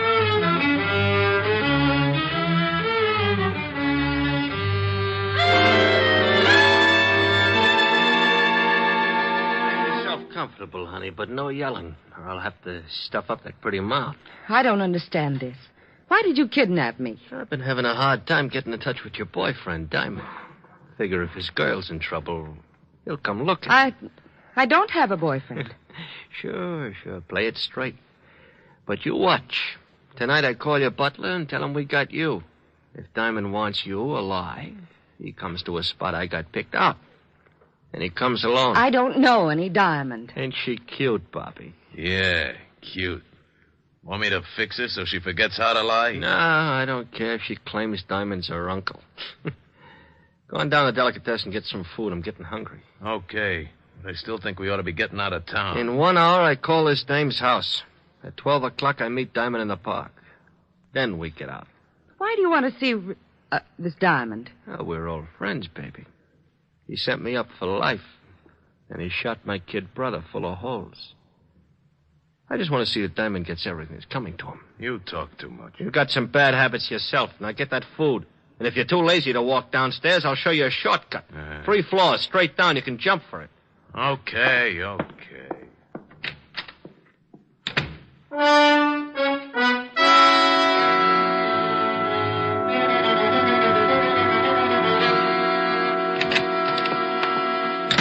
Good evening, gentlemen. What can Weinberg do for you? Hey, Lieutenant, that chopped liver sure looks good. Keep your fat hooks off of that, Otis. Walt. Oh, yeah, Rick? Back here. All right. The storekeeper is watching out for Wells. If he shows, he'll come back here and tip us. I parked the squad car 2 blocks over. I didn't want Wells or Walsh to think something was up. Where's Otis? Otis! I'll be right with you, Lieutenant. I'm just buying something to nibble on. His nibble would grind up a whole cow. If Wells comes in and spots a cop, he'll take off like a jackrabbit. Hold it, Walt. What's the matter? That guy coming across the street. Looks like Wells. Oh. Otis, get away from that door. Huh? I can't hear you, Lieutenant. A man's coming in the store. Get away from the door. He is? You want me to hide? No, you idiot. Just play it smart like you didn't know him. But get away from the door so he'll come in. Oh, okay, Lieutenant. Leave it to me. Walt, duck. Good evening. What can Weinberg do for you? I'll have a couple of sandwiches. Hey, try the salami. It's great. Huh? Oh, yeah, thanks. Yeah, make it salami. Coleslaw. Pickle beer. Nice night. Listen, that idiot. Yeah, sure. Mustard. He's doing fine, Walt. Relax. You live around here? Huh? No, just seeing a sick friend. Yeah.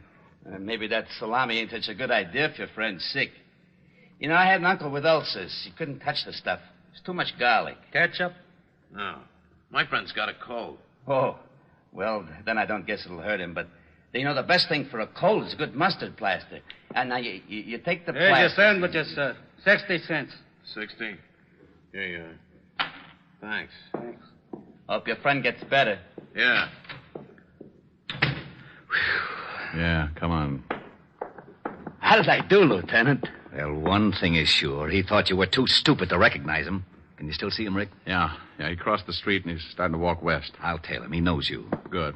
When you spot the place, call me here. Think I should throw a net around the neighborhood? Not till we spot the hideout. Right. Hey, Diamond, they got your girl. How you going to get her out? They'd probably use her for a shield. That's a good point, Sergeant. Believe me, I've been thinking about it.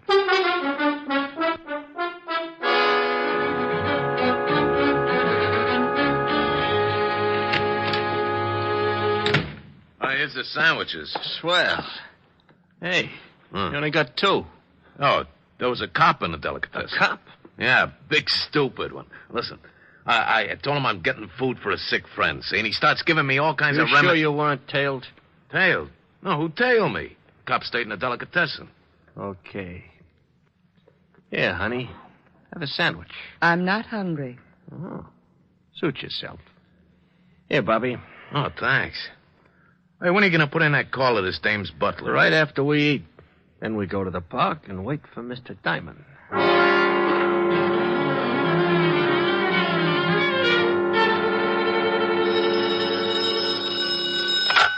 Yeah?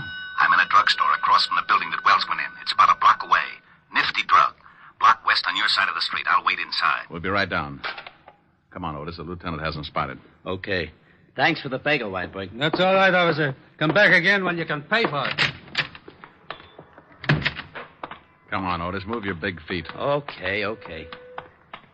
Hey, you got any brilliant ideas how we're going to get Helen out of there in one piece? No, I gotta admit I'm stuck. Why don't you get that bear trap mind of yours working and make yourself a hero? Well, maybe we could start a fire in the building. It'd have to come out. Oh, swell. There's nothing I'd like better than a well-done girlfriend. Well, I was trying. Yeah. Hey, wait a minute. What's the matter? Otis, remind me to kiss you on both cheeks. Hey, what are you doing? That's a firebox. I'm turning in an alarm. There. Oh, we're going to start that fire? No, but Walsh and Wells won't know there isn't one. When the trucks come and the firemen bust in the place, they'll think it's burning down around their ears. Yeah, maybe then they won't watch Helen too close, huh? That's the idea. Well, here's the nifty drugstore. Yeah. Rick, I've been worrying about something. Yeah, I know. How do we get Helen out? Yeah. Well, relax. Otis came up with a solution. Otis? Yeah, I turned in a fire alarm. And when the trucks get here, you can tell them what's up, and they can go in the building and make like it was on fire. Well, won't Walsh know it's a phony if he can't smell smoke? The chief can tell him it's blazing in the basement. When they hit the street, we can get enough firemen to shield Helen and then take Walsh and Wells. I'll call the precinct and have the block surrounded. We'll need lights if they make a break for it. Which apartment house are they in? That one, across the street. After I call the boys, we better go over and find out which room they're in. Quietly clear the rooms on both sides in case the shooting starts before we expect it.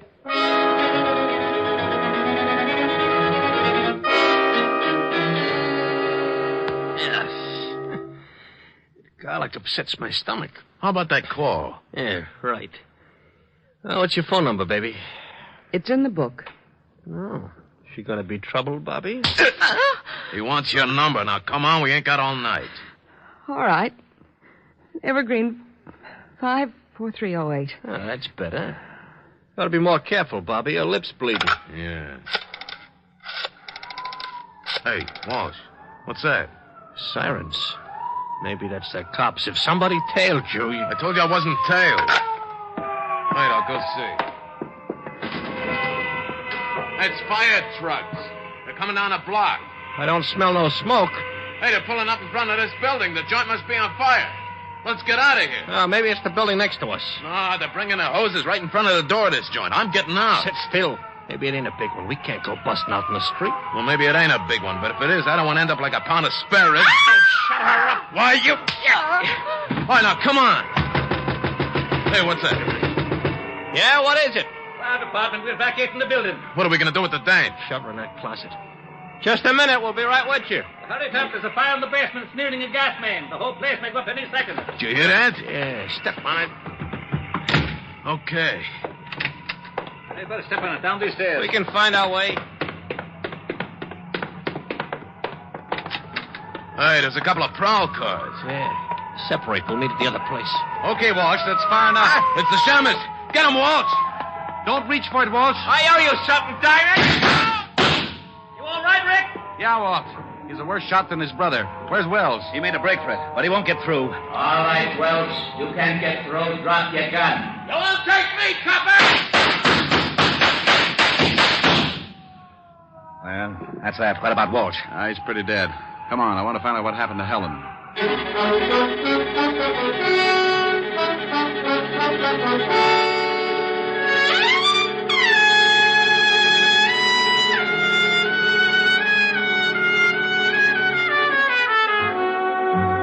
Well, Walt and I went up to the room and found Helen in the closet.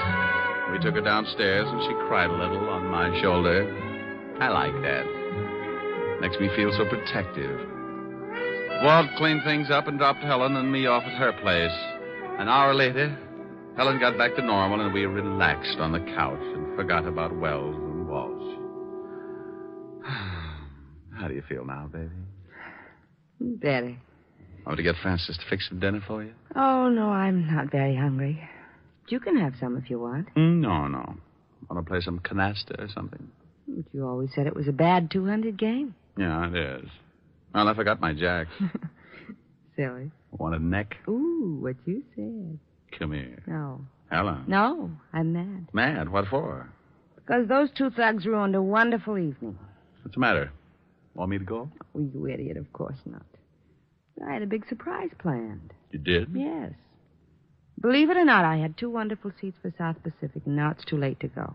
Oh, no. Oh, yes. Oh, well, I'm sorry, baby. I'd love to have seen it. Me too. Well, I'm not exactly Ezio Pinza, but I'll try to make it up to you. Oh, Rick, that's a wonderful idea. All right. What'll it be? Some enchanted evening? Oh, really? Me. A some enchanted evening. You may see a stranger. You may see a stranger across a crowded room. Rick. What's the matter? I was just trying to make like Pinza. But, honey, it's safer for you to make like Diamond. Oh. And somehow you know even then,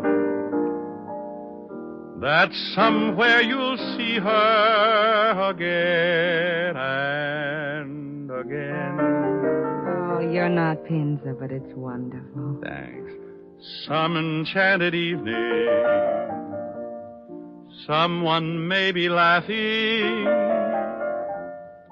You may hear her laughing across a crowded room. Oh, really? And night after night, as strange as it seems, the sound of her laughter will sing in your dreams. Rick. Who can explain it? Who can tell you why? Ricky. Fools give you answers.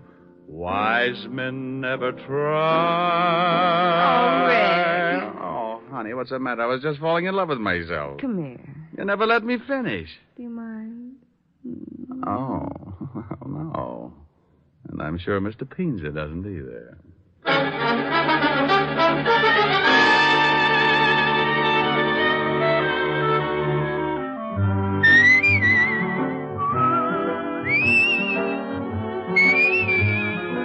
You have just heard Richard Diamond, Private Detective, starring Dick Powell. Helen was played by Virginia Gregg, Lieutenant Levinson by Ed Begley. Also in our cast were Wilms Herbert, Paul Frees, and Larry Dobkin. Music was under the direction of Frank Worth. Richard Diamond is written by Blake Edwards and directed by William P. Rousseau. Now, this is Eddie King inviting you to be with us again at the same time next week when we will again bring you Dick Powell as Richard Diamond, Private Detective.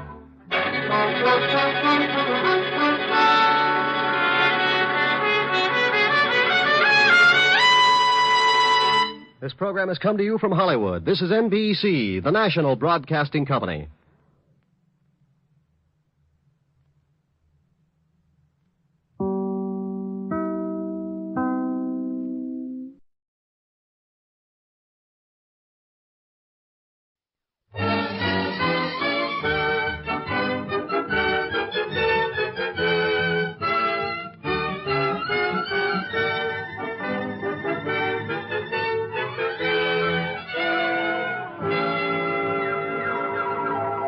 The F.W. Fitch Company, makers of Fitch's saponified coconut oil shampoo and Fitch's shaving creams, presents Dick Powell as private investigator Richard Rogue. In Rogue's Gallery.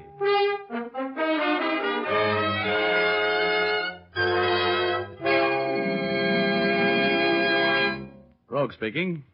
You know, there's something about me that is to trouble what molasses is to flies. I never go around looking for trouble.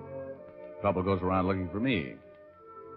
Now, take that afternoon a few months ago when I walked into the press room of the Hall of Justice and found, among others, Clark Ames, the young City Hall reporter for the Chronicle, expounding on his favorite subject, a deep hatred for a man named Fred Curtis, nicknamed the Alibi Master. Ames and the other newspaper men had watched Curtis win acquittals for a dozen different clients and always by the same route, unbreakable alibis. This made the clients very happy and the district attorney very miserable. The Chronicle, a crusading newspaper, had, at the instigation of Clark Ames, been running an anti-Curtis campaign, bordering pretty close on libel. And Curtis, who was sharper than a razor's edge and harder to catch up with on the horizon, hated Ames with a wonderful passion. Curtis had won the last round, and Ames was telling me about it. So Curtis goes to Williams, my managing editor, and threatens a libel suit. Well, I had gone a little overboard, I guess. And Williams had to let me go. Temporary layoff until the heat died down. But now I'm back on the job, Brogue, and I'm solid. And you wait until that phony Curtis sees me sitting here. Wait till he finds out I'm back on the job. Huh? Look, Ames, I've been around this town for a while, and if I'm picking out a guy to buck, it won't be Fred Curtis. Huh? How come you decided to make a career of locking horns with the smartest mouthpiece in the business? How do you expect to win? Oh, don't worry about it, Rogue. I got that phony right where I want him. You wait a couple of days, that's all. Mr. Alibi Master Curtis is going to be nailed to the Chronicle's masthead. Hello, Ames. Did I hear you taking my name in vain? Could be. How uninteresting. What are you doing sitting around in the press room? It's reserved for the working press. Hello, Rogue. How's your trial going, Curtis? Oh, my client will have dinner at home tonight. Jury just retired. Your client is guilty as the devil, Curtis. What's his alibi this time? Now you know he couldn't have committed the crime. I've just proved to the jury that he was in San Francisco at the time the murder was committed. How are you getting along on your unemployment insurance, Ames? It was a pleasure getting you fired. Too bad it didn't last. Well, I'm back on the job, which means I'm right back on your trail. That's bad news for you, Curtis. Do me a favor, will you, Ames? When you call in the report of the not guilty verdict the jury's about to bring in for my client, tell your stupid managing editor I'm filing a libel action against him the first thing in the morning. Look, Curtis, let's go in the courtroom, will you? I'm going to be there when the jury comes in. Okay, Rogue. Oh, here, Ames. Here's $10. Go get a haircut, will you, kid? And have your suit pressed. And don't forget to spell my name correctly when you phone that story in. Here's your 10 right in your face, Curtis. I'll see that your name is spelled right. In the biggest type in the shop, right at the top of the page when you're tried for falsifying evidence. And that's going to happen to you awfully soon, wise guy. Here. Take it easy, Ames. Oh, let him talk. Let me give you something to kick around in that warped mind of yours, Curtis. You remember a guy named Don Thompson? Your alibi witness for Ed Harris a year ago. I'm sure you remember Thompson. What about him? Would it put a crimp in that famous poise of yours if you knew that Thompson had given the Chronicle a signed and witnessed statement admitting that he had perjured himself in that alibi statement for Harris? That is preposterous. Is it? Well, you'd be in quite a spot if the Chronicle happened to have a statement like that, wouldn't you, Curtis? A statement that swears that you paid Don Thompson $1,000 for the perjured testimony that kept Ed Harris out of the gas chamber? That'd sure stop your clock, wouldn't it? Have you been drinking, Ames? You sound even a little more illogical than usual. Oh, that's right. You like logic, don't you? Mm-hmm. Well, figure this one out. I've been trying for some time to get convicting evidence on you. You got me fired for trying. The Chronicle was scared of a libel suit. But all of a sudden, my managing editor, Williams, doesn't seem to be very afraid of your suing the paper. Now, what could be the reason for him giving me my job back? It could be that statement from Thompson did it, couldn't it? All right, now sweat it out, Curtis. You'll be seeing your picture in the Chronicle with bars in front of you and a number on your chest in about 48 hours. Not even one of your phony alibis can keep you out of this rap, big shot. I suppose I should be annoyed by such juvenile threats, but I just don't seem to be able to take you seriously, Ames. And the next time I give you my attention, you'll never work on a newspaper again. Coming with me, Rogue? No, not now, no. I think I'll stay here and use the telephone.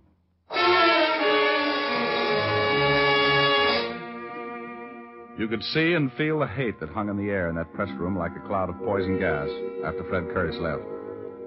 Clark Ames went all to pieces as soon as we were alone, paced the floor, said he'd talk too much. He was as worried as a man with a 3-horse parlay and 2 winners.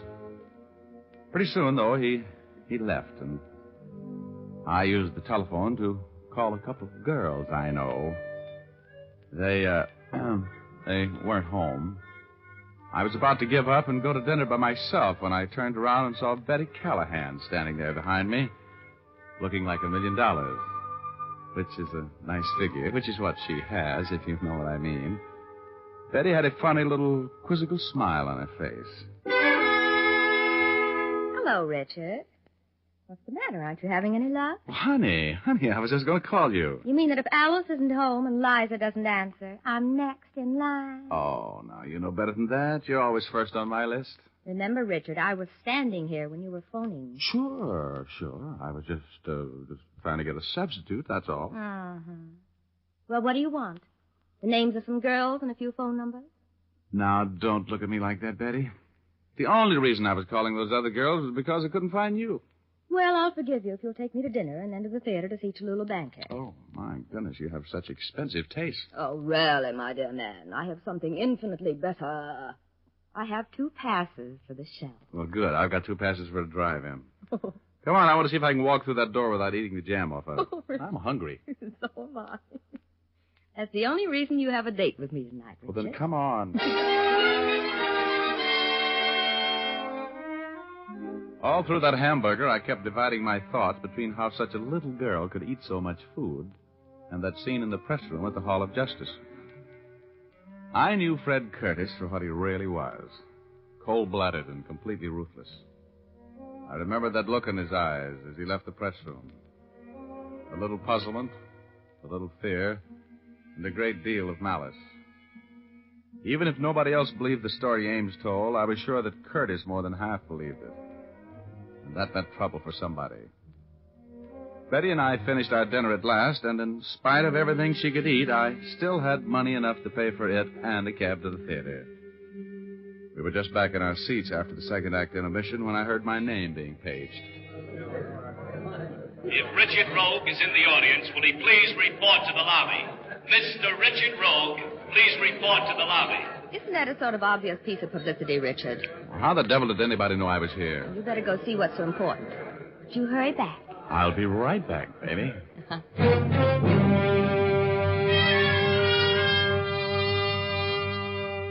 I had a bad hunch as I walked up that aisle. Those little chills that always race up and down my spine when I'm walking into trouble were acting up. I didn't know what to expect as I walked out into the lobby. Then I saw Clark Ames standing there. His face was as white as a dove's wing, and his eyes had the strained look that is the aftermath of seeing violent death. Rogue. Yeah, what's the matter, Ames? You look like you've seen a ghost. I've seen something worse, Rogue. You got to come down to the Chronicle with me. Now, get a hold of yourself. You're shaking like a dice cup. What's the matter? Williams, my managing editor, was just killed. Huh? Murdered in his office.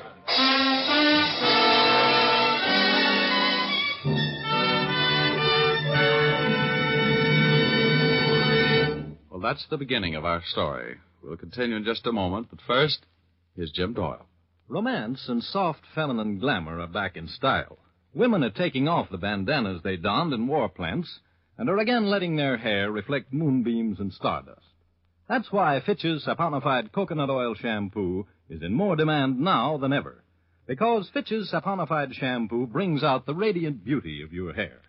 Its fragrant, creamy lather cleanses so thoroughly and rinses out so completely. Fitch's saponified shampoo contains its own patented rinsing agent, so no special after-rinse is needed.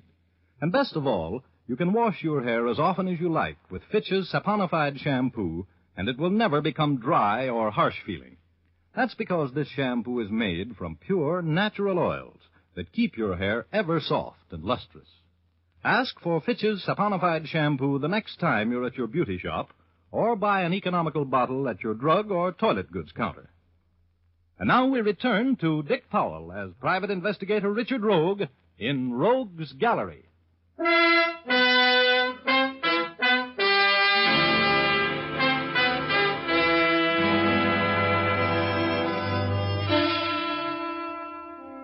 Well, I was working. The publisher of the Chronicle was paying me $1,000 for putting the long, cold finger on the murder of Williams, the managing editor. I was pretty sure I knew who the murderer was, so it looked like a soft buck. When Ames and I arrived at the Chronicle, homicide was already there. My friendly enemy, Lieutenant Urban, was in charge, as usual. He walked over from where he was examining the remains of the late Mr. Williams. Hey, Sam, help me with this. What are you doing here, Rogue? Now, Urban, you know whenever anything comes along you boys can't handle, they always send for me. Who's paying you? The publisher of this paper. Now, shall we go on with the third degree, or shall we get to work on the murder? What do you know about it? More than you do. When was he killed? The medical examiner says he got it about 2 hours ago. Stabbed to death with his own copy shears, huh? Yeah, the last edition had already gone in. No one else was in the city room when it happened. Found a motive? Well, look at the office. Every file's been emptied.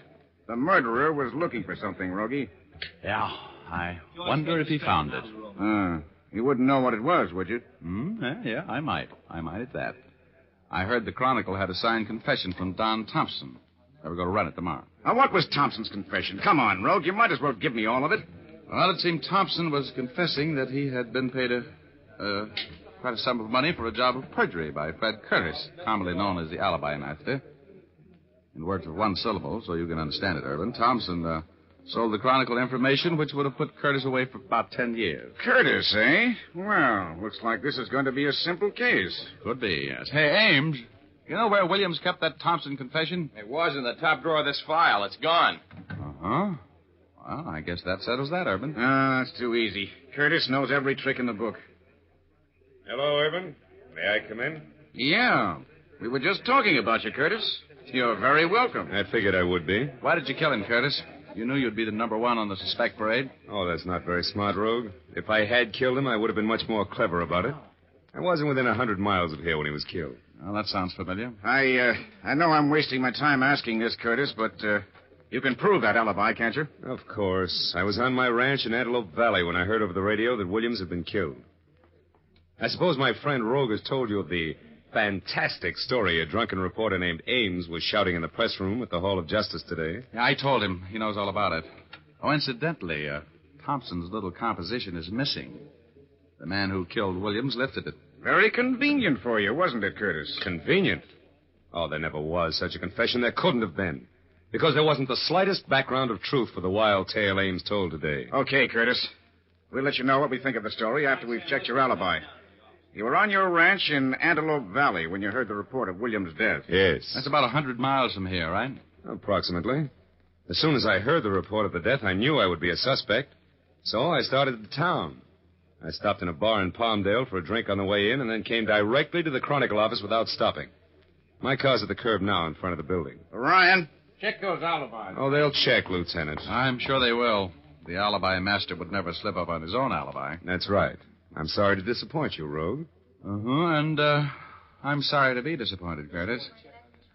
You sure you don't know anything about this murder? You didn't hire someone to do it for you, did you? Of course not. I had nothing against the man. Why should I want to kill him? You can go, Curtis. We'll try to break that alibi or find the boy you hired. Until we do, take it easy. Thank you, Lieutenant. Oh, you can reach me at my office if I can be of any further use to you. Oh, Curtis, are you going back toward the Biltmore Theater? Mm-hmm. I got to get back there. I left my car there. And, oh, brother, Betty. Ooh, she'll massacre me. I'll give you a lift. Come on, Rogue.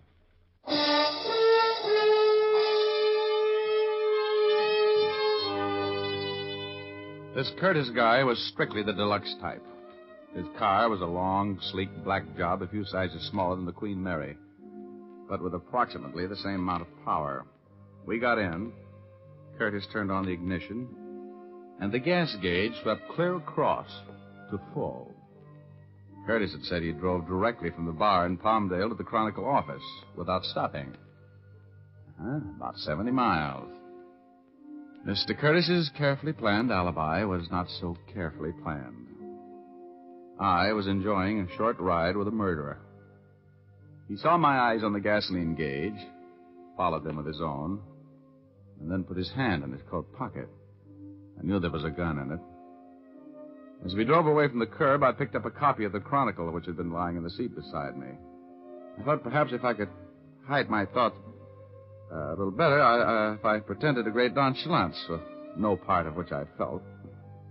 Curtis was not sure that I'd attached the proper importance to the story the gas gauge told. He was being nonchalant, too. I had a little dough riding on Prevaricator 7th today when I came out. Ought to be in that paper. Final results. Where'd you get it? I bought it in Palmdale. Then? Oh, this is the Bulldog edition. Oh. The Bulldog edition is sold only on the streets in Los Angeles. Yeah, that's right. I'm afraid I made a mistake, huh, Ron? Yes, I'm afraid you made two of them, Curtis. This paper and that full gas tank. You didn't drive 70 miles in this gas eater without stopping and arrive here with a full tank, did you? You're very observant. Looks like you're cracking my alibi, huh? You killed Williams, didn't you? Yes, I had to. I had to get that confession of Thompson's that would have ruined me. I owe that impetuous reporter a great debt for tipping me off to the Chronicle's plans for crucifying me. You, have any plans for me? Yes. Yes, I think I have it worked out. I'm going to drive you out to the suburbs to a spot I know that's probably deserted by this time. Now, if you were found there, shot... Aren't you overlooking something? If I'm found there shot, Urban is going to pick you up fast. You're going to do better than that, Curtis. Well, if there were signs of a struggle and your wristwatch had been set an hour ahead and smashed to set the time of death, and I was at Lincoln Heights Jail talking to a client at the time the police would figure the murder took place, that might do it, don't you think, Rogue? No. It's no good, Curtis. You're slipping. In the first place, there's always the possibility that a shot would be heard. The district I have in mind is deserted by now, or will be before I consummate my plan. And Urban is no fool. He'll be awfully suspicious. Might give you the paraffin test on your gun hand. No, I don't think you're going to handle the situation that way, Curtis. As a matter of fact, I'm going to be kind of hard to handle, even for you. You know, Rogue, it's amazing how fascinating crime, I mean the actual act of committing a crime, can be. Have you ever killed anybody? No. Now, look, Curtis, I suppose you know that you're going to get caught. I know nothing of the kind. Successful crime is nothing more than planning, careful planning. Oh, I'll grant you, Rogue, that I'm going to be suspected of your murder. But I'll never be convicted for it. I won't take any chances. You're wrong, Curtis. You talk like a sick man. You can't beat the law. If you commit a crime, you're going to pay for it. Let's go down to police headquarters and talk this thing over with Urban. What do you have to win by adding another murder to your score? Mr. Rogue, I love life too much, and I love success too much to let anything stand in the way of my life as I live it. You just can't understand that, can you? You think that a man of my background and position must be horrified at the thought of taking the life of another human being. Well, you're wrong, Rogue. I have my own code, my own ethics.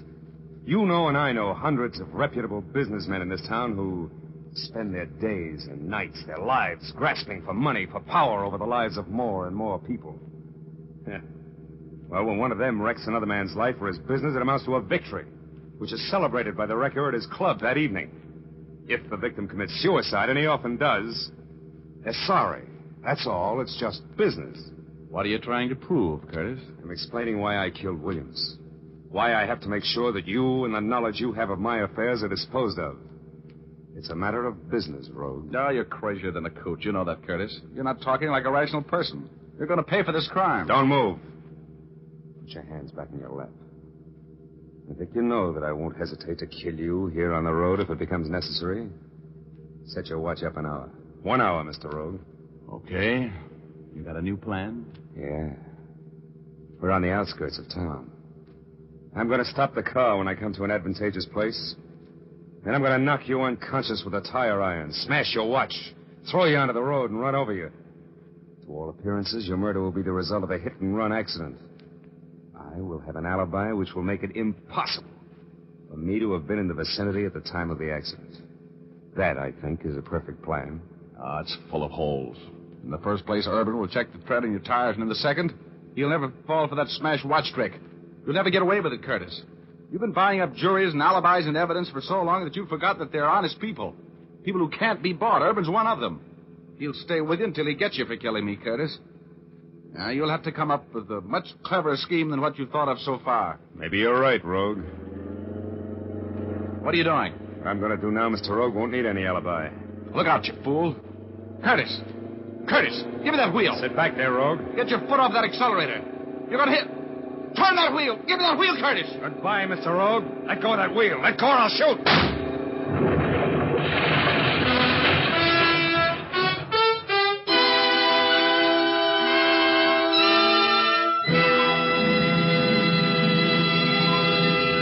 We'll continue in just a moment.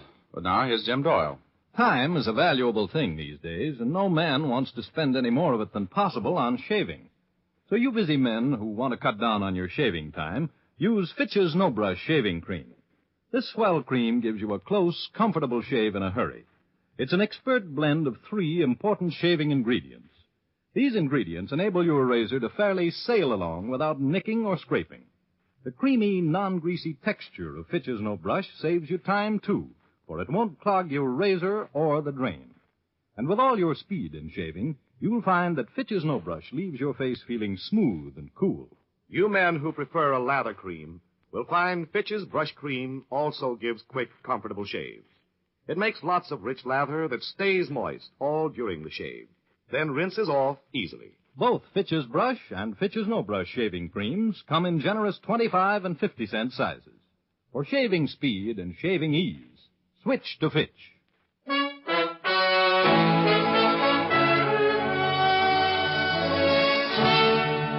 Now back to Dick Powell as Richard Rogue in Rogue's Gallery.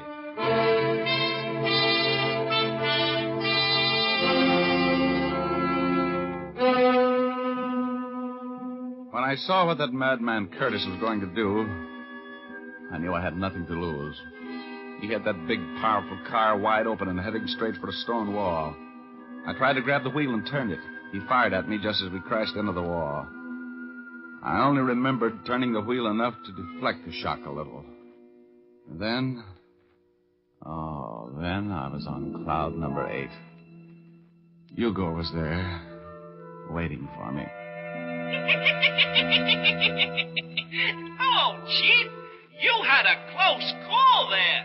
Hey, Hugo, where have you been? Well, I had a little trouble with the OPA about Cloud 8, and I had to go and see them. Oh. Then I had a tough time getting a reservation back. But I'm glad to see you, Rogie, with your usual bump on the head. Oh, am I dead? Only the good die young, Rogie. Hey, you got company. An old friend of yours is up here. Look, over on Cloud 9. See him? Oh, Curtis. He isn't dead either, huh? Oh, no. But I sure thought I was out of a job when I saw you slamming into that wall, Rogie. You ought to take better care of yourself. For me. Yeah. Look, I gotta get out of here, Hugo. How badly am I hurt? Oh, you're okay. That car was built to take it. You won't be playing any gin rummy for a while, and you can't collect on your insurance. Give me a little boost over the side. Will you, Hugo? I gotta get downstairs before Curtis does. Sure, Chief. Here you go. So long, Rogie.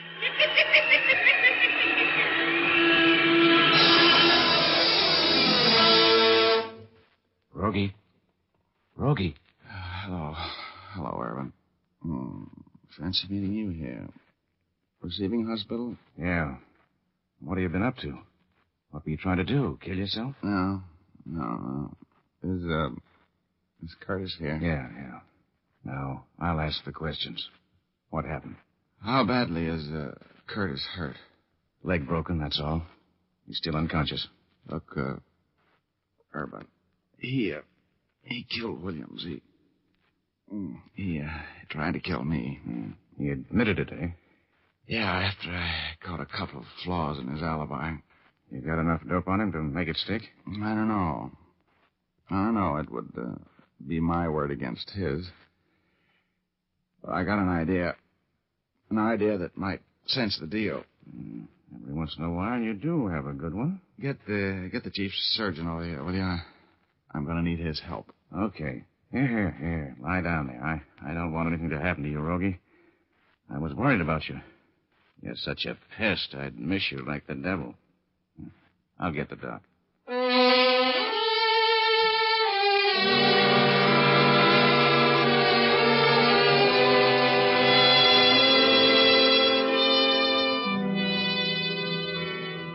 When I outlined my scheme to the chief surgeon, he looked for a minute like you might call him the head of the psychiatric ward.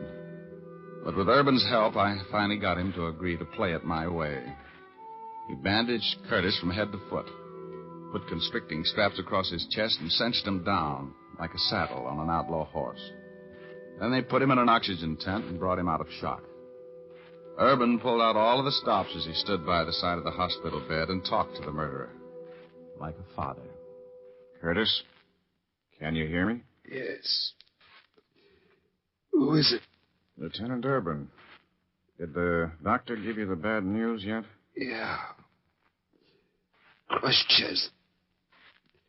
Nothing they can do, I guess. No. You haven't got long to live. Anything you want to tell me? Might as well go with a clear conscience. Did you kill Williams? Yeah. Yeah, I killed him. I had to do it. I killed him.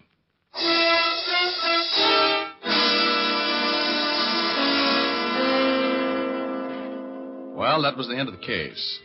Brilliant piece of work on my part, I thought. Going through that little tableau of making Curtis believe he was on his deathbed and had nothing to lose by confessing the murder. And, I love that Urban. He's so proud of the fact that he confined his remarks to the truth when he was talking with Curtis. All he said was, "You haven't long to live." Remember?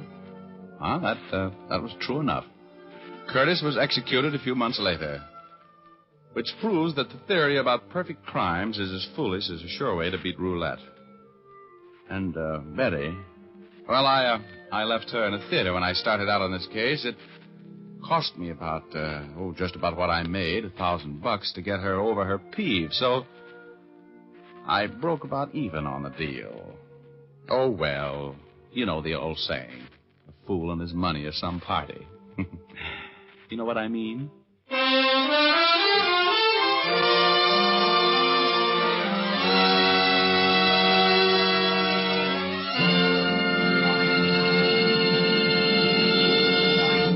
This is Dick Powell again, ladies and gentlemen. Hope you enjoyed our story tonight. Ray Buffum wrote it. Leith Stevens composed and conducted the music, and Dee Engelbach produced and directed. Don't forget, you've all got a date with us next Thursday night. We have a story for you about the last time Rogue saw prison. So make a date with us, will you? Thanks for listening. And now, once again, here's Jim Doyle. Be with us again at the same time next week. Oh, and be sure to see Dick Powell in his latest RKO picture, Cornered, at your local theater soon. Remember, tune in next Thursday, same time, same station, when you will again hear Dick Powell as Private Investigator Richard Rogue in Rogue's Gallery.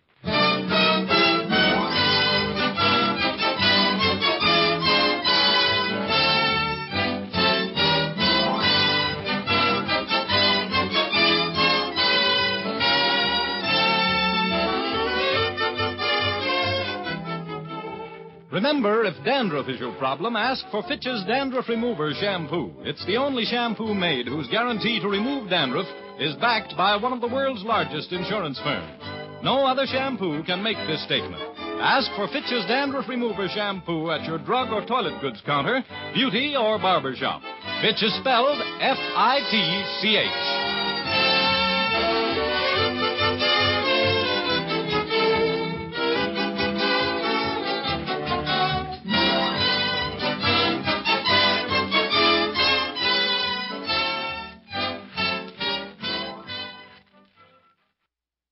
Autolite has 98,000 Ronald Coleman in tonight's presentation of Suspense.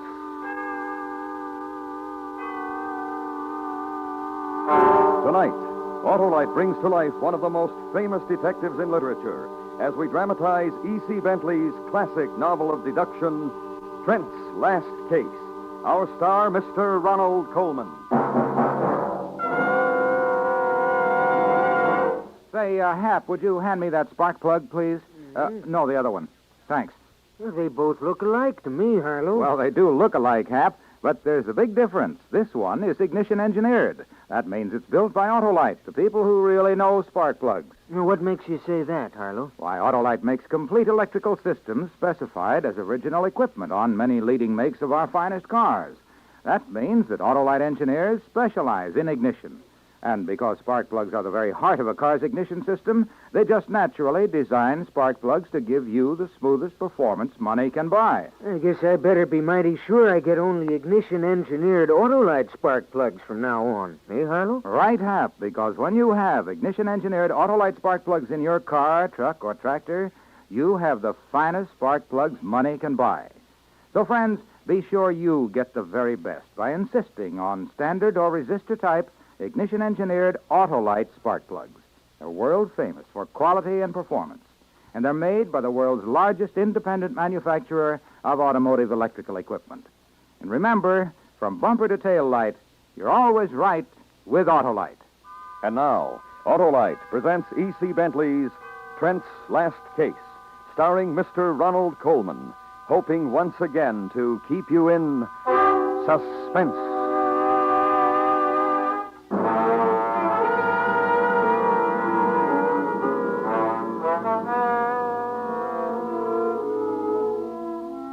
The last case to which I, Philip Trent, applied myself in the field of criminology and detection occurred in the spring of 1910.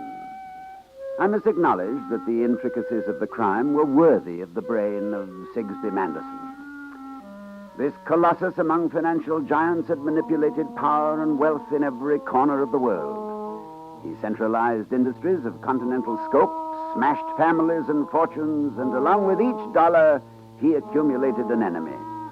When Sigsbee Manderson was murdered, the world lost nothing worth a single tear. The day of his death, Sir James Malloy, publisher of the London Record, asked me to cover the case for his paper. I agreed and immediately took the train to Bishopsbridge.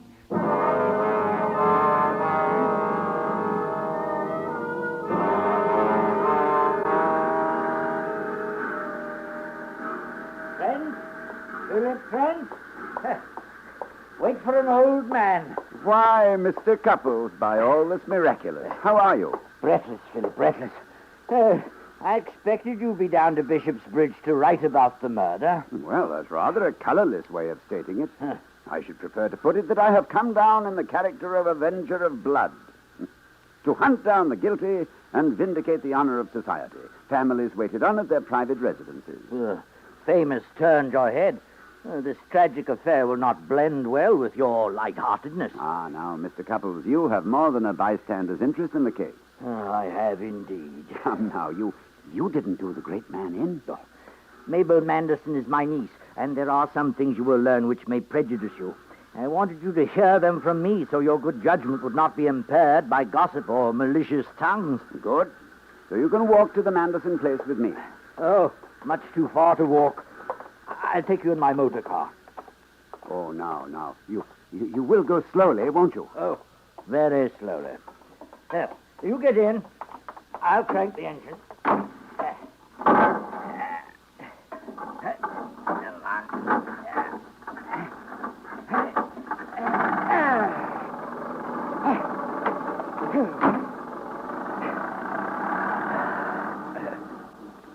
Now, how about your niece?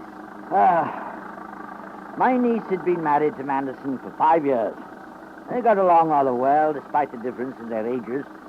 She was just 18 when they married, and he close to 50. Several months ago, for no apparent reason, he began to treat her miserably. He was surly, contemptuous, and insulting.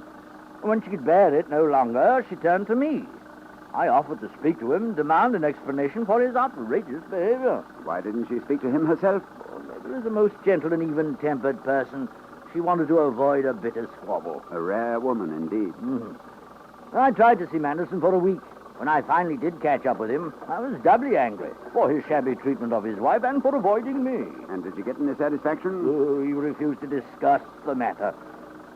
In the presence of witnesses, I'm afraid I made a rather rash statement. I expressed the view that men such as he did not deserve to live. I wouldn't worry about that, Mr. Couples. That opinion seems to be universal. The strange thing is why your niece married Manderson. Here we are. Would you mind opening the gates, please? Oh, no. This will be fine. I'd like to nose around the grounds a bit, unless you want to drive in. No. I'm staying in town. If you should want me, I'm at the Hotel Royal. Well, thank you for the lift, Couples.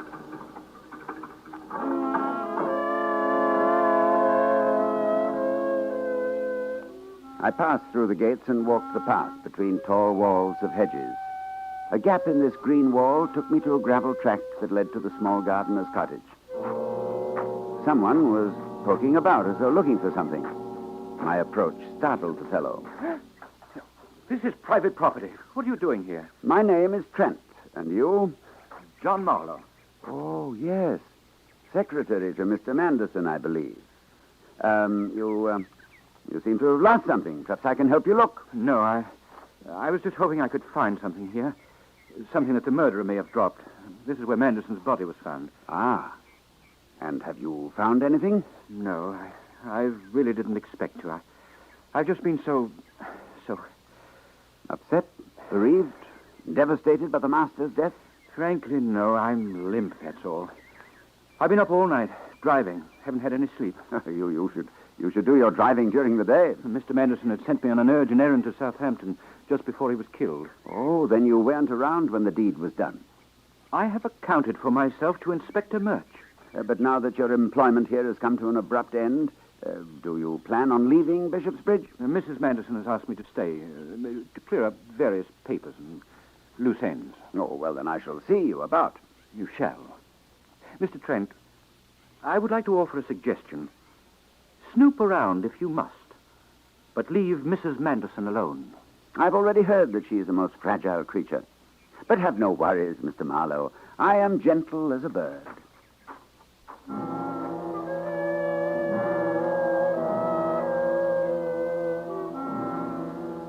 When Marlowe left me, I pottered about the uncut grass which still showed where the body had lain. Then I started towards the large house. There was a man standing in the open French doors of the study. Why, Trent! Come in, come in! Ah, me, 'twas ever thus. I did think for once I was the head of Scotland Yard, and now here again is the largest officer in the entire force already filling that prime position. How are you, Murch? Earning my wages, Trent? Ah, then you've arrested the bloke what done the old fellow in. Good work. No, I didn't say that. It'll take more than you or me to put the cuffs on anyone in this case. Oh, come now. What about the butler? And the upstairs maid, the cook, the gardener? Why, the place must be teeming with likely suspects. That's the trouble. Manderson was not what I'd call a lovable chap. Too many suspects. Why, some bloke could have come here from Tanganyika or Timbuktu, pulled the trigger, and then gone home easy as you please. The gun hasn't been found? No. I have the bullet here, a .32. Such a small bullet to have ruined such a large brain. Any powder burns? None. The gun was fired from a distance of about 5 feet. The medical examiner has fixed the time of death at about midnight. Where's the body? At Eckerman's mortuary in town. I have a photograph here, taken where the body was found. Let me see. Best dressed corpse I've ever seen. Except for the shoes. The shoes? Well, why, they're very expensive and practically new. I should like to see them if they're about. Everything Mr. Manderson was wearing when he was killed has been returned to his room. I suppose it'd be all right if I went up and sniffed around. Of course. I'll lead the way.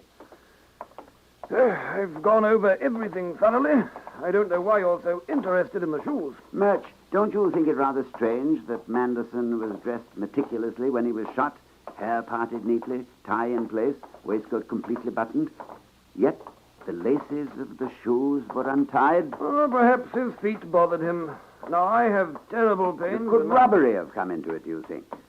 Anything missing from Manderson's pockets or from the house? No. As a matter of fact, Manderson's wallet was overstuffed with about £5,000.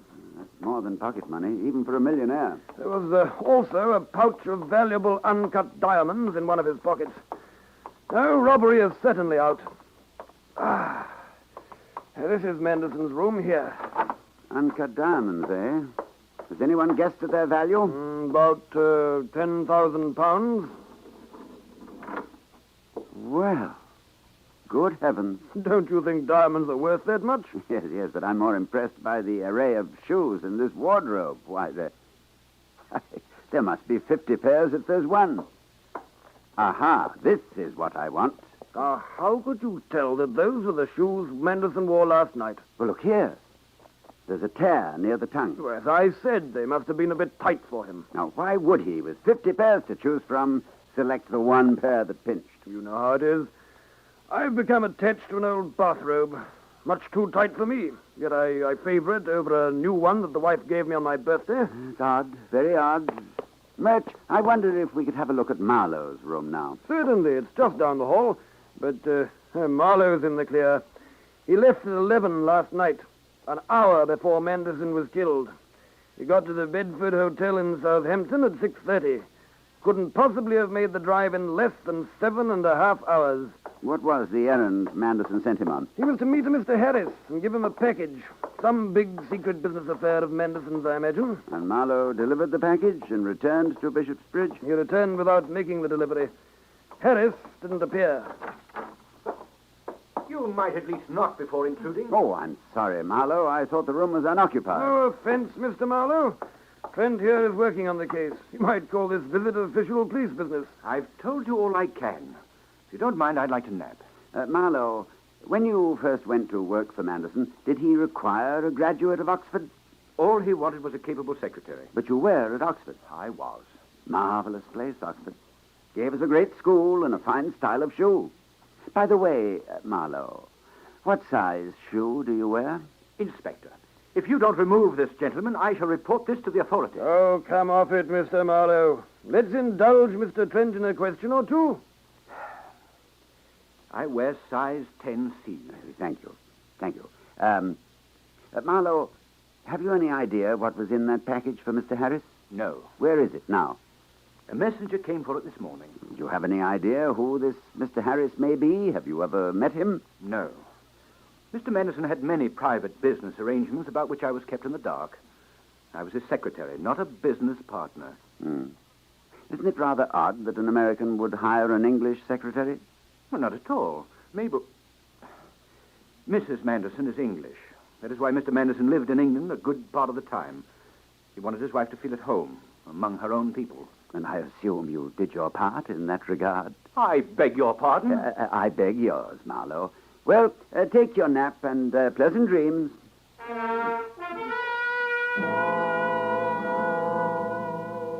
Inspector Murch went off to complete arrangements for the inquest, leaving me alone in this marble mausoleum of a house to wait for Mrs. Manderson. I then sent a telegram to Oxford University and requested an immediate reply to my inquiries about John Marlowe's undergraduate activities. Then I wrote my first dispatch for the London Record, setting forth everything I knew, but keeping to myself those suspicions which, I hope, would soon be confirmed. Since Mrs. Manderson didn't appear, I decided to have another look at the gardener's cottage. But a compelling force turned me instead towards the sound of the sea. Standing at the edge of the cliff, I watched the beautiful movements of water, the wash of a light sea over broken rock. And then my heart seemed to stop. Close to the point where the cliff dropped sheer, a woman of remarkable beauty was sitting, her face full of some distant dream. I knew who this woman must be, Mabel Manderson. She was at once everything that poets and painters have tried to express with pen and brush. Yet this woman, who appeared to be devoid of evil and incapable of murder, this woman, whose husband's death had made her the wealthiest of widows, wore on her lips a faint, yet unmistakable, smile.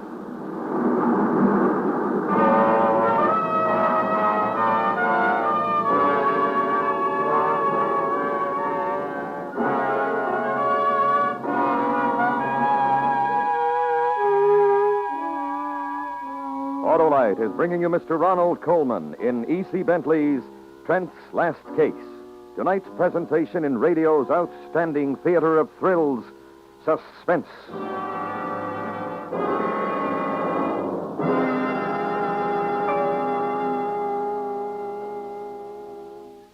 There's one thing I've learned, Harlow, and that's to make sure I get ignition-engineered Autolite spark plugs for my car every time. Well, you've learned a mighty important lesson, Hap, because money can't buy finer spark plugs, and that's proven every day by millions of car, truck, and tractor owners under all kinds of conditions. You see, Autolite spark plugs are designed by men who specialize in ignition. And because they know ignition, they know how important it is for spark plugs to work as a team with the complete ignition system. Is that why you say they're ignition-engineered, Harlow? Right you are, Hap. So, friends, treat yourself to the best. Ask for and insist on ignition-engineered Autolite spark plugs. They're world famous for quality and performance. Ask your dealer for the standard or resistor type best suited to your car and your style of driving. And remember, from bumper to tail light, you're always right with Autolite. And now, Autolite brings back to our Hollywood soundstage Mr. Ronald Coleman in Elliott Lewis's production of E.C. Bentley's Trent's Last Case, a tale well calculated to keep you in suspense.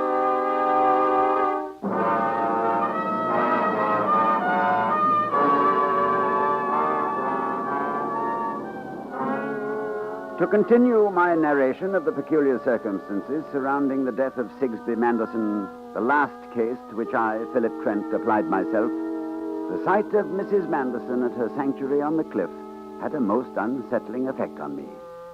I returned to the house and nervously paced the floor of the study for I don't know how long. When the door opened and my name was spoken, I stared stupidly. Mr. Trent, I am Mrs. Manderson. You are Mr. Trent, I believe. I believe, yes, Mr. Trent. Please sit down, Mr. Trent. I would like to help you in any way I can. Thank you. I'm sorry for inflicting myself upon you at this tragic time, Mrs. Manderson, but I have just a few questions. Last night, did your husband retire at the usual time? Yes, at 10:30. Then, sometime after 11, I heard him move about in his room, which adjoins mine. I called and asked him if anything were troubling him. He said no, he was just a bit restless and would ask Mr. Marlowe to take him for a drive to relax his nerves. And did the drive with Marlowe bring the desired result? Well, I thought so. At about midnight, I heard my husband return and asked if he felt better. He replied that he did, and that he'd sent Marlowe on an errand to Southampton. I see. Thank you. Your uncle, Mr. Couples, mentioned that Mr. Manderson behaved strangely towards you in the past month or so. Well, he did rather. I put it down to the pressure of business that had begun to tell on him. And was he of a very jealous nature? He had no reason to be jealous. There were no quarrels? Differences of any kind? Not quarrels, really. My husband liked to spend money. I never learned to. My needs were modest. I've long feared that the large amount of cash my husband always had on hand was an invitation to burglars. And was he in the habit of carrying a pouch full of diamonds in his pocket? He often bought expensive jewels for me, but they were kept in the safe. Since they were not put to use by me, perhaps he had decided to dispose of them. Of course. I know this must be a harrowing experience for you, Mrs. Manderson, but you do want your husband's murderer brought to justice. I will help in any way I can.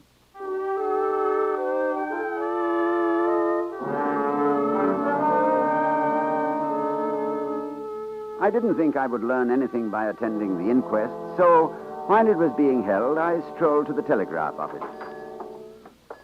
Yes, sir? I expected a telegram yesterday. I wonder whether it has come in. What is the name, please? Trent. Philip Trent. Trent. Does sound familiar. Why, of course. A batch of telegrams was delivered to Mrs. Manderson last night. Sympathy messages, you know, the poor thing. Yours went out to the house along with the others. You're sure of that? Why, look here, the delivery book. You can see it's signed by the person who received it. Thank you. Thank you very much. The receipt bore a signature in a clear hand. John Marlowe.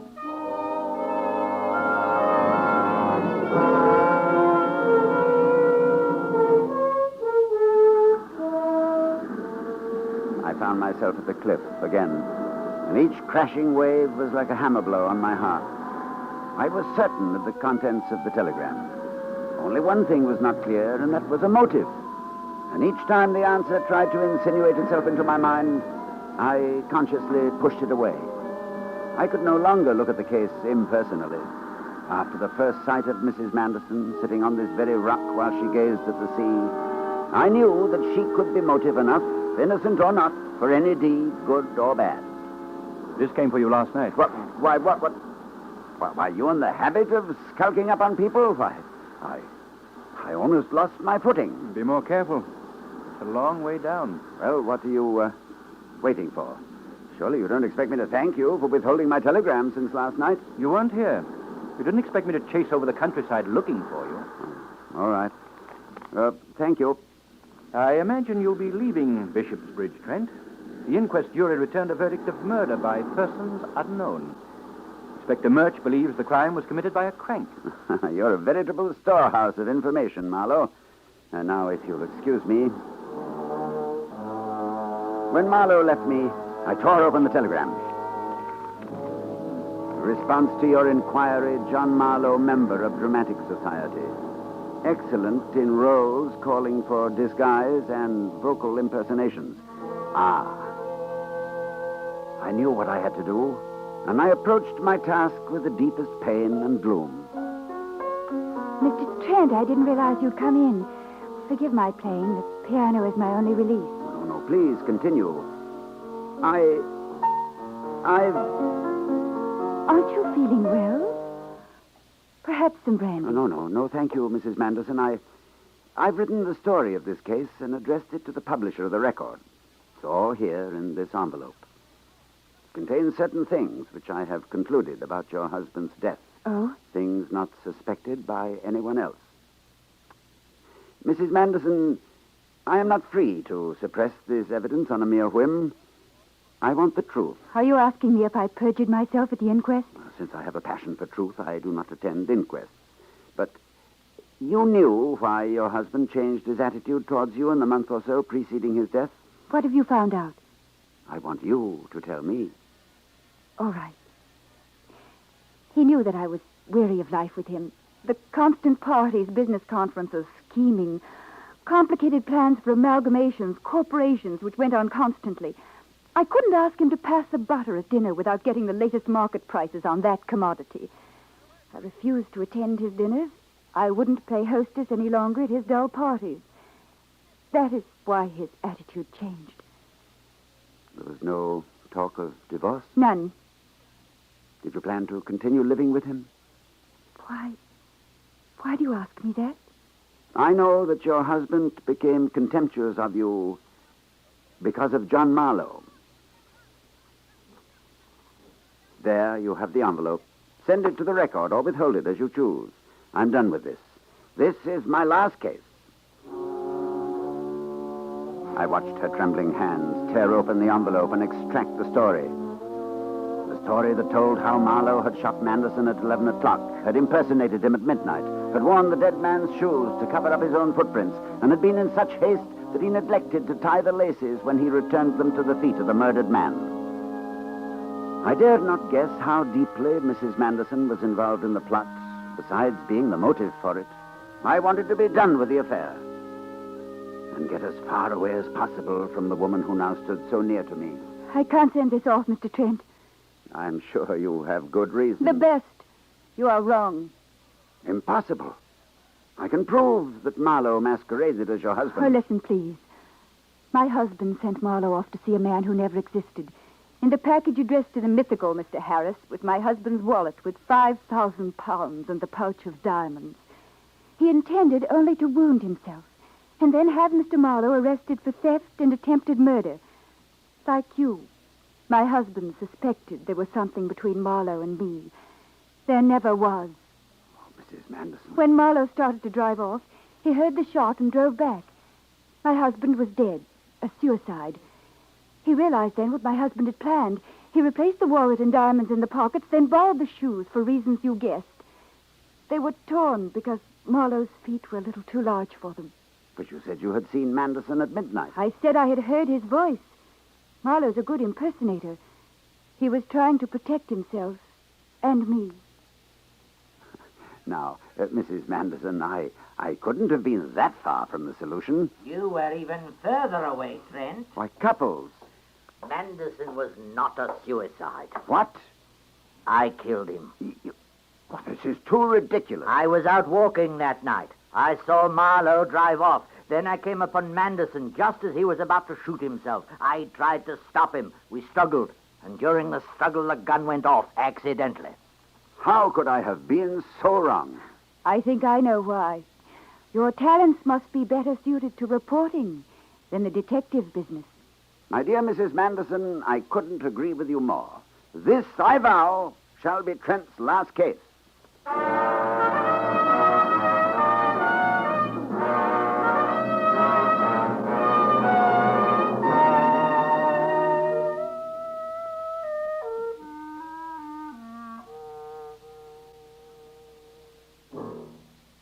Suspense. Presented by Autolite. Tonight's star, Mr. Ronald Coleman. This is Harlow Wilcox speaking for Autolite, the world's largest independent manufacturer of automotive electrical equipment. In 28 plants from coast to coast, Autolite makes over 400 products for cars, trucks, tractors, planes, boats, and industry. These products include dial indicating and recording thermometers, bumpers, die castings, and batteries such as the famous Autolite Stay Full, ignition-engineered Autolite spark plugs, both standard and resistor types, voltage regulators, wire and battery cable, Autolite Bullseye sealed beam units, and Autolite original service parts for all Autolite electrical systems. Autolite is proud to serve the greatest names in the industry. So, from bumper to tail light, you're always right with Autolite.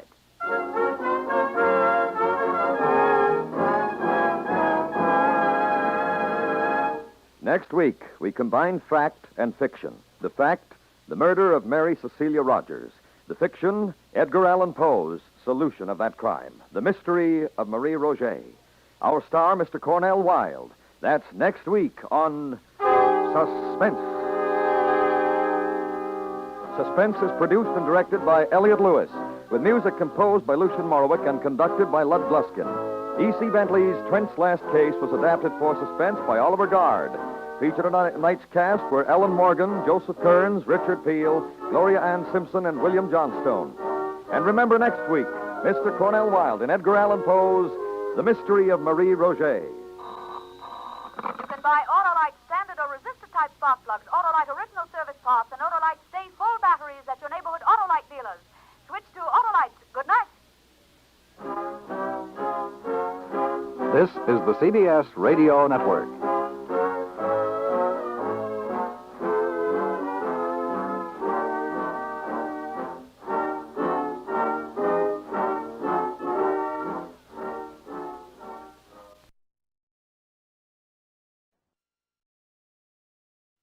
Let every go signal remind you that you do go farther with Signal gasoline. The Signal Oil Program. The Signal Oil Company and your neighborhood Signal dealer bring you another curious story by The Whistler. Tonight, the doctor operates in crime.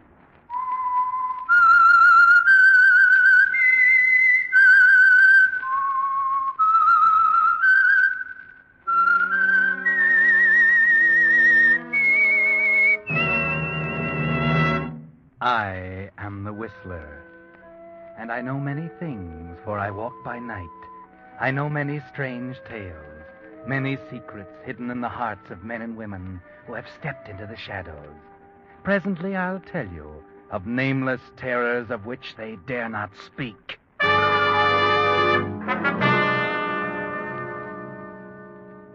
The Whistler will bring you his story in a moment. But first, for the benefit of those who missed the War Production Board's recent warning about the tire shortage, I'll briefly repeat the facts. Because of a predicted shortage of over 1 million bus and truck tires during the first quarter of 1945, WPB warns there may not be enough new passenger car tires for even B and C book drivers. So regardless of what kind of ration book you have, your best bet is to use your neighborhood Signal gasoline dealer's service for keeping your present tires in condition for recapping. By inspecting your tires regularly, he can catch and repair small damages before they become serious and ruin the carcass. Then, when he finds the tread is worn to just the proper stage, he can give you a recap job of top-quality material packed with thousands of miles of additional wear for your necessary driving.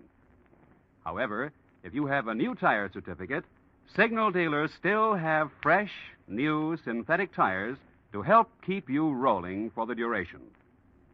And now, the Whistler.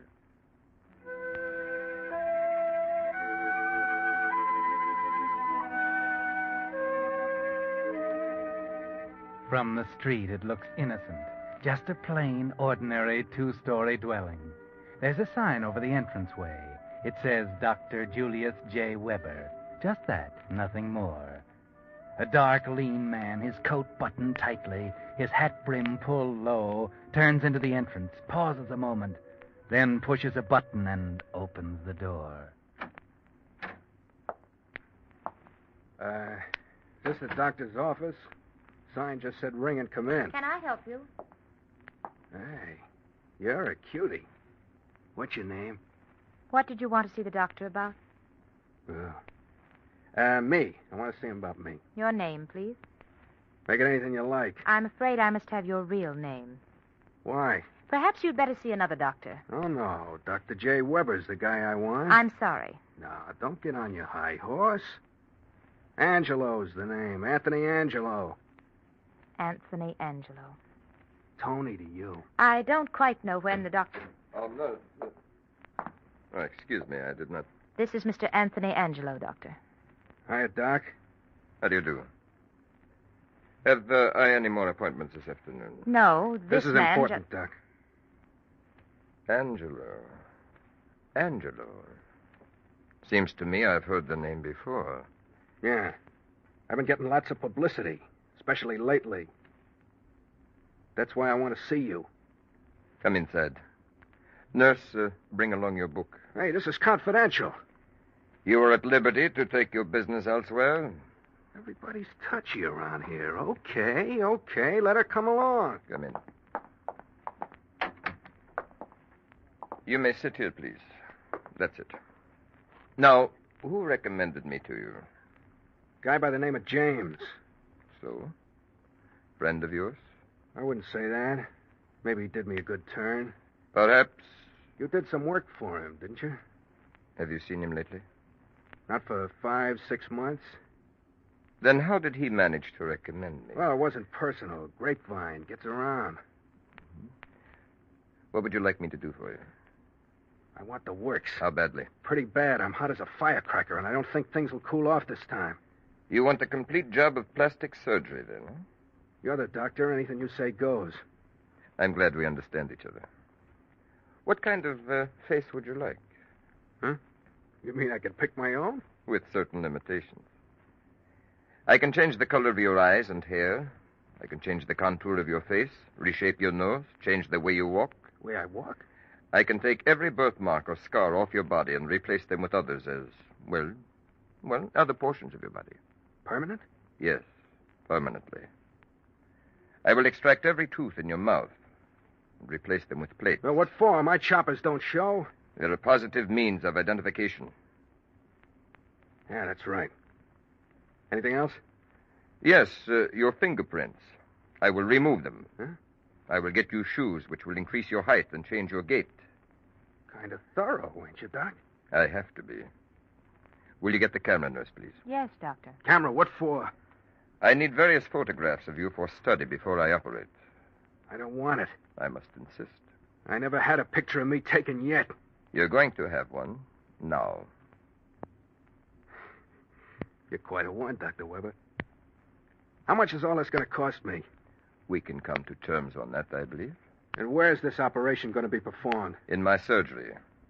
You will spend about 5 weeks here in this house. Nurse, have you the camera? Yes, Doctor. Would you mind, Mr. Angelo? A few shots of your face, please. Then your hands, torso, feet. Okay. Don't mind me. I'm only the patient.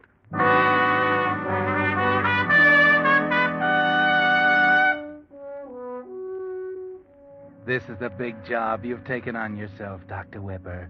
Tony Angelo is a big man in the underworld. And what you were planning, not only in aiding the forces of evil, but of your payment, therefore, just might have repercussions. And what is your fee, Dr. Weber? 5 weeks have elapsed, and Tony is ready to go forth into the world newborn, so to speak. And you haven't mentioned your fee yet. Better go easy. Tony Angelo is hard. He's tough. You think about that while you're unwrapping his bandages. Rather a fateful moment, isn't it, Tony? I'll take that, nurse. All right, Doctor. Thank you. There. You'll find that the slight scars will vanish in a short time. Now, let's have a mirror. Let's have a look. Here you are. My nose. My face. My lips. Hey, this ain't me.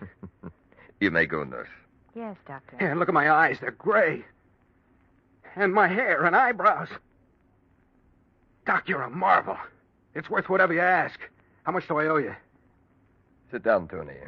Over there in that chair, facing me. Yeah, sure, okay. My fee is $1,000 a month for the rest of your life. How much? $1,000 a month. You're kidding.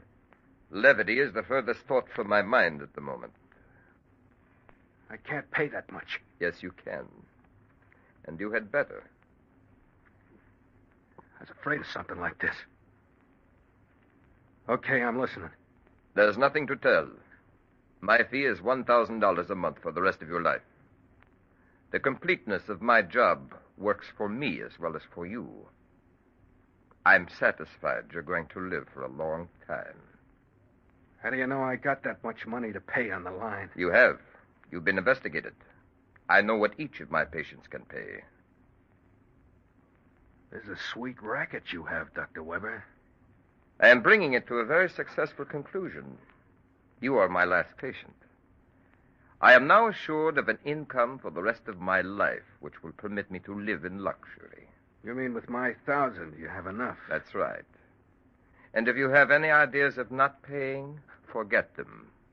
Smarter men than you are paying right now. Maybe they forget easier. That's what I advise you to do. To forget your entire past. I suppose you know that you can get knocked off any time. By whom? Any one of your patients. Maybe Huey James? How do you know James was a patient? I heard rumors. I wouldn't put much stock in rumors. Furthermore, any idea you may have of inflicting injury on me, you can discard.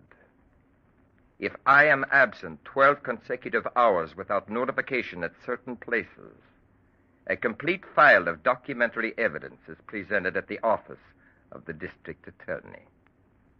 Very smooth. Go ahead, Doc.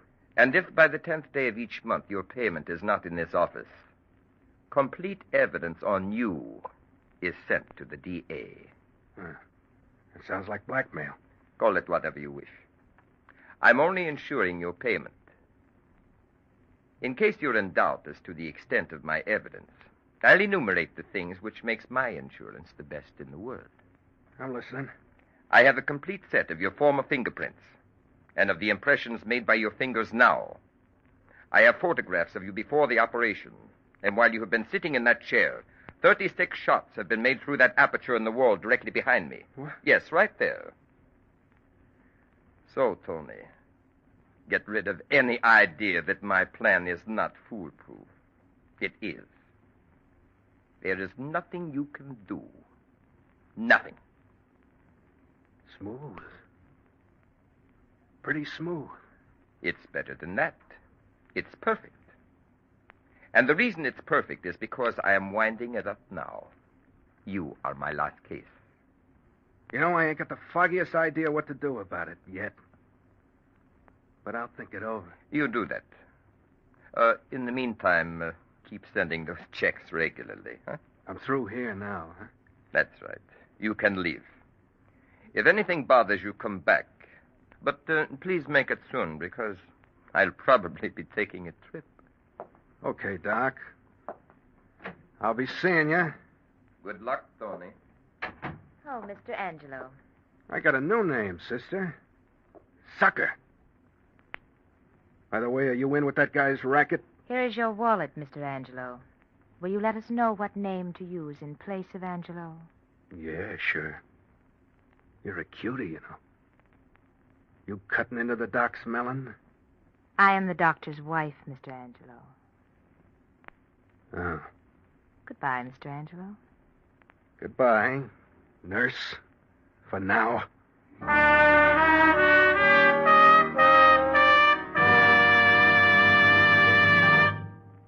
You were listening to The Whistler, brought to you by your friend, the Signal Oil Company, marketers of famous Signal gasoline, your best buy today. Remember to let every go signal remind you do go farther with Signal gasoline.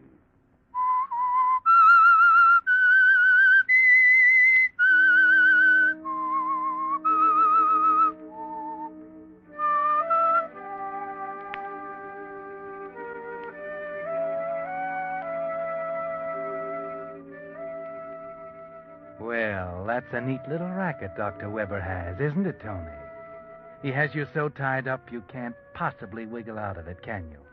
Or Maybe you can. If you can just think up the right angle.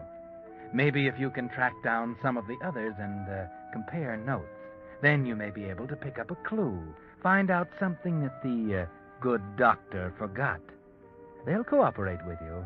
They're in the same boat as you. And 2 heads will be better than 1. So, who'll it be first? Well, there's only one you even know about, Huey James. Yes, look up Huey James, or the man who used to be Huey James.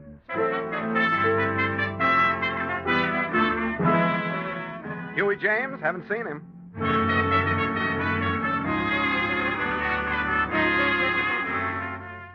James, he hasn't been around here for months. Just disappeared, I guess.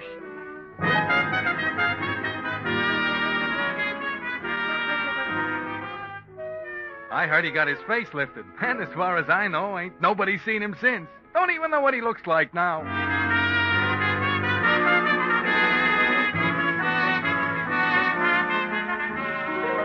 Oh, yeah. Huey James. He's the guy who used to wear those English tweed suits and smoke those English cigarettes. Players, wasn't it? That's right. Do you know where he bought those cigarettes? I might be able to track him that way. Why, sure. The cigar store down the corner. Maybe he can tell you.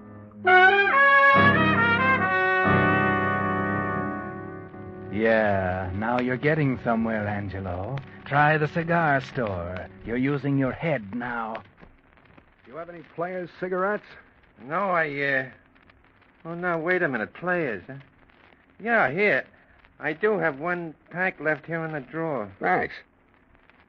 Not many people buy these, huh? No, I've been keeping them specially for 1 customer. Guess I'm about the only store in town that has One them. customer, huh? Yeah. That one customer wouldn't be Huey James, would it? Oh, no. I haven't seen him for months. I used to keep Players especially for Huey. Then he disappeared. But it was very funny. A few weeks later, this other guy shows up and asks for them. He's been coming back regular ever since. Oh? What's he look like? Oh, well, now that you mention it, something like Huey. He wore those gray tweed English-made suits, just like Huey. And it's something of the same build. But the face wasn't like Huey. Oh, no, not at all. And he had red hair. I see. Maybe I'll stick around and meet him, a fella Players smoker, you know. Oh, no. No, he won't be coming in again. Huh? Why not? Oh, the cigarette shortage, you know. I can't get Players at all anymore. He bought out all I had the last time and said he wouldn't be back until after the war and I got more. But mightn't he come in just for any kind of cigarette? I doubt it. He said he came from clear across the town to get 'em. I see. Okay, thanks.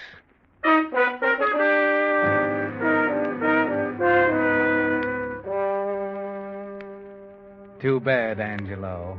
Just when it seemed you were getting on the track, the trail ends. You found out that Huey now has red hair, if the player smoker is Huey. But where are you going to find one red-haired man out of all those in this big city?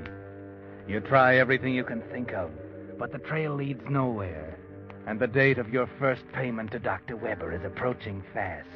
You've got to do something. Figure something out. Forget Huey. Figure something else out. Figure something. Gotta figure it out. If I plug the doc, the evidence gets turned over to the cops. Wait a minute. Who turns it over to them?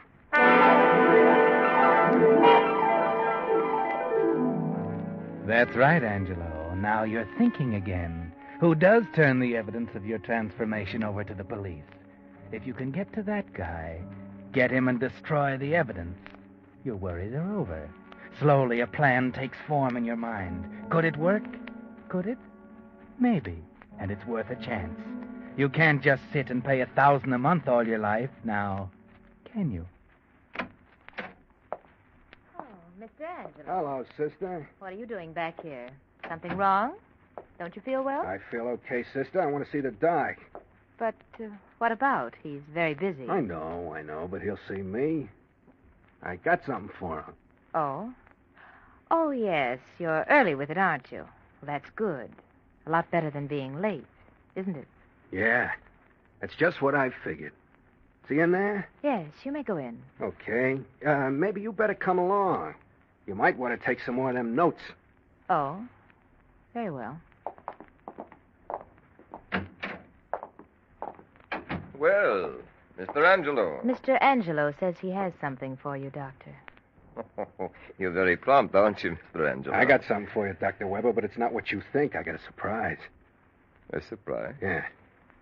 Your game is up, Doc. You won't get a cent out of me. Oh? Yeah. Because I found out who your trigger man is and where he kept the evidence. Where he kept the evidence? That's right. You get it, Doc.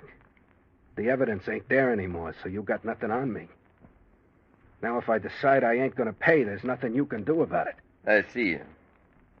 I don't believe you, Angelo. You will, Doc. You will.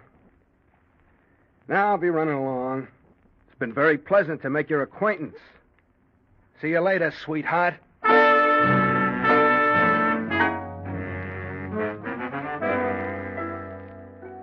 A smart trick, eh, Angelo? By the look on their faces, you figure you pulled it off, too. Now all you have to do is wait around across the street to see what happens.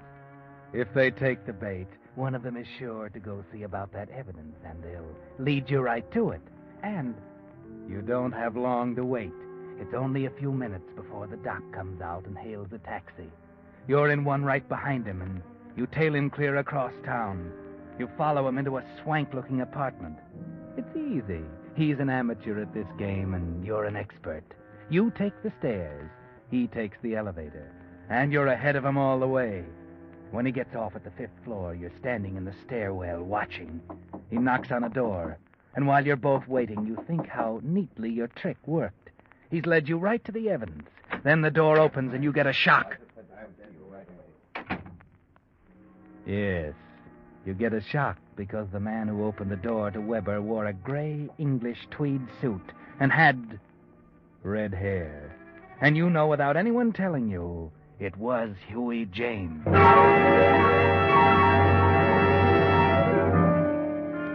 Your trick didn't work after all. He didn't lead you to the evidence, but he did lead you to your fellow victim, Huey James.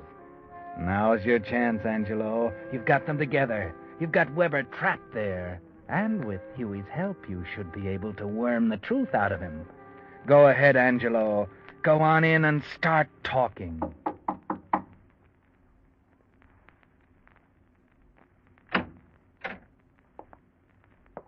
What do you want?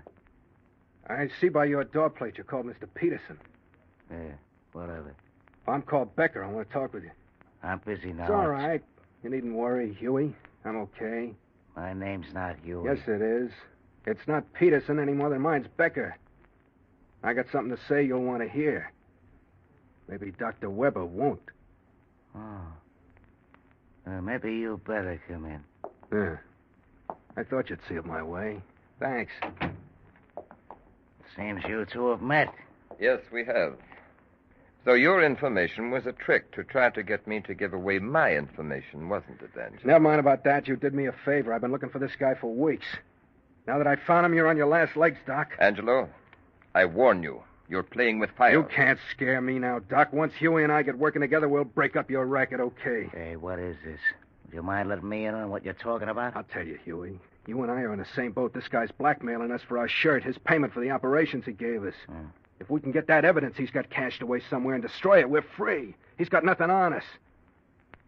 And we can stop paying him his hush money. I see what you mean. You and me together, huh? That's it. We got him here right now. Let's make him talk. Make him tell us where that stuff is. We got ways to make him talk. You know that. Angelo, I'm warning you. There we you. are, Doc. Don't move. That gun won't help, Angelo. You're just going to write your own death warrant. That's what you think. Yeah, and so do I. Drop it, Angelo. Hey, Huey. You aren't sticking up for him. Listen, don't let him buffalo you. Everything was going okay, punk, and I wanted to stay that way, see? No dumb punk is going to come shooting his mouth off and ruin everything for all of us, see? Now drop it, I said. Why, you yellow liver... Huey, stop it. Don't be a fool. Look out! Stop! You fool! You fool!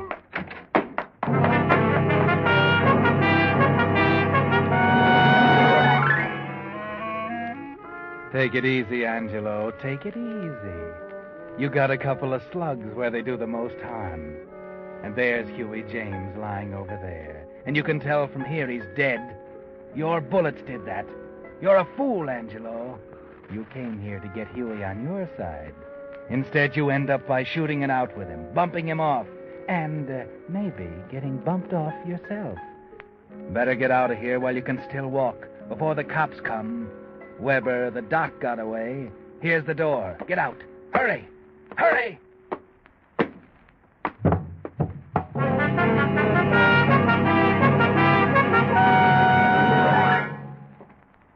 Well, this one here in the hall is still alive. Not for long. The other one's dead. Okay. Here's the guy we caught running out of the building. Take your hands off What's me. your name? I'm Julius Weber. I'm a doctor. I was just visiting here in the apartment, and I don't see why... He did it. Hey, wait a minute. What did you say, man? He did it. I was coming down the hall. He ran out the door, shooting. I got in the way. That's not true. He's lying. He did it. I was just an innocent bystander. That's not true. I tell you, he did it. He's Tony Angelo. He's a gangster. Tony Angelo? That's not Tony Angelo. I know Tony. I tell you it is. And how do you know? Come on, speak up, brother. You're staring a murder rap in the face. I know it's Tony Angelo because I performed the plastic surgery on him. You hear that, mister? What have you got to say to that? He did it. I'm just innocent. Innocent. He's lying, I tell you. Make him tell you the truth. Too late now. He's dead. But... No. You don't believe him. Surely... Put the cuffs on him, Joe. Take him down and book him for murder.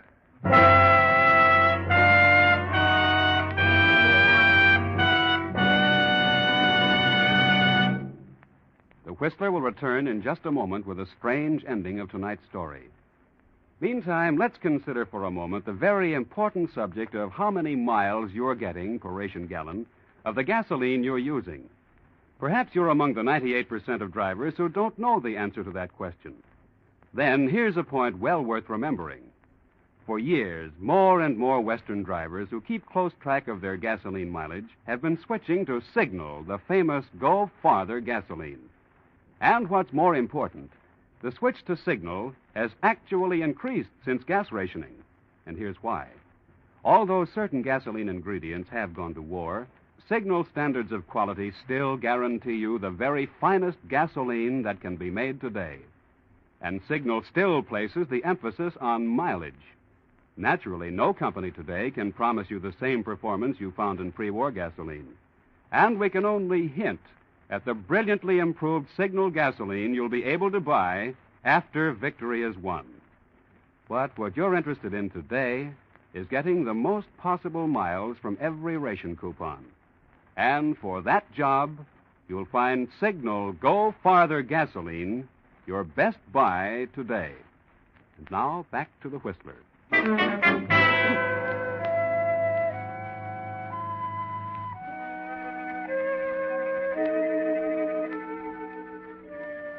Well, Angelo and Huey James both dead, and the doctor booked for murder. Funny thing, the police never did believe that he was telling the truth. Or maybe they didn't care too much, especially after they found all the evidence. Enough evidence to send the doctor up for a good many years for performing illegal operations. So Angelo did do a pretty good job of fixing the doctor. The funny part of it was, something he never knew, that his trick had worked perfectly.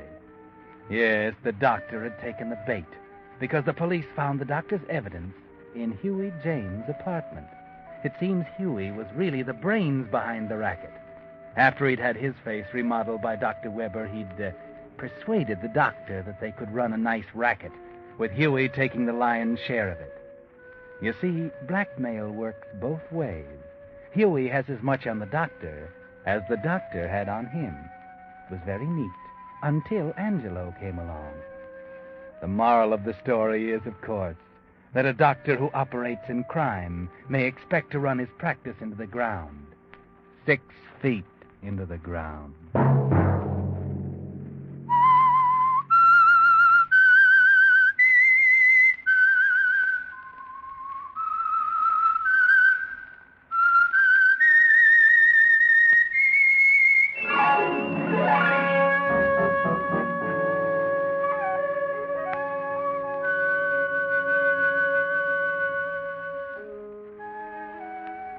Next Monday at 9 o'clock, the Signal Oil program will bring you another strange tale by the Whistler.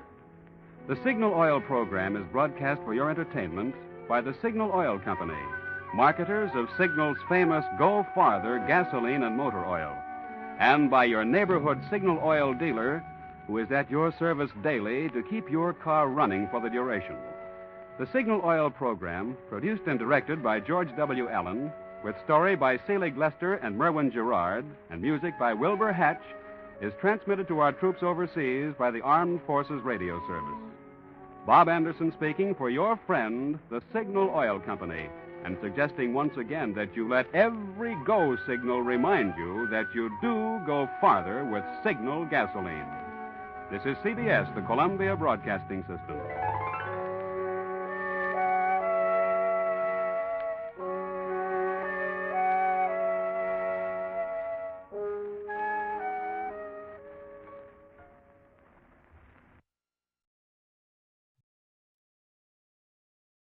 The Equitable Society presents This Is Your FBI.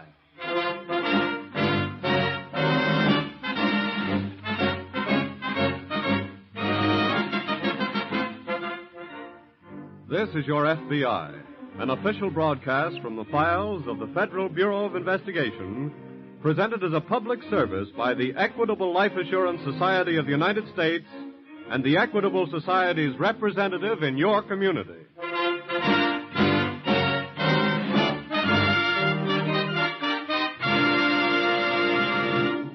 Before opening tonight's file, this first broadcast of 1946, this first week in January, is a good time to look forward into the future and back at the past. We of the Equitable Life Assurance Society of the United States are happy to report that the end of World War II finds our society in a stronger position than ever before. Our membership, our assets, and the amount of life insurance owned by our members increased during the war years. So the Equitable Society has weathered this war as successfully as it did 3 previous wars and 7 major depressions. We wish to report also that in the future, as in the past, the premium dollars of Equitable Society members will be invested in ways that benefit the entire country. And by serving its members, the Equitable Society will continue to serve America.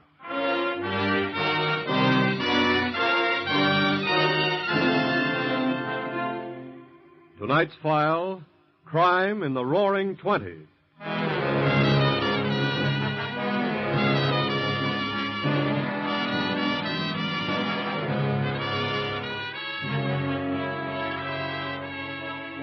This week, as America begins the first year of another post-war era, she faces here at home, just as she did some 25 years ago, those many grave problems which grow out of war.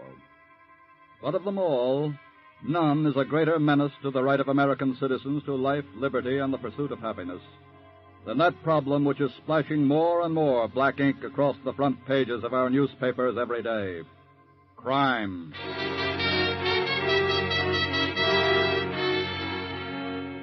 Addressing the International Association of Chiefs of Police recently, Director J. Edgar Hoover of the Federal Bureau of Investigation, your FBI, uttered this warning. After every great war, there has been a recession of moral fortitude. This one will be no exception. I hope, as you do, that the racketeers, the overlords, the desperados, and the criminal scum who characterize the Roaring Twenties will not come back to the American scene. I fear, however, that this is wishful thinking. Once they get a start and find they can succeed, we shall face very serious trouble.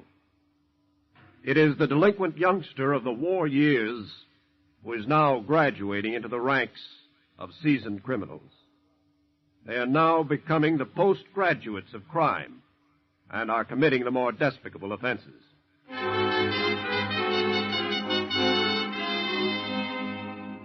It was the delinquent youngsters of 1917 and 18 who graduated into the seasoned criminals of that post-war era, who made the Roaring Twenties roar with the explosions of pistols, machine guns, and pineapple bombs, Will it happen here again?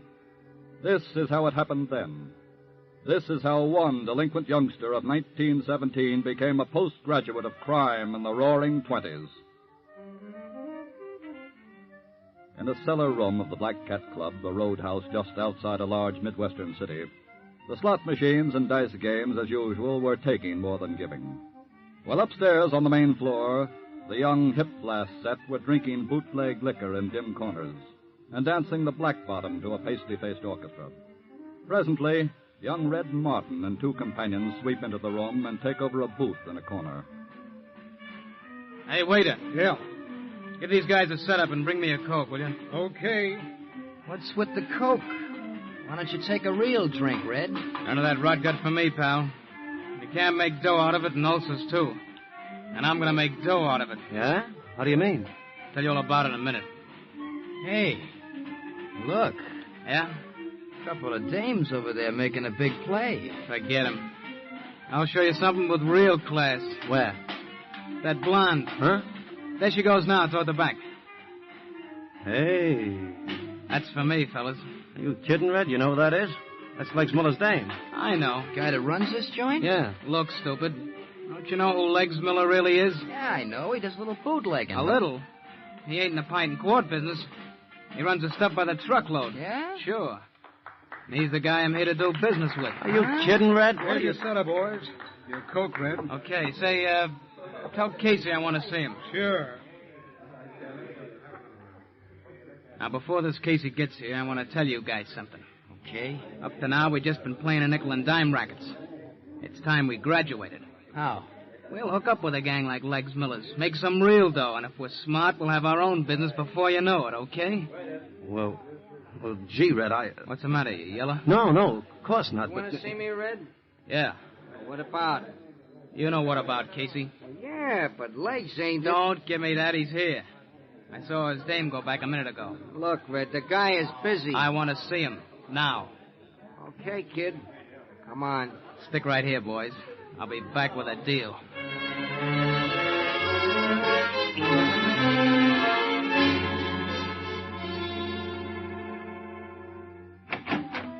Legs. Yeah, Casey? Hey, you got a minute? What is it?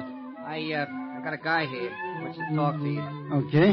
Bring him in. You want me to leave? No, stick around, honey. Go ahead, Red. Okay. This here is Red Martin. Hiya. Hi, Legs. What do you want, kid? I want to talk business. I'm not a kid. He means now he's shaving, honey. But where did he get those big shoulders? You like him, sweetheart? What do you mean by that, crack kid? Darling, he means do I like him? And I do. Look, Legs, do you want to talk business or don't you? Okay, Mr. Martin. What kind of business? Did Casey tell you anything about me? Yeah. What's on your mind? Well, I got a proposition for you. Yeah? You've been doing pretty good for yourself, but you could be doing a whole lot better. No kidding. Yeah. Now, here's my deal. This'll really put you on top. I got some guys, you got some guys. I bring my guys in and join up with you and work on a commission. Before you know it, everybody in the whiskey business is working for us. That's your proposition?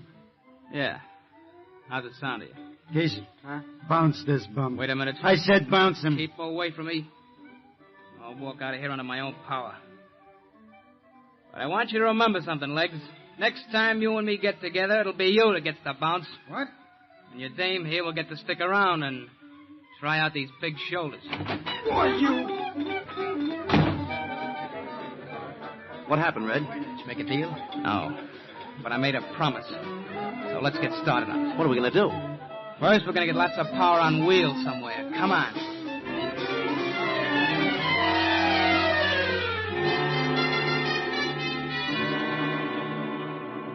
Crime, like history, repeats itself. This juvenile delinquent product of World War I has his counterpart today. Somewhere in the nation, a youngster like Red Martin may be planning a similar career of ruthless violence. Let him listen, then. Listen and learn. The first report on Red Martin is received in the local office of the FBI. Special Agent Brown speaking. Morning, Mr. Brown, police headquarters. I think this is one for you FBI fellas. All right. What is it? Morristown, across the state line last night. Yes? 3 young fellas stuck up an all-night garage and auto storage, slugged the man on duty, and escaped with a black Cadillac sedan. Mm-hmm. Believe they came back across the state line with it. What are the details? The garage man gave a pretty fair description of him. I've got all the facts about the car. Good. What do the thieves look like? One of them was about 5 feet 11, big shoulders, red hair, seemed to be the leader. The other two were...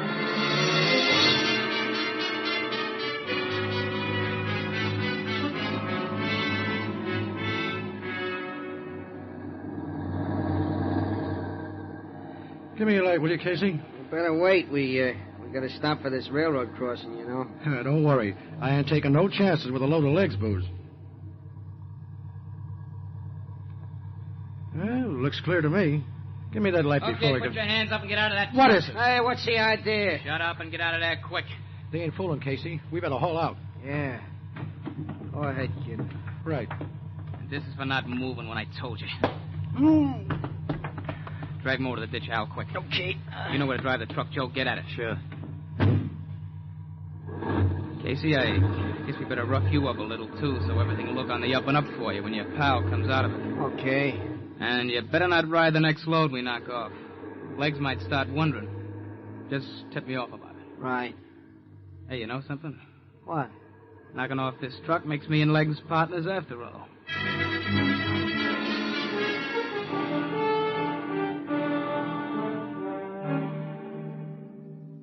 What's the story, Bob?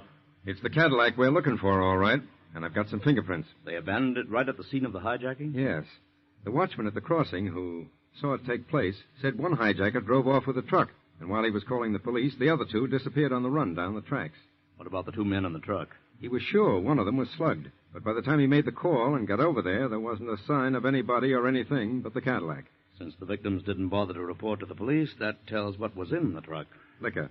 Exactly. But why did the hijackers leave the Cadillac there? They don't have to worry about a hot car anymore. They can buy their own now. They obviously stole it to pull this job and get a stake. The start of a new gang, eh? Yes. So let's get busy and find out who they are and see how soon we can stop them.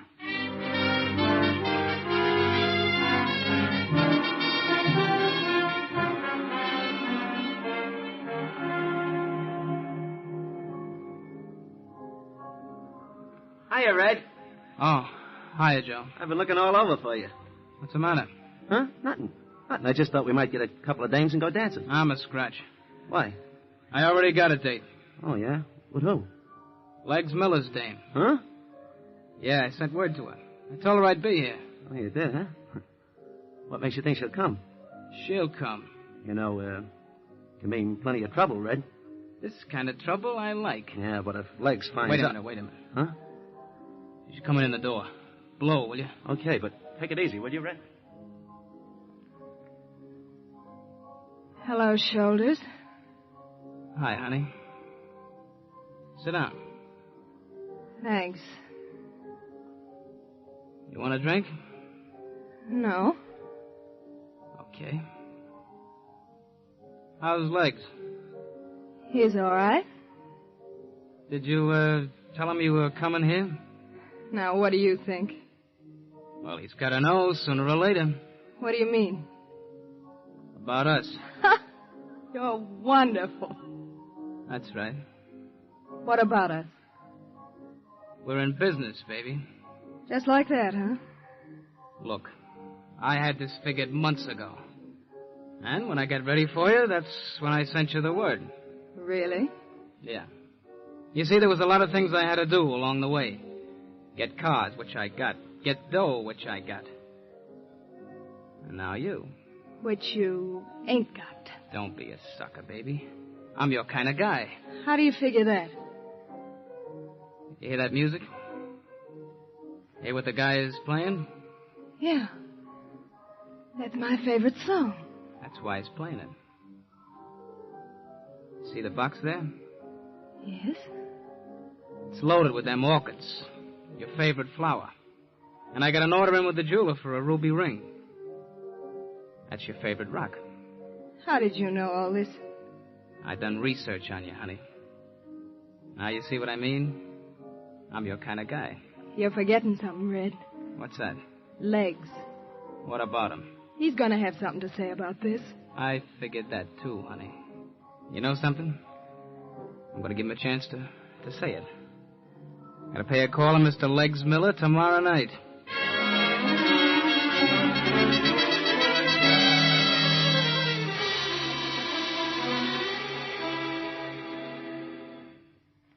I found the dealer finally, Jim. Good. He sold them 2 second-hand Cadillacs. Here are the descriptions. Registered in what name? Jack Smith, obviously an alias. What did Jack Smith look like? The one with the red hair, according to the dealer. Mm-hmm. There's a report from Washington. Those fingerprints, Jim. Thanks. Did we get anything? On the redhead, yes. His name is George Red Martin. Served 6 months in a reformatory in 1917. Here's the full description and photos on the way. Good. I think I'd better get over to police headquarters and see if they have anything on the private life and public habits of said George Red Martin.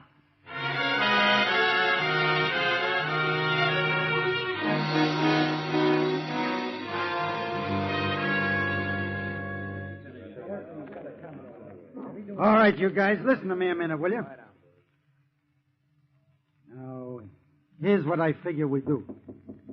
Yeah? Hello, darling. Oh, hi, honey. Come on in. Hey, what is this, Legs? A convention? No, sweetheart. It's sort of like a reception committee. For who? Mr. Casey. Oh, The boys here got some kind of bad reports on him. like what?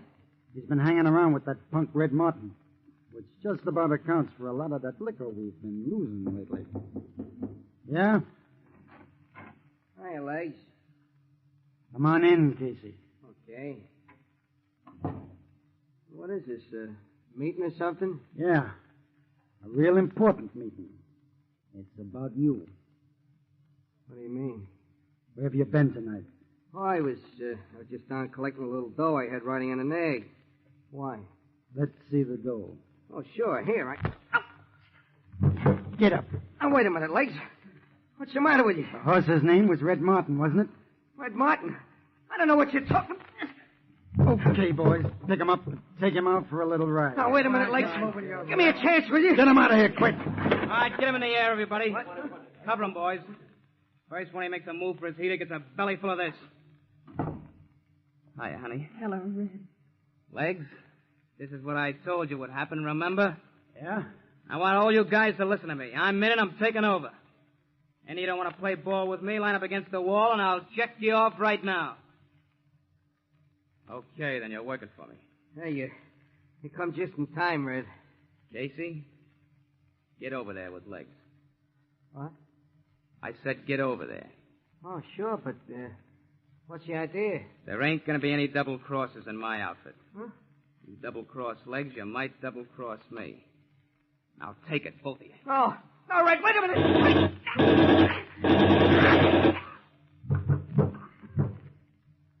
Honey, from now on, as long as you play it straight, these big shoulders are yours.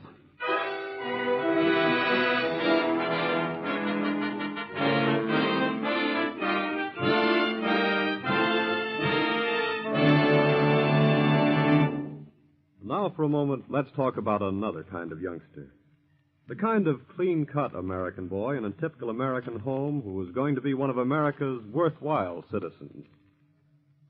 This week at the Equitable Society, one of the agents told me a story that gave me quite a kick.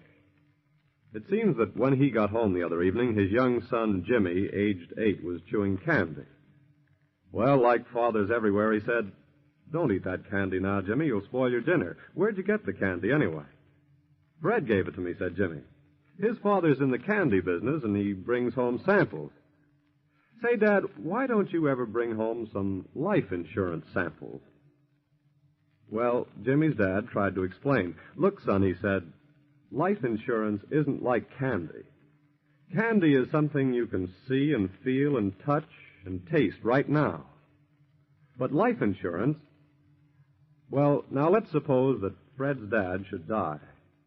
There wouldn't be any more candy unless Fred's dad had arranged for life insurance to keep Fred supplied with candy and food and clothes."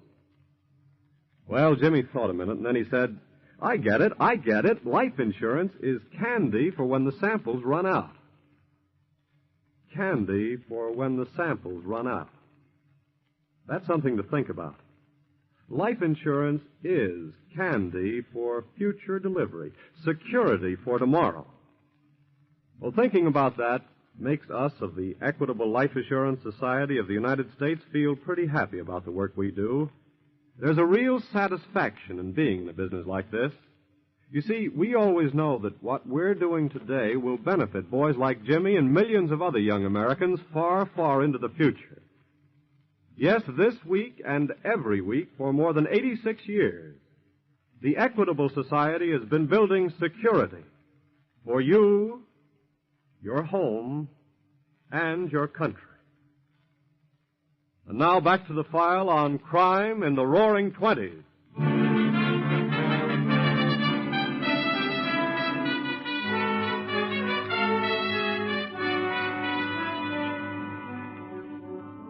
Red Martin and his companions, delinquent youngsters of 1917, had now graduated into major crime. And together with thousands like themselves, whose potential counterparts after this war were to be far greater in number, had added the explosions of their guns to the roar of the Roaring Twenties.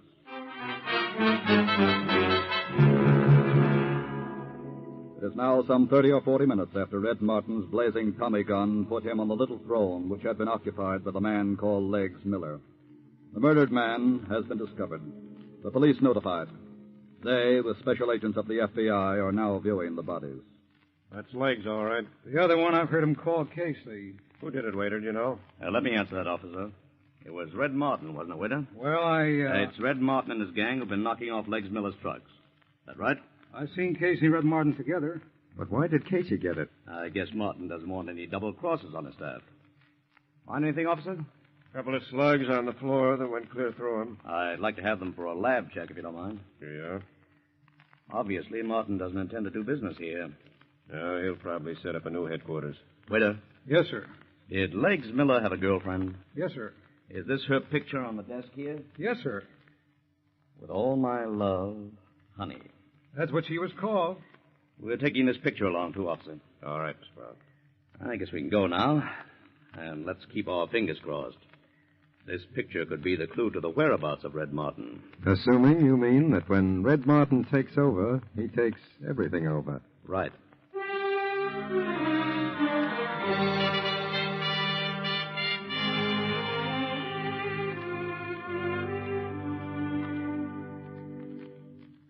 Red. Yeah? What time is it? A little after 10. Thanks. Matter, you tired? No, darling. Bored. What's the matter? Well, these past few days haven't been what you might call exciting. Now, look, honey, I told you. I know. We have to stay here until the heat's off. Couldn't you have picked someplace else for a hideout? Did it have to be 2 dingy rooms above a garage? We ain't gonna be here forever. We already have been. Who is it? Me, Al. Come on in. Hi, Blondie. Hello, Junior. Want to see me, Red? Yeah. Tell the boys that tomorrow we start expanding. We do? How? We're going to start taking over Mr. Cicero's customers. It's a big order. I'm a big guy. Tomorrow the boys start calling on Cicero's customers to tell them from now on they're buying from us, okay? It'll be okay until Cicero decides to pay us a visit. That's what I want. It'll be a quick way to take over. We'll be here waiting for him. Pass the word on, Al. All right. See you later. After Mr. Cicero, do we hide out again? Come here, baby. Well? Look, just play along with us for a few more days, will you? Oh, I wish you didn't have those big shoulders.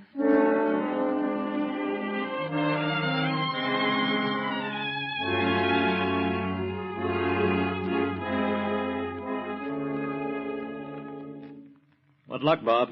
Enough, I think. What do you mean? I checked the photographer this morning who made this picture of Honey. Well? He said all he knew, she was a nightclub singer. Mm-hmm. So I checked with the booking officers, and I finally got this address. Whose? Her mother's, on the north side. I'm bound to see her mother once in a while. We'll keep a 24-hour surveillance on the house and wait for Honey to show up.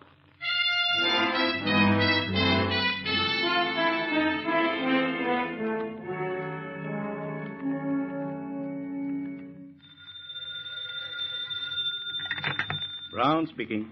Jim, the girl just came home to see her mother. Yes? Better get over here so we can follow her back and pick up Martin. You follow yourself, Bob, and then come on in. Why? I want to pick up everybody at once. Yes, but how? You keep tabs on Honey and find Martin's hideout. I think I've got a way for seeing that everybody is at home when we go calling.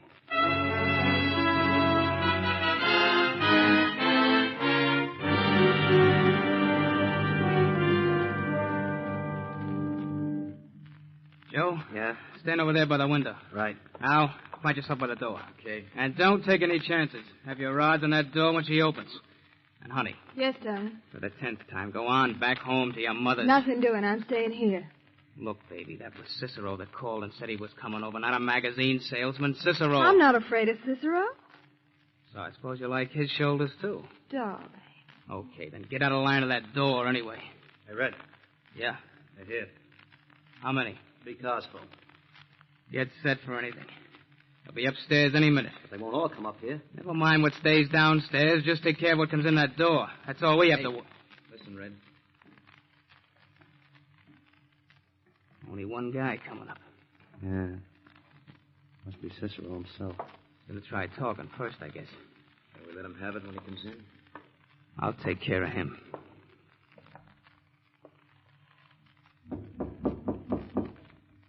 Come in.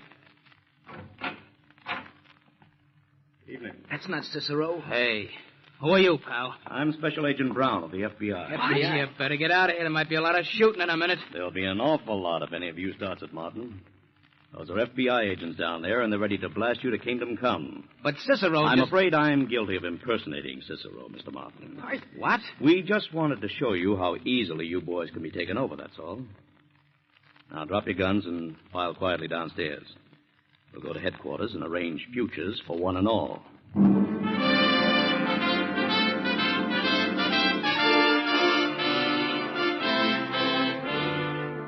Young Red Martin's short and unprofitable career of crime ended with his death in the electric chair. The members of his mob were sentenced to long terms in prison. That was a page out of the Roaring Twenties, part of the criminal aftermath in America of World War I. Already the criminal aftermath of World War II is splashing black ink across the front pages of our newspapers. It happened before. It can happen here again. The FBI and your local law enforcement officers will fight it day and night. But it must be fought by all the people if it is to be licked. What are you doing about it in your community?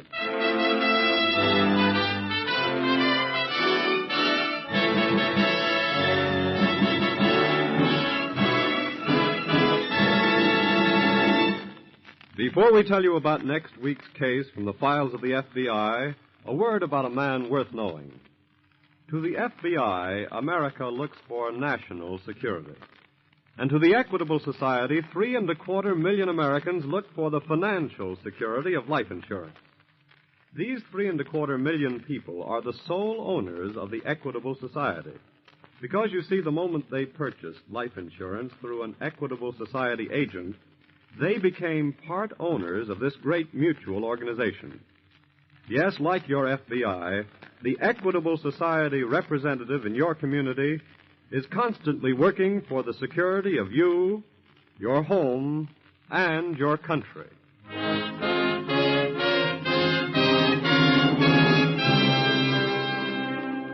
Next week, we will bring you another colorful story from the files of the Federal Bureau of Investigation. The Innocent Killer.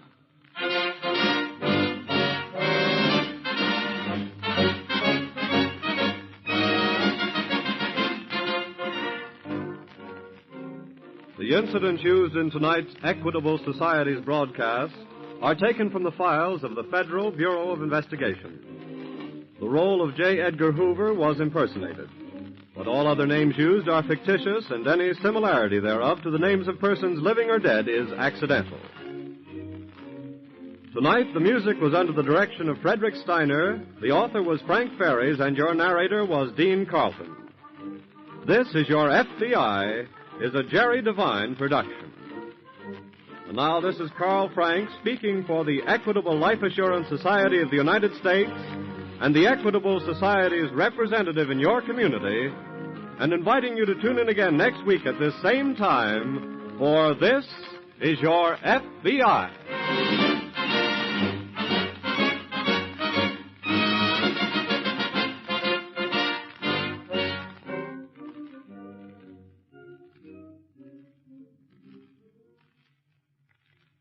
This is ABC, the American Broadcasting Company.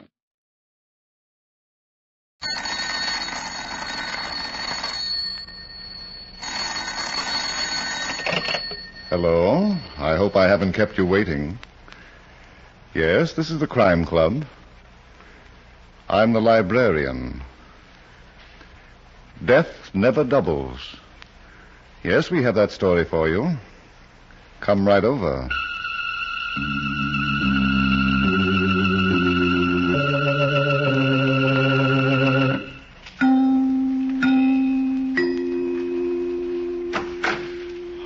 You're here.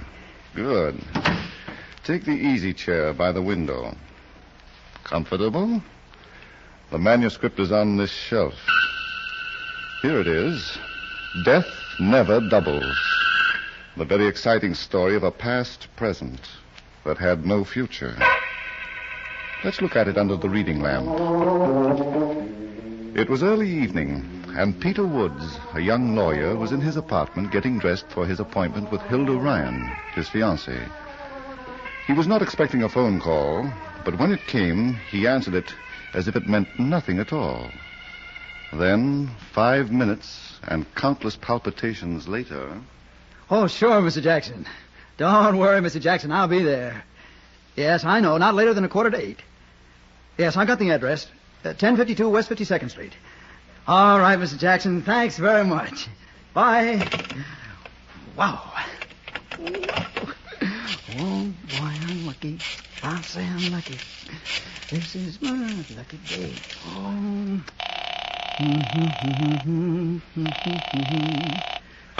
Hello? Hilda, honey. Yes? Oh, my sugar-coated Cupid doll. Guess what? You're going to be late again.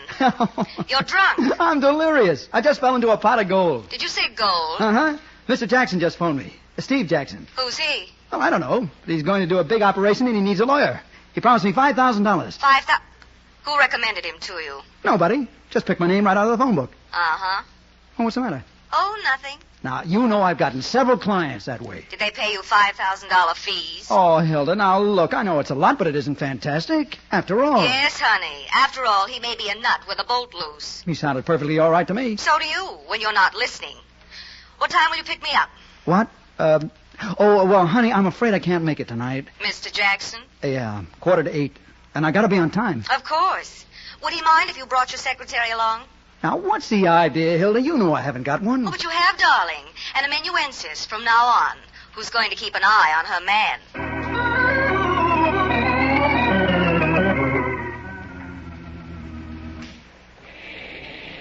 Well, Pete? Don't say it, Hilda. I couldn't stand it. Are you sure Mr. Jackson said 1052 West 52nd Street? Yes. It wasn't West 57th Street? No. I repeated the address to him. This is the place. But there's no building here. Just a hole in the ground. I don't get it. Why should anybody ask me? Wait a minute. Why? They're excavating here. That hole in the ground is where they're going to put a foundation of a building. So? Anybody can see that. All right. Now, suppose Steve Jackson is the guy. You know, the builder. He'd have an office, Pete. I'm going to find out. Come on. Darling, can't we forget the whole thing? There's a pool room on the second floor of this building next to the light. Pete, I'd rather have dinner and go to the movies. We'll go upstairs and we'll ask about Steve Jackson. Somebody ought to know him. I'm not going. What are you afraid of? Trouble. And I think the sooner we get away... Hey, you're blocking the doorway. Huh? Oh, I'm sorry. We didn't see you. I walk like a cat. Now, if you don't mind, I'll just go inside. Duke Masters. What? Pete, is he talking to you? Gee, Duke, I didn't recognize you in this bad light. We wasn't expecting to see you for 6 months. Now, look, When mister, did they let you out? I'm Peter Woods, and I'm looking for Steve Jackson. A new moniker, eh? Culture, too. Why, you're even talking like Park Avenue. Okay, maybe it's a good idea. We can all start from scratch. I'll change mine from Marty Green to... Shall we go now? Wait a minute, sister. What's the rush? Marty, sister's name happens to be Hilda Ryan. I'm tickled. Hey, Duke, what are you going to say to Trixie about this doll? Trixie? Yeah, she's still... Hey, what goes here? Just a couple of the wrong people. Come on, Hilda. Did you know I was working all night in that dump upstairs, or did you come here by accident? Marty, now it's you who's blocking the doorway. We ain't taking no double cross, Duke. We've been having hard times for the last year and a half. Oh, that's too bad. What do you want me to do about it? Okay, so you took the rap for all of us. Me, Flip Morgan, and the rest of them out. You got 2 to 5 years in Leavenworth, and we didn't. But you got caught, and we didn't. Now, listen, Marty. No, you listen. You got 200 grand soaked away someplace that's going to be split. You ain't setting yourself up as no millionaire on our dough. Marty, when was the last time you were pushed through a wall? Yeah. Okay, pal. But I'm telling Flip Morgan and Trixie I seen you. Yeah, I do that little thing. And, brother, if you got any real ideas about spending that dough yourself, you're going to give a big chunk of it to some undertaker.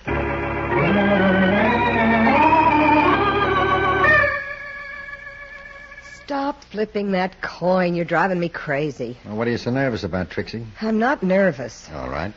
Will you stop it? Sure. You want me to go home to my mother? Don't be a dope. It's just that I'm... Oh, yeah, sure, I know. You'd like to see something green for a change. Flip. Well, it's my sickness, too. Duke, the wise guy. He don't trust nobody. 200 grand stacked away, and we got a scratch till he gets out of stir. I'm afraid of what's going to happen when he gets out. Now, what's that? He's got only 6 months to go, and leave it to Duke. He's behaving. Won't be 2 to 5 for him. He'll get the diploma at the end of 2. Well, what's wrong with that? I can't help it if I'm scared, Flip. He's not going to do anything to you. I promised I'd wait for him. So what? You changed your mind. He'll kill me. You're crazy. I know what I'm talking about. When Duke finds out, somebody hasn't tipped him off already. Relax. Duke's a dying duck. Huh? Only he don't know it yet. Nobody's going to tell him. What do you mean? You learned how to do arithmetic, didn't you? Flip. Uh-huh. The more numbers you got to divide by, the less everybody gets. You're going to kill him. First, he brings the dough out of hiding. I got a brain that gives me 24 hours service. But, Flip, suppose... What for? The day Duke steps out of Leavenworth, he's going to have an escort with him all the way to New York. And by the time we swing up Broadway, he's going to be all talked out. And then we bury him. I'll get it, Trixie. Yep. Hello, Flip? Yep. This is Marty. The Duke's out. What? Yeah, Duke Masters. I seen him. Hey, now listen, Marty, if this is a gag... I tell you, I seen him with my own eyes. I talked to him. And you should hear him, Flip. Like he went to college instead of Leavenworth. Just a minute. Trixie. Yeah? Marty just saw the Duke in town. What? Yeah, what a break. 6 months ahead of time. What are we going to do? Same thing. All right, Marty. What else? We're getting a double cross. Hey? Dude, the Duke says he ain't the Duke. He says he's a guy by the name of Peter Woods. Go on. And he's got some fancy dame with him, Hilda Ryan. A real cookie. Peter Woods and Hilda Ryan, hey? Where are they now? In the Bijou Club on 49th Street. Spending our dough. Okay, Marty. Keep an eye on them. But I gotta go to work. Keep an eye on them and your working days will be over. I didn't expect it, Flip. I never figured on time off for good behavior. Give me the phone book, Trixie. What are we going to do? The phone book, baby. I want to take a look at the odds. I've got an idea they're going to favor a quick killing.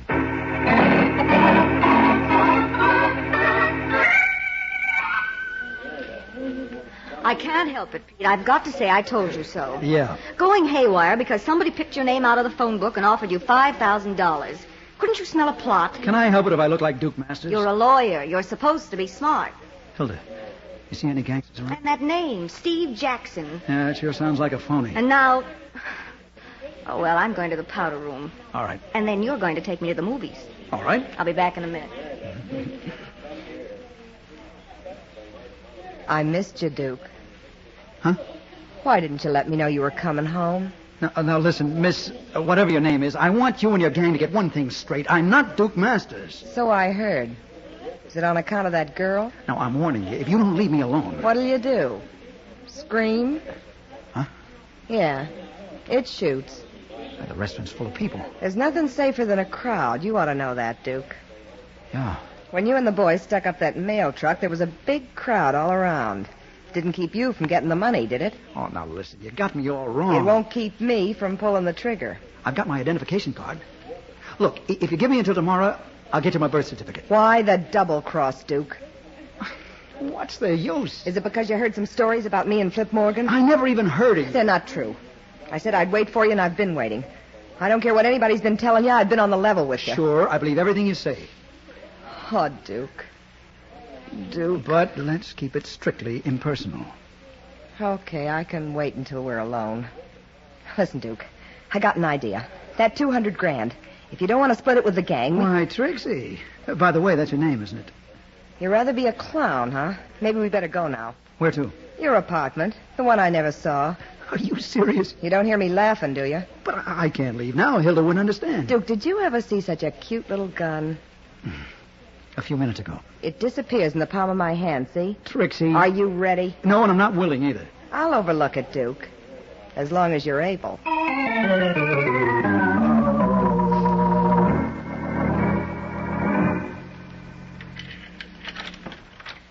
All right, Duke. Stop fumbling and open the door. I can't help it, Trixie. I'm thinking of Hilda. When she finds me The gone... door, sweetheart. Careful how you poke that gun in my back. Get in there, Duke. All right. You don't have to be so impatient. Hey, what's happened to my apartment? We gave it a thorough cleaning, pal. Huh? Who are you? Come in, Duke. Come in and stop kidding. Now, look. You've made a mistake. Give me a chance, will you? Yeah. Did you have to coax him much, Trixie? A little. He was pretty unreasonable, Flip. Oh, it's too bad. What's the matter, Duke?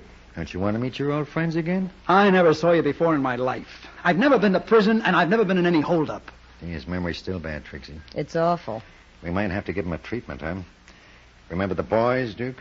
Good grief. What can I do to make you understand? That's Tom, and that's Knuckles, and that's the Bruiser. Yeah. They're all waiting to put their hands on you. I'm not Duke Masters. Sure, I know. You're Peter Woods. You're even listed in the phone book. Nice going, Duke. You took this apartment and hid the dough, then you took the rap, but not for us. Now, where is it? I give up. $200,000. It's in one of these rooms. Now, you go and make an X on the spot. You've searched, haven't you? You didn't find any money. Well, maybe we're not as smart as you are. You pulled the place apart. You're next, pal. Well, what can I do just because I happen to look like some guy who's double-crossing? I'll give you a break. Tell us where you stacked the dough, and we'll cut you in. We'll let bygones be bygones. You can't let something be that never existed. Oh, you become a philosopher, too, huh? You do great things at Leavenworth these days. Sit down, Duke. What for? We're going to give you something to think about. Come on, Trixie. The boys want to be left alone. Listen, Flip, don't you think... There's nothing to worry about, sweetheart. They're going to see how many times they can bounce the punching bag off the wall. Before the air gets out of it.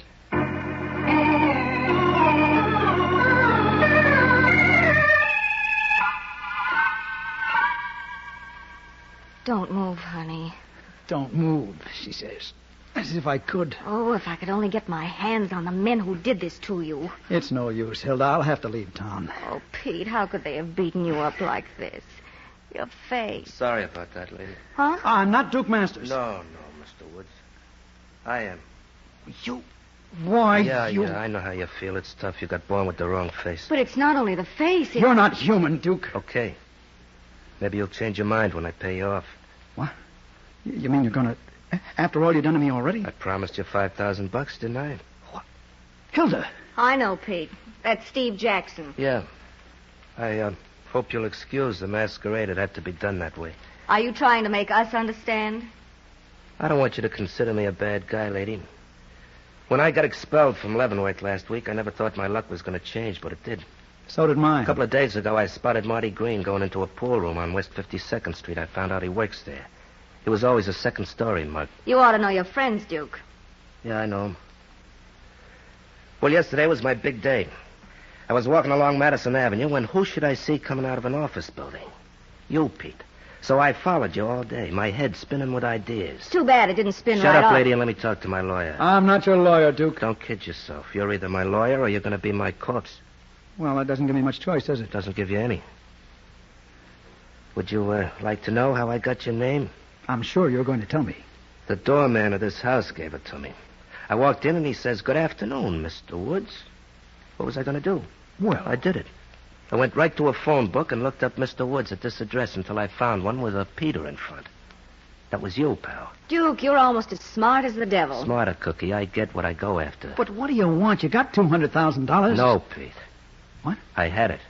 Sold it away in a little cabana I own at the beach, my own private get-away-from-it-all place. Nobody knew, not even Trixie. Were you planning to keep it all for yourself? I wasn't telling them where to find it, not until I got out of stir. I was taking no chances. Not much, I wasn't. What do you mean? A couple of months ago, Trixie wrote me about tough times. What was I going to do, let her go hungry?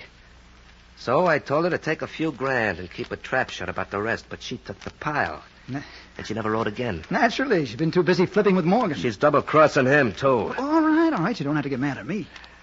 I wasn't sure of it until tonight. Flip Morgan hasn't seen a dime of that 200 grand. How do you know? Take a look at your face in the mirror. Oh, you mean... You get the idea.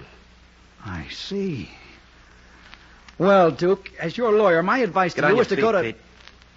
Oh, no, look, Duke, I was only kidding. Get him up, lady. He's got a lot of work to do. Not for you, he hasn't. You go and get yourself beaten up for a change. We gonna have an argument? There's no shortage of guns, is there? We're going over to Trixie's apartment. She lives in a rooming house on West 49th Street. What are we going to do there? Not we, Cookie, him. He's going to persuade Trixie to part with 200 grand. Oh, no. I've had enough of that woman to last me for a lifetime. Oh, now, Pete, don't irritate me. You'll lose a good client. You don't say.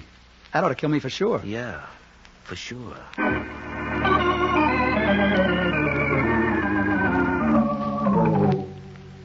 right, here's the key, Pete.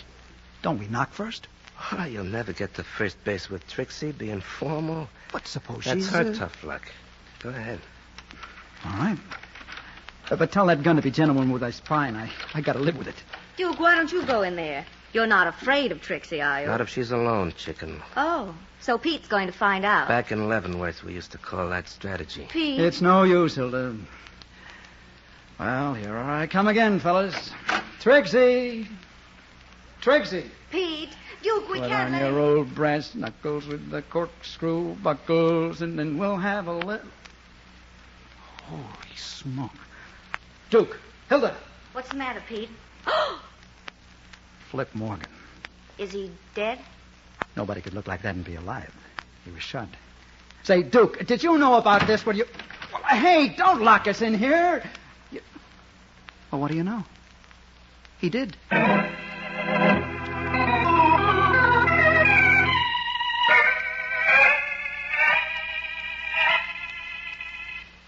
Oh, I'm sorry, Hilda. I can't get it up. Oh, dear. Of all the windows to be stuck, it has to be the fire escape window. What are we going to do? I don't know. Those guys knocked me senseless. But I do. We can stick our heads out of the other window and yell. Honey, have you gone berserk? We've got to get out of here. Sure, but don't call for help. There's a dead body in this room. How are we going to explain it? There's no law against telling the truth, Pete. Who's going to believe us? Pete. Shh. There may be Duke coming back. What are you going to do with that chair? Come on, quick. Behind that door. Hey, you two. Trixie. Put on that chair, Duke. No, while you're still behind the door. Okay, you can close it now. But how did you know we were... Look over there. Oh. I guess there's nothing like a well-placed mirror, is there? But, Pete, darling, there certainly is. What? Hilda, what are you talking about? A well-placed bullet.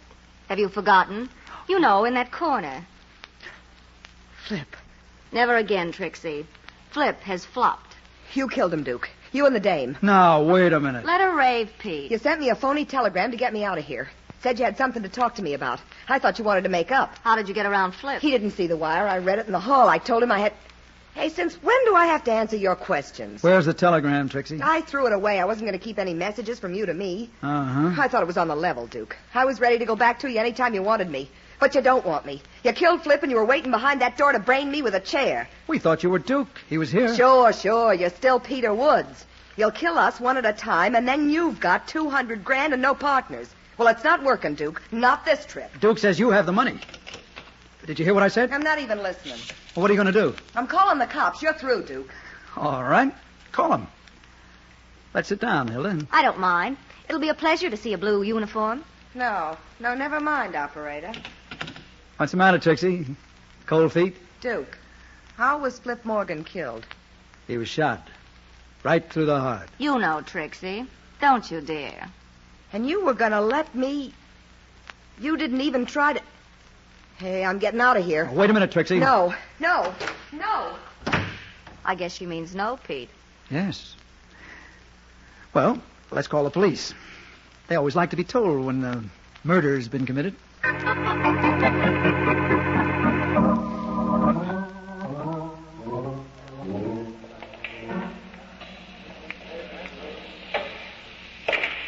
Money ball inside pocket. Marty. Hiya, Trixie. I hear they gave Duke a facial. Did he come through? I've got to talk to you, Marty. Let's go someplace. Sure. How about the office here? It's built solid. All right. Hey, how come you're here alone? Where's Flip? In my apartment. The Duke, too? No. Who figured Duke would turn out to be a rat? The most honest guy in the mob. The guy that took the rap for all of us. He's dead, Marty.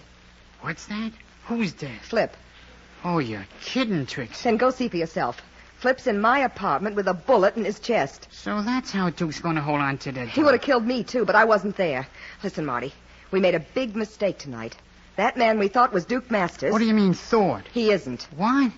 Now, don't tell me, Trixie. I seen him with my own eyes. You saw, I saw, but we were wrong. Duke's around somewhere watching us. Well, what's the deal, Trixie? The what? The deal. You got any special reason for wanting us to think double? Marty, don't be a dope. I'm telling you, we haven't seen Duke yet. Flip saw him, and he's dead. Would I tip you off if I was working with Duke? Yeah, you wouldn't, would you?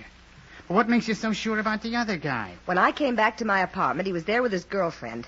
Then I saw Flip, and I started to call the cops. Marty, he told me to go ahead. He didn't try to stop me. Hi. Duke. Yeah. What's the matter, Trixie? Aren't you glad to see me? Yes, sure, Duke. Well, you might show it. Take a walk, Marty. Or anything you say, Duke. It's good to see you again. Don't go too far. I'll be here all night, Duke. That's the kind of a job I got. And don't send for any help. The boys are all downtown being questioned by the police about Flip Morgan. Huh? But, Duke, I wasn't going to do nothing like that. Yeah. It's amazing what protection a nickel will get you. Go on, beat it. No, Trixie? Duke, what are you going to do? Oh, no, don't rush me, Cookie. I got a lot of looking to do first. Yeah. You're still a knockout. Oh, Duke. I've been waiting for you. Uh-huh. You don't know what it was like, not knowing whether you'd be locked up for 2 years or 5 years. There were nights I couldn't sleep. I'll bet. I never dreamed you'd be out in a year and a half. Oh, Duke, darling. Hold me close. Like this? Closer. I want you to hurt me. Is that how Flip used to do it? Flip, what's the idea, Duke? You tell me. I'm the guy who wants to know. You're crazy, stir crazy. Like every man who goes to prison, all you can see is a woman cheating, lying, dancing around with other men. Oh, I said nothing about other men, chicken. I only named one. Well, suppose I did let him buy me a few meals. Did you leave me any money to live on? Didn't even answer my letter a couple of months ago. Didn't I? I begged you to let me know where you'd hidden the $200,000. I promised I wouldn't take any more than I needed. Why didn't you answer my letter? That cabana at the beach, Trixie. Nice place, huh? Cabana? What are you talking about? You must have thought it was beautiful when you found the dough there. Duke! I answered your letter, baby. I told you where to look. I told you what to do, but you had ideas of your own. Finders, keepers. Why do a split when you can dance on a dime? Duke, I didn't know. You never told me about a cabana. I took the rap and kept my mouth shut, but you were going to close it for good. You knew what the mob would do if I didn't come up with the dough, so you waited and played dumb. I didn't have long to live, did I? Duke, listen to me. I get knocked off for being a double-crosser, and you inherit $200,000, free and clear. Nobody knows. Okay, Trixie, I know. Now, where's the dough? I never saw it. I never got your letter. I'm not asking for comedy lines, Trixie. But I tell you, Hey, what are you trying to do? How do I know you wrote a letter? Because you say so? Well, I say I never got one. Okay. Okay, from now on, the proceedings will settle down to a nice, quiet, round-table discussion. Let me see your palm, Trixie. What for? I want to read it. I want to find out if you have a future.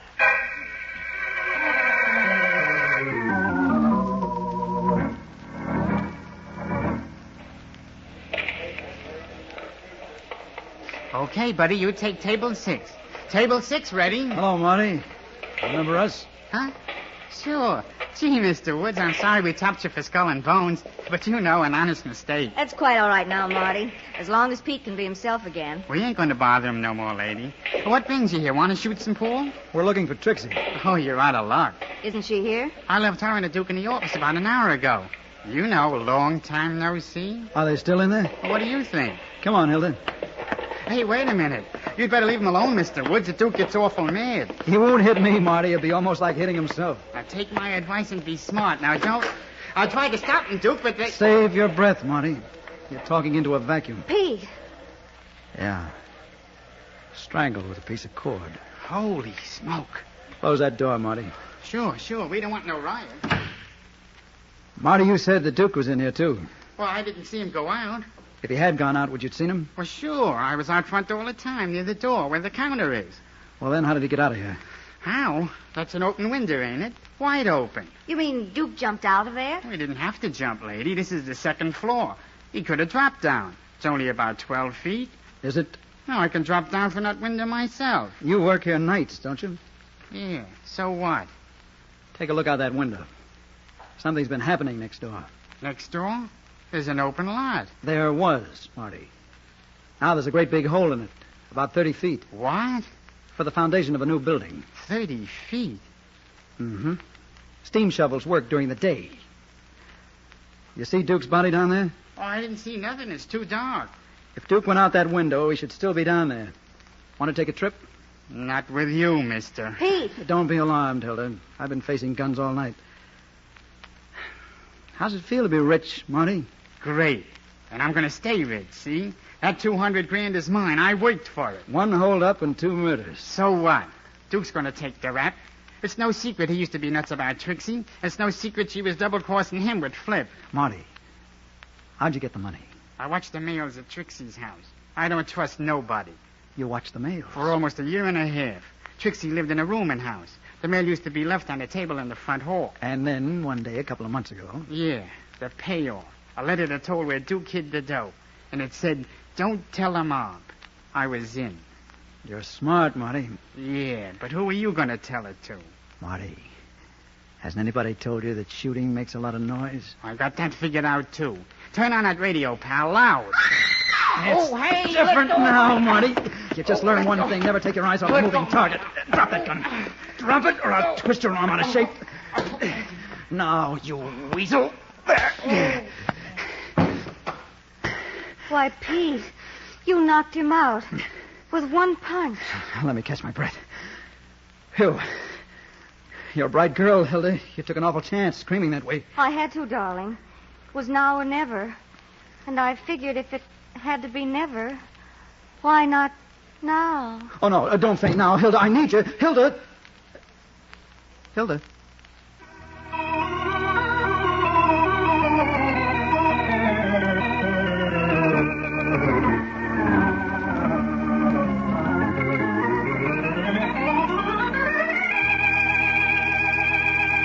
And so closes tonight's Crime Club story, Death Never Doubles. Stedman Coles wrote the radio script. Roger Bauer produced and directed. Tonight's cast included Chet Stratton as Peter Woods, Larry Haynes as Duke Masters, Julie Stevens was Trixie, Arthur Vinton played Flip Morgan, Phil Kramer was Marty, and Charlotte Lawrence was heard as Hilda Ryan. Oh, I beg your pardon. Hello. I hope I haven't kept you waiting. Yes, this is the Crime Club. I am the librarian. Yes, come over a week from tonight. Good. We have the very unusual story of a flight into fancy that took off from murder. It's called Death at 7:10 by H.F.S. Moore. In the meantime, there's a new Crime Club book available this week and every week at bookstores everywhere. Yes, it's available now. Fine. And we'll look for you next week.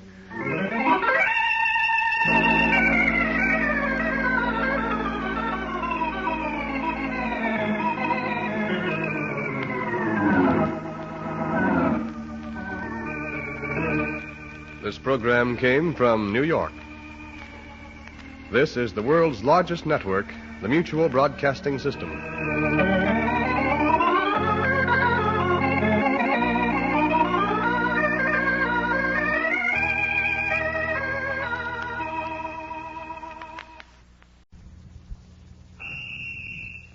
Gangbusters, presented in cooperation with police and federal law enforcement departments throughout the United States. The only national program that brings you authentic police case histories.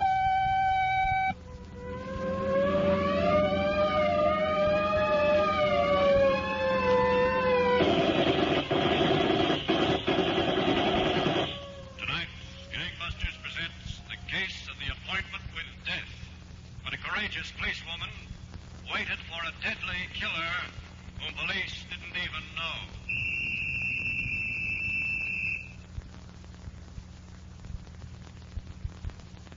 Gangbusters has asked the Honorable Frederick H. Block, Assistant United States Attorney for the Southern District of New York, to narrate tonight's case. Thank you, and good evening, Gangbusters listeners. Let's start tonight's case in a second-floor room of a dingy rooming house near the Bay section of a large eastern city. It was 5 o'clock in the morning, and persistent pounding on the door of Vicky Chester was needed to awaken her. She was by trade a night spot hostess and had retired only an hour before. For a moment, Vicky sat on the edge of the bed. Then, as the door pounding persisted, she slipped on a light negligee and went to the door. Oh, all right. Take it easy. 5 o'clock in the morning. Oh, who is it? Come on, let me in. Who is it? You don't know me. Well, then a fine chance you got. I'd think twice before I let in somebody I know. Now, it's 5 o'clock. Go on away. I got a lot of sleep to catch up on. I'm a friend of Pinky. Oh. Yeah? That's right. Come on, open up. Pinky who? Waldo, Pinky Waldo. Just a second. Come in. Oh, thanks. Thanks a lot. Excuse me for not being more formally dressed. Don't bother me any. Company was the last thing I expected at 5 o'clock in the morning. You know, Pinky's sort of a magic word around here, huh? Pinky and I meant a lot to each other. Did you see him in? Were you cellmates or something? How's he look? I didn't even know Pinky was doing a bit until I tried to look him up tonight. Oh? You see, Pinky owes me a lot. He said if I ever got to this burg, he'd pay off. Looks as if I got to town too late. Yeah, about a year too late. Or about 3 years too early, whichever way you want to look at it. Now, go on. I don't get much sleep as it is. Did Pinky ever mention, Slim to you? Slim? Yeah. You want Slim? I'm Slim. Well, sit down, Slim. Make yourself at home. Listen, if it weren't for you, I'd never even have met Pinky. He'd have been stuck away in some can in West Virginia. It was in Ohio. Yeah, that's... Say, who told you about me? I heard about you. Well, couldn't you wait until noon or sometime? Do you have to go pounding on doors at this hour? And incidentally, how'd you manage to get in the downstairs door? That's always locked. I managed. Ain't that enough? Yeah, I guess it is. What'd you want with Pinky? I'm broke. Well, don't look at me. I ain't no good for a touch. No, it's not a touch I'm looking for. I just want somebody with connections to get me a heater. Oh. Who do you know? Listen, Slim. You look like a nice guy, but I don't want to get mixed up in anything. Well, what are you going to get mixed up in? All I want you to do is to tell me where I can get my hands on a gun, cheap. Well, Now, look, I'm trying to make enough to get to Arizona. There's a good deal waiting for me there. I had a bundle, but it was chump enough to get in a crap game in Jersey City. Took my last nickel to come here and look up Pinky.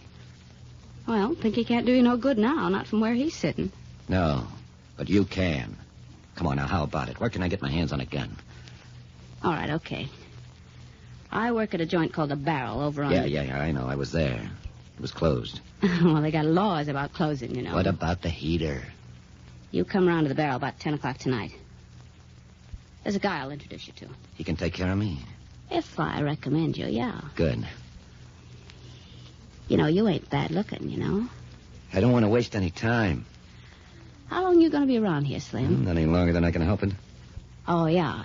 Arizona. You're sure that this connection can furnish me a gun? Relax, Slim. You'll get your heater. Just come around to the joint tonight.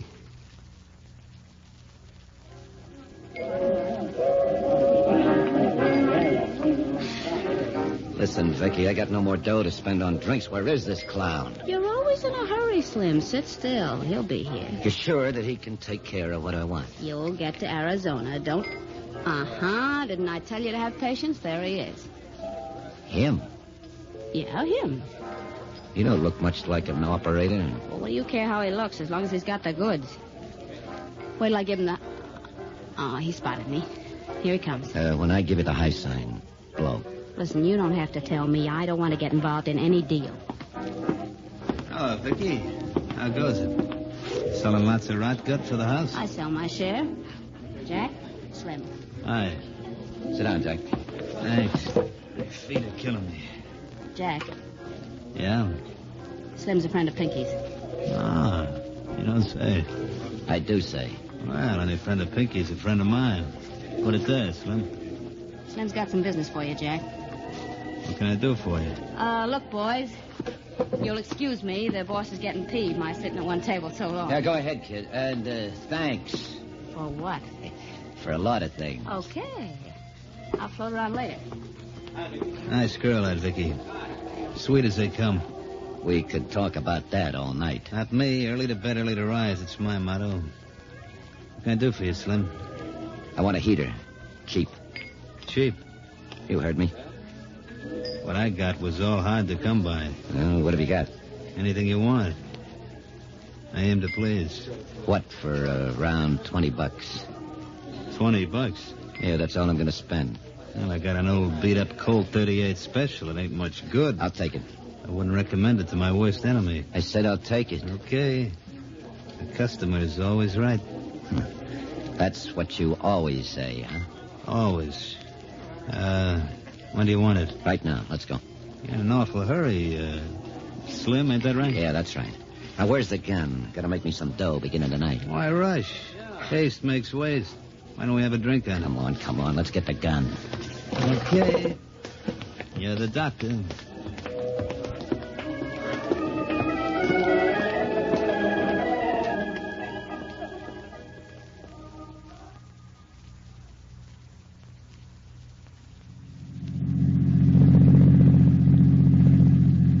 What do you say we take a turn up 80th, Sarge? Sure, Ed. Up and back and we'll call it a night, okay? Yeah, I got... Hey. Look at that. Yeah. Kind of late for anyone to be huddled in a doorway. Yeah. Let's have a peek at him, eh? Stay here and cover me, Sarge. Right, Ed.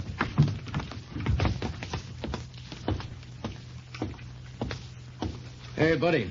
We're police officers. That's far enough, Copper. Watch him! Halt! Police officer! Halt! Halt!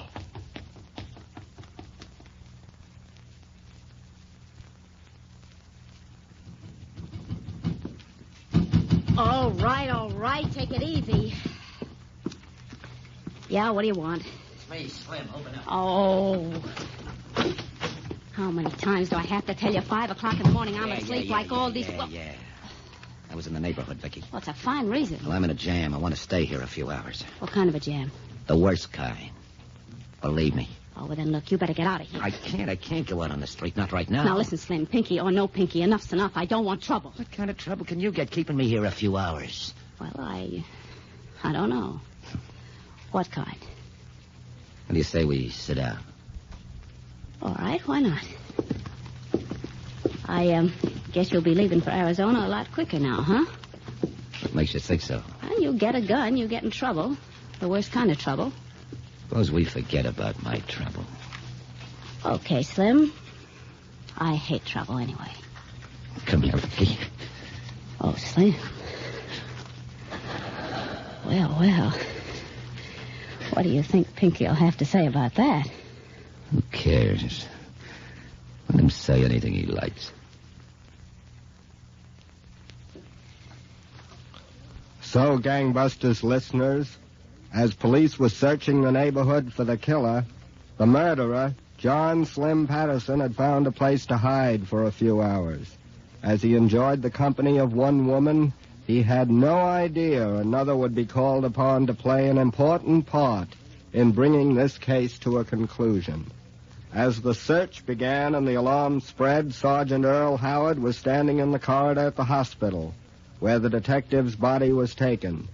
He heard steps approaching and looked up to see Detective Captain Frank Delaney.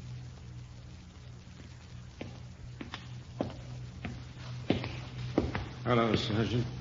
Captain, he's dead, Captain. He was dead on arrival. Yes, I heard. What about his family? They've been notified? Yes, they're all in there. I'd like to talk to them. Come on. Helen Branch. She's a policewoman attached to the forgery squad. She's a friend of the family, Captain. She brought them. Yes, I know her.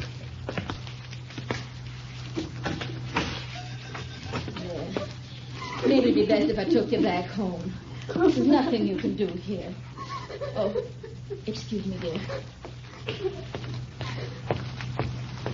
Hello, Sergeant. Have you heard? Did they get the killer yet? No, not yet. How are you, Captain? Helen, do you think it'd be all right if I talked with her a minute? I think so. I think she'd appreciate it. Suppose we step outside, Helen. All right, Sergeant.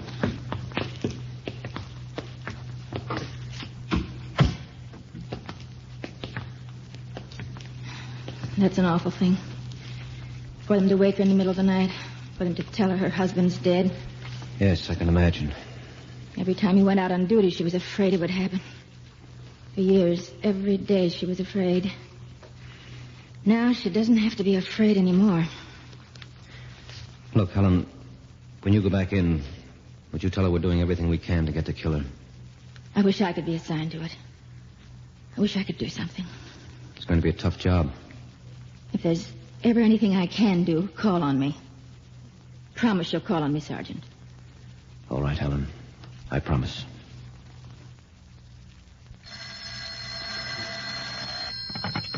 Captain Delaney.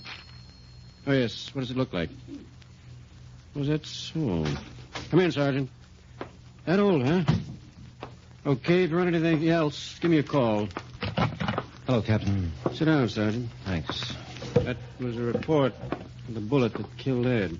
Oh? It was a .38 caliber slug. Apparently it came from a Colt Special. 40-year-old Colt Special, at least 40. The grooves run counterclockwise in the slug. Mm-hmm. Haven't made that type of gun in 40 years. What's new with you? Oh, nothing much. We spent all day shaking down rooming houses in the neighborhood. Not a trace of him. Well, I imagine he's still in town, Earl. The publicity this thing's getting ought to keep him pretty close to his room. And pretty scared. Captain, I'd like to try something. What? Well, maybe this guy has a room in that neighborhood. Maybe he hasn't. Seems to me more of a cinch that he's been hanging out in one of the joints down there. Mm-hmm. Well, suppose I pack a bag and visit a few of them. Suppose I get the word around that I'm a hot customer from Philly. Maybe you got an idea, Earl. I don't think there's anything to lose except a little time. And maybe I can make connections that'll lead me to the right guy. Okay, Earl. Have a try at it.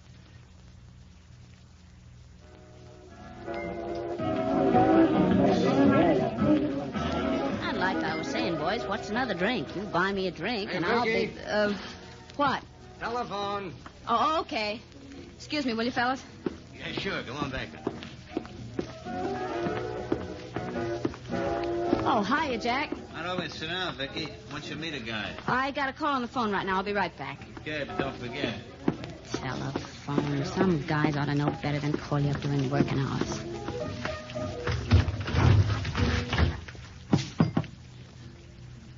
Hello?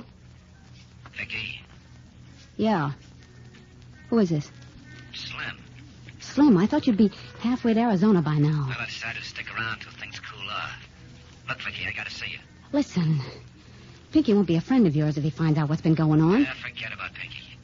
Well, look, why don't you drop in here to the joint? Jack's here, and... You think I'm crazy? All right. I get through here in about another hour or so. How about me dropping around to your place? Where is it? Never mind. Well, okay, if that's the way you feel about it, Mr. Slim, goodbye. Fine thing.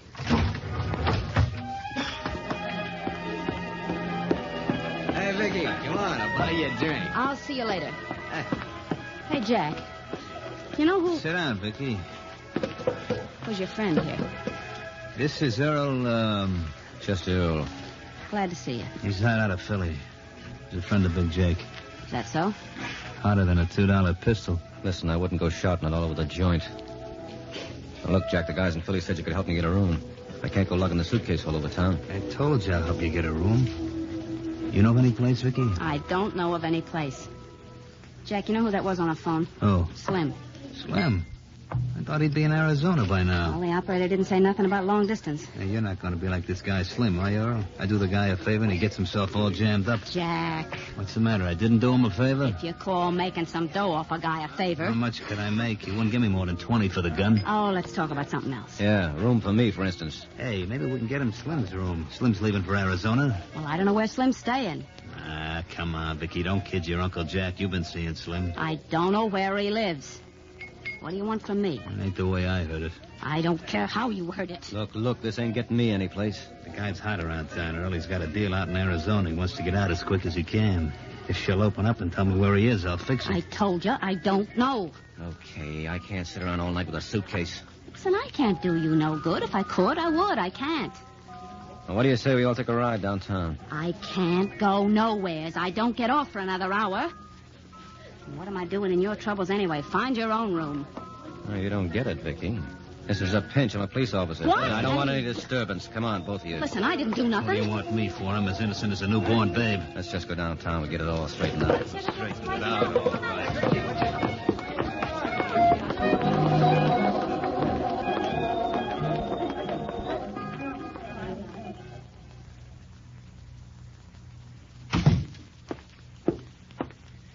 Well, Captain, I put away for the night. Well, I think they've told us everything they know. Yeah, so do I. Sit down, Earl. Thanks. It was a nice piece of work. Yeah, a lot of good it does. After I covered all those joints to find him. All I know him by is Slim. Yeah. Don't know where he lives. Might be headed for Arizona any minute. I wonder what this guy has in Arizona. I don't know, but whatever it is, Captain, he sure wants to get to it. Yes. He knows he'll have a tough time getting out of this town. Earl? Yes, Captain? I think I'll have a policewoman assigned to this case. Helen Branch? Didn't she tell you she'd like to do something? She practically begged to help. Okay, get her on the phone. Maybe there is something she can do. What's that, Captain? This Slim, whoever he is, wants to get to Arizona. He knows we've got a good idea of what he looks like. He knows we've got the railroad stations and the buses watched. He's read about the roadblocks. Chances are he's too scared to step out of his room. Yeah, but what's that got to do with Helen Branch? He gets the papers, for sure. And holed up in that room, he probably reads every word. If you were wanted for killing a policeman, you were trying to get to Arizona, what would you do if you read an ad in the paper that went something like this? Wanted, young man to drive new automobile to Arizona. Phone Mrs. Helen Branch, Central. Hey, Captain, that's the ticket. Okay, get hold of Helen and tell her what we've got in mind. You betcha, Captain, right away.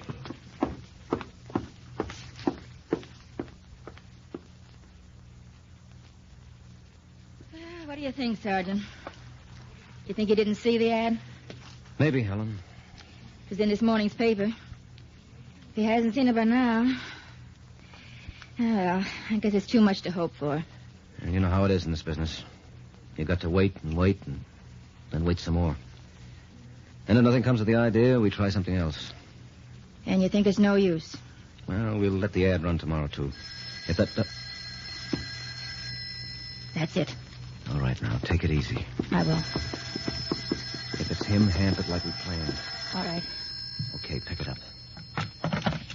Hello? Hello, is this Mrs. Helen Branch? Yes, talking. You're the one who put the ad in this morning's Times? Yes, that's right. Well, I'll be glad to drive your car to Arizona. The ad didn't say, are you going along or is it going empty? Oh, I'm going along. I just didn't want to do all the driving. When were you counting on leaving? Tomorrow sometime. Well, that's okay with me. We'll have to exchange references, I suppose. Why don't you come over? I live at... I can't make it just now. Oh, well, can we meet someplace? Yeah, I guess we'll have to. Do you want to give me your name and phone number? Well, suppose we meet at 7 o'clock. Downtown on the corner of Main and Commerce. You know, in front of the drugstore. But how'll I know you? Well, what's your car look like? Oh, it's a new Pontiac four-door, green. Pontiac four-door green. Okay. All right, then I'll see you. Main and Commerce, 7 o'clock. My name is Slim. Hello? Hello? He said his name was Slim. Good work, Helen. I'm to meet him on the corner of Main and Commerce, 7 o'clock, in front of the drugstore. He'll be met, all right. Well, that's probably the captain. But you better answer it just to make sure. Hello? This is Captain Lady Helen. Would you let me talk to Sergeant Howard, please? He's right here, Sergeant. Thanks. Hello, Captain. I heard the conversation. Looks like the boy. How about it? Were they able to trace the call? Well, it hasn't come through yet, but... Just a second. What was that? Okay, there's a squad of detectives down there. Have them take a look around. Earl, Yeah? call came from a pay station in the B section. Well, that doesn't help much. He's probably gone by now. Tell her she'll have to meet the killer tonight. But tell her not to worry. We'll have every man we can spare in the neighborhood. In the darkness of that winter evening, the policewoman, Helen Branch, drove to the busy corner to keep her appointment with a killer. However, she was not entirely alone. The neighborhood swarmed with detectives on the alert for their man, and Sergeant Earl Howard was out of sight on the floor of the car, behind the seat, as she reached the rendezvous.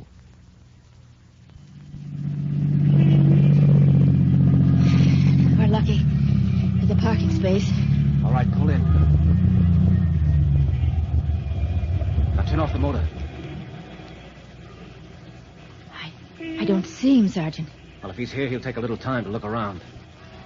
Just doesn't seem... Sergeant, there's a man. He's coming. Does he fit the description? I can't tell yet. Yes, he does. Okay, don't talk to me anymore. Lady. Just a second. I'm Slim. You the lady that's going to Arizona? Yes, I'm the one. Well, move over. I'll get in. We can talk about it. Well, suppose All we... right, Slim. Hey, police officer, don't move. Now, look out. Never mind you, Slim. Take it easy. Yeah, well, I... Watch him! Oh, you don't. That's good. That ought to hold him, Captain. Take care of this guy, man. All right. Come on, you. Get It's nice work, Helen. Thanks, Captain. All right, men. Let's get him in.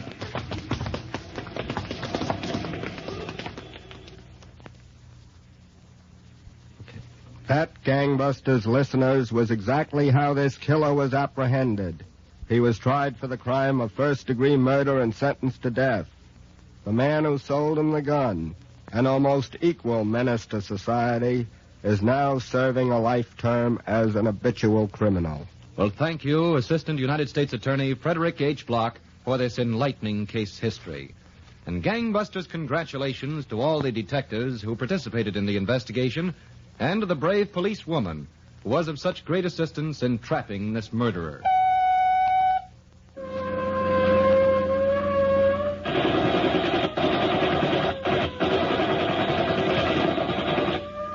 Tonight's case was dramatized by Stanley Niss and directed by William Sweets, with Miss Leslie Woods and Chuck Webster in leading roles. Don Gardner speaking.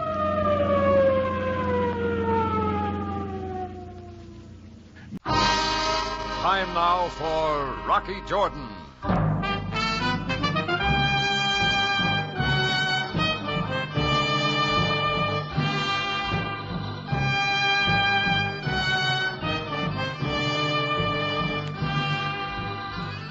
Not far from the Mosque Sultan Hassan in Cairo stands the Cafe Tambourine, run by Rocky Jordan. The Cafe Tambourine, crowded with forgotten men, alive with the babble of many languages.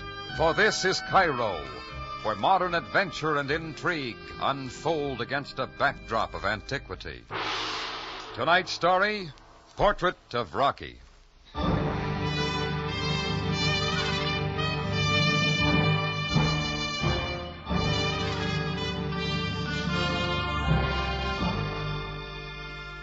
It was the stifling sort of night when you expect people to stay at home and out of trouble. Later on, it got a lot hotter. I wasn't exactly done in oil, but I was plenty burned up. The night air out of the desert was thick and depressing, and the windmill fan in the tambourine made it even worse. At 11 o'clock, I sent the help home, figuring to close up early. The only trouble was a couple of customers. One was over in a corner nursing some cognac, a big shaggy specimen, dark eyes, gray showing in his beard. Might have been American once. The other one was easier. He hung onto the bar and let you know about himself. I tell you, right amount I've signed it to his nose. I get the idea. You in Montgomery, like that, huh? Yeah, just let me tell you a week before Tobruk what I've signed. I'm standing in a tank. How about finishing it off, huh? closing time. Oh, wait a minute, Governor. I haven't told you. Hey, now, catch an eyeful of that bloke, would you? Who, the beard over there? Staring at me, he is. Why does he get off staring at me like that? Oh, take it easy. It's me he's looking at. You, me, what's the difference? He does it every night. Why does he get too fast? Hey, put down that bottle. A man's got a right to his privacy, ain't it? Let go, me. I said take it easy. I'll teach him. I'll move both his eyes for All him. right, Horsey, you asked for it. Let go, me. Out you go. Come on. I'd wipe the floor with you, too. Good night, Horsey. Pleasant dreams. Don't bother to come back until your tank's empty. Don't worry, Governor. I ain't bad for the last couple of drinks, remember? Waltzing Matilda, waltzing Matilda. What's so funny? All of it? Anger, drink, man? Yeah, well, you're next, you know. I'm closing. Do you mind? Ambition is funny, too. Hatred? Well, sort of. And love?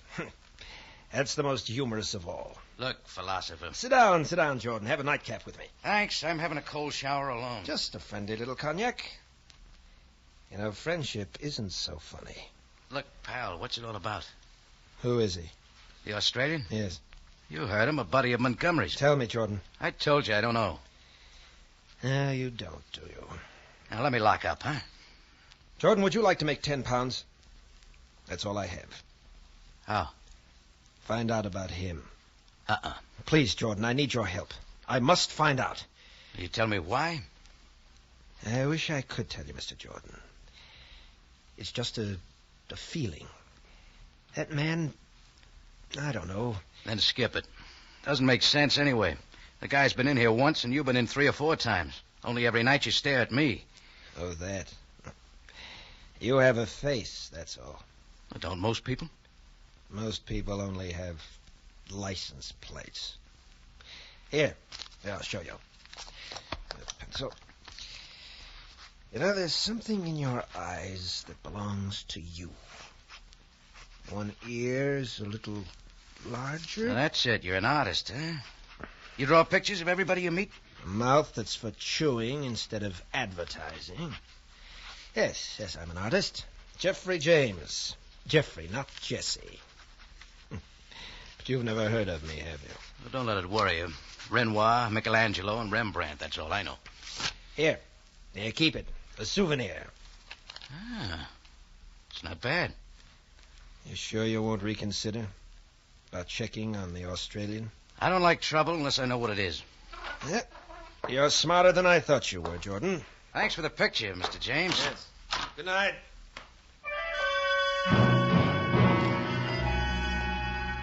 Well, he hunched his shoulders and shuffled out the door. I watched him until his dirty white suit rounded the mosque at the corner of Benghazi. The street was empty, except for the night. Then I heard a motor start across the alley. Against the low yellow moon, I could see it moving. It was one of those Army surplus jeeps that are all over the world. It kept its lights off, and it slowly rounded the same corner, tailing Jeffrey James. Exactly 1 minute later, before I'd barely started to get the place cleaned up for the night, I heard something else.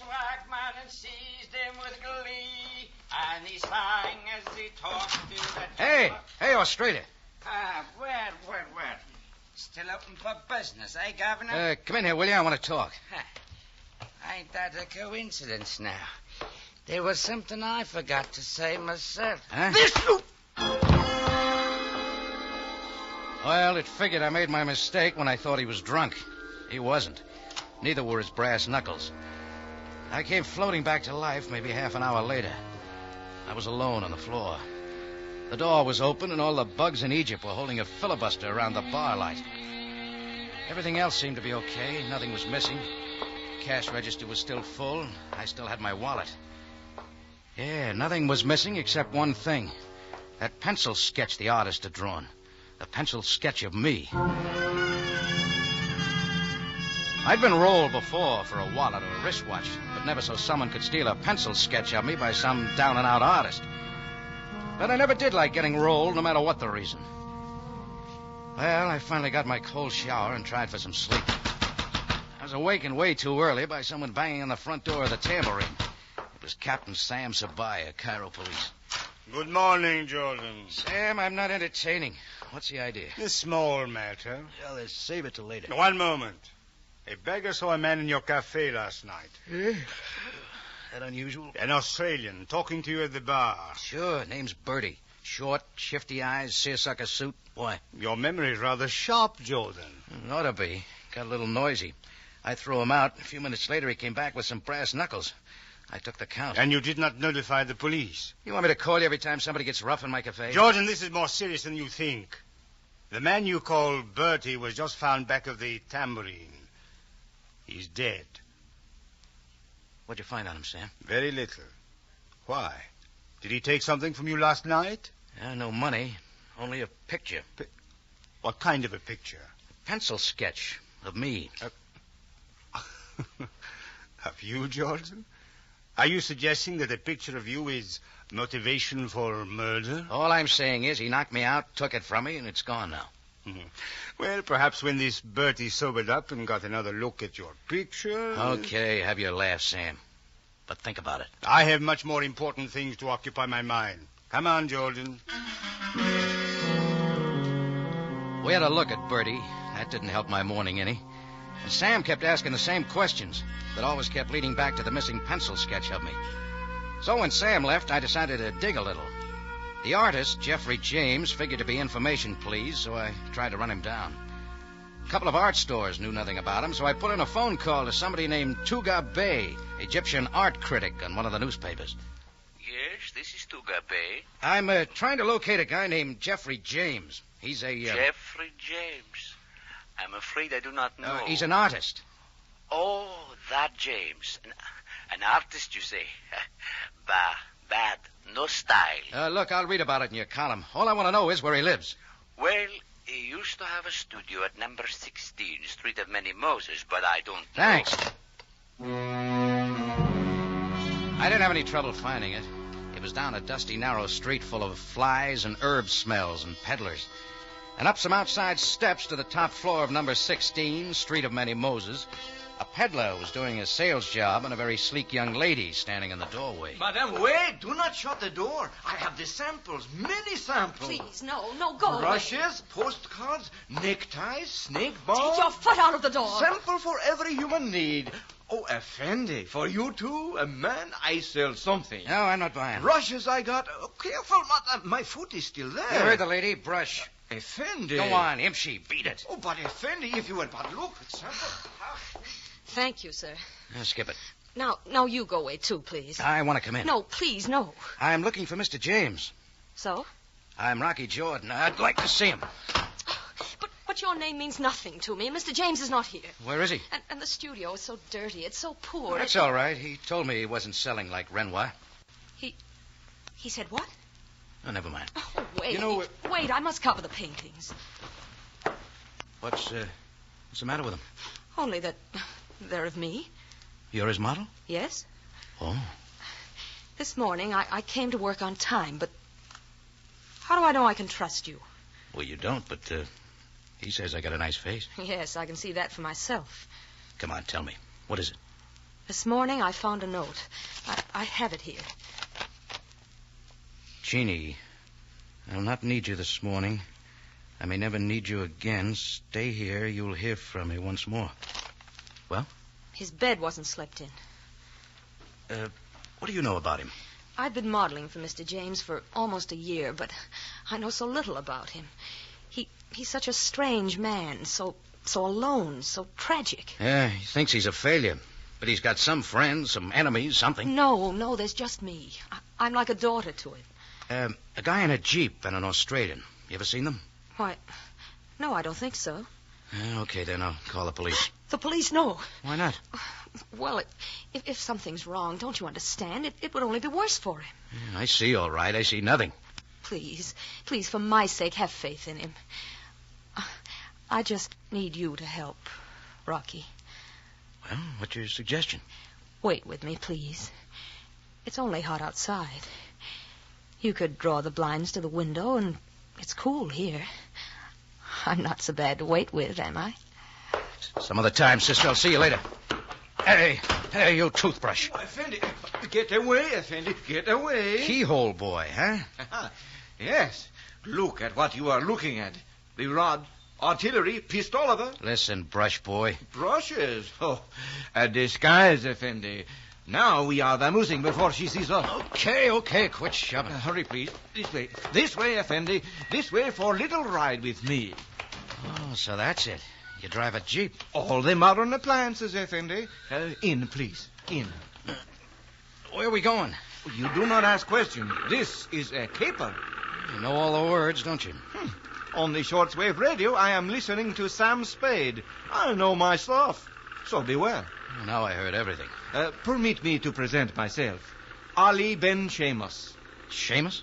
Egypt must have her national character. Sheamus. I am calling myself the private eye of the desert. All right, what's it all about? Why you been following me? Well, if you please, tail and plant. Last night you were following the artist, James. Why? Oh, but I lost him. That is why I follow you. So you don't know where he is? No, Effendi. Some lessons I have not learned so well yet. You're not good at a lot of things. All I am trying to do is to raise business. I find a caper, I get myself a commission.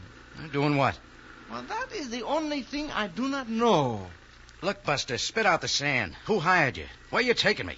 Your name is Jordan, Effendi, and I think maybe you will hire me. I already got a dishwasher. No jokes, please. We are going into the Royal Galleries, room 12, left wall. You will hire me. Now, out, please. Sure. Well, somebody else is here, too. Look behind you. Look behind you. Even Sam Spade is not falling for that one. Have it your own way, but I happen to recognize Captain Sabaya of the Cairo Police. Goodbye, Effendi. Hey! Well, Jordan, who is your hasty friend? Oh, he's a nut, Sam. If you want to crack him, you better get going. I have done enough chasing for a hot day. The one I want is you. Me? Why? A few more routine questions. Okay, just stay with me. Come on. Jordan, where are you going? Into the Royal Galleries to get you some answers.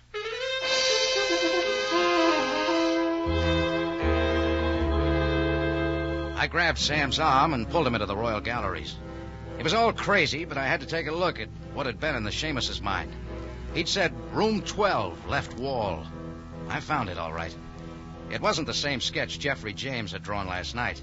This one was fancier, but it had the same lines, the same style. Underneath, a little bronze plate said, Portrait of a Gentleman. Original sketch by Renoir. Worth £5,000. Only I knew better. Why? Because it was a picture of me, Rocky Jordan.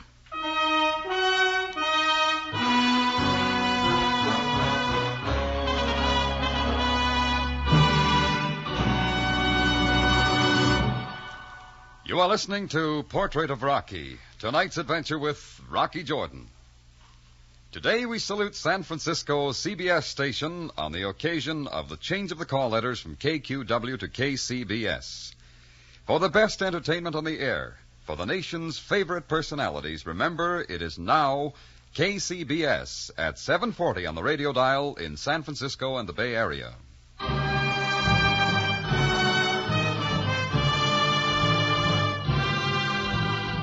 Now we return you to Cairo and tonight's adventure with Rocky Jordan, Portrait of Rocky.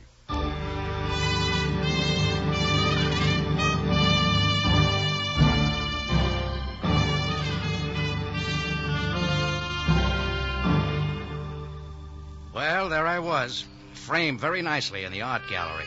A pencil sketch of me valued at a few £1,000s, done by Renoir.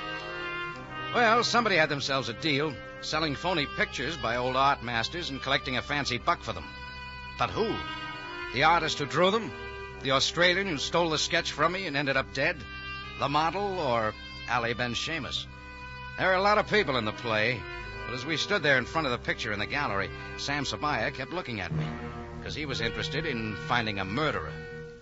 Yes, Jordan, it might be you. There is a certain resemblance. I tell you, it is me.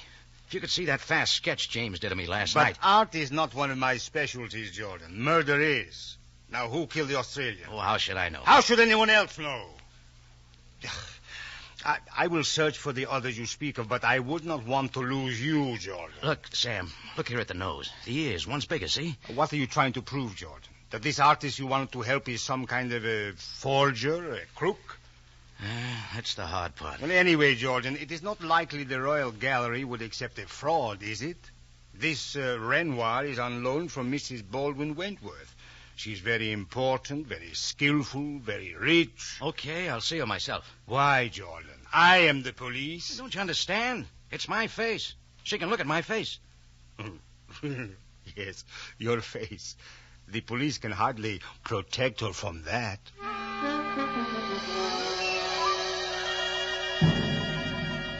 Mrs. Baldwin Wentworth lived in a private pyramid with a view of the Nile. She was maybe 10 years older than she tried to look. When I got there, she was pouring tea for a slob in a fez. It was Tuga Bay, the art critic I talked to on the phone that morning. Yes, we talked on the telephone, didn't we? You were looking for that fellow James. Dreadful sense of color. James? Never heard of him. Who is he? Sugar and milk, Mr. Jordan? Thanks, I'd like a slice of lemon. May I ask why it was you wished to find him? Really, I don't particularly care who he is. You needn't bother telling me. Oh, it's frightfully hot. I wanted him to paint me a mural, Mr. Bay, that's all. Oh, yes, of course, that's it. A restaurateur, you say you are. I own a place. Oh, people eat so much, don't they? But it would be nice, wouldn't it? One of those lovely panoramic things over your bar, I suppose, with simply acres of female flesh. Bad for the digestion, though, I should think. Mrs. Wentworth, about your Renoir. You were saying you bought it here in Cairo just a day or two ago. Did I? Oh, but of course I must have. How much did you pay for it? Oh, blast, how should I know? Was it £5? That's what I printed in my article. There you are, young man. Newspapers never lie. Isn't it just possible that your Renoir isn't real? That you threw away over $20,000 on a phony? That's a ridiculous notion. I'm an expert, Mr. Jordan. And Tuga here. He's frightfully keen. The picture is perfectly genuine. The find of the season. Mrs. Wentworth, take a look at me. Oh? You've studied the drawing. It could be my photograph. What? It's me. Look at me. Don't you see it in my face? Really, young man, all I can see in your face is my desire to be 25 years younger. There now. That's the nicest thing I've said all day. Thank you, Mrs. Wentworth. I wish you were. Goodbye. Oh, Jordan, wait a moment. Yes, Mr. Bay? About that picture. What about it? You said it was genuine. And I am certain it is. I have staked my reputation as a critic on the authenticity of that Renoir. Now, we haven't anything to talk about. No, wait, Jordan. You interest me. Tell me, does Jeffrey James have any connection with this impossible theory of yours? Nothing much, except that he drew my picture and sold it to Mrs. Wentworth for £5,000. That is preposterous. Is it? Why don't you ask Jeffrey James? I most certainly shall. And immediately, Jordan.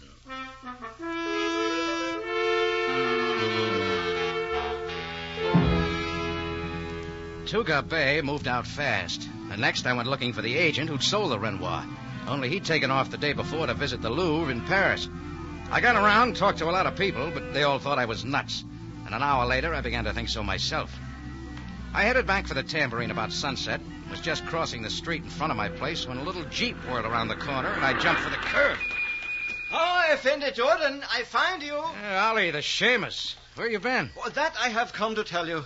I am convinced the life of a private eye is a bomb racket. All right, come off the spade routine, Ollie. I'm not buying. Oh, but this you should know, Effendi. There is a murdered man. I discovered him a short time ago lying in an alley back of the street of Many Moses. You discovered who? The art critic, Tuga Bay. Tuga Bay is dead? Yes, Effendi. He had been shot only a short time. Come on, let's go. Where, Effendi? Back to Tuga Bay. Now, start it up, Ollie. As you wish, Effendi. And now, suppose you start at the beginning and tell me everything you know. But there is nothing you do not know yourself. You're avoiding the police too much, Ollie. Why? Oh, please, you are touching a sore point, Mr. Jordan. All right, let's have it. Even in Cairo, the eye must be legit.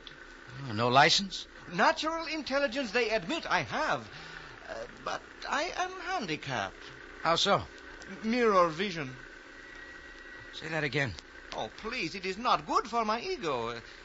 The world I see backwards. Only a few people are so afflicted with mirror vision. And I am one. Yeah. Something's beginning to add up. What did you say, Effendi? You're the only one who looked at the Renoir and said it was me. That is true. Nobody else could see the resemblance because that drawing is wrong side, too. Like I see myself when I shave every day, like the guy who drew it. Like he what, Effendi? Jeffrey James sat in my tambourine night after night, staring at me in a bar mirror. That is it. He studies you. He is making a sketch. He sells it as a master for big money. He made another for me in the tambourine, freehand. Oh, yes. Evidence against him. A mistake. So when it falls into the hands of the Australian, James must kill him. I don't need a diagram. I put Tuga Bay on the artist trail today. So James had to kill him, too. Ah, so, Effendi Jordan, we have got our man.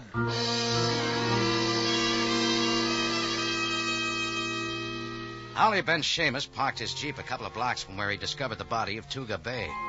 A crowd of natives was milling around the spot, so we knew the police were there, too. I didn't want to talk to them just yet, not till I paid Jeffrey James a visit. So I headed on foot for his studio. In the eye of the desert, flapped along behind like a Boy Scout on his first snipe hunt. It was dark by now, and the Street of Many Moses didn't look quite so shabby. We groped up the rickety steps, and Jeannie answered my knock. Mr. Jordan, what do you want? A word with your artist friend, Jeffrey James. But I told you he's gone. I still haven't heard from him. I'm so worried. Why? Well, so many strange things are happening. Yeah, like the murder of Tuga Bay. Mr. Jordan, no. No, what are you doing? Getting a look at these pictures you covered up this morning. Please, Here, have a look, Ollie. They're not all pictures of Jeannie. Renoirs, Monets, Gauguins, all phonies by Jeffrey James. Right, Jeannie? Why, yes, but what does it matter? It adds up, Effendi. Now we know this girl is covering up for the artist. You're right, Ollie. I don't understand. What is this all about? It's simple, Jeannie. Your boss has been playing people like Mrs. Wentworth for suckers, selling his own stuff as originals of masters, then killing when anybody got in his way. Oh, no, this can't be. Jeffrey's like a father. He couldn't harm anyone. Yeah. Where is he, Jeannie? I don't know. Now, please go. Let them stay, Jeannie. Jeffrey. It is the artist. Watch him, Mr. Jordan. Calm yourself, my boy. It's as Jeannie says. I would harm no one. Yeah, we've got a different idea, James. Yes, I know. I heard everything. You've made a great mistake, Mr. Jordan. Oh, yeah? Like spotting these masterpieces as phonies you drew yourself? Is that a mistake? Not at all.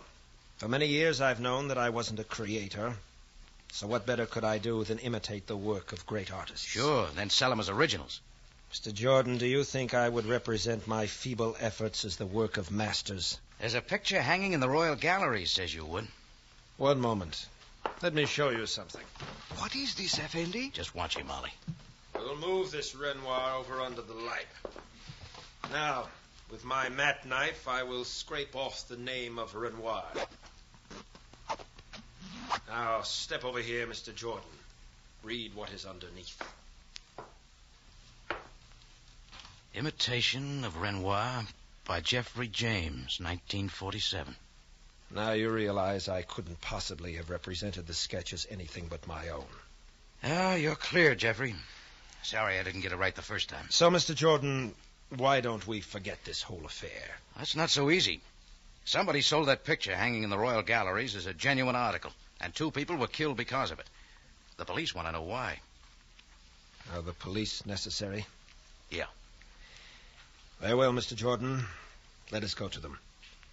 I will confess to the murders. Jeffrey, what do you say? Quiet, Jeannie, my dear. It's the best way. So, Effendi, Jeffrey James is the killer. We have apprehended him. No, Ollie, but you'll get your badge. We have the killer. Please, Mr. Jordan, let's say no more. The cover-up's the other way around, isn't it, Mr. James? If you look in Jeannie's room, I'll bet you'll find the 5,000 pounds for that picture. Wait. Recently, I've been aware of many things. But for Jeannie's sake... You'd do anything for her, wouldn't you? Even after she's made a sucker out of you. Mr. Jordan... Try it this way. Jeannie knows how you feel about her, so she gets away with plenty. She and Tuga Bay hatch up this idea of selling your imitations as originals. When you start getting wise, they put the Australian on your trail. You learn too much. He was killed. Not by Jeannie. What difference does it make? Then Ollie here scratched around too much. Things begin falling apart. So Jeannie decided to get rid of Tuga Bay and keep all the money for herself. Oh, it's all so easy. You take the blame, Jeffrey. You're the sucker. Please let her go, Mr. Jordan. She and I will go away together. No, Jeffrey. Only I will go. Effendi, she has a gun. Yes, and there are enough bullets to kill all of you. Please, Jeannie, my darling. Shut up. I'll do it quickly. Why do you cringe, Jeffrey? Effendi, Jordan, what do we do now? You're a detective, Ollie. You tell me. Oh, yes. Sam Spade, he would think quickly. He would move in. Ollie, no. So you're the first. She swung around, but he kept coming, and she fired on him point blank. That was my chance. Before she could swing back, I had her by the wrist, and the gun dropped. Jeannie scratched me up a little, but she knew she was through. And all this time, Jeffrey James stood as though in a stupor. Well, as usual, Sam Sabaya was moving around a couple of steps behind me, and the gunshot brought him quick. Jordan! All right, here's your killer, Sam. She just tried it again. Yeah. Greco, Amul, take everyone into custody at once. At once, Lay off the artist. He's okay. I will get a full statement at headquarters from everyone. Jordan, who is this? Ali Ben Sheamus. She only creased him. He's coming out of it. Bench, is this the pest who is always hounding me for a detective's license? Yeah. I think he won his color, Sam. Oh, wait. Effendi, I did not do so well. I fear capers are not for me. Well, think again, Ollie. I got an idea you'll get your license now. Can it be, Effendi, that I will be a real private eye? How about it, Sam? Well, Jordan, if what you... perhaps. Oh, so. Now, when the telephone rings, I will say, Ali Ben Sheamus, license number 34687. Oh, but now I am tired. Sure. Do you know what your friend Sam Spade would say in a case like this? What, Effendi? Good night, sweetheart.